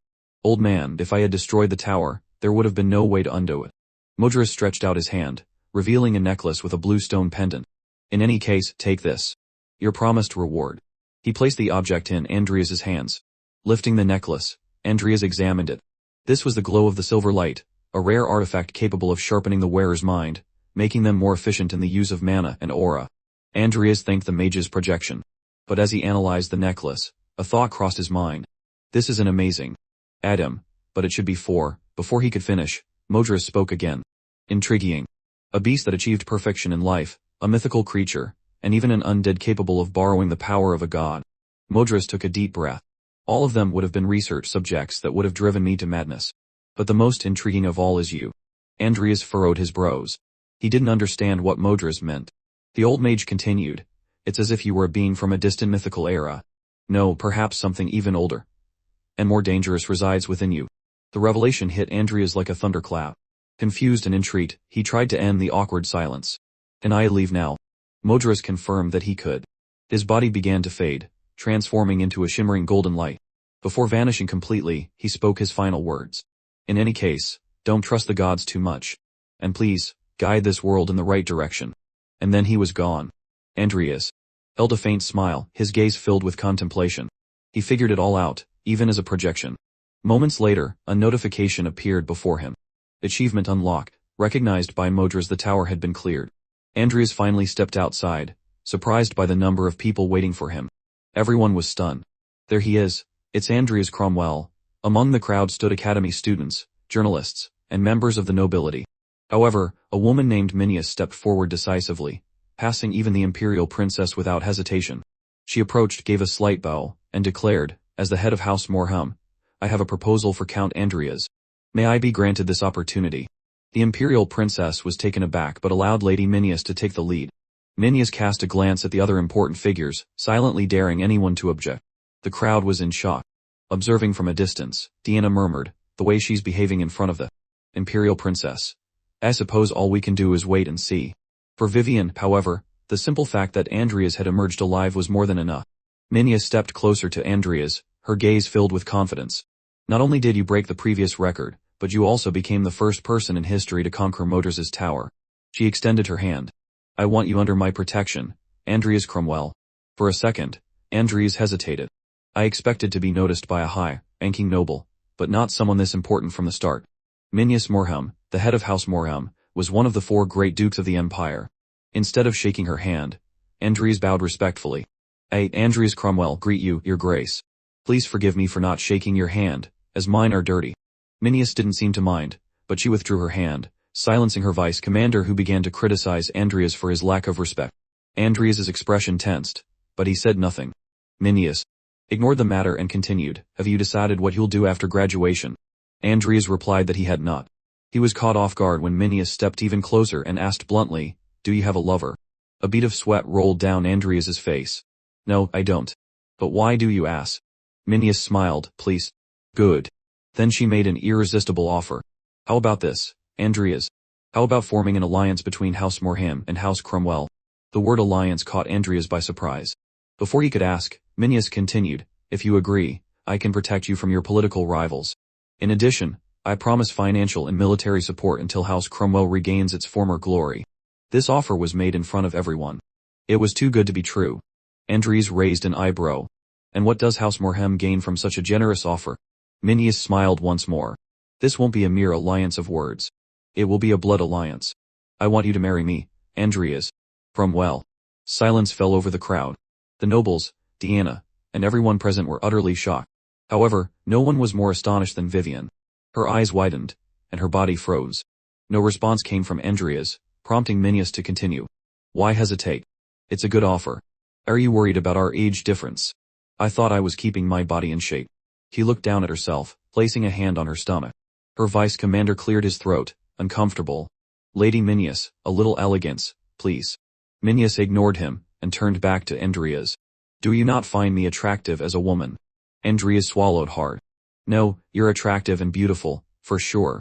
But he knew that responding immediately would be a colossal mistake. This is a political marriage proposal. Accepting without thinking would be sheer stupidity. Meanwhile, Vivien clenched her fists, consumed by hatred. Deanna, standing beside her, could feel the overwhelming jealousy. Yet, she couldn't suppress her own thoughts. Poor girl. But if you were in Adrias's position, it would be hard to say no, given the state of his house. At that moment, Adrias spoke up. My apologies, but this isn't a decision I can make here. Could you please give me some time?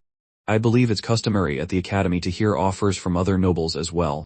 Minius narrowed her eyes. Are you really going to compare me to them? But Adrias was being wise. Accepting such an offer recklessly could create unwanted enemies. Minius relented. Very well. I don't like it, but since it's tradition, you'll soon learn that there's no better offer than mine.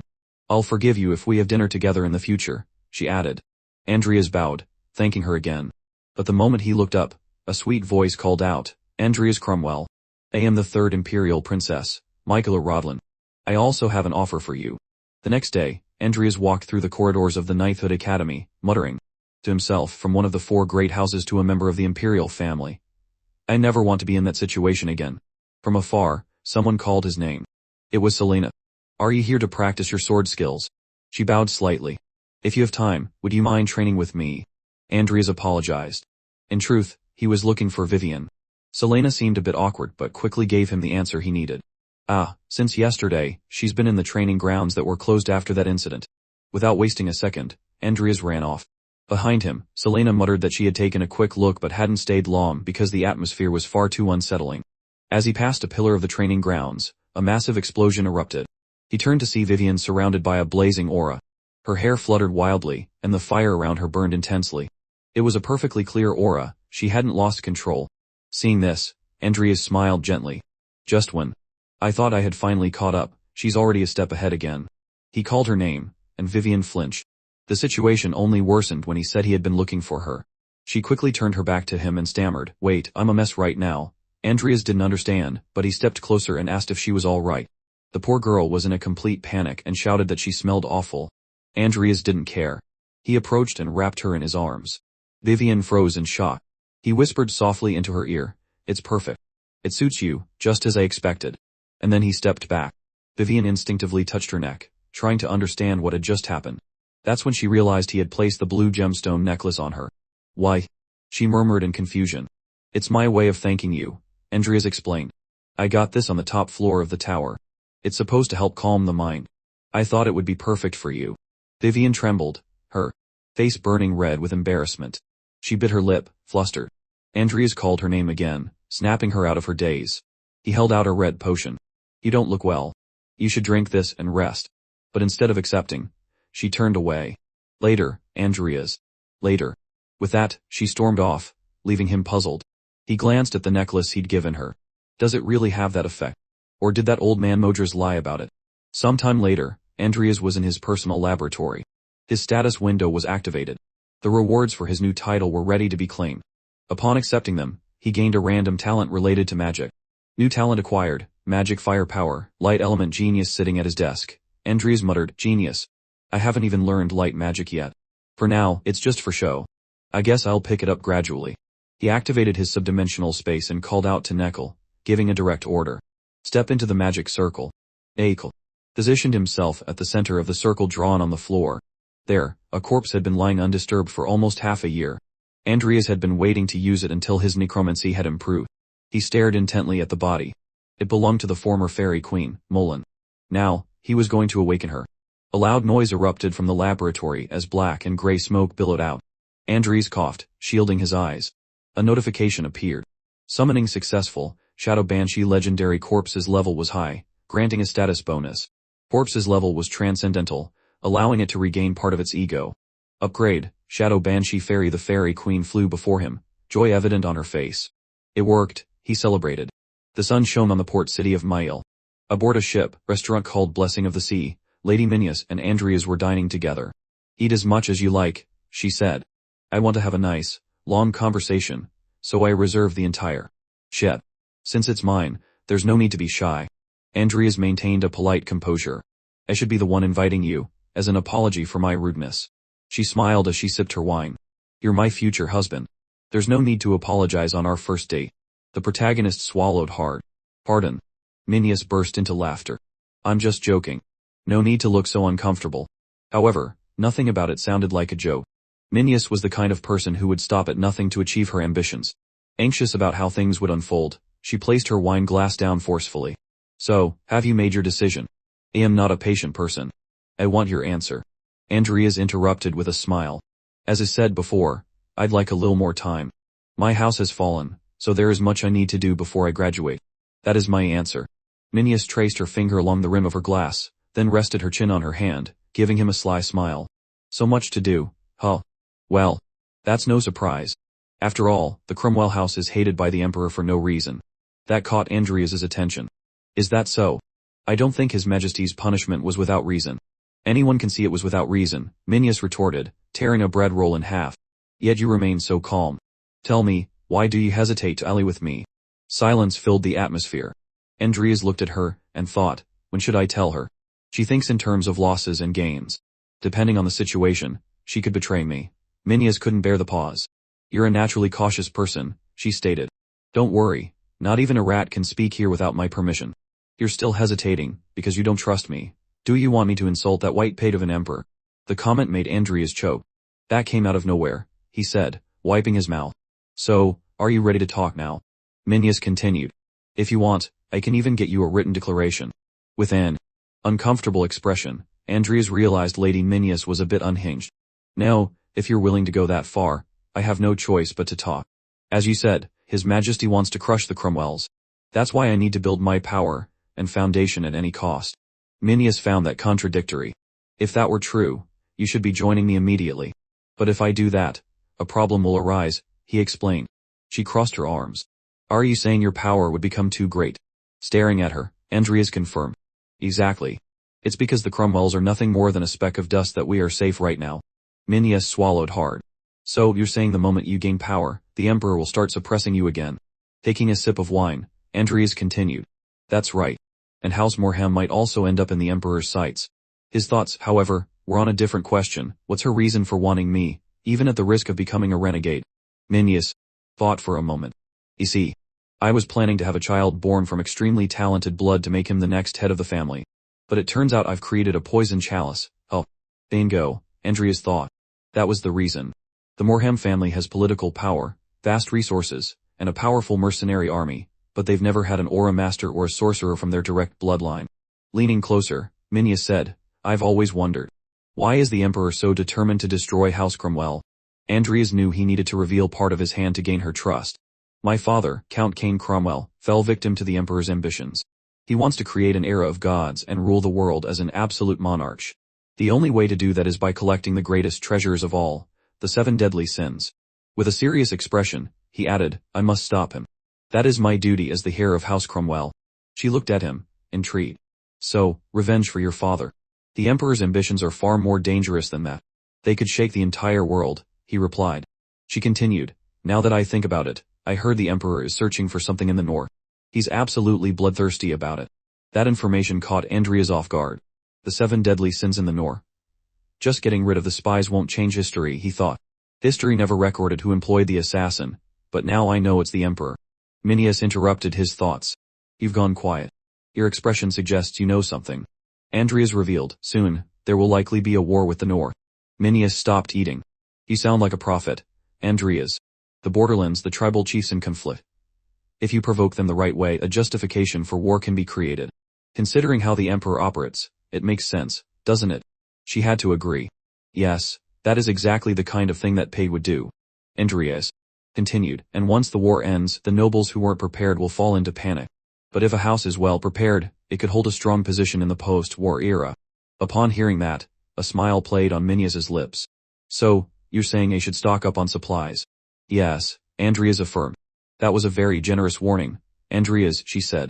Assuming things unfold the way you expect. Wouldn't that be enough? He asked simply. She didn't understand.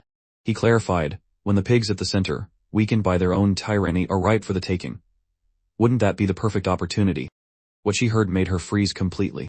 Meanwhile, in the mighty imperial palace, the Emperor sat on his throne, receiving one of his returning servants who bore good news. Greetings, Your Imperial Majesty. Bored, the Emperor got straight to the point. Come, what interesting tale do you have for me this time? The kneeling man was the Prime Minister of the Rodlan Empire, Duke Hector Keza. He had been overseeing the Academy's examinations and now reported, Adrias Cromwell, son of King Cromwell, has conquered the 30th floor of the Tower of Modras. Minas Mowain attempted to form an alliance with House Cromwell, though he has yet to respond. But that was merely a superficial gesture. We don't know what they're scheming behind the scenes, so just in case, the Emperor cut him off, completely enraged. Rubbish. What's so terrifying about that brat? Why are you so afraid of him? Hector bowed even lower, offering his sincerest apologies. However, the Emperor merely clicked his tongue and changed the subject. Forget that. Report on the people you sent to the north. Hector responded, yes, they are doing their best, but they have yet to find anything. Disappointed, the Emperor continued, then they'd better work harder.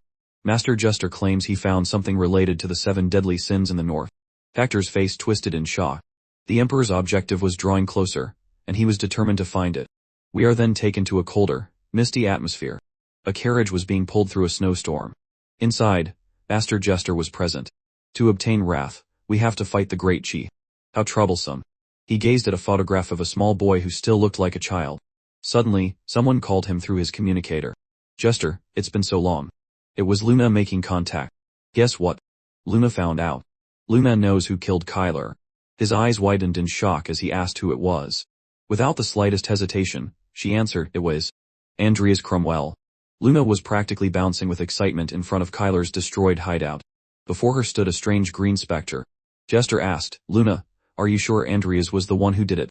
That boy again. She twirled around, confirming it enthusiastically and showing him the entire site. Then Jester said something that made the girl's eyes sparkle with delight. Luna can shapeshift. Adrias Cromwell is Luna's toy. Adrias excused himself from the luxurious ship, thinking, the war will begin soon. It would be great if I could keep track of the Emperor's actions through Minas in the future. But in the meantime, I must become stronger at any cost. With my evolved talent in dark magic, the first thing I'll do is focus on studying the dark magic books of Morn and Kyler. Then, when the Academy's vacation starts, I will get my hands on the Red Dragon Kravma. A week had passed, and Adrias was at the station when the platform's intercom announced, the train to the Kingdom of Grandis will depart in 10 minutes. Please make sure not to miss your train. Adrias had obtained a map from the Muriel auction, and according to it, the tomb of the Kravma dragon was deep within the Great Baitra forest. Fortunately, he could take a train to the Kingdom of Grandis, which was right next to the forest. Beyond that, the only way to continue was on foot or horseback. Besides, the forest is a completely unfamiliar place where the Empire's usual laws do not apply. I hope things don't get out of control. Suddenly, his thoughts were interrupted when he felt a small poke on his back. Looking behind him, he realized it was Vivien, who gracefully greeted him. Hello. Adrias asked if she was traveling as well, and she replied, I'm going back to my hometown. He found it strange how sudden this was, but she explained that her father had asked her to return home. Concerned, he asked, will you be okay? I thought you didn't feel very comfortable at home. turned her gaze to the side and spoke with sorrow. I don't want to go. I would rather spend more time with you, Adrias. Adrias was taken aback. With me? He had no reaction to this information. What should I do? It would be problematic if she came with me now. However, Vivien stated, but that's all the more reason why I need to go back to my hometown. Silent, our protagonist simply wished her a safe journey, thinking to himself, even she won't always need my help, huh? They bid farewell, confirming they would see each other after the vacation. It seemed this was the moment for Vivien to start handling things on her own. The sun set behind the mountains of a new location. This was the station of the castle city in the kingdom of Grandis. Adrias walked through the streets thinking, it's my first time here in person, but maybe because I visited it so often in the game, it feels nostalgic. Still, why is there so much commotion here? He started noticing a certain unease among the people and overheard them talking. I never imagined things would turn out like this in just a few days. The orcs have gone out of control in the forest. Because of that, our business is suffering. Orcs, Adrias thought, glancing to the side while silently listening. I have a bad feeling about this. Let's find out more. At an inn in Grandis, Adrias approached the counter, placed a few gold coins down, and requested, a room and food, please. The woman at the counter handed him a key, saying, you can have the last room on the second floor. Nothing escaped Adrias's notice. Upon analyzing her expression, he asked if something was wrong. She picked up a mug of ale and said, I suppose a traveler wouldn't know. Things are bad near the border. For the first time in 40 years, they say an orc lord has appeared in the great forest. Adrias pondered. This is terrible news. The appearance of an orc lord means the unification of the tribes in the great forest. Just searching for the Tim is already difficult enough, but with a horde of orcs appearing, too. Sitting down, Adrias asked, does that mean the path to the great forest is blocked? Placing the mug of beer in front of him, she replied, isn't it obvious? Civilians can no longer approach and devour. Stunned, he continued, civilians. Are you saying there are other ways to enter? The woman responded that the only way was to become a mercenary. However, she warned him against it. Seeing Adrias's expression, she tried to explain, sorry, what I mean is, a scrawny guy like you would get cut in half by the orcs. Though they are short on men and willing to offer rewards, so they might accept you. Adrias remained silent, calmly drinking his beer as he thought, what a hassle. Even if they're called mercenaries, they're still soldiers bound to the army, meaning their movements are restricted. But it seems there's no other way. It's better than not being able to go at all. He climbed up to his quarters, muttering, I guess that's why the Everlast company couldn't get the ingredients for Salem's potion. Either way, I'll pass through the Baitra fortification and register as a mercenary tomorrow. As he walked down the corridor, a cloak fluttered down, and a strange voice asked, are you going to kill the orc lord? Adrias froze, his eyes widening. Behind him, a figure was hanging from the ceiling supports, swinging while holding a scythe. She landed firmly on the ground and said, Luna has been waiting a long time for you to leave the academy. Luna saying his name, her green eyes gleaming. Adrias recognized her. She's Luna. However, before he could finish saying the girl's name, she vanished and reappeared right in front of him, ready to strike. She was so fast that she completely caught him off guard. Her scythe cut through the air, but Adrias instinctively dodged, throwing himself backward. Losing his balance, he crashed onto the floor. Luna placed her small foot on Adrias's chest, pinning him down.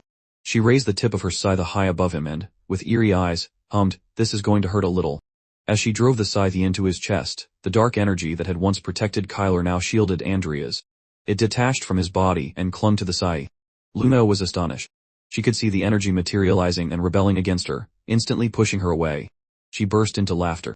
Oh ho, that's Kyler's shadow magic, isn't it? How interesting. Did you kill Kyler and steal his magic, too? How did you do it? Adrias's expression darkened. He clicked his tongue and thought, even though I completely erased all evidence in Kyler's hideout, it wouldn't mean anything if it were her. A spiritual medium who communicates with the dead. Luna Pendragon. The girl asked why he had gone silent, saying it was starting to get boring. Adrias was getting tired of the persistence of these congregations. Gripping his sword tightly, he said, you came here to kill me, didn't you? The girl tilted her head, confused. The truth is, it's not you. Adrias's expression hardened again, wondering if she had discovered something. Luna stabbed her scythe into the wall and, laughing and humming, declared, but Luna might want to kill you. Adrias needed to stay alert. She might act like she was playing around, but she had been a witch-class mage since a very young age. He questioned her, then why are you here? Excitedly, she responded, yes. She pulled out a communicator and said, just Luna. Master Jester then began to reply. That was fast. Did you make contact with the target? She eagerly affirmed, yes, Luna is with him now. Jester boldly requested to speak directly with the protagonist. Luna tossed the communicator to Adrias, who caught it firmly. Looking at the artifact, he introduced himself. This is Adrias Cromwell. Meanwhile, he was thinking, what is going on? I thought you came here to eliminate me now that you know I killed Kyler. Jester on the other end of the line asked, how dare you lay a hand on my agent? As always, you have some nerve. With an awkward smile, Adrias found it amusing coming from someone determined to kill him. But then he replied, my apologies. My master is dead, so I didn't know that Sir Kyler was your agent. Outraged, Jester retorted, humph, a smooth talker, but that doesn't absolve you of your offense. Adrias thought about how audacious this was and how much he would love to punch him. However, he needed to avoid a direct confrontation for now. So he simply said, I hate to admit that everything I do always goes wrong, but since this is partially my fault as well, I'll apologize. During the sloth incident, I was only fighting for my life, and this time, I truly didn't know anything. Jester had to take a deep breath in response to Adrias' shamelessness. I'll pretend I don't know anything for now. Since you acknowledge your offense, I'll let it slide this time. I wouldn't say I have no personal grudge against you, but as the director of the congregation, I am obligated to act in the best interest of our cause. Adrias wondered, confused, what he meant by that, but Jester continued. Anyway, we need someone to keep us informed about events in Rodlin, the heart of the continent. However, for various reasons, I no longer have the resources to do so. That's why I have a proposal for you. That made Adrias freeze. The atmosphere grew heavier as he thought, this guy. He's speaking indirectly, but in the end, he's just trying to keep me under his control. Then the invitation was made. Master Jester, gathering all his intelligence and strategy, spoke. Join the congregation, Adrias Cromwell. The suspense didn't last long. As the moon shone, Adrias confirmed, I will accept this proposal. He closed the communicator and asked Luna, with this, there's no reason for us to fight anymore, right? I'll return this to you. Luna's face was different. She looked shocked, her cheeks slightly flushed, and her pupils dilated. What's with her? Adrias wondered. The girl suddenly jumped onto Adrias, hugging him tightly. Well, Luna is so happy. This is the first time Luna has someone her age in the congregation. The protagonist was a bit confused. She had just tried to kill him less than a minute ago. Raising a finger with a superior tone, she said, as your senior, Luna will give you some advice. Being part of the congregation probably won't make you much busier. She patted his shoulder while Adrias asked, I see. So, aside from exceptional situations, all I have to do is report what's happening at the academy, right? She nodded eagerly. That's exactly it. If you have any problems, talk to Luna. Adrias let out a small smile and bowed like a knight. I'll make sure to greet you if I see you somewhere in the future. Well then, realizing he was saying goodbye, she quickly protested. Hey, but Luna planned to come with you. Adrias found it strange but informed her that he wasn't there for congregation business. However, Luna didn't care. At that moment, Adrias rolled his eyes, thinking, this girl, does she have a garden of flowers in her head or something? I need to get rid of her somehow. He took a deep breath, trying to think of something to say, then commented, this is the first time we've talked, right? I don't understand why you want to come with me. Luna explained that she had nothing better to do at home, but Adrias quickly shot back, saying that wasn't a valid reason to follow him. She tilted her head in confusion and asked, that's not a good enough reason. She then recalled the last time she had seen him at the congregation and the scene where he had placed his sword against his own chest. When Luna saw you going crazy in the congregation before, it was amazing. So Luna thinks it'll be super cool to be around you. She then began imitating him like a skilled actress. Ahem, if you desire sloth, hand over all your treasures. Watching her performance, he wondered to himself if she was trying to pick a fight. In the end, he didn't like it much and simply turned away to leave. I think I'll go alone. She immediately grabbed his cloak, almost being dragged along by him. Wait, come on, let Luna go with you. Luna could be useful to you somehow. You know, Luna is really strong. Adrias stopped for a moment, turned to her, and thought, it's certainly tempting to have someone as strong as Luna around, especially with the battle against the orcs approaching. And since there are no hostilities or laws against dark mages in this region, staying together wouldn't be a problem. So he decided to give her a chance under one condition. She was completely surprised when she heard him say, I want you to perform the soul engraving for me. She tilted her head, saying that would be a lot of work for her, and he shot back with the same energy. Traveling with me is a hassle, too. The soul engraving was an ability that granted a permanent spirit summoner effect, something perfect for him. In the 7 deadly sins, it was a special ability that only Luna could use. As long as he could obtain it, it was worth keeping her around, even if she was a nuisance. She paused to think for a moment, but quickly raised her hand near him and declared, then Luna also has a condition for you, Adrias Cromwell. Adrias, wondering what it could be, watched as Luna proudly thumped her hand against her chest and said, "Become Luna's friend. If we're friends, then staying together won't be a hassle." Poor thing, she kept going. And Luna would do the soul engraving for her friend, even if it's a huge hassle. That logic seemed a bit odd to Adrias, but he smiled. He would gladly agree if it meant she would perform the soul engraving for him. "Very well, let's be friends," he said. Luna was overjoyed, flashing a toothy grin, her adorable eyes sparkling as she bounced around, humming, "Yay." Luna made friends with Adrias. Meanwhile, Adrias thought, even though this is outside the Empire, it would be a problem if someone saw me with her. Thinking that hearing his name aloud all the time could be dangerous, he asked him, "Luna, could you call me friend instead of my name from now on?" She instantly asked why. Adrias started thinking of a way to deceive her. "Oh, it sounds closer that way, don't you think?" That was the peak moment for Luna. Her eyes narrowed with sheer joy, as if she were about to hug a kitten to death. She reacted enthusiastically. "You're so bold, friend." It was amazing how much that truly made her happy, and he was immensely grateful that she seemed so simple. Days had passed, and a great war between soldiers and orcs was raging on the battlefield. At Endeavour Fortress, the head of House Endebor, Dawson Endebor, was leading the fight. He struck down each orc with astonishing ferocity. The orc trumpet sounded with a strong and imposing blast, signaling the retreat of all forces. Dawson found the immediate withdrawal strange. Wiping the sweat from his face, he muttered, "Damn orcs, are they trying to wear us down little by little?" Quickly, he heard someone calling out loudly. "Reinforcements from the Baiatra fortifications have arrived." That was music to his ears. He immediately wanted to know how many hoops had been sent, but his subordinate had explained about that. "Only 2 people. Dawson was in shock. "What?" In front of his soldiers, Dawson argued, "Not even 2,000 troops would be enough, and yet they sent only 2. Is this a joke?" But the subordinate tried to explain. "I tried to contact the kingdom about it, but they haven't responded yet.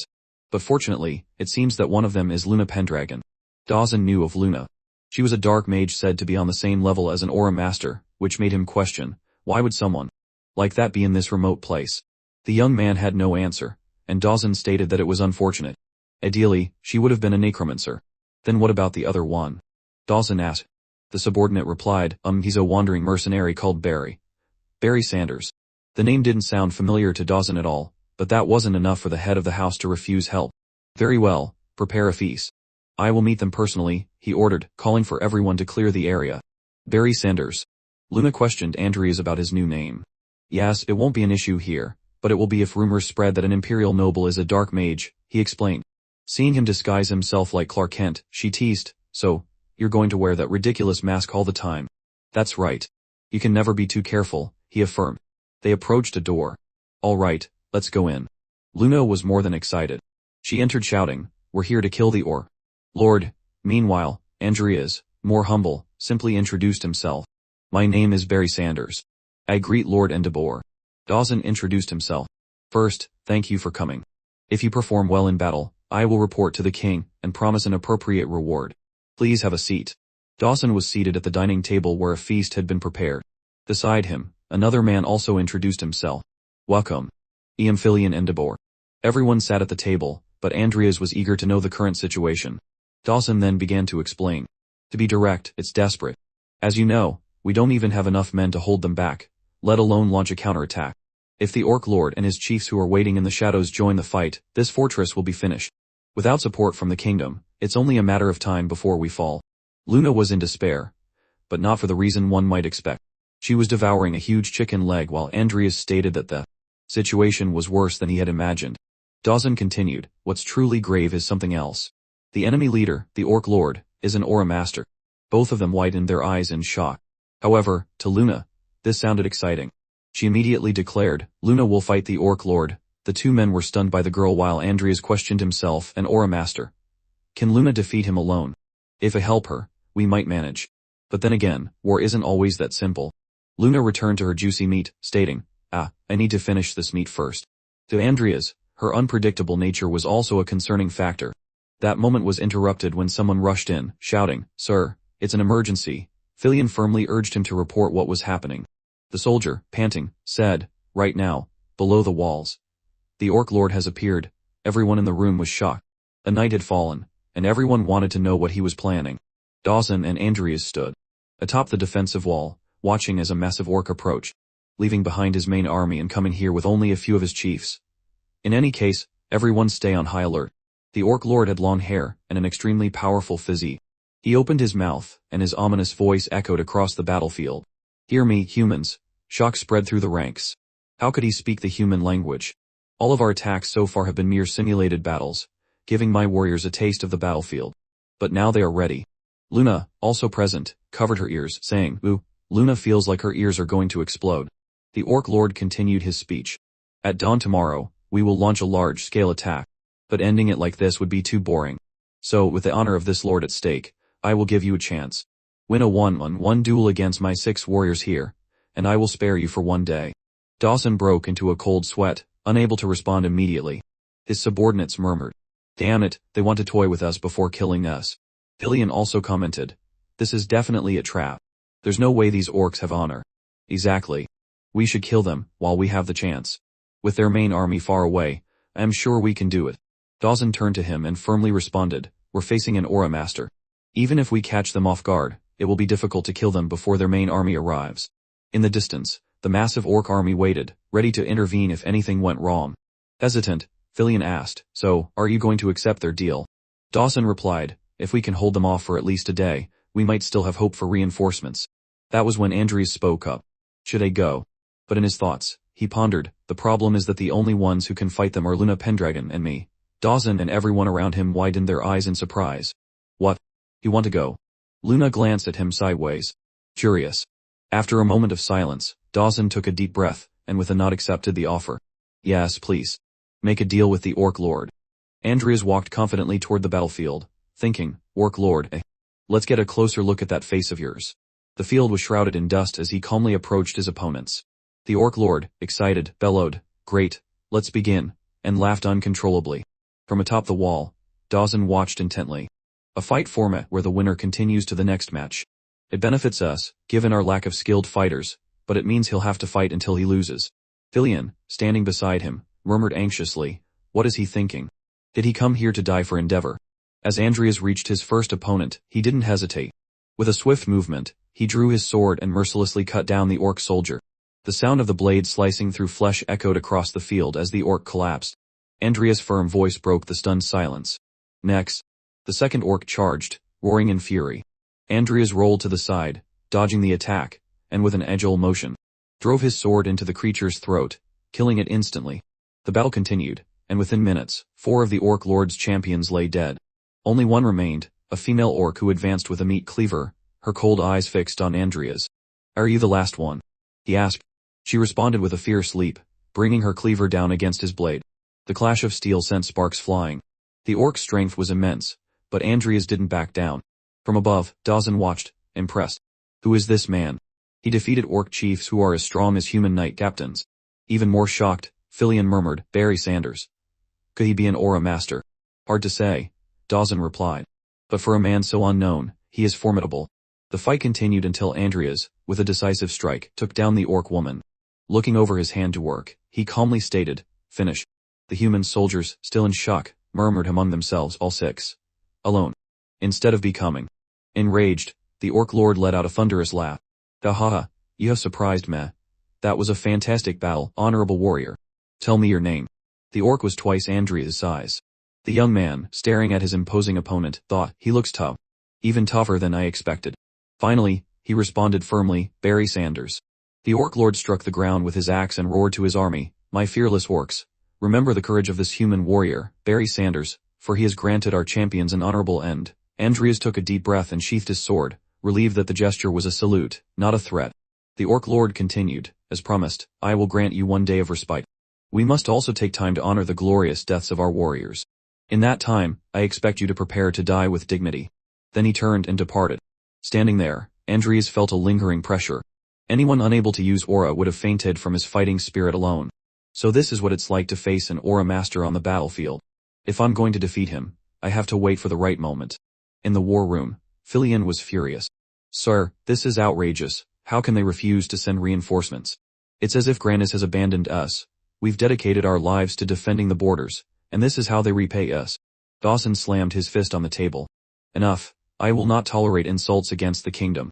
Our mission remains the same, to protect the people of Endeavor. That is all we need to focus on. He turned to Adrias, his voice sincere.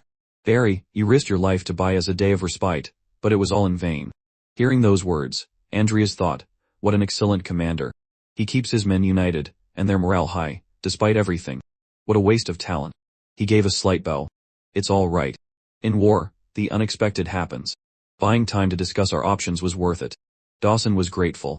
Although it pains me to ask, could you do me another favor in tomorrow's battle? Taking a deep breath, he continued, we've lost many of our captains to the orcs' guerrilla tactics. I intend to concentrate our forces at the west gate to face them head on. But the north gate, which will have minimal defenses, will likely be targeted by an ambush from the orc chiefs. The regular soldiers won't stand a chance. Adrias understood. Leave the north gate to me. Luna, who had been silent, suddenly exclaimed, and what about Luna? Luna wants to have fun, too. Vivien felt uneasy hearing the word fun in this context. Dawson, maintaining a serious demeanor, addressed the young woman. Luna Pendragon, can you fight the orc lord? Her eyes sparkled. A wide grin spread across her face. Leave it to Luna. Luna will defeat him. Dawson chuckled. Forgive me. I have placed a heavy burden on you mercenaries. Luna responded proudly, my Scythe of Death shall dance in battle. Her declaration echoed through the silent room. Dawson shifted his tone. Though I'm ashamed to admit it, we have no choice. This place may be insignificant to the kingdom, but to us, it is our home. If we survive, I promise to appeal to the king to ensure you are properly rewarded. Adrias waved it off. Don't worry about that. I'm helping for personal reasons. I lost my family to orcs when I was young. Hup. You have such a tragic past, friend, Luna said, immediately believing the lie. I need to end this war and reach the great forest as soon as possible, Adrias thought. I don't have time for the kingdom's rewards. High in a tower under the cover of night, Luna asked, oh, you want Luna to do what? Adrias looked at her seriously. Can you do it? Luna has never done this before, she admitted, but Luna can probably do it. Anyway, is he really that strong? Yes, Adrias confirmed. I was sure the moment I got close to him. If he's at his peak, I won't be able to defeat him. Luna spun around, completely enamored. Whoa, how exciting. Luna can't wait. Luna, Adrias called out. When the sweet, wicked girl looked at him, he said, if the fight with the orc lord takes an unexpected turn, you must hide and wait until the bodies start piling up. When that happens, I will turn the tide of this war. The sun rose, and crows soared over the battlefield, feasting on carcasses. Luna Pendragon, Barry Sanders, Dawson ordered, am leaving the west and north gates to you. Leave it to us, Luna confirmed eagerly. Adrias simply nodded. All right, I'll head to the north gate, he said. Wait, Fran needs a spiritual session, Luna called out. Adrias turned as a greenish mana began to emanate from her. Luna's spiritual session, he thought. She can summon souls with the abilities needed for the situation.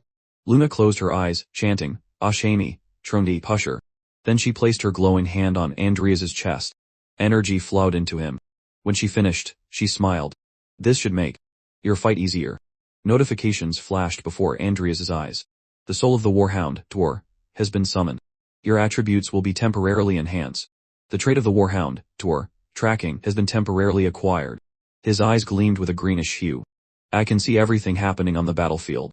This range is incomparably greater than mana detection. You even gain the summoned soul's traits in an enhanced state, without side effects. What kind of cheat ability is this, Luna Pendragon?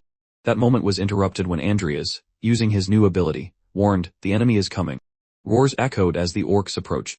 The enemy forces are charging. A soldier shouted. Everyone to your positions. Archers, ready your arrows, Dawson commanded. It's a fight, Luna buzzed with excitement. Adrias called to her. As she turned, the orc lord's roar thundered across the field. Adrias asked her for just one thing. Please, be careful. The war began with a rain of arrows. The orcs retaliated with catapults, launching flaming projectiles that looked like a meteor shower. Several made it past the walls, causing fiery explosions. Luna stopped one with a protective shield. Well done, Luna, Dawson praised. Suddenly, a loud crash came from the gate below. The west gate has been breached, Dawson shouted. All infantry with me, Luna's enchanting eyes gleamed. Luna is going to have fun. Before Dawson could react, she leaped down, her scythe enveloped in a green aura. On the orc side, a shaman chanted, and a crimson aura enveloped the soldiers. Their eyes began to glow red. The orcs are going berserk, Vivien realized. Meanwhile on the north gate wall, Adrias blocked the massive hammer of a frenzied orc. It must be an orc shaman, he thought. I need to take them out quickly. On the main battlefield, Luna was having the time of her life. Her movements were like a dance, dodging and repositioning as her scythe cut down countless enemies. They're climbing the walls, a soldier shouted. As Luna fought, her eyes sparkled. She sensed a powerful presence approaching. She swung her scythe, blocking a massive blade. Standing before her was the Orc Lord, his shadow covering her. "Everyone, stand back," his deep voice commanded. "I will handle her." "It's the Orc Lord," Dawson shouted in alarm. Luna's smile widened. "So, you finally came." Luna has been waiting. The towering figure looked down at her, impressed. "Not bad, little warrior. Luna plans to imprint your soul onto my friend," she stated, "so I'll try not to damage it too much." With a sudden leap, she flipped upside down, locking her scythe against his sword. "Luna will kill you without leaving a single scratch." The Orc Lord grunted, amused. "Ha ha ha, you impress me, little warrior. You use agility and mana to make up for your lack of weight." He struck her, and the sheer force sent her flying. She rolled upon landing and cut down a few more orcs to reach him again. "Praise Luna more," she hummed. The Orc Lord laughed heartily. "What a joyous day this is." But then, his aura shifted. Deep crimson engulfed his body, and his expression hardened. "But what a shame we are in the middle of a war. Let us continue this in the warrior's rest." "Where are you going?" Luna asked, confused. His aura surged into a menacing shadow, but instead of fear, Luna was mesmerized. "Whoa, so cool." She lunged at him again. The Orc Lord's sword unleashed a devastating blow that took her by surprise, violently hurling her backward into the ground. Dawson's heart pounded. If she's been struck down, what will become of us? Luna lay in the rubble, groaning. She still managed to smile. This might be impossible.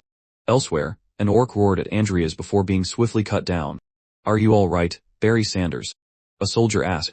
"The north gate is partially cleared," Adrias thought.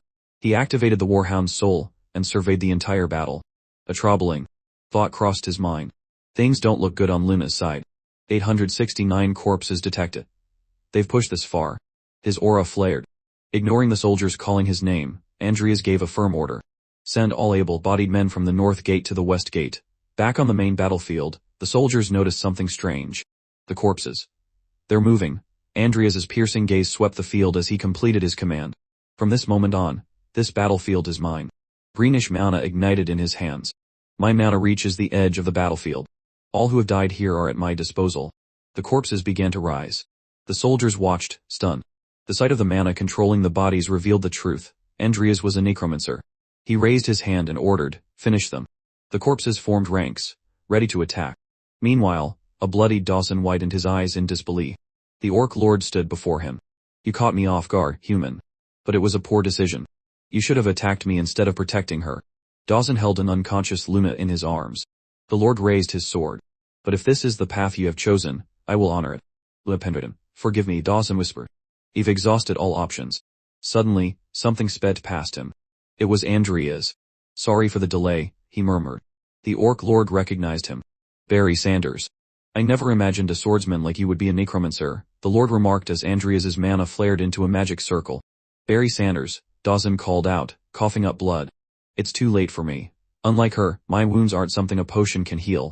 He made one last request. "Use my body. Use it against those who would harm Endeavor. That way, I can protect my homeland with my own hands." Adrias closed his eyes and nodded silently. "Commander," a soldier cried, rushing forward. With great effort, Dawson managed to say, "Call Vivien. Tell him I am entrusting Endeavor to him." The Orc Lord's aura drew Adrias's attention. "Do you really think these fragile things can defeat me?" With a brutal swing, he sent several corpses flying. Just as expected, Adrias thought. Ordinary undead are no match for him. And my cooldown is still active. Determined, he began advancing. With a swift motion, he activated multiple dark portals. "Tamor, Nickel, stop the Orc Lord. Rudolph, Molen, take care of the rest." From atop the fortress wall, Vivien watched through binoculars, turning fallen enemies into allies. "I knew necromancers were formidable, but to be so powerful as to shift the course of battle. Look at those undead. To think just 2 of them can hold back an Aura Master." His analysis was cut short. "Sub-Commander Vivien." Everyone turned. A soldier was weeping, carrying the commander's body on his back. His voice trembled with sorrow as he declared, "The Commander Dawson, he has fallen in battle." Meanwhile on the battlefield, Timor cut down the orcs in his path, his goal clear, to reach the Orc Lord. His powerful attacks finally caught the Lord's attention. "What a series of surprises. Who would have thought that mere corpses could stop me?" The Orc Lord murmured, gazing at the countless bodies strewn around him. "It seems my warriors have been annihilated. I have failed as a commander. I allowed too many of my proud warriors to fall in my fury." "Very well, Adrias," the Orc Lord turned to the necromancer, who stood just a few meters away. His growl overflowed with fury. But even as he gritted his teeth, he spoke. Great warrior, if this is to be my final battle, will you allow me to die as a warrior beneath your blade? Adrias's piercing gaze met the Lord's, and with unwavering resolve, he replied, just like you, I will honor you as you have honored me. Come.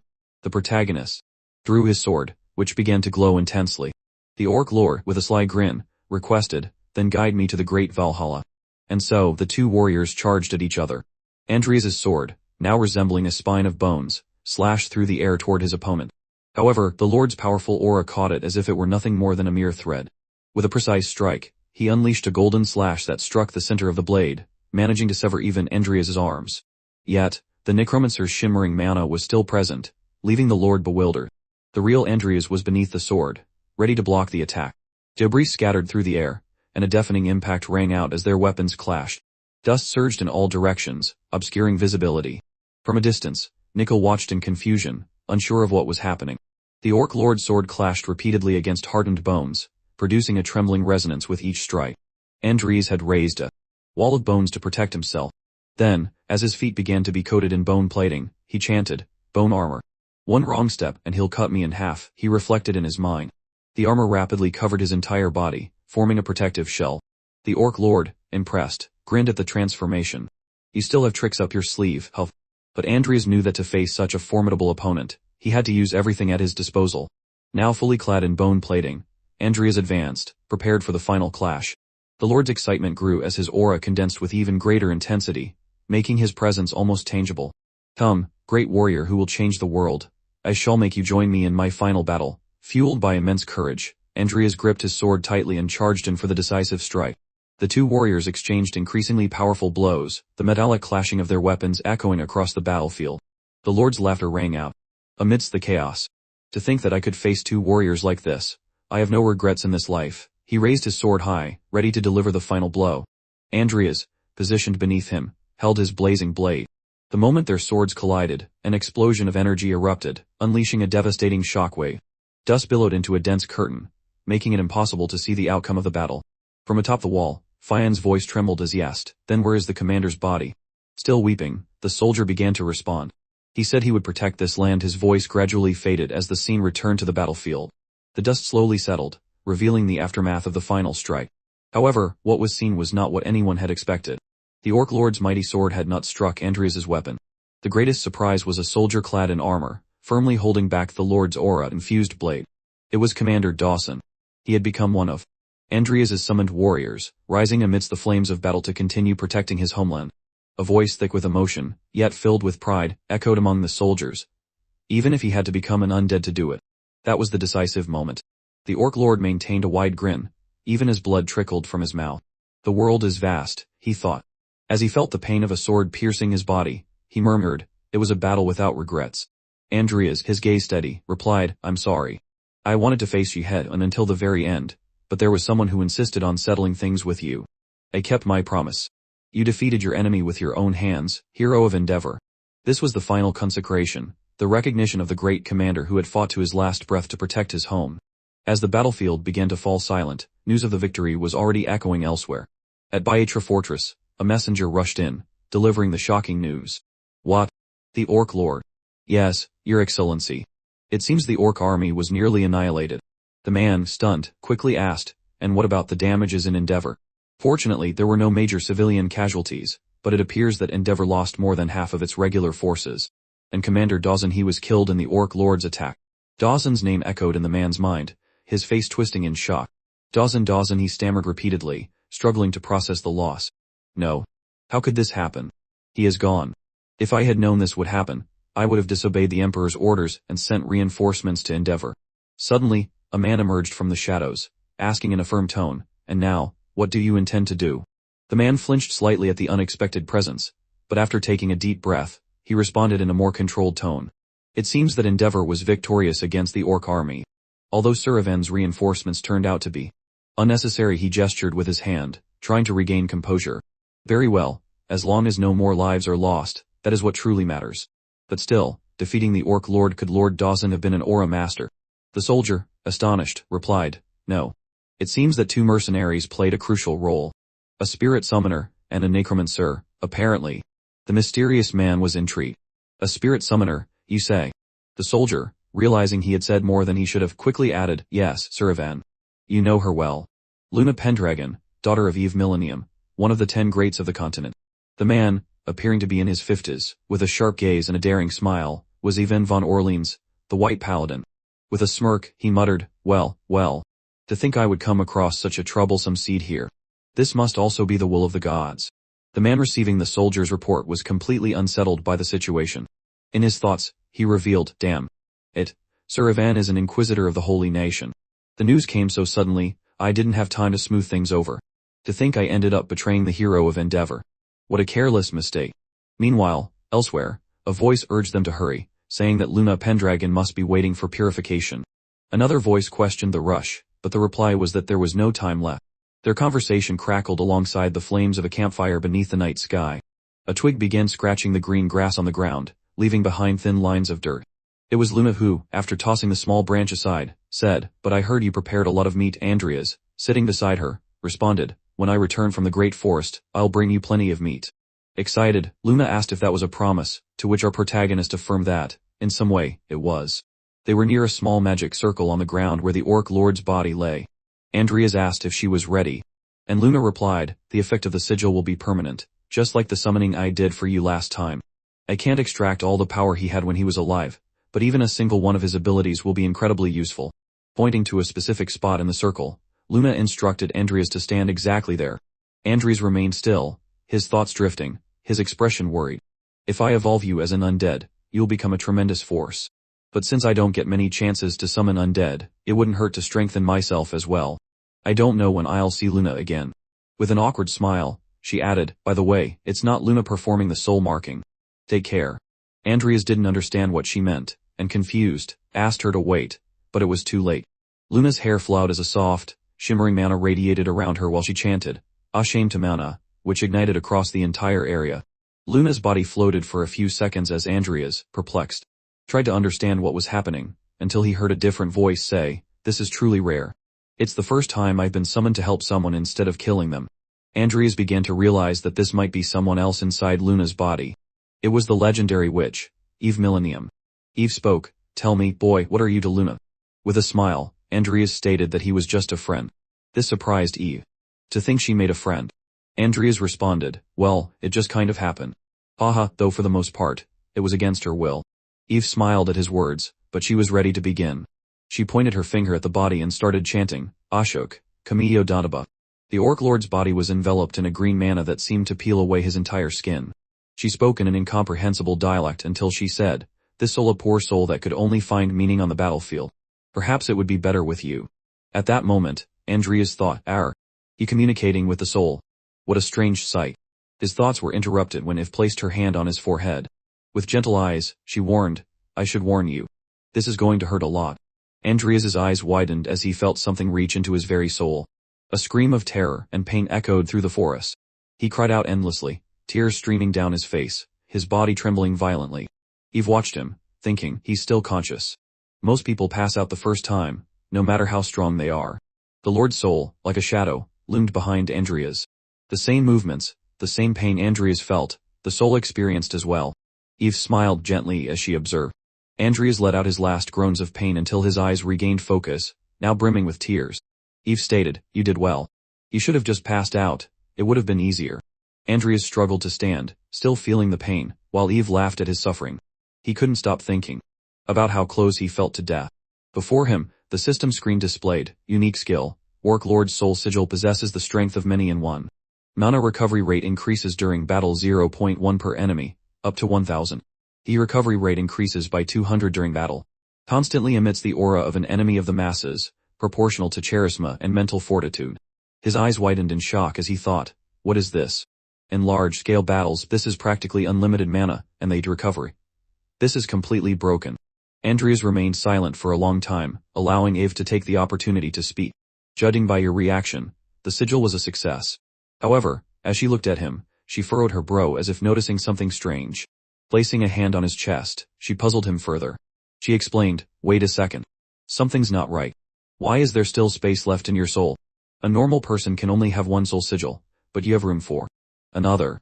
A glow shone from his chest. And at that moment, Adrias thought, does this mean I can receive a second soul sigil? Eve concluded that she had never seen anything like it before, making him a very interesting young man. Adrias recalled something that left him frustrated. Everyone keeps treating me like some kind of experiment. The moment was interrupted by Eve, who mentioned that Luna was probably worried, and that she needed to withdraw. Adrias bowed, thanking her for the soul marking. Eve smiled and said, take good care of this child who has suffered loneliness because of her unfortunate birth. I'm counting on you. Adrias found the statement strange but chose not to question it. Of course. She's my friend, after all. Eve was relieved to hear that and soon bid farewell. Stay well until we meet again, boy. As Eda's spirit left Luna's body, Adrias caught her in his arms, watching as all the surrounding spiritual energy slowly dissipated. The Great Baitra Forest, with an area comparable to the size of the Empire. This giant forest is a more hospitable environment for other races than for humans. Finding a specific place within this vast and immense forest was no easy task for Adrias and Luna. As Adrias looked at a piece of paper, Luna pointed in a direction, saying, Luna's wild instincts say it's this way. However, Adrias had fortunately purchased a map in Muriel, allowing him to find the place he was searching for without much trouble. He grabbed Luna by the arm, dragging her in the exact opposite direction, asserting that this was the correct way. It's not this way. She asked as she felt herself being pulled along. The sun was setting behind the mountains, painting a breathtaking scene. Luna's voice rang out, how far are we? Adrias responded, about halfway. The sun is almost down, so let's stop for the night, and continue tomorrow.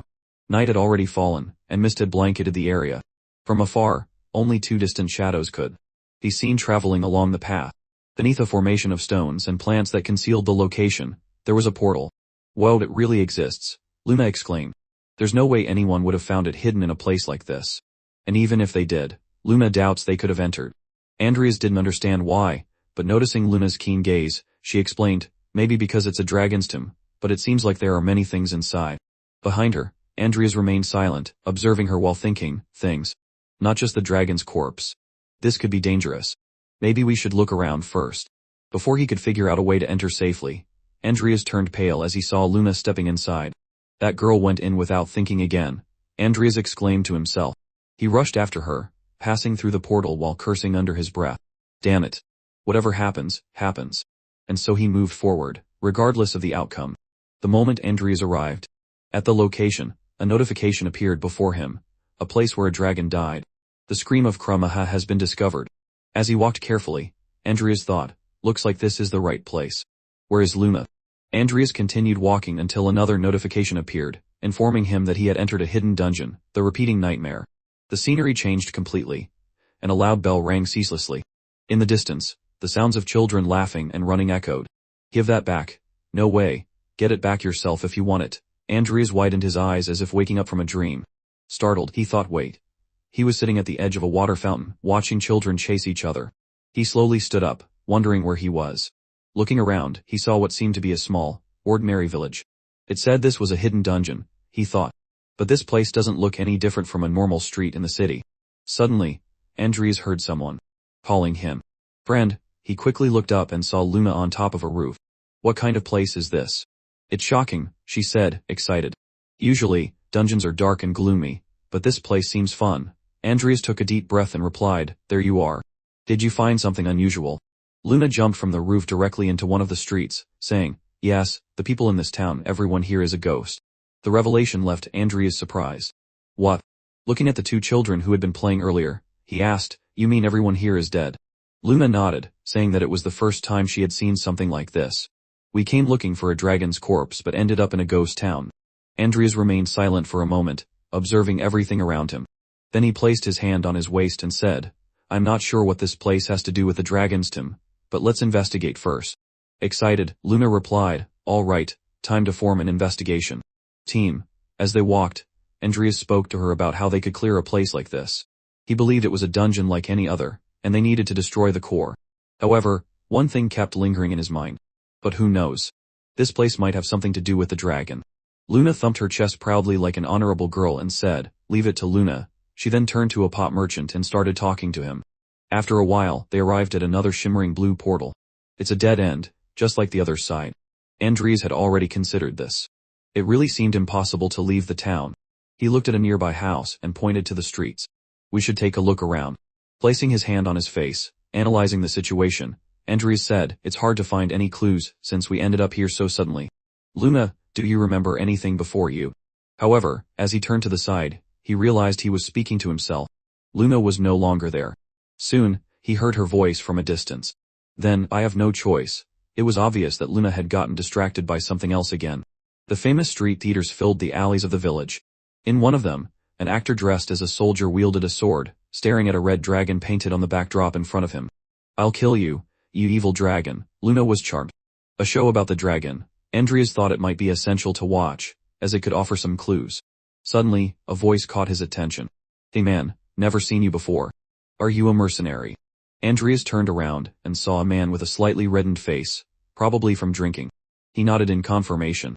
Yes, I'm a mercenary. The man, still holding his drink, continued, what a shame.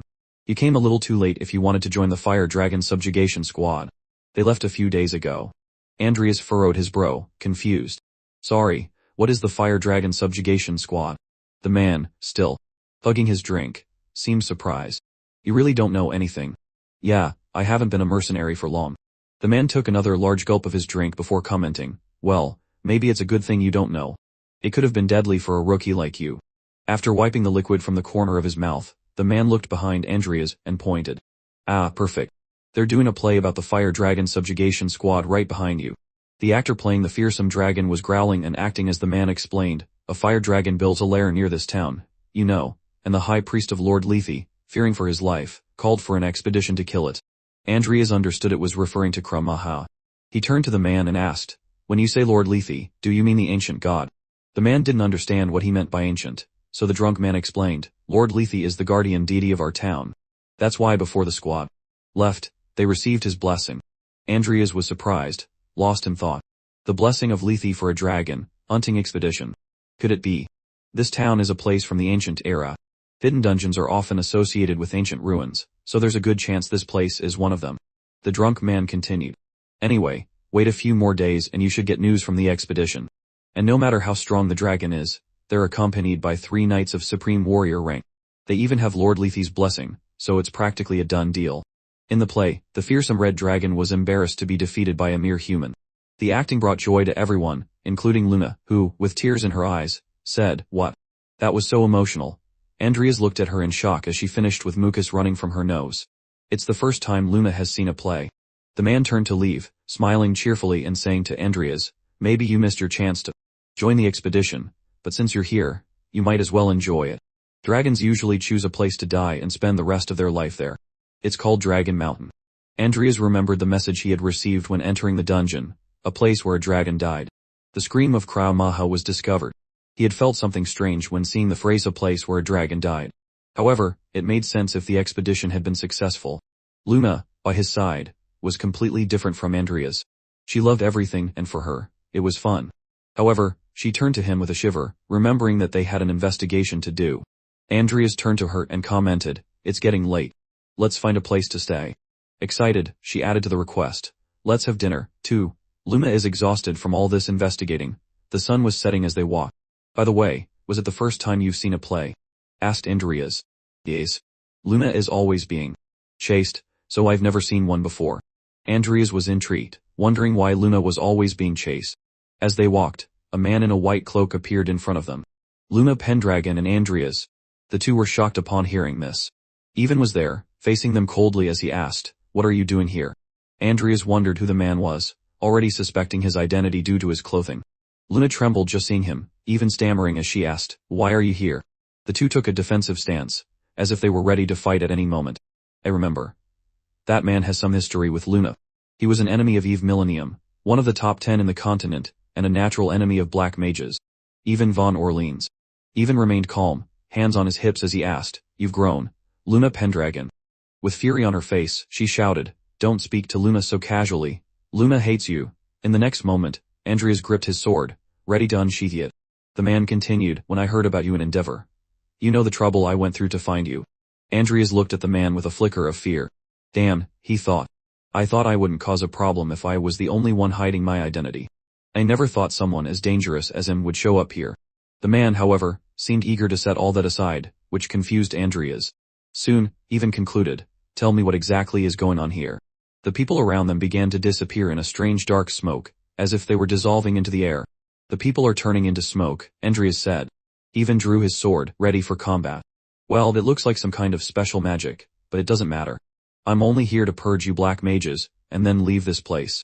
His sword glowed with an intensely bright, golden light, a purity so strong that none of the smoke could approach it. Adrias's eyes widened.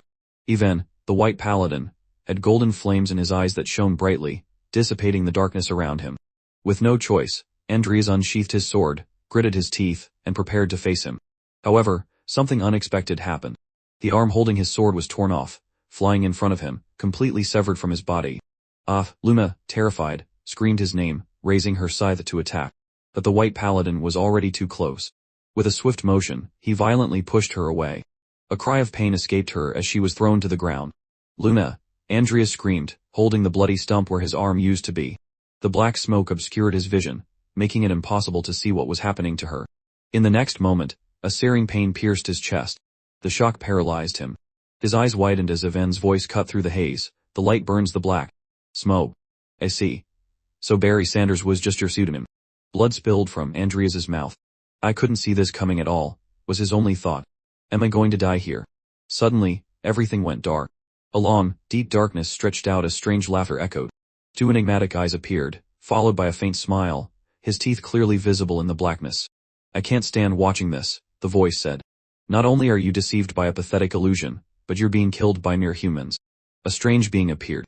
It was bald with dark red skin, its eyes like bright white moons without pupils.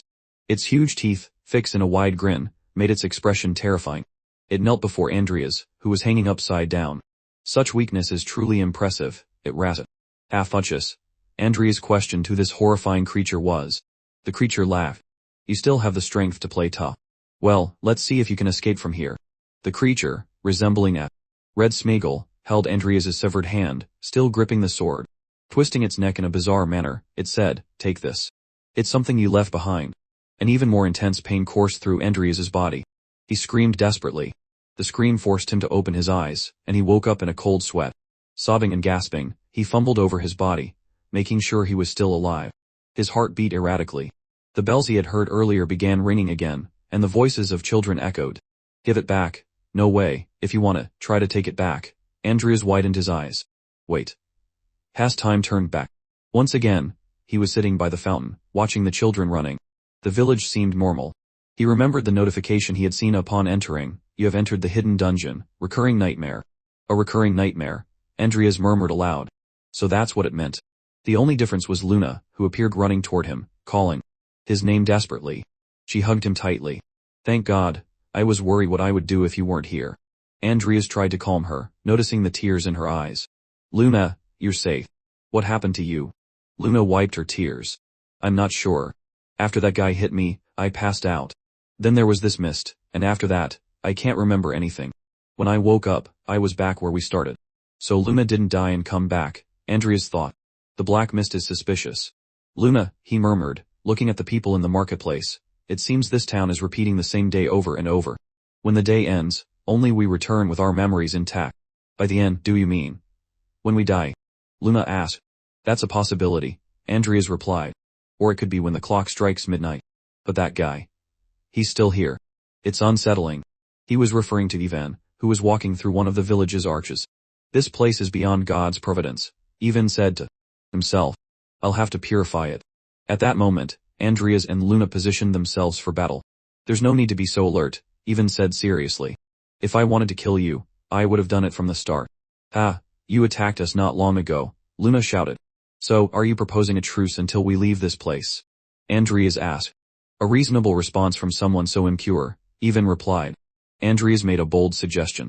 How about each of us investigates the city and we meet here to share information when the day restarts? Luna started to object, but the paladin interrupted. What a strategist you are, Adrias.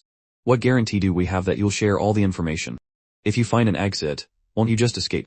Perhaps you should have been more of a gentleman during our first meeting, Adrias countered. It's hard to work with you now.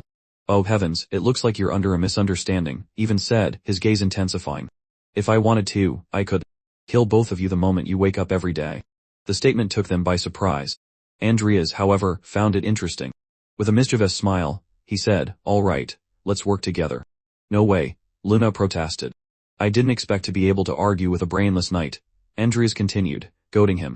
You're a stubborn person, aren't you? If you're so suspicious, Adrias said, you can just follow us separately. Hiding your presence should be easy for you. The atmosphere tensed. Evan's deep blue eyes became darker. Finally, he turned to leave. Well, it seems this won't be resolved quickly. Let's just observe for now, and hope for promising results. Luna, enraged, made an obscene gesture at his back. Adrias sighed in relief. We definitely need to find an exit before him, he told Luna. Partner, she whined, Luna really hates that guy. We're just forming an alliance out of necessity for now, he said. They started walking through the ruins.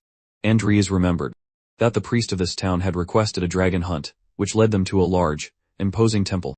Behind them, like a shadow, Ivan was keeping an eye on them. The temple, he said as he caught up. We should have decided on our search areas first. Otherwise, splitting up to investigate is useless. We thought this place looked the most suspicious, Adrias commented. Let's just check this place and then go to another, Luna muttered, irritated. A man at the temple door interrupted. Could you be a priestess of Lord Nex? Luna was about to say no, but Adrias quickly placed his hand over her mouth. You're completely right, he said with a smile. It seems you came to meet our priestess, the man said. I'm afraid she doesn't see visitors who aren't followers. Could you ask your guards to wait here? Adrias whispered to Luna, go in and find out who she is. As Luna ran into the temple, Ivan spoke. As expected, dark mages are good at lying. Let's stop provoking each other, Adrias said. As soon as we leave here, I will fulfill my duty as an inquisitor, Ivan replied coldly. I regret not being able to purify that child and her mother with my own hands. Well, Adrias stated, irritated, I'd prefer dealing with a lying dark mage to a killer relentlessly chasing a child. Those words are blasphemy against the gods, Ivan countered. Suddenly, the temple doors burst open with immense pressure. Adrias ran, drawing his sword and calling Luna's name. The guards drew their knives. Step aside. Unauthorized people cannot enter. The aura of the orc lord surged from Adrias, accompanied by a great growl. His eyes glowed red. Get out of the way, he commanded. The guards screamed and fainted from the sheer pressure. Adrias ran desperately into the temple, thinking, what the hell is going on? A golden scepter stood amidst dense black smoke. The smoke violently threw Luna away. She landed directly on top of Adrias. Are you okay? He asked. It's you, partner, she smiled. Looks like we hit the jackpot. Ahead of them, an old man gritted his teeth. You impure beings, how did you infiltrate this sacred city ruled by Lady Leafy? Leave now, partner, Luna whispered, that's a real human. Adrias smiled. You see. So, it was you. You're the one messing with time in this city. The man stuttered, I don't have that kind of power. It's all thanks to Lady Leafy, she granted us eternal life. Even entered the temple. So that black smoke. Is it the work of a god? It's proof of a miracle, the man laughed. God is light itself, Ivan stated seriously. He could not create something so dark and evil. Evil, you say? The man raged. The one blaspheming against God is, Ivan. Let's start by gathering information. Adrias cut in. I won't hand over this city, the priest shouted. Even if it all started because of my mistakes, it's thanks to me that they're all alive. There's nothing you can do to me. The stone in his staff began to glow in intense red. Suddenly, the man collapsed, dead.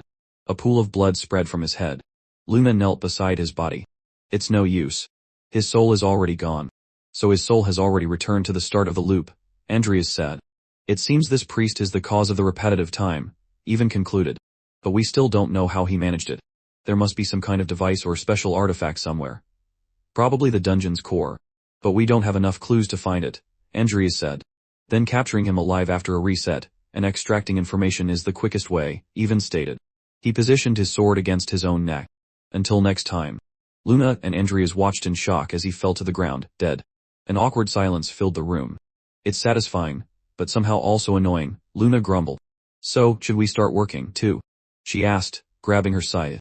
Let's continue searching the temple for now, Adrias said, embarrassed. But need more information than Ivan has. Luna's eyes sparkled. Partner, you're a genius. They searched, but found no new clues.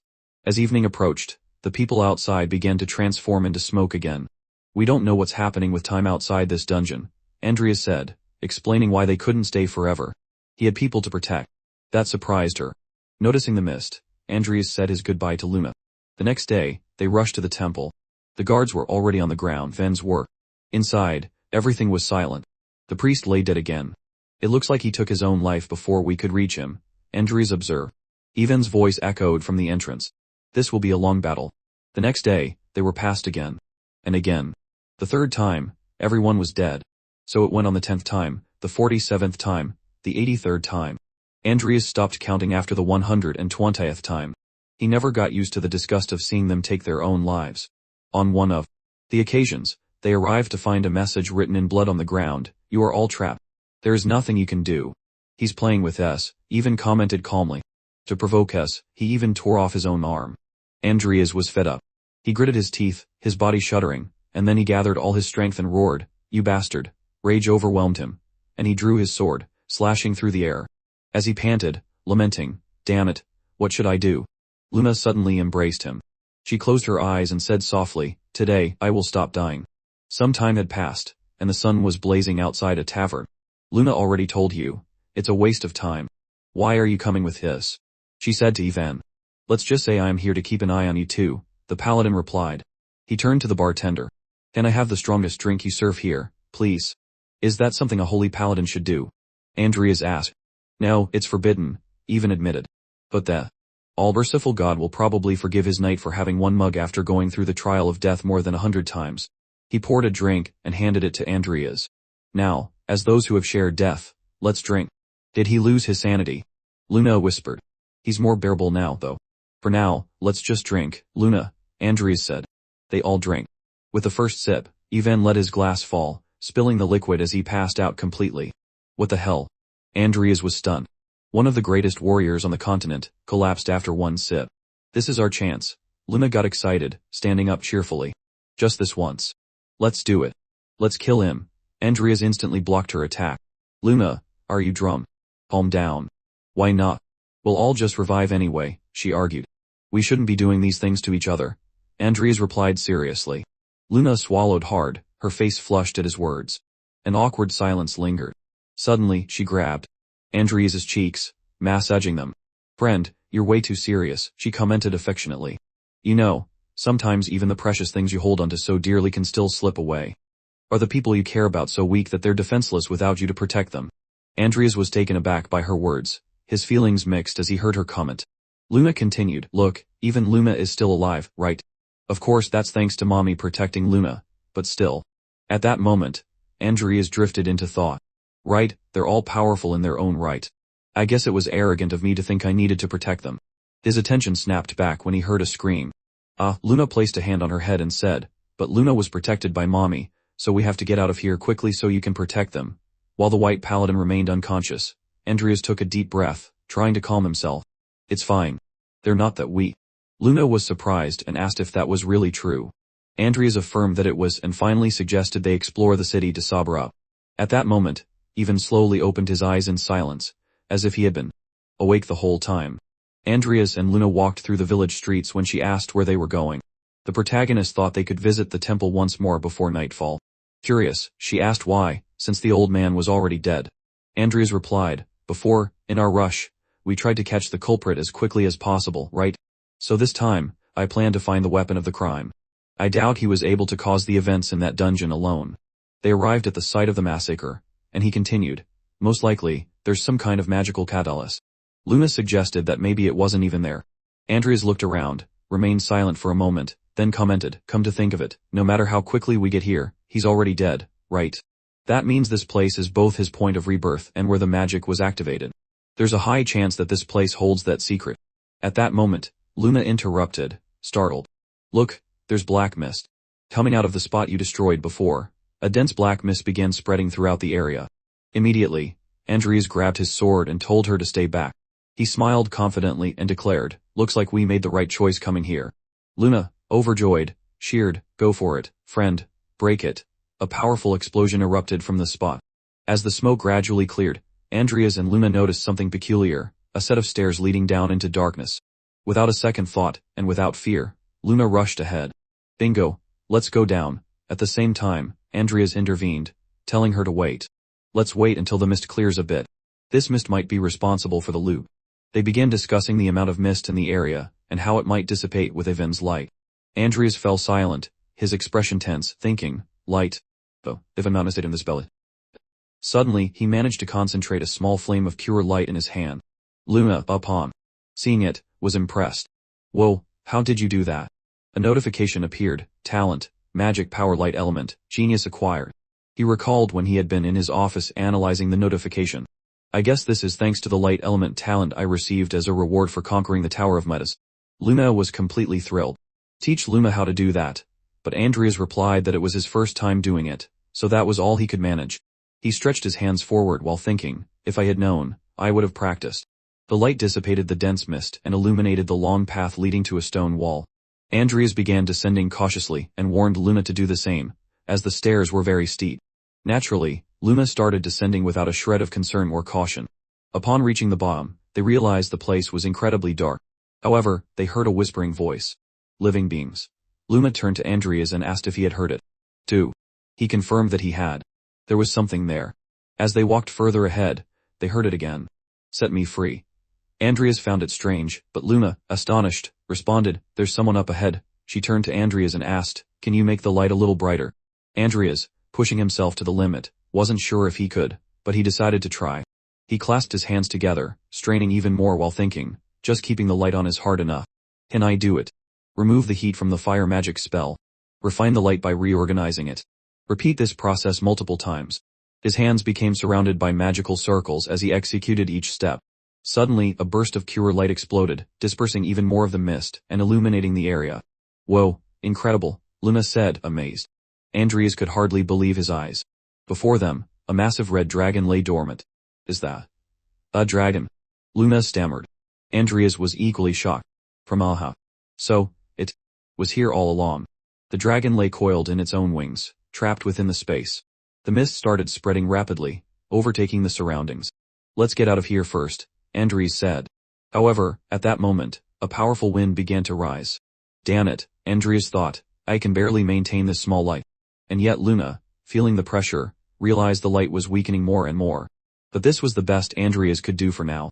As the light faded and the wind intensified, everything went dark. The world had reset.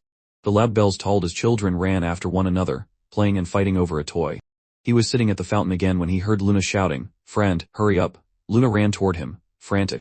Come on, let's go with Vivien, too. Adrias remained calm and responded, Luna, let's keep what happened today a secret from Vivien.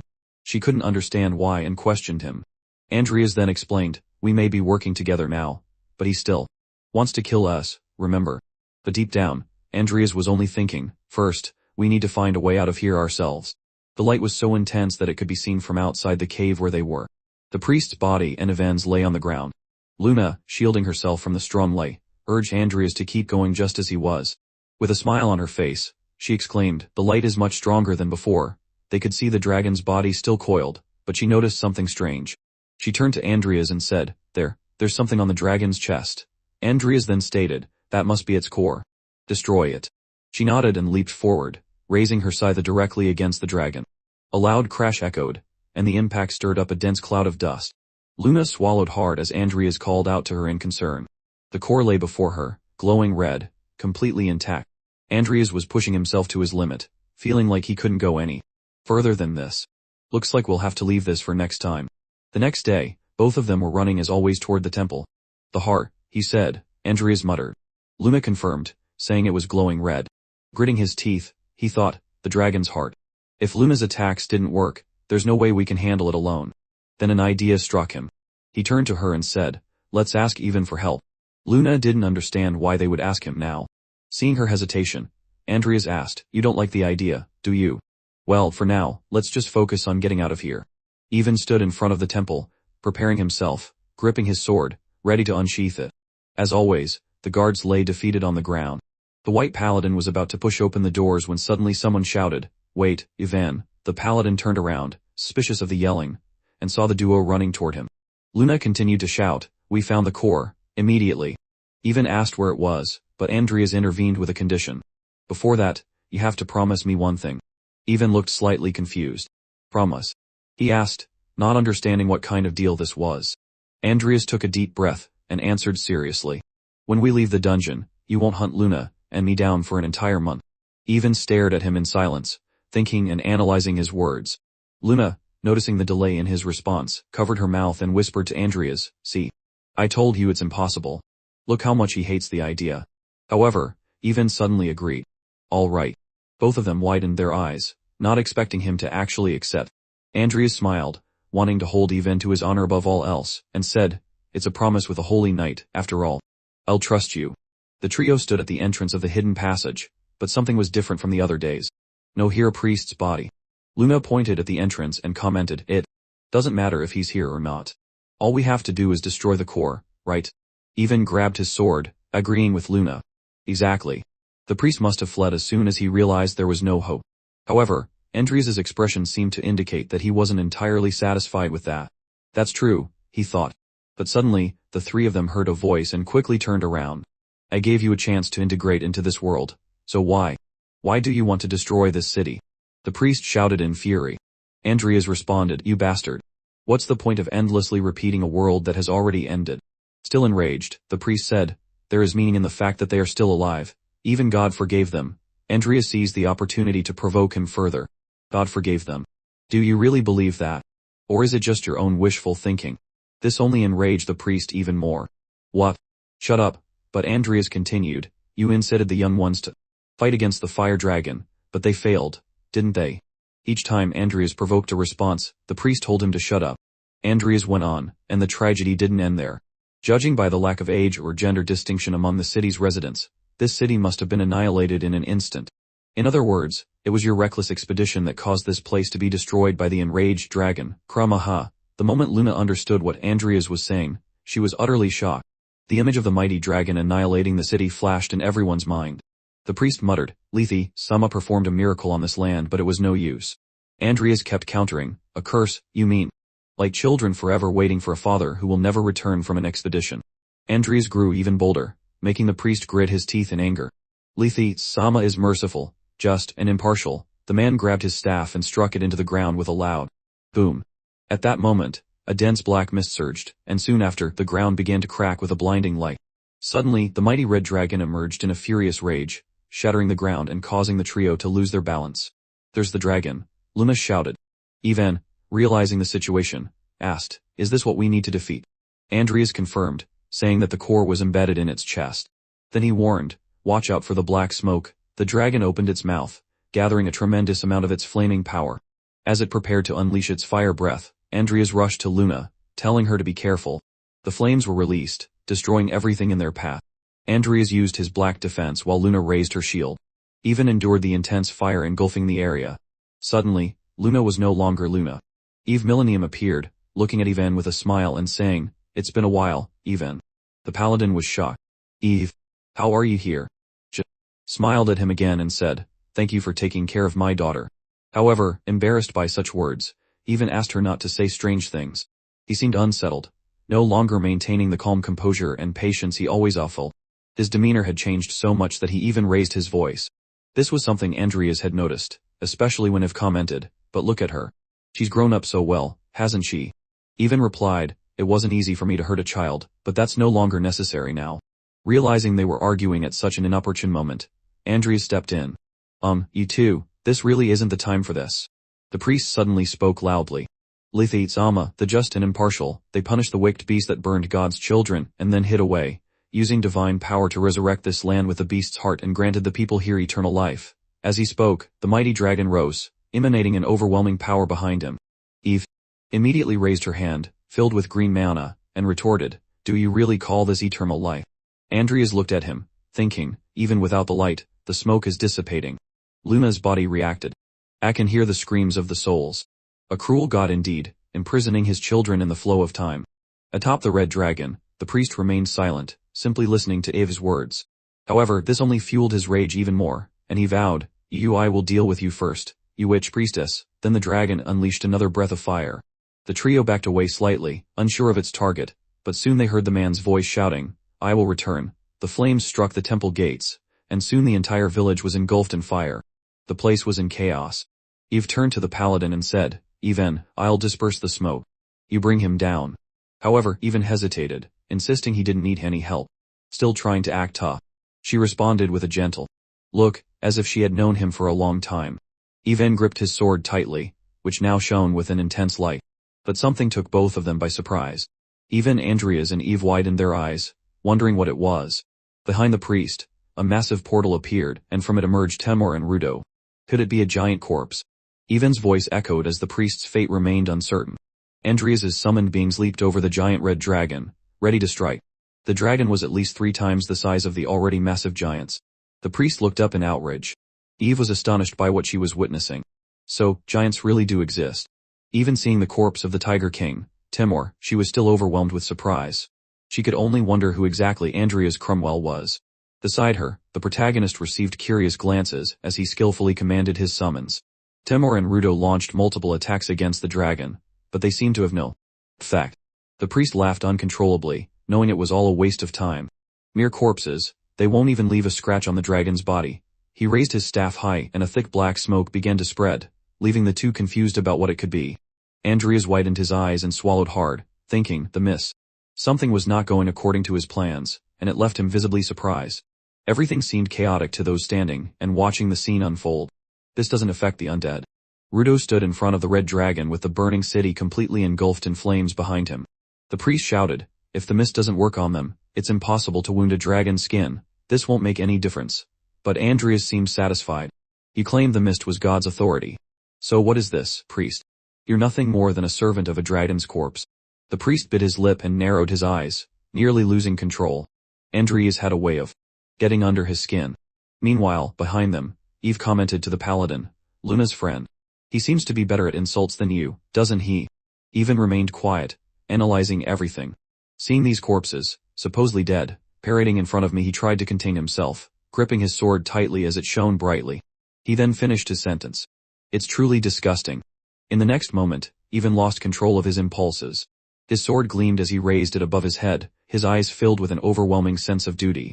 And then he swung his sword, cutting through the air, and unleashing a brilliant light that surged into the intense battle. The dragon let out a deep, thunderous roar.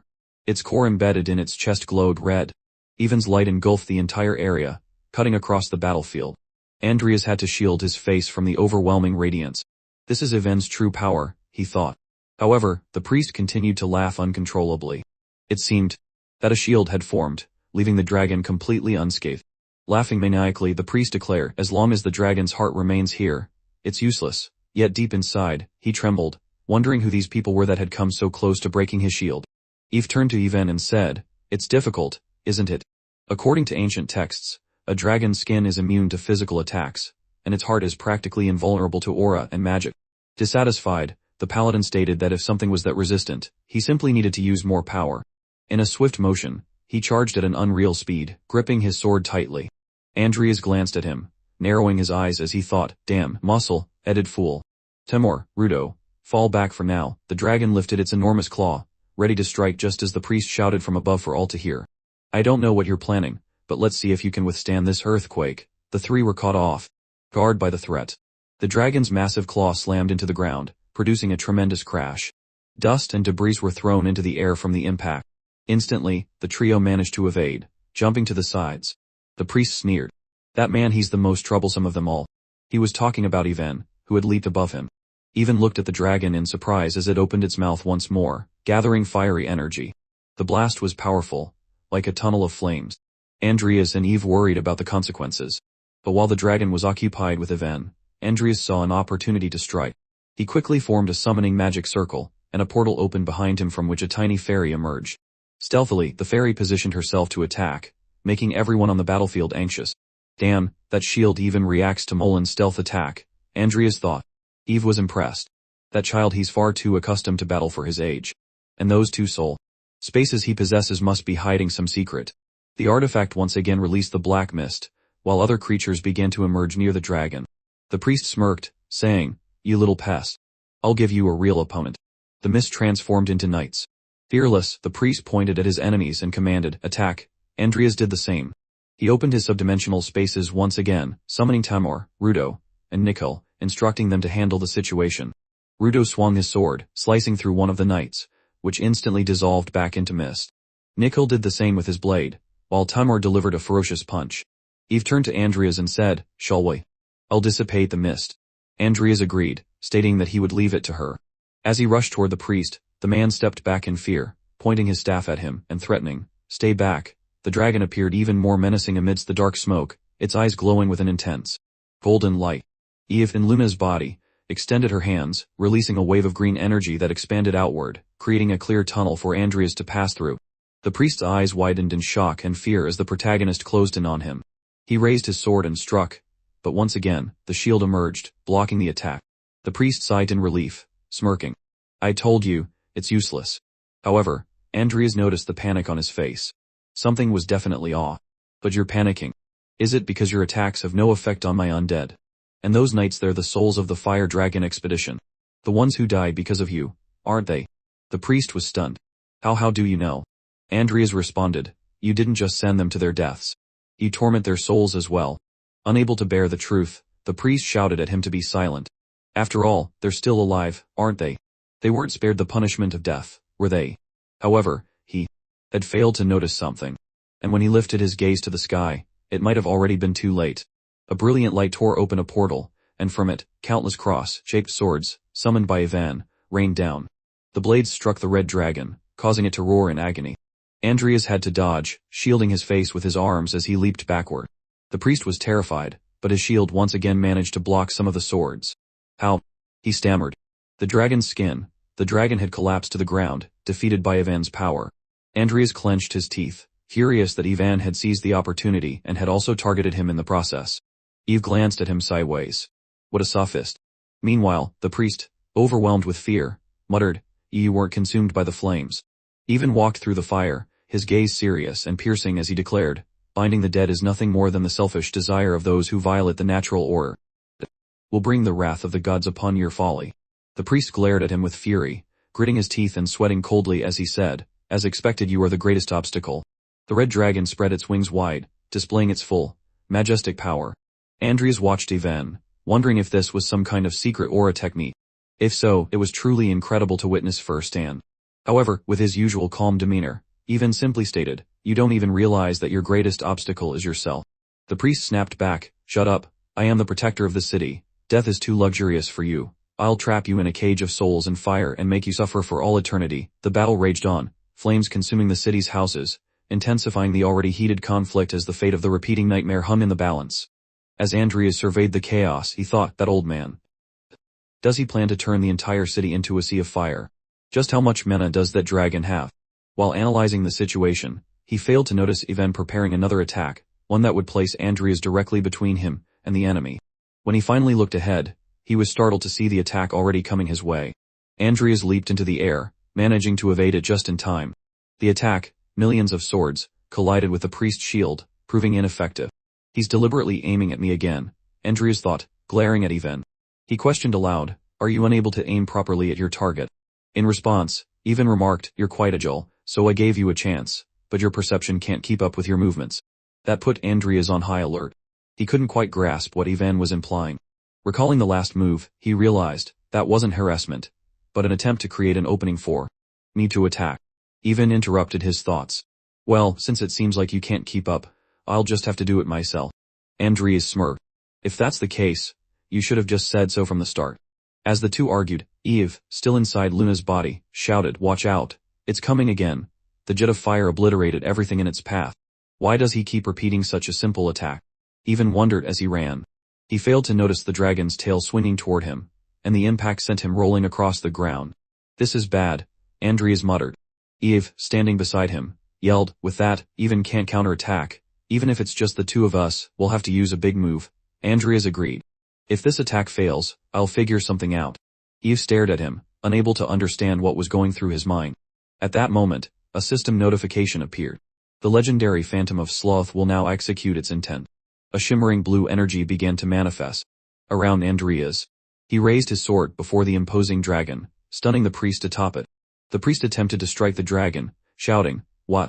How dare you?" The dragon was about to release another fiery jet. "Retreat. If we can just take care of that old man," Adrias thought. He leaped, raising his sword above the priest. As he descended, the priest repeatedly claimed how useless it all was. Eve also prepared to help, intensifying her power to hold back the black mist. "That brat again," the priest shouted. However, Eve was caught off guard. Her eyes widened. "Damn, I dropped my guard." Seconds later, the mist engulfed her. Adrias called for her, but there was nothing he could do. Suddenly, he heard a voice say, "Secret aura technique." A golden sword began to fall from the sky. It was the execution of light. That move. Wasn't that a secret aura technique? Adrias remembered even mentioning how his perception didn't match his movements. Seeing the attack before him, he focused his gaze. This time, I won't dodge. I'll follow the path even open. Adrias positioned himself firmly as the dragon's core began to show damage. He steadied his sword, his eyes filled with unwavering determination, and shouted, "The selfless sword." He struck directly at the dragon's neck. As Adrias fought, Eve struggled to survive the mist. We did it, she thought, seeing the dragon suffer as the strike took effect. The creature's power seemed to disintegrate, and the priest fell from its back as it was defeated. On the ground, the priest stammered it. It can't be. The dimensional portal is. Before he could finish, his head was severed from his body. Adrias stood watching as Vivien, satisfied with the final blow, said, "It seems you're no longer needed. It's over.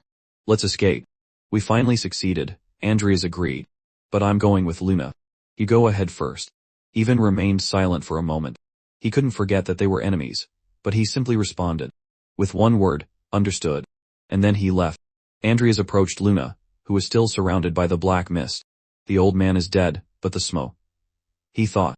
Are you all right? We need to get out of here quickly. Luna smiled gently. Partner, Luna cannot come. What do you mean you can't go? He asked, wondering if she was trapped. I'll use light magic to dispel the smoke. Panic overtook her as the smoke wrapped around her even more. It's impossible, the shield is already at its limit. Just go. Don't say that. Adrias shouted desperately. A powerful explosion of light filled the area. He reached out to her, and she looked at him, stunned, tears streaming down her face.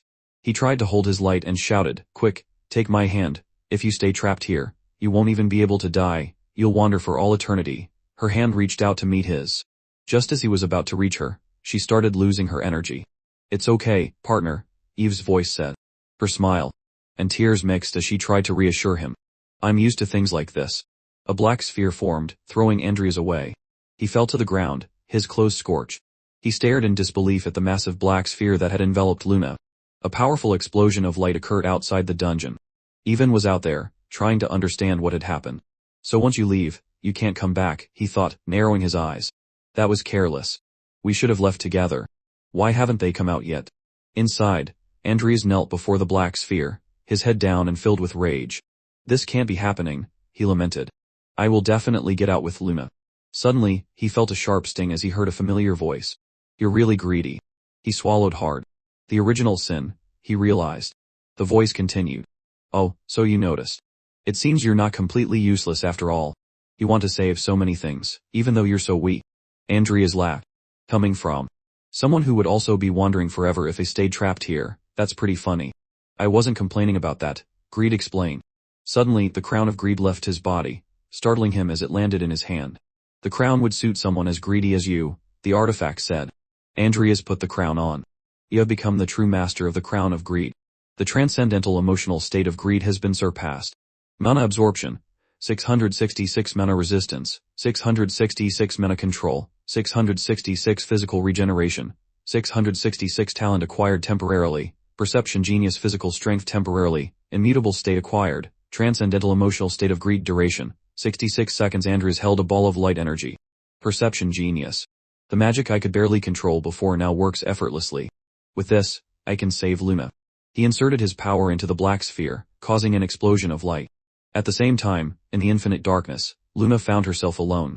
He has people waiting for him outside, so it's okay, she thought, trying to hold back her tears as she remembered the amazing moments they had shared.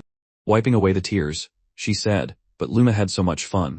Suddenly, the darkness was filled with a strong light. She shielded her eyes and heard a familiar voice. Who do you think I am? I wouldn't leave you behind. Adrias was there, extending a hand with a kind, warm smile. Luna could no longer hold back her tears. But if we were trapped here, we're friends, he interrupted, reaffirming what he had said before. The word echoed in her mind. Unable to bear it, she gave into her tears and quickly hugged him. Here it comes, Greed said with a sinister smile. Suddenly, the tender moment turned. Adrias felt an unbearable pressure, and Luna fainted in his arms. Blood began to spill from his mouth and nose. What is coming? He thought, his pupils wide. You know who it is, Greed savored. It's Leafy. Adrias collapsed as a massive, enigmatic figure made of light and fire appeared. What is this pressure? He thought, looking up. I don't know if it's truly a god, but it's definitely a dangerous entity. The figure stared at him with a reddish gaze. Why did you summon me, observer? Adrias couldn't withstand the pressure, and his body gave in, bursting into blood. The blood mixed with the shadow of greed, which began to speak. Oh, it's nothing special. I can feel his emotions directly. Revenge and a deep desire to kill, Adrias thought. I'm here to warn you, greed continued. Write your will, because I'm going to kill all of you. I understand, Leafy responded. I'm looking forward to it. The shadow laughed uncontrollably. That's it. Now get lost. Those bastards, talking as if I'm not even here, Adrias thought, struggling to stay awake. It was then that he heard Leafy's voice. To think that you heard our conversation and still kept your sanity. Amazing. I'll give you a farewell gift before I leave. Pray that you and the observer get what you desire. Ha! Adrias shouted as a system screen appeared. A blessing has been granted by those beyond memory. The blessing will manifest automatically when the conditions are met. Gradually, Adrias wiped his mouth, laughing. What kind of blessing is this? Was that really a god? He looked at Luna, still unconscious in his lap, and gently checked if she was safe. After confirming she was, he turned his attention to the dragon's body still lying behind him. His next step was to awaken it. That was absurd, even said, waiting outside, concerned. I just saw such a gigantic mana consumption. Inside the dungeon, Adrias gathered his energy. If it weren't for the power of the crown, this wouldn't be possible. Dominant, Dragon's Hearts. Intermediate Necromancy, Skeleton Summoning. Successful. Bone Dragon Mythical has been summoned. The level of the summoned corpse is extremely high. Status bonus granted. This is its final form. The head, once belonging to an imposing red dragon, now stared at him, made entirely of bone. The undead was of a mythical level, and some traits of its previous life had been preserved. It was then that Kravaha the dragon spoke. To think I was finally going to rest forever. What a cruel fate. Surprise overtook Adrias. You can speak. I didn't expect you to retain so much of your ego, he commented. It is imperfect, as only a piece of my heart remains, the dragon replied. Adrias observed him, impressed by how talkative he was. Kravaha was a true living source of mana. Do you know what this crown is? Kravaha asked. Adrias took a deep breath. Don't call me Neo, call me Master. Master, huh? Kravaha seemed confused. Then in that case, I'll become your servant if you give me the crown. I belong to you anyway. It's no different than lending it to me. I still need greed in case summoning undead becomes harder, Adrias thought, but for now, I'll accept his request. With that smile, he agreed, but with his own conditions. If you don't accept, I'll make sure you know who your master is, even if I have to teach you the hard way. 3 days had passed. Adrias and Luna were in the kingdom of Grandis. It feels like I've gone back a few years, he laughed. Hasn't it been that long? Luna replied, smiling brightly. Maybe, though it feels like only about 10 days have actually passed, Adrias confirmed, pleased. As they walked through the city, his thoughts returned to the war they would have to face in the north. At the train station, Luna said, I want to go with you. No way, Adrias replied. If we go to the Empire, there will be a lot of problems. I'm so lonely, she tried. I'm sure we'll meet again soon, he said firmly. Luna agreed and placed a small green box in his hand. Take this with you. Goodbye. Take care, he said with a smile, waving as the train's whistle sounded. Aboard the train, the announcer's voice said, we will soon arrive at Rodlin Academy. As Adrias closed his eyes to rest, a mysterious figure passed by, throwing an envelope onto his lap and calling his name before disappearing. Adrias picked it up. A letter. It sealed with black magic. A secret letter. He didn't recognize the man at all. As he left the train, Adrias saw a young woman with green hair, Vivien. We were on the same train, weren't we, Vivien? He asked with a subtle smile. Vivien was surprised to see him. In her mind, she imagined running to him, dropping her luggage, and hugging him tightly. In reality, she merely responded timidly, Adrias. You've been well. He confirmed he had been and asked about her and her family. Vivien fell silent for a few moments, then smiled gently, lost in a memory of sparring fiercely with a man, disarming him, and declaring her wish to become a knight of the Cromwell family. Returning to the present, Vivien simply responded, there were some hard things. Hup. What happened? Adrias was stunned. Jit. Quickly grabbed her suitcase and turned gracefully. It's a secret. I'll tell you later. After all, what woman doesn't have her secrets? She moved forward, leaving Adrias silent and stunned. Walking through the busy city, they encountered Diana and Lucia. Senpai, Lucia shouted, immediately recognizing him. When did you come back? You didn't even send me a message. We just ran into each other by chance. Adrias quickly defended as Diana teased them about their meeting. The sweet Lucia gave a teasing smile. By chance, puff. Vivien felt completely awkward while Adrias, in his famously oblivious mode, said, stop it, Lucia. You exaggerate way too much with your jokes. Vivien is getting embarrassed.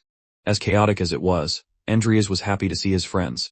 He looked at them, and thought, it looks like Diana is starting to take a more ideal form. Diana noticed his gaze and blushed slightly. Adrias, unaware, had let his gaze fall directly onto her neckline. He was stunned, wondering if she had noticed.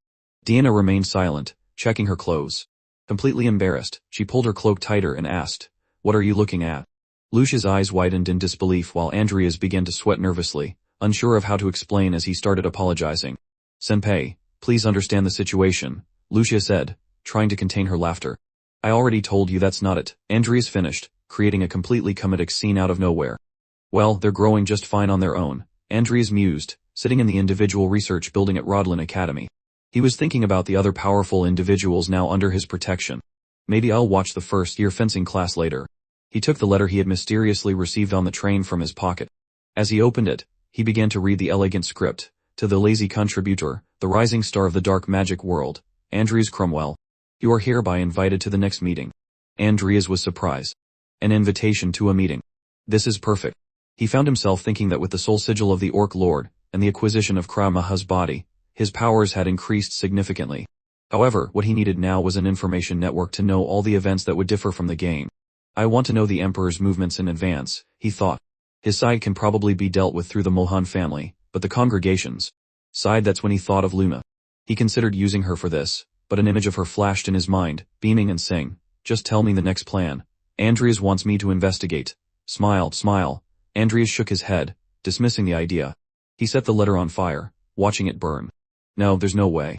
In that case, I can't let them interfere with me. I'll gradually expand my own influence within the congregation. As the paper turned to ash, destroying all clues linking him to the meeting, he was determined to take control of what was to come. Meanwhile, in a place even farther and unknown on the map, Even was walking in silence when he was suddenly surrounded.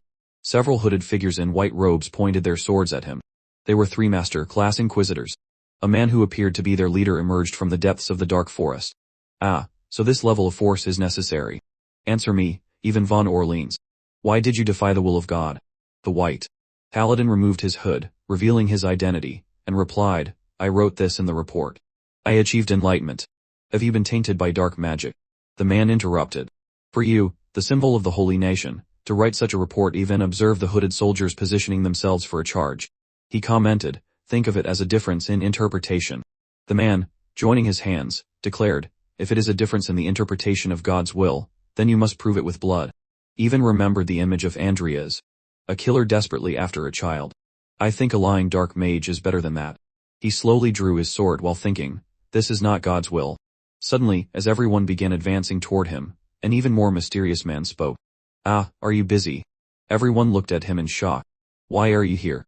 asked the elder. The man was Maximin Krunel, a blond man apparently in his 40s. He said, "I heard you met a god, Even." The paladin remained in deep silence. The elder intervened as Maximin approached. "This is none of your business. No matter who you are, the holy nation—" "Hey, old man," Maximin interrupted, "if you don't leave with your subordinates now, by tomorrow, this holy nation will be nothing but a ruin." Fear and terror took over the elder. Some time passed. The night was still starry, and the crackling of a campfire could be heard. Maximin and Even were sitting around the fire. "That ball of light," Maximin asked, "were you talking to an ancient god?" Even was referring to what he had seen in the dungeon with Adrias. When he confirmed that it was, Maximin stood up, grabbed a coffin-like object wrapped around his sword, and said, "Where is he now?" "I intend to find him myself," Even replied.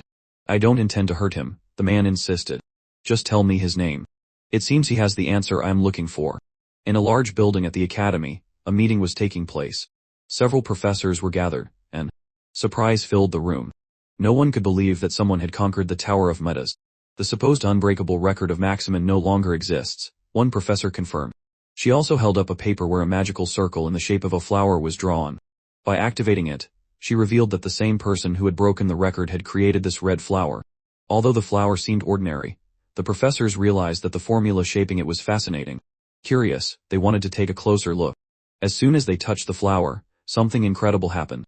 It exploded into a shower of luminous petals that filled the room, and a field of ethereal flowers bloomed across the entire floor, making the environment soft and joyful. One professor couldn't contain his fascination. "Isn't this just a flower?" one of them asked, still confused. The eldest corrected him. "No. This doesn't just involve time and rotation, but also reversal. He created contradictions of force you wouldn't expect from a student. It's also fascinating that he formed this field using a double magic circle. To that old professor, it was a splendid invention, far beyond a student's capabilities. All the professors of the Great Academy agreed on one thing. He not only conquered the Midas Tower but also created a magic circle that impressed us. With this talent, it would be worth taking him to Lionsport. With everyone in agreement, the professor who presented the finding stated she would send a message to the young man. As the group was about to move to the next topic, someone desperately threw open the door. All eyes turned to the man who shouted in desperation, "Maximin Kronel has started to move." Surprised and confused, the professors asked what the monster was doing. The terror Maximin inspired was unforgettable. He has never shown any sign of moving until now, one professor said in disbelief. The old professor grew worried. Maximin has a hot temper. No one can stop him. This is a man who became the most wanted in Rodlin because of past incidents, the young professor agreed. With all the concerns raised, the messenger was asked if he knew Maximin's objective. The man stammered for a moment. "We're still not sure.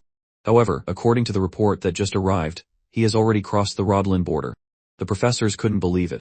If Maximin reached the academy, it would make the situation extremely serious. Everything seemed calm at the academy. In an open or training arena, Luz watched with a surprised look. Before him, an unexpected fight was happening. Selena gritted her teeth, raising her sword as it clashed against another, sparks flying from the collision. Luz couldn't believe his friend could fight so well, especially against a senior like Adrias. While defending Selena's attack, the protagonist glanced back. "What's wrong, Chris? Aren't you going to join us?" Chris's eyebrows raised at the sudden question. He then warned, "We're not on the same level as during the entrance ceremony.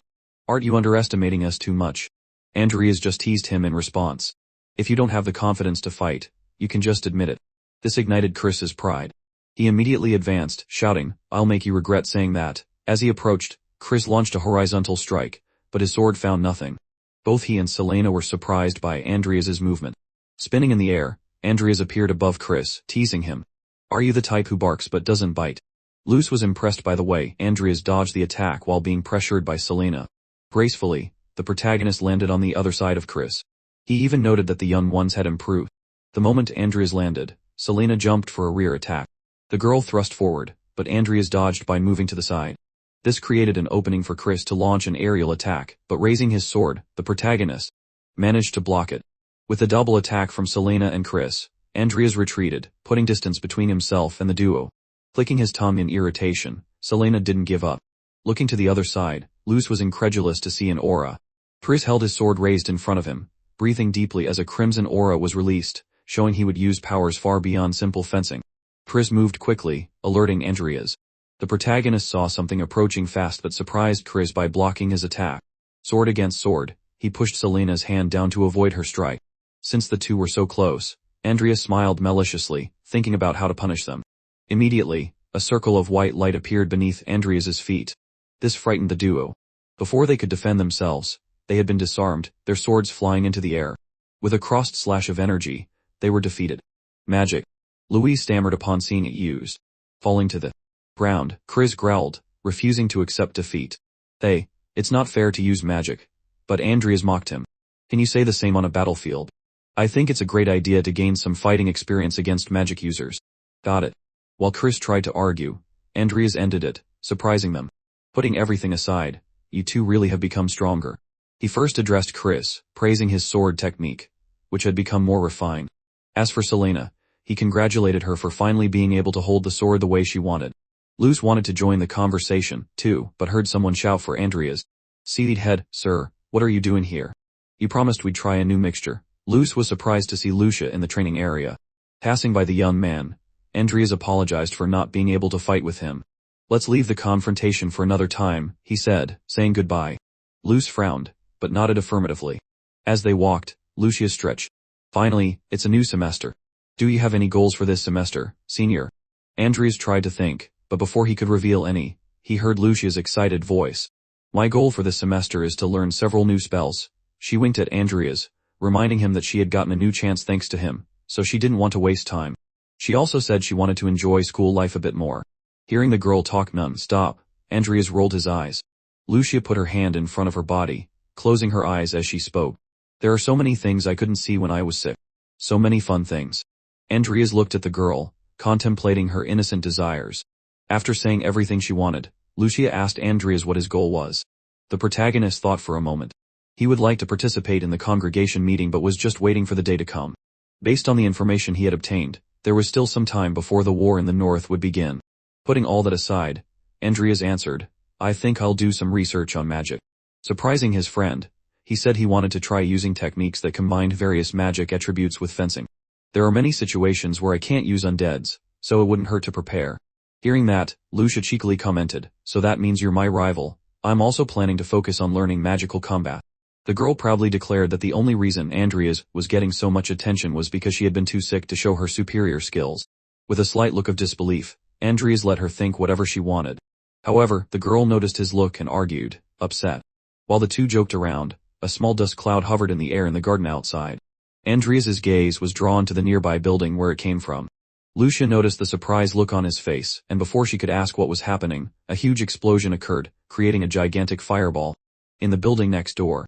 Shocked, Lucia shouted, "What's going on?"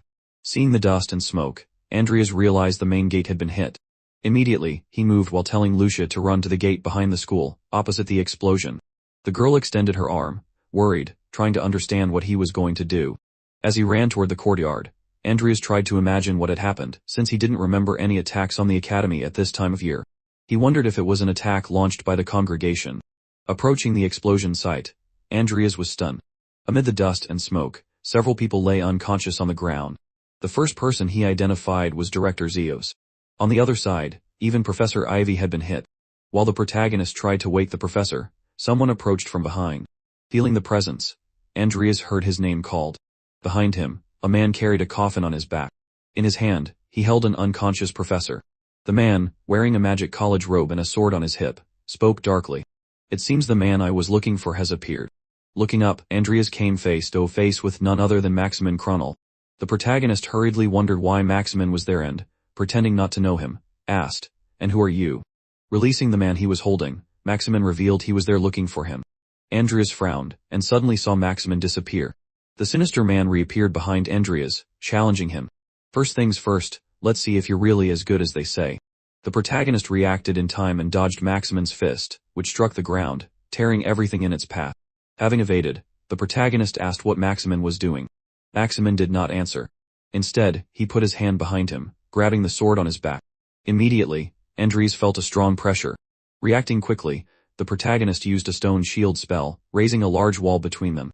However, as if cutting cheese, Maximin split the great stone in half, causing a look of disbelief to appear on Adrias's face. Dropping the debris to the ground, Maximin stared at the protagonist, making his demands. "Adrias Cromwell, show me the true divine power that resides within you." While the battle was happening, the loudspeakers scattered around the school broadcast a message asking the students to leave the academy immediately through the back gate. The students gathered in the corridors, heading toward the back of the academy where the assistant professors were already waiting. Among them, Lucia looked in the direction Adrias had run with a worried expression. In the academy courtyard, Adrias frowned, questioning what Maximin meant. However, Maximin was not there to talk and charged with a dark look toward Adrias, carrying his sword. Hurriedly, the protagonist raised his own sword to block the heavy attack. The force behind the blow was not something he could resist. Adrias was thrown far away, bouncing on the ground and destroying everything in his path. In the end, he hit a wall, which cushioned his body. Gritting his teeth, he cursed the attack that, even blocked, had made him suffer greatly. Frowning, the protagonist wondered why Maximin demanded such a thing from him. When Adrias got up, Maximin stopped to speak. "Just like Even said, you only use your powers when your life is at risk." This time, Adrias gritted his teeth, cursing, "That damn Vivien and his big mouth, which can't be hidden even by that damn mustache." Wanting to see Adrias's powers, Maximin said he would help him reach the desired condition. Swinging his arm, he launched an energy strike toward Adrias. The protagonist barely had time to block it when the man carrying a coffin on his back jumped toward him. A torrent of attacks fell on Adrias, who could barely keep up. Even Maximin swinging his sword seemingly at random was hard to match. Faced with the man attacking him expressionlessly, Adrias saw no other option but to summon Nickel. It was the only way to stay alive. However, before he could do anything, an evil entity, the original sin, spoke into his ear. "Get even closer to him." Adrias questioned what the being hiding behind him meant, as his hands were already busy blocking Maximin's attacks. Smiling maliciously, the dark being asked, "What are you afraid of? You got something interesting from Lethe. Don't you remember?" Finally, Adrias remembered the blessing granted to those beyond remembrance, a blessing that would manifest automatically when ideal conditions were met. The protagonist gritted his teeth, making a decision, believing that this condition depended on his lie. A slight surprise appeared in Maximin's eyes. He saw the boy who had been retreating advance toward him with a manic look, as if giving up his own lie. Maximin accepted the challenge, and raised his heavy sword to confront him. At that moment, an energy seemed to overflow from the coffin Maximin carried. A notification appeared for Adrias, blessing beyond remembrance detected traces of another divine being. Conditions met. Adrias felt a pain that made him grit his teeth as a light energy began to gather in his hand. The blessing seed of the divine hunter was activated. Maximin, who was about to attack, only extended his sword, confused to see him fall to his knees. With a frustrated look, Maximin asked if he was giving up. While Adrias looked at the energy in his hand, he received the notification that he could temporarily suppress the presence of that which was known as a divinity. Even with difficulty, Adrias raised his gaze, staring at Maximin. The reason you looked for me, I can feel it's in the coffin. It's because of the traces of the divine, right? Trembling, Adrias lowered his sword, sheathing it on his back, and coldly asked, can you awaken the person inside the coffin? However, the protagonist said he had no reason to fulfill his request, especially after being attacked. Looking around, Adrias said the guards would arrive soon, so besides not wanting to help him, he was also not in a position to do so. Adrias's words gave Maximin the certainty that he could help. Still, the protagonist ignored the man and turned, asking him to leave. You can go. I have to take care of my wounds. Before Adrias could walk away, however, Maximin asked him a question. What do you want? Seeing Adrias stop, Maximin continued. I will do whatever you want, as long as you awaken the person inside the coffin. Seeing the most powerful and insane person in the world humiliate himself made the protagonist smile. He turned as if questioning him. I'm not interested in hearing anything from someone I don't even know. Seeing that he had not introduced himself, Maximin Krenel officially revealed his name and warned, I will be waiting in the golden maple forest. Then he transformed into an energy of light, and disappeared. Again, Adrias thought, Maximin doesn't have much choice. After all, that coffin is the only reason he lives. That night, the 3 moons seemed to gather in the sky, illuminating the forest of golden leaves below. Inside, a young man walked until he found a man sitting on a rock in front of a coffin. As he approached, Adrias declared 3 times, when I need you, no matter the situation or who I am fighting against, you must help me 3 times. That is my condition. Maximin didn't hesitate and agreed. As soon as the coffin lid was removed, the protagonist prepared to begin. Inside was a woman in a black dress. Her wine-colored hair rested upon the red flowers that made the coffin cozy for her eternal rest. Energy once again shone in Adrias's hand as the seed detected the presence of the one who had fallen into the void. Looking at the power in his hand, Adrias understood that it reacted whenever it came into contact with another person with transcendental powers. Extending his hand toward the woman, Adrias planned to suppress the power with his own. Before he could touch her, he raised his head upon hearing Maximin's voice. She means everything to me. Treat her carefully. Despite the serene voice, Adrias felt an intimidating tone. There would be only one outcome if he failed, and that made him even more desperate. Agreeing to try his best, the protagonist brought his hand, which possessed the power, closer to the woman, lifting the red flowers from the coffin with a glow of light. He was trying to free Isabelle Lucy, a direct descendant of the race that could use blood magic. Isabelle was most strongly connected to one of the 7 sins, lust, the vampire. It goes without saying that because of her connection to lust, Isabelle was extremely beautiful. That was why Maximin, the most powerful human in the world, was hopelessly in love with her. Upon touching Isabelle, the protagonist received a notification that the seed had been activated. He was surprised, as he thought his power had already been active. Unexpectedly, thorn-covered vines sprang from Isabelle. In shock, Maximin seemed to freeze. The protagonist extended his hand, trying to control the power while gritting his teeth. Putting his hand in front of his body after finally waking up, Maximin tried to stop the vines from growing. However, they soon surpassed the tree canopy, reaching dozens of meters high. Looking at that, Maximin was shocked. Falling to the ground, still surprised, the protagonist wondered if he was the one who had caused it. Maximin looked up, and as his eyes met Adrias's, his expression darkened, surrounded by a gloomy aura. What is happening here? Adrias received a notification that the dormant effect on Isabelle had weakened, which reassured him. Soon, another notification followed. The resistance of the power, suppressing her, had increased. Looking at the vines as thick as tree trunks, Adrias realized this was what had pierced the Lord who had put Isabelle to sleep. At that moment, Maximin heard a sweet voice calling his name. Even Adrias was surprised as he was lightly hit by flying rose petals. Amid the vines, Isabelle rose. Maximin, I'm sorry. The man, once considered the most powerful in the world, began to cry at the miracle before him. His beloved had awakened after a long time. In a cathedral at the academy, the director, Balthazar, snorted. Of all times, just when I was absent, that Maction acted as he pleased. Irritated, he would rather have a war break out than deal with that man. Worried, he asked the professors what damage had been caused. One professor stated that many people had been hurt, including Director Zos and Assistant Professor Ivy, though no one was in life-threatening condition. Another professor, nursing an injured arm, recalled something he had seen from a distance. He had seen Maction speak with the Tower Conqueror, Adrias, before quietly leaving through the main gate. The comment left Balthazar surprised and confused. He wondered what on earth the Empire's most wanted man and that scoundrel of a boy had to talk about. He knew it would be a problem if the Emperor found out. Worried, he asked if anyone else knew. The professor said no, as the other team members were busy evacuating students. Relieved, the director ordered the matter to be kept secret, stating he would investigate it himself. The blessing of the seed that Adrias possessed received another trait, now reaching the mark of 4 traits collected. Looking at the power in his hand, Adrias understood that it still had other abilities. Putting that aside, he observed the lovers' reunion. After 40 years in human time, Isabel was once again able to embrace Maction, apologizing for the delay. During all the time she slept, Isabel could feel the pain Maction faced. Touching Isabel's face, Maction asked, "This isn't a dream, is it?" Gently, Isabel showed him that he was awake. Watching the scene, Adrias remained silent. After their brief exchange, Isabel looked toward Adrias, asking if he was the one who had awakened her. He nodded, revealing his name. Adrias Cromwell. Isabel bowed slightly, holding her dress, and thanked him from the bottom of her heart. Adrias returned the gesture, bowing as well. "No need to thank me. This is the result of Maction's hard work." Maction also thanked Adrias, vowing to honor their agreement, no matter what happened. Adrias thanked him for keeping it in mind. Although Maction was the best helper he could get, being a wanted man, his help would be no different from that of an undead. Frowning, Maction questioned Adrias if the one who had put Isabel to sleep was no longer alive. The protagonist explained that he had only freed her from the curse, so he couldn't say if it was permanent. With a darkening look, Maction asked if that meant Isabel could fall asleep again. To reassure him, Adrias offered a solution. "How about you stay in my domain on the Empire's border for now? Although I used my power to absorb the curse, its master is a powerful being. It's still uncertain whether Isabel will stay awake or fall asleep again." Adrias thought it best they stay in a safe place. Isabel loved the offer and asked Maction if they could accept it. However, Maction was still worried, as he was the Empire's most wanted man. With a smile, she reassured him. "Why worry when you are so powerful? We can even hide our identities outside the border."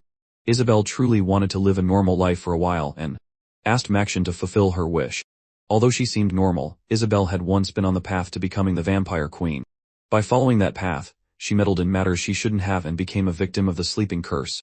Adrias imagined that if he could keep her close, he might find the whereabouts of the sin of lust. Convinced, Maction asked Adrias if they could really accept the offer. There was no reason for Adrias to disagree. With the two in his territory, he wouldn't have to worry about Ami's safety for a while. Suddenly, Isabel's eyes widened as she sniffed the air. She approached Adrias, sniffing him lightly as he tried to step back. Then she smiled. "Adrias Cromwell, isn't it? What a nostalgic scent. I see you are that girl's favorite." The protagonist was confused. Isabel revealed who she was talking about. Angela Lucy. "You have met her, right? My little sister." Remembering the woman who bit his neck, the protagonist was surprised. Far from the golden maple forest, in a cabin nearly buried in snow, Adrias sat at a wooden table, thinking of Angela. Angela being Isabel's younger sister was a big surprise. If their relationship was friendly, it would increase his chances of getting close to lust. The only problem was not knowing Angela's whereabouts. As his food was served, the protagonist thought about the vampire. The only thing he could do was ask Isabel. Still confused, Adrias wondered why they had requested a meeting with him in such a remote place. He was currently in the northern province of Bulgan. He had no idea the feudal lord here was involved with dark mages. He had been called not only because of the remote location, but also due to his involvement with the capital sins. The letter he received recognized him as a new face among the world's dark mages. Being invited to the congregation and trying to trace a connection between the northernmost province and the capital sins, Adrias's thoughts were interrupted. A pot-bellied man approached him, asking if they could share the table. Adrias just took a sip of his drink and nodded. Laughing, the man noted, "Not much of a talker, are you?" and sat across from him. Seeing him drink and eat, the man smiled. "Drinking before a big event. If I were you, I'd drink only afterward." Adrias spoke for the first time, piquing the man's curiosity. After putting a piece of steak in his mouth, he warned, "Be quiet while you eat. You're embarrassing the congregation." We may be in the middle of nowhere, but how can you be a dark mage with a belly that big? Humiliated, the man's eyes widened while the young man kept eating as if nothing had happened. He gritted his teeth. You little piece of trash who got a bit lucky. You think you're special, brat? The protagonist only replied, you're Brown from the Jester faction, right? Brown almost jumped out of his chair, afraid of being recognized so easily. Seeing his reaction, Adrias smiled. What's with that? Surprise. Why don't you do your job, and show me the way? Irritated, the pa-ellied man stood up. Arrogant bastard. Just wait for the congregation. Seeing that even an idiot like that was at the event, Adrias imagined there would be many others as well. Amid the snowstorm, the protagonist followed Brown until the man stopped. In the distance, Adrias could see stone walls. Soon they and other groups arrived at a castle in the middle of nowhere. The place was impressive, despite its isolation. Upon entering, Adrias saw people everywhere. In the center of the hall, a candle-lit chandelier brought a melancholic light to the dark environment. As soon as he entered, a man wearing a hat greeted him. Long time no see, fearless boy. Draken looked him up and down. Looks like you're not with Salem this time. Have you gone mad? Showing his sheathed sword, Adrias replied, I came because I was invited. Upon hearing this, Draken scratched his chin with a disdainful look. I don't remember us being so short-staffed that we'd invite you to replace Cain. I can guess whose idea that was. Seeing how Draken had been on his case from the start, Adrias guessed the man had been watching him since the sloth incident. The protagonist glanced upstairs and answered, if you're asking who invited me, it must be none other than Master Jester. Draken snorted as he looked toward Jester, saying the man either couldn't read the mood or was doing it on purpose. In the end, he cast a sharp look at Adrias. Welcome to the congregation. I'm looking forward to this, boy. From the upper floor, Jester stared down at Adrias. Following Draken's voice, everyone in the hall did the same, murmuring among themselves upon seeing the boy who had dared to threaten them. It was impressive that he had the courage to show his face. Some irritated mages gathered, questioning how much the congregation had fallen to become a laughingstock for a mere boy. Adrias didn't care about the willed stares and wore a cold expression. However, someone was pushing through the crowd to approach him. The protagonist turned upon hearing someone call his name. Luna cheerfully raised her hand, waving. Hey, Luna knew it was you. Everyone was shocked to see Luna approach the boy. She practically jumped into his arms. Long time no see. Have you been well? Trying to create some space from the clingy girl, the protagonist stammered, yes. I'm also glad to see you're well. Luna was extremely happy. Since this is the life you gave me, I'm enjoying it to the fullest. Smiling, she pointed to a corner of the hall. Come on, there's lots of delicious food over there. The eyes that had already been on Adrias now showed surprise upon realizing he knew Luna Pendragon. Luna didn't belong to any faction, so they wondered what this meant. The protagonist knew that the fact no one tried to attack him showed how significant Luna's presence was. Moreover, the congregation's 4 factions kept each other in check. Jester, who had already exchanged looks with Adrias, Aisha, who had a black tattoo near her face, Faye, with his face covering mask, and the old Morin Dworsky, each ruled a part of the congregation. None of them took initiative because Luna was beside Adrias, especially those from Jester's faction. They might have seemed calm, but they intended to eliminate Adrias at the earliest opportunity. Adrias noticed Aisha wasn't attending and had only sent Draken to represent her. While walking among the mages, he spotted Faye. However, as soon as Faye saw him, he looked away. The protagonist had lost count of how many times Faye had eliminated him while playing the game. Yet, the man remained a mystery. Besides being a faction leader and a powerful black mage, Adrias knew almost nothing about him. As Adrias walked, a female voice called to him. With hands on her hips, Morsha frowned. How dare you show up and stay so quiet after all the mess you caused last time? Instead of rising to the provocation, the protagonist simply bowed. It's been a while, Miss Morsha. Morsha gritted her teeth, her eyes turning red with fury. It seems you don't understand the situation you're in. I could easily turn you to ashes. The protagonist was extremely irritated with that damned Jester who didn't even teach his subordinates properly. Keeping a smile despite his anger, he reminded Morsha that he was at the congregation by Master Jester's invitation. Suddenly Brown raised his hand, pointing at Adrias. As Miss Morsha said, that brat must be judged immediately for challenging the congregation, but amid his shout, Brown felt a tremendous energy pressing down on him. Behind him appeared a skeletal armored being carrying a sword larger than Brown himself, and exuding a bloody aura. Everyone was shocked to see a dark knight, as only one person in the entire congregation could control an undead of that magnitude. A hoarse voice arose. Boy, be careful with your actions. Brown, being reprimanded, looked back. Old Morn was the last of the 4 leaders and the mentor of Cain, whom Adrias had defeated. Old Morin Dworsky, the one who controlled the Chaos Knights, was at the peak of necromancy. Morsha was furious and growled at Morin. Why are you siding with that kid? Calmly, the old man asked Morsha to understand that the boy was like one of his pupils. However, Morsha refused to accept that, reminding him that Adrias had stolen from him. Smiling slightly, the old man reminded her he had already said it was fine. But his smile turned to irritation.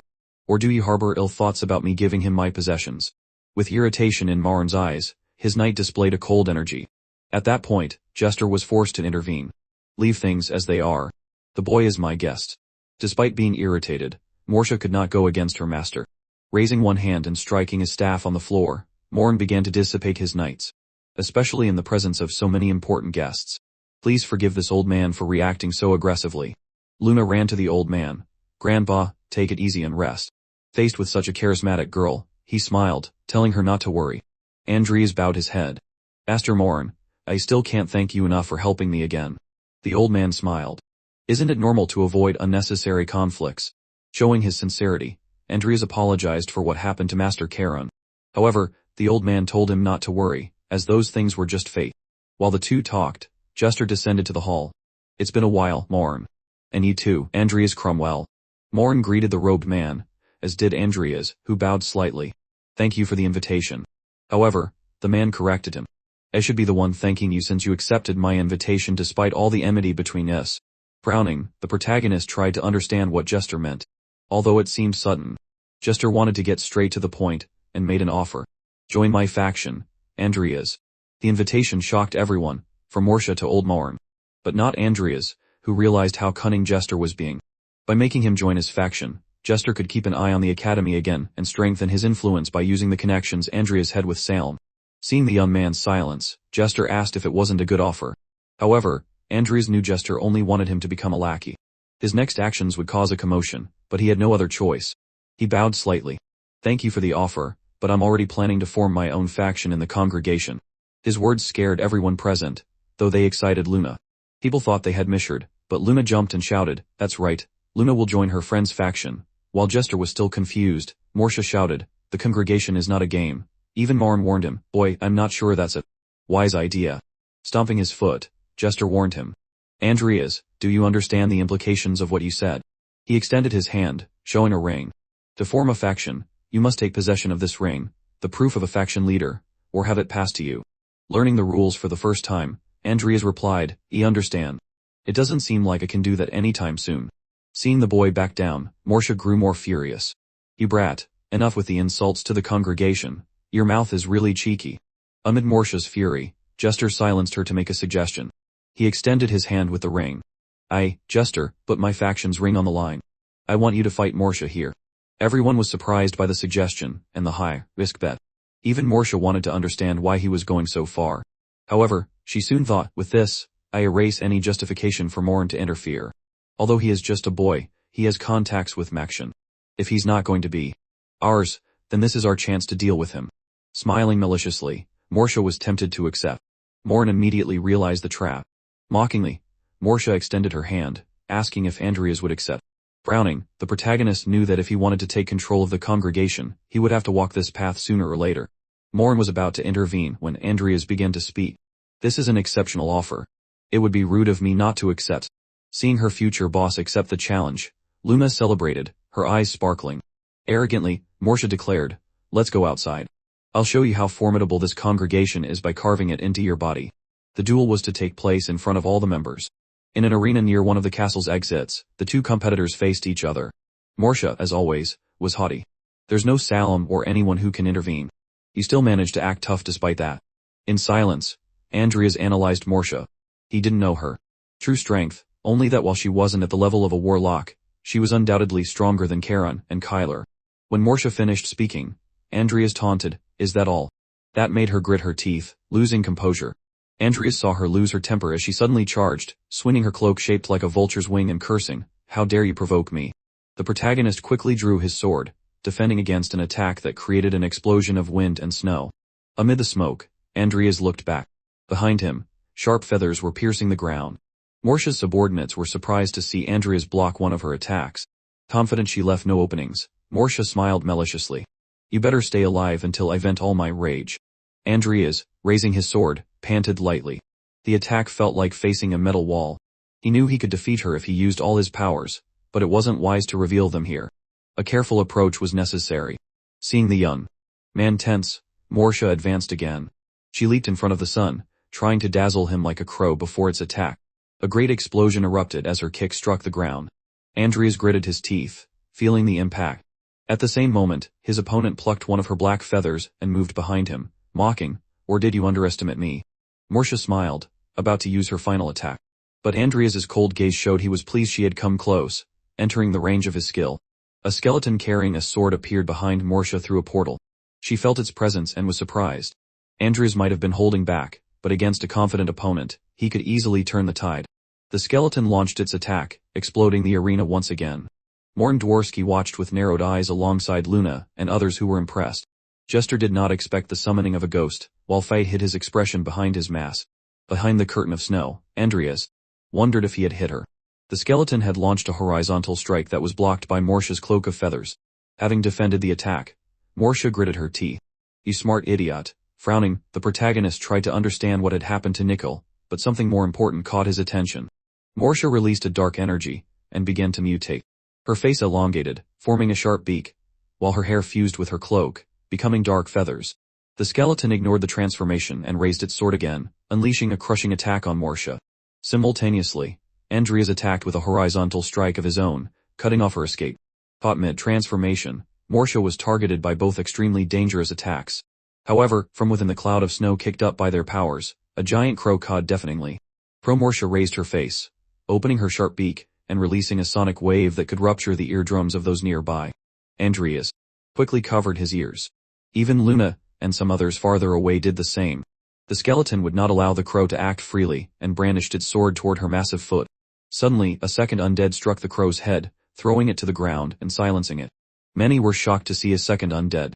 Even Jester, who had proposed the bet, fell silent, hiding his surprise. Even with narrowed eyes, Morn expressed surprise at how perfectly Adrias had reanimated the Tiger King. However, Adrias was startled to realize that two of his undead were not enough. Seeing Morsty counterattack, he quickly ordered the Tiger King to dodge.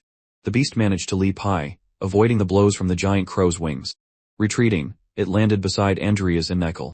Looking at the Tiger King, Adrias noticed several feathers, sharper than iron, had pierced its skin. Seeing no reason to keep the Tiger King or Neckel in the fight any longer, Adrias ordered them to return. Thinking Adrias would retreat, the crow woman called out, "I won't let you surrender without my permission." But Adrias reassured her, as he had no such plans. Immediately, he activated his spiritual session, and an intense aura overflowed from his body. Morsky was shocked by the sudden change. At that moment, the soul of the great warrior of Baetra, Algol, descended upon Adrias. Feeling an unrecognizably powerful force emanating from Adrias, Morsky opened her beak in surprise. With his senses temporarily sharpened, Adrias charged toward the giant crow at speed that was difficult to follow. His sword descended upon Morsky's feathers, causing a strong shockwave. Morsky tried to resist, her body reinforced by steel, like feathers, but Adrias was relentless. He stepped back slightly and, while still in the air, launched a burst of attacks like a rain of blades. The assault overwhelmed Morsky's defenses, and her immense form crashed to the ground. The mages in the congregation were shocked. Is he still a mage? Those attacks are ferocious, even for a swordsman. However, Morsky did not surrender. Opening her beak, she began to gather a large amount of energy and launched a devastating lightning attack, wiping out everything in its path. Adrias had already moved, dodging the attack as he closed the distance. Swinging his sword, he delivered a wide strike that tore through the air toward the crow. Morsky furrowed the feathers on her brow, seeing how quickly Adrias was reacting. In a new advance from Adrias, she folded her wings, creating a barrier in front of her. With his enhanced vision, Adrias saw Morsky's true intention at the last moment. Suddenly, she opened her wings, launching her feathers at Adrias like sharp spears fired from giant crossbows. Though he was prepared to defend against them, Adrias saw something else. He could perfectly perceive a clear path through the volley of feathers. He abandoned the idea of destroying them and instead advanced, smoothly sliding and dodging each one on his way toward Morsky. This made him truly understand the state of an aura master. Guided by Algol, he showed a performance he had never even imagined. Holding his sword firmly, Adrias felt the recoil from Algol's power begin, as damage started to appear on his skin and his mouth filled with blood. But he pushed on, wanting to experience this new world of power for just a little longer. For the first time since the fight began, Old Morn widened his eyes. Even those against Adrias, like Jester, watched the boy's movements with surprise. Adrias used all his remaining energy to advance. He managed to reach his target, enveloping Morsha in the energy of his sword. The crow seemed to lose her remaining defenses just as Adrias exhausted his own life force to launch the final attack. And so, the battle came to an end. Sometime later, Adrias coughed heavily, waking up in a soft bed. He gasped, realizing he was no longer in battle. A notification informed him that the talent extraordinary swordsman had been acquired. Looking around, he wondered where he was. Another notification appeared. His dodge talent had reached 100 and was ready for evolution. The discovery that he could evolve his skills surprised him. While he was thinking, a voice spoke. "You have awakened." A tornado appeared beside him as the owner of the voice materialized. Frowning, he faced Jester. Jester told him to stay calm, assuring him he had no intention of hurting him. Lowering his head, Adrias asked if he had lost the duel. Jester remained silent for a moment before recounting what had happened. Everyone was shocked at the end of the battle. Adrias had collapsed, while Morsha had also fallen, losing her transformation. She was still awake, however, and ground her teeth furiously. The blow she had suffered then revealed its delayed effect, exploding within her body. The ground was painted red as Morsha stood, clutching her wound. Her voice was weak, but she was furious. "Damn you, forcing me this far. As I thought, you cannot be left alive." Morsha's only intention was to eliminate Adrias before he could become a future threat. However, before she could make a move, something landed between them, throwing snow and stones into the air. Two giant undead knights blocked her path, and Morn's voice echoed from all sides. "Enough. From this moment on, if anyone wants to hurt him, I will consider it an act of war against me." Everyone was shocked by Morn's statement. He was willing to move his entire faction for Adrias. Luna then appeared, rescuing the unconscious Adrias and protecting him with her sai. Moria shouted at Morn, "Are you crazy? Do you really want to make the entire congregation your enemy for this boy?" The old man stepped forward and raised his faction ring. "I, Morn Dworsky, hereby pass this ring to Adrias Cromwell and join the Cromwell faction." Hearing the story from Jester, Adrias was surprised. Jester crossed his arms, stating he never imagined Morn would go so far. He then made a new, and final offer. "How about we unite our factions?" Adrias, disinterested, asked Jester why he was so fixated on him. "Because we share a common goal," Jester answered. Wrath. Unlike the other sins, Wrath had taken the form of a human child, the son of the northern chief. Failing to escape his destiny, Wrath was captured and killed by the great emperor. Enraged, the barbarians launched a desperate resistance but were ultimately wiped out by the empire. The emperor had sacrificed Wrath to obtain his power. Adrias, however, had decided to extract the power of Wrath without letting him perish. Jester's goal was unexpected. Seeing the boy silent, he asked, "What is your answer?" "I believe it will be simpler to join forces."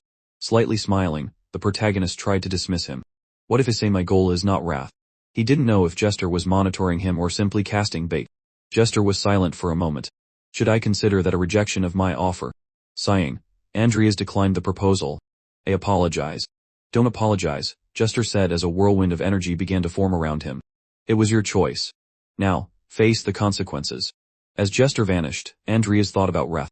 In the original story, Jester showed no interest in Wrath. So why the change? Realization came to his mind. There was a strong possibility that Jester was working with the Emperor.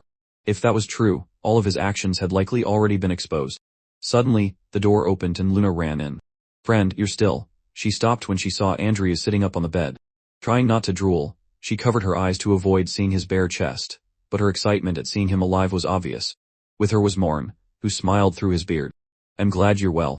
Settling on the bed, Adrias said, "I heard what you did, Master Morn. Why did you make such a decision?"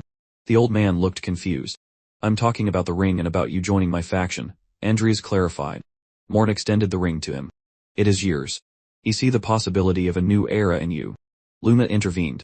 "Take it already, friend." Thanking them, Adrias reached out and took the ring. For him, it was a springboard to take control of the congregation. Later that night, in a comfortable office, Ike sat in his armchair smoking his pipe. However, perhaps because he had shown his strength in the duel against Morsha, no one openly expressed their feelings. Exhaling a light smoke, Ike listened to Dragon's words and his interest grew. Dragon continued his report. Besides, Luna Pendragon is by his side.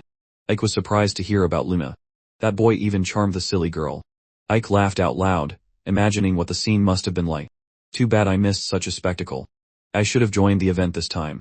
After coughing from the smoke, Ike recovered, showing a serious side as he thought about the new faction leader, Adrias Cromwell. I would love to meet him someday. At the same time, Adrias and Luna followed Old Man Morn up a mountain inside a snowstorm.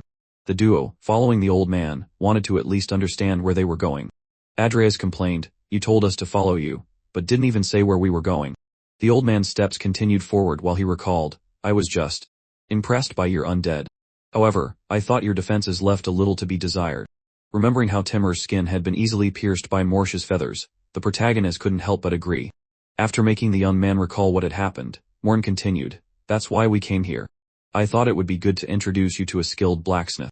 Surprise appeared on Adrias's face. A blacksmith. The old man Morn then spoke more about this person. The blacksmith was the one who had made the equipment for his undead. Adrias remembered the powerful armor worn by the Dark Knights very well. With his jaw dropped, he commented, "Someone skilled enough to forge weapons for a Dark Knight. Are you talking about the arcane blacksmith Tora?" Morn chuckled upon hearing that the young man already knew his friend, and reassured him. "He may be an eccentric who chose to live in a hard-to-reach place like this, but his skills are flawless, as you must already know."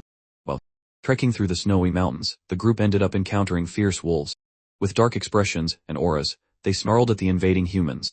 Upon raising his staff, Morn created a cloud of lightning from which huge sharp-toothed leeches emerged.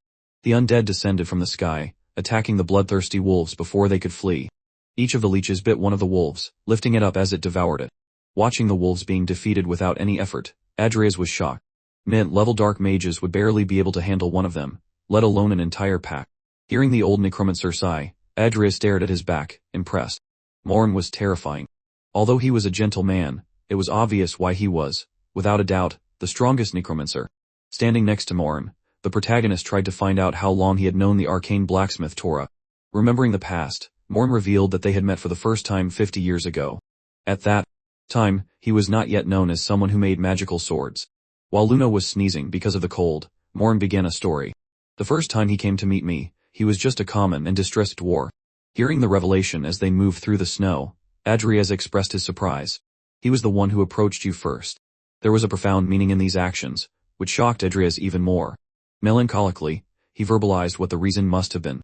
He lost someone precious. The old necromancer nodded at the young man's guess.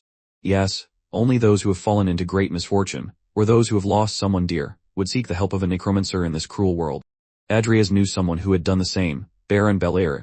As the trio climbed the mountains, a warm light could soon be seen through a wooden cabin. Luna, the first to see the light, pointed to it. "Is that Tora's house?" Thus, the trio arrived at the house of the legendary smith. At the same time at the academy, sounds of swords clanged every moment. In a duel, the instructor Ivy swung her sword, announcing her attack coming from above. The young man below her had great difficulty defending against the aerial blow. Against the instructor's force, he was pushed back. Luz gasped heavily after the brief confrontation, as facing the instructor was like facing a wall of iron. After the duel, the instructor ended the training for the rest of the day. Sitting heavily on the ground, Luz asked if they couldn't at least have one more duel after a short break. Frowning, Ivy wondered what was wrong with the boy. Initially, she had imagined him as a student with good grades, but she never expected him to become so strong in just a few days. She blamed the damn Adrias for begging her to take his place.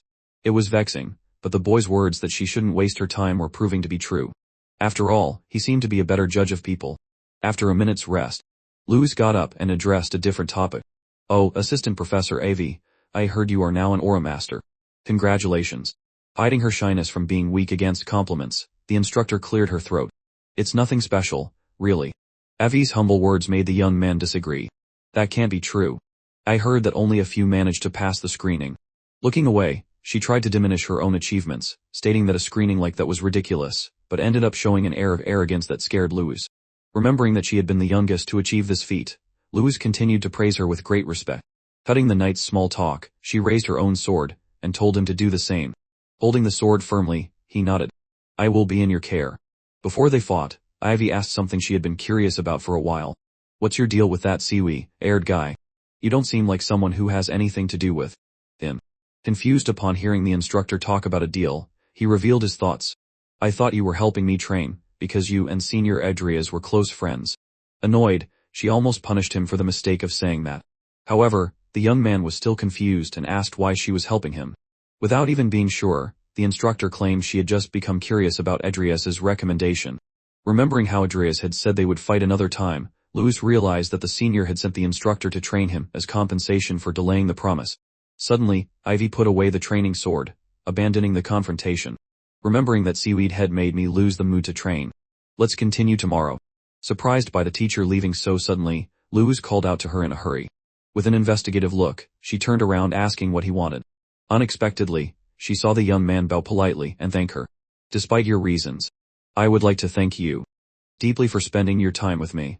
Keeping a cold expression, a slight sigh that should have been a smile came out of the instructor's mouth. She turned her back on the young man, saying goodbye. Do your best, or I will stop coming as soon as you bore me. With another training session scheduled, the tired Luz watched the instructor leave.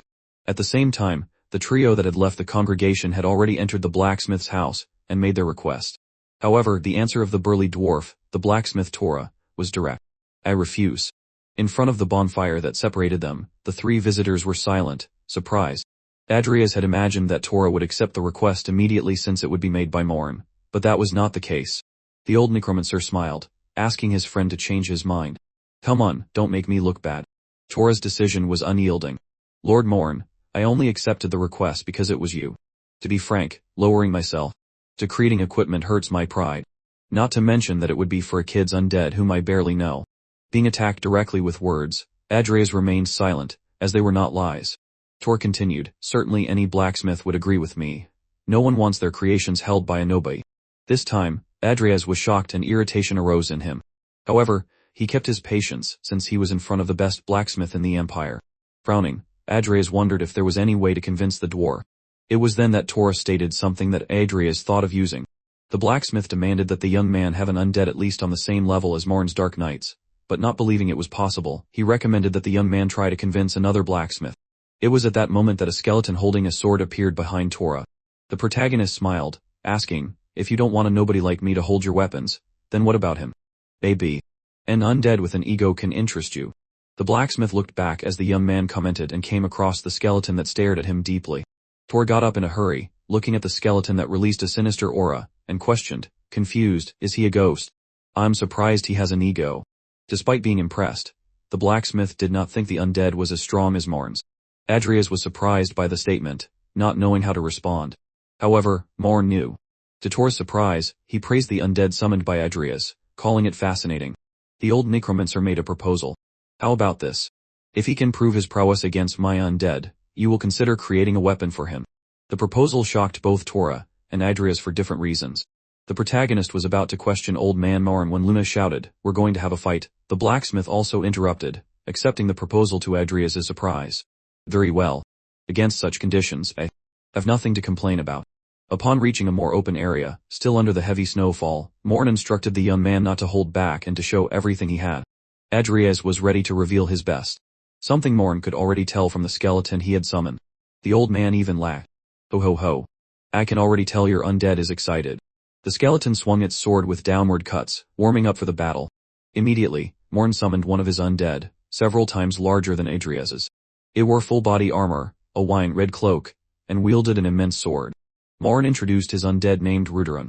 He was an aura master that the old man had personally eliminated. The difference between the ghost rank, where Nykel was, and the Dark Knight rank of Ruderan was like night and day. However, Morn was still eager to be surprised by the undead that Adrias trained. As soon as the battle began, Ruderan tried to cut Nykel from top to bottom. However, the skeleton became evasive, avoiding the attack. Passing under the Dark Knight's legs, Nykel turned and launched a sword cut against his back. But Ruderan turned in time, taking the attack head and then launching an equally powerful counterattack. The blows landed on the battlefield, raising a wall of snow that swallowed them, blocking everyone's view. Nykel was soon seen being thrown out of the white curtain. As everyone watched the battle, Adrias became more and more worried. Nykel managed to get up once again, raising his sword to face the Dark Knight. Becoming ethereal again, he advanced, surprising the enemy. Observing the skills of the ghost skeleton, Morn became more and more interested and asked Tora what he thought. For them, seeing a ghost capable of withstanding a fight against a Dark Knight was a rare sight. Just surviving such attacks would be unbelievable. Therefore, Morn questioned the frowning dwarf. This certainly makes you admit he's strong, doesn't it? However, Tor did not answer, watching the fight in silence. Watching old man Morn try to convince the dwarf, Adrias was faced with the stubbornness for which dwarves were famous. And this one was even beyond the usual. Despite being satisfied with Nykel's performance, Adrias knew that if the fight continued, sooner or later he would lose. As if reading his thoughts, Morn suggested, how about we end it here? Dear ghost. I'm worried that he'll end up severely damaged. Adrias watched Nykel being pressured more and knew that Morn's words were true. The old man reassured him. Another chance will come soon. But unexpectedly, Adrias refused. No. I said I would do my best. I have to live with that. Despite losing, Adrias knew that would only happen if things remained the same. At that moment, an energy surged within Nigel. The legendary, anked ghost of sloth used slow. Morn, who always had his eyes closed, widened them in surprise. The impassive and arrogant dwarf was shocked by what he saw. A powerful energy overflowed the battlefield, cheering up Luna, who was addicted to combat. In everyone's eyes, the skeleton used an aura technique. Morn still couldn't believe what he was seeing, but momentarily composing himself, he mentally ordered Frieren, get ready. In front of him, the Dark Knight's aura also began to grow, releasing its own power. Adrias was surprised to see that the enemy still had a card up his sleeve. Frieren launched his attack first, cutting through the icy snow, and advancing towards Nigel. The skeleton faced the blow and, filled with energy, remained impassive, raising his sword. A large barrier was created around Adrias, Morn, and Tora, taking the impact that almost destroyed it. Luna, who was further away from the group, was thrown like a kite. Without a string. Adrias shouted for Luna, worried about the young woman. However, Tora's shocked attention was elsewhere. Ignoring the fight, Adrias ran to Luna. He held the girl in his arms, who was only a little dizzy. Looking at the battle area, Adrias saw the Dark Knight still standing, cursing life. He wondered if Nigel had been defeated. At that moment, Morn shouted, "That's enough." Adrias showed an upset look because he already knew he had lost for having underestimated a Dark Knight, but unexpectedly, he heard something strange come out of Morn's mouth. "Well, it looks like you got me this time." The ghost skeleton had passed by the great Dark Knight, and in that sword attack, made him lose what he used to wield a weapon. As the sun set on the distant horizon, everyone saw the scene where the Dark Knight was defeated. Impressed, Luna shouted, "Amazing, you won against Grandpa Morn." Recalling the Dark Knight, Frieren, Morn commented with a smile, "I was wondering what secrets you had kept, but I didn't expect anything of such caliber." Seeing the old man fix the Dark Knight with just a snap of his fingers, Adrias was more focused on how much stronger the old man could be. Tora observed the ghost skeleton. Approaching, he commented, "I still find it hard to believe what I saw, and even less that he is an aura master." Looking at Adrias, the dwarf revealed he was curious to know what other undead he possessed. Thus, he made a decision. "I'll start working as soon as I see the others." As Adrias thanked him animatedly, Luna jumped to his side. "Make one for Luna, too." The dwarf blacksmith suddenly stopped as he noticed something. He saw the sword at Adrias's waist and asked where he had gotten it. Hearing the young man reveal that he had won it through an acquaintance, the blacksmith asked if he could take a look at it. The protagonist took the sword and handed it to the blacksmith. Upon drawing the blade and seeing its Damascus steel pattern, he showed his surprise. "This is wonderful. It's made with a technique impossible to find today, and yet it seems to be sealed by an unknown power." Morn was curious and confused by the power mentioned by Tora. Observing the sword carefully, the blacksmith commented thoughtfully, "It's possible that it is divine power." Everyone was silent, listening to the blacksmith tell what he knew. This sword is definitely sealed by the power of an ancient entity.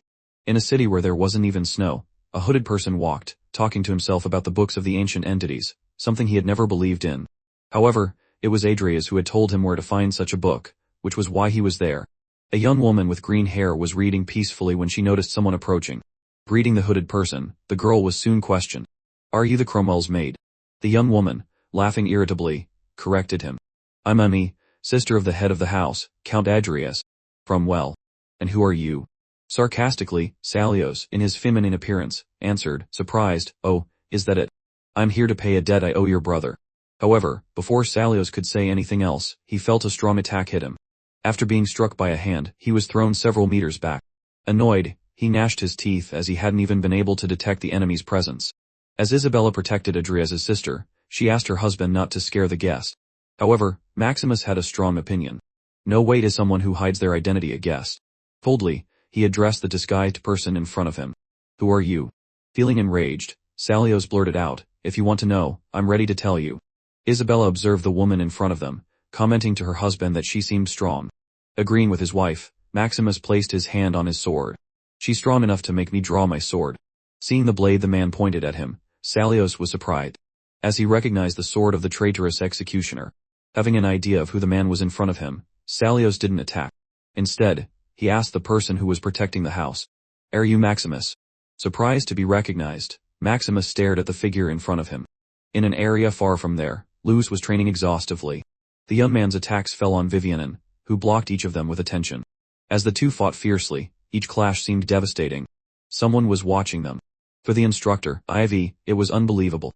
Although Luz had improved after some special classes, Vivien had become even stronger. Ivy had noticed the young woman's talent in her first year, which had not come to fruition because of her lack of emotional control. However, apparently, after the Balearic incident, Vivien quickly began to control such emotions. Frowning, Ivy wondered what the mischievous seaweed-haired kid had done. In another sword clash, Luz and Vivien stared at each other fiercely. The young woman felt that Luz had improved tremendously, while he noticed that Vivien's attacks were much stronger. When they moved away, Luz even felt that he would be split in half if he lost focus. With a fast and dominant movement in the training area, the two faced each other once again. Vivien took the initiative, advancing against Luz. The young man gnashed his teeth, not even having a chance to think before the attack approached. With the brandishing of Vivien's sword, Luz raised his own blade in front of his body, blocking the blow that created a powerful gust of wind. Partially blinded by the debris raised by the wind, Luz knew that Vivien would advance again. With a look full of energy, the young woman did not hold back her attacks, but a commanding shout stopped her. Stop! Vivien's sword stopped in the air before colliding with Luz's defense. The young man gnashed his teeth, realizing that his still incomplete guard was about to be hit. Annoyed, Ivy approached Luz, correcting him. You'll end up losing your head if you block so sloppily. Having instructed the boy, Ivy looked at Vivien and, thinking about the attack the girl had just demonstrated, felt that she had unlocked an aura. Despite her record as the youngest aura master being about to be broken, Ivy still smiled, satisfied. Suddenly, a voice caught the attention of the three. So, you're all here. Vivien blushed when she saw who had arrived at the training ground. It was Adrias, who immediately complimented her on her improvement when he saw her. Upon seeing Adrias, Ivy couldn't hold back and argued with him. Did you dump these kids on me and go buy cigarettes? What am I? A babysitter? While Vivien didn't know how to react to being praised, Luz took a step forward, thanking Adrias for asking the teacher to teach him. Just as he praised Vivien's growth, Adrias did the same with Luz. Changing the subject, Adrias held a sword and turned to the green-haired girl. Here's a gift for you, Vivien. Coincidentally, I found a skilled blacksmith during the trip. Vivien hastily tried to refuse the gift as she had already received the necklace he had given her the other day. However, Adrias put the sword in her hands, which trembled in refusal, and revealed, I ordered the sword to be made, thinking about your swordsmanship and your physique. For me it will just be a piece of iron if you don't accept it. Blushing like a tomato, the young woman heard Adrias state that the sword was made of a special material capable of keeping its edge without the need for maintenance. Stuttering, Vivien thanked him while Ivy watched her, understanding certain feelings. Luz, happy for his friend's gift, suggested that she name the sword. Drawing the sharp blade from the green sheath, Vivien thought for a moment. Adrias was also eager to know what name she would give the sword. With flushed cheeks and many things on her mind, Vivien pronounced the name of the sword. Eternal Vow. Firmly nodding at the choice, Adrias stated that he wanted her to use the sword frequently. Ivy crossed her arms, annoyed with Adrias. After all the work I went through, you don't have anything for me. Adrias was confused by the instructor's question and asked if he hadn't introduced Luz to her. This time, Ivy blushed, noticing a double meaning in Adrias's words. Annoyed, the instructor placed her hand on her sword, showing a threatening look. Just because I did you a favor doesn't mean you can go too far with your jokes. Adrias frowned as if ridiculing the teacher's thought. For Luz, he got the high-level training he needed from you, Professor Ivy. And for you, who prides yourself on your reputation as an educator, it's a chance to teach a talented student with the potential to become an aura master. I thought that would be the perfect gift for both of you. Ivy fell into an indescribable void when she realized she had misunderstood the boy's intentions. Staring at the teacher with an impatient look, Adrias asked if he was wrong. Annoyed, the teacher told him to shut up and left immediately. However, before she went too far, Luz shouted, For me, you are the best gift I could receive, Professor Ivy. Seeing how Luz didn't even flinch when saying something so embarrassing, Ivy blushed intensely. While Adrias wondered what had happened to Ivy, Luz approached, asking if he had any free time. The boy eagerly asked to have a duel. Adrias did not refuse since he was there. However, remembering something, he asked Luz to wait a moment while looking at something on his device. Soon, a shocked expression appeared on his face. Apologizing hastily to Luz, Adrias cancelled the duel as something extremely urgent had come up. Sometime later, Adrias could be seen sneaking between bushes and trees. He had received a message. We have your sister. We are waiting at the Apple Mansion. He couldn't understand what was happening as both Isabel and Maximus should be at the mansion. Upon reaching the vicinity of the mansion, Adrias wondered if they had been attacked by the congregation or the emperor. Opening the door stealthily, Adrias was soon surprised. In the living room were Isabella, Maximus, Emmy, and a grumpy old man who laughed when he saw him enter. Haha, I told you he'd show up completely ready to fight. With his sword in hand, Adrias showed disbelief when he saw Salios, who was laughing. Your face looks like someone threw a brick at you. Ha ha ha ha ha. Annoyed, Emi shouted at her brother, telling him to explain himself. When Adrias finished explaining the situation, it was already getting dark. Emi couldn't believe he was involved in something so dangerous, which worried her. The grumpy Salios reassured her. Don't worry, dear. Despite appearances, your brother is very capable. He even solved Maximus's old problem. Isn't he amazing? Adrias understood the presence of Isabella and Maximus at the mansion as they had been invited, but questioned why Salios was there. Salios was surprised by the sudden question. Scratching his head, he asked if Morin had become senile. Enough not to say that he had asked him to protect him. Adrias was surprised to learn that Master Morin had made such a request. Salios confirmed, revealing that the request had been made due to the great confusion Adrias had caused in the congregation, which led countless crazed individuals to get the idea of hunting him down. Hearing about something called the congregation, Emi became even more confused but did not ask for more details. Changing the subject, Salios thanked him for the document Adrias had mentioned and reported, I heard that Jester has already started acting openly. He has already found wrath. At the same time, in the snowy mountains of the north, a great attack was taking place. A group was attacked and their leader, an old, gray, bearded man, was eliminated by gloomy thorns. Jester had finished off everyone in that group, leaving only one child alive. He then instructed a subordinate to write a confidential letter to the emperor. Curious, the man in gray robes asked Jester what he should write. Looking at the boy on the ground, Jester ordered the subordinate, tell the emperor that we managed to find him. The blizzard made advancing through the Rocky Mountains extremely difficult. However, a group had managed to gather in a cave protected from the snow. There on an altar, Jester kept the boy motionless with magic circles, while a red energy, which he considered interesting, floated in the air. The boy, who some time ago cried rivers of tears, was now staring at him with a sharp look, loaded with a truly malicious intent. This was what Jester hoped to find in wrath. Underneath his hat and cloak, Jester murmured, Son of Kyra, chief of the barbarians, aren't you afraid? Instead of fear, the boy showed confidence and replied, Fear? No way. My father will appear soon and will finish you off. Jester extended his hand, releasing a ray that pointed to a tattoo on the boy's chest, and declared, For your bravery, here's a reward. A scream reverberated throughout the cave while Jester made him suffer, taking full advantage of the young man's power. Meanwhile, in the capital, some people were talking about Vivien, finally understanding why she always showed a lonely look. Diane, accompanied by Luce, teased Vivien.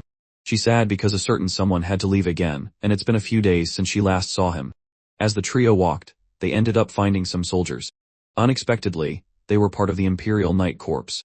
Confused, Diane didn't understand what they were doing at the academy. Luce didn't expect good news, and Diane soon agreed with him. Vivien observed the guards for a moment, and after some thought, picked up her communicator. At the Apple Mansion, the news that Jester had also obtained wrath had arrived. Remembering the meeting in the congregation's infirmary, Adrias was now certain that Jester was analyzing him. Probably because he had connections with the Emperor, Jester could operate freely, even within the Empire.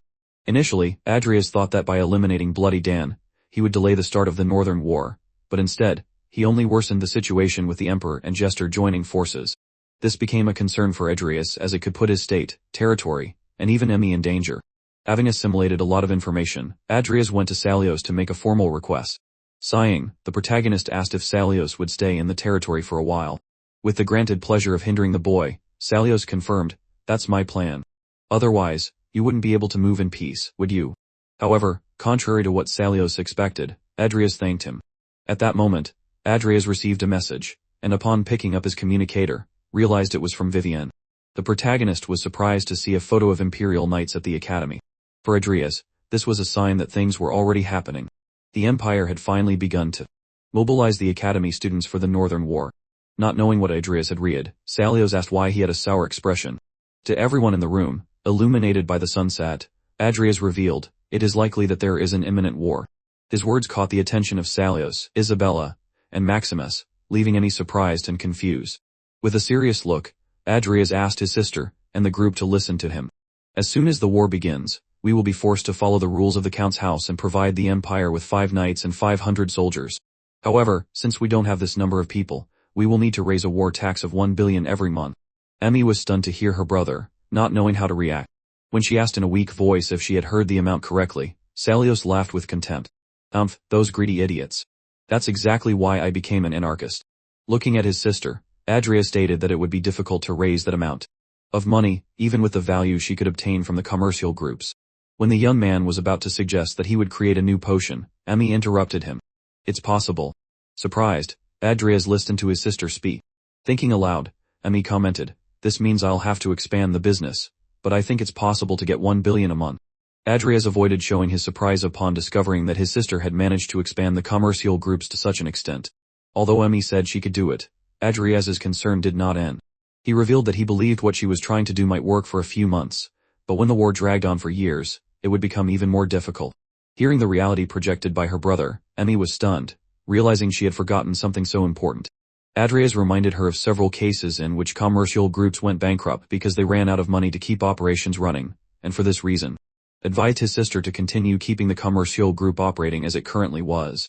Entering the conversation and changing the subject, Maximus asked Adrias if he and Vivien had really met in the Great Forest. He wanted to know if Adrias had met the elves there. Adrias was surprised but heard the reason why Maximus was asking. When I visited the elves' territory in the past, I saw many valuable items that were rare in the Empire. The protagonist was surprised by Maximus's idea. Understanding the knight's intentions, Emmy stood up animatedly. We could do business with the elves through the commercial group, Salios cried with laughter upon hearing Maximus's idea. You just forgot to mention what kind of people the elves are. Haha, Emmy was confused by the old man's words. Isabella, who understood the situation well, explained to the young woman, it can be difficult for humans. They are a race that regards humanity with hostility. However, Isabella and Maximus's attention was drawn by Adrias, who thought otherwise. He stated that if they established an exchange with the elves, they could create a market monopoly that no human possessed. Maximus thought for a moment about Adrias's idea. In the end, he got up. Very well, we need to go now. We have to clean the garden. Seeing Maximus and Isabella head for the exit, Adrias was confused. Smiling at the young man, Isabella asked him to continue talking. Then, the couple left the house. Confused, Adrias asked his sister, still looking at the closed door, Emmy, did you make those two start cleaning the garden? Emmy quickly tried to explain herself, stating that she had never forced them to do anything. Worriedly, she stated that the couple had insisted and would not accept refusal as an answer. Salios, who was already laughing, opened his mouth and shouted for everyone to hear, ha ha, I can't believe this girl turned those two into gardeners. How about I become the butler then? Thus, the day grew dark. The next day, near the entrance of the great forest, there was movement. A person in a cloak walked among the trees, following a trail. On the branches, raccoons watched her, expressing irritated looks. They passed the information to each other about the invaders, and what's more, they were humans. As Adrias entered a wooden clearing, the raccoons quickly ran to inform Miller that they had found a target. While walking into the village, Adrias was thinking about the war, which could no longer be avoided. The chance to extinguish the embers of the conflict had passed, and they had become straw flames. With the intention of preparing himself, Adrias was ready to do what was necessary, including fearlessly entering the village where tall mushrooms served as sunshades, and countless tree houses were scattered, allowing the raccoons that hid in the trees to live. As soon as he advanced to a deep point in the village, the raccoons, armed with spears and axes, surrounded him. Get out of the forest. Human, some even shouted more, attack him, don't let him live.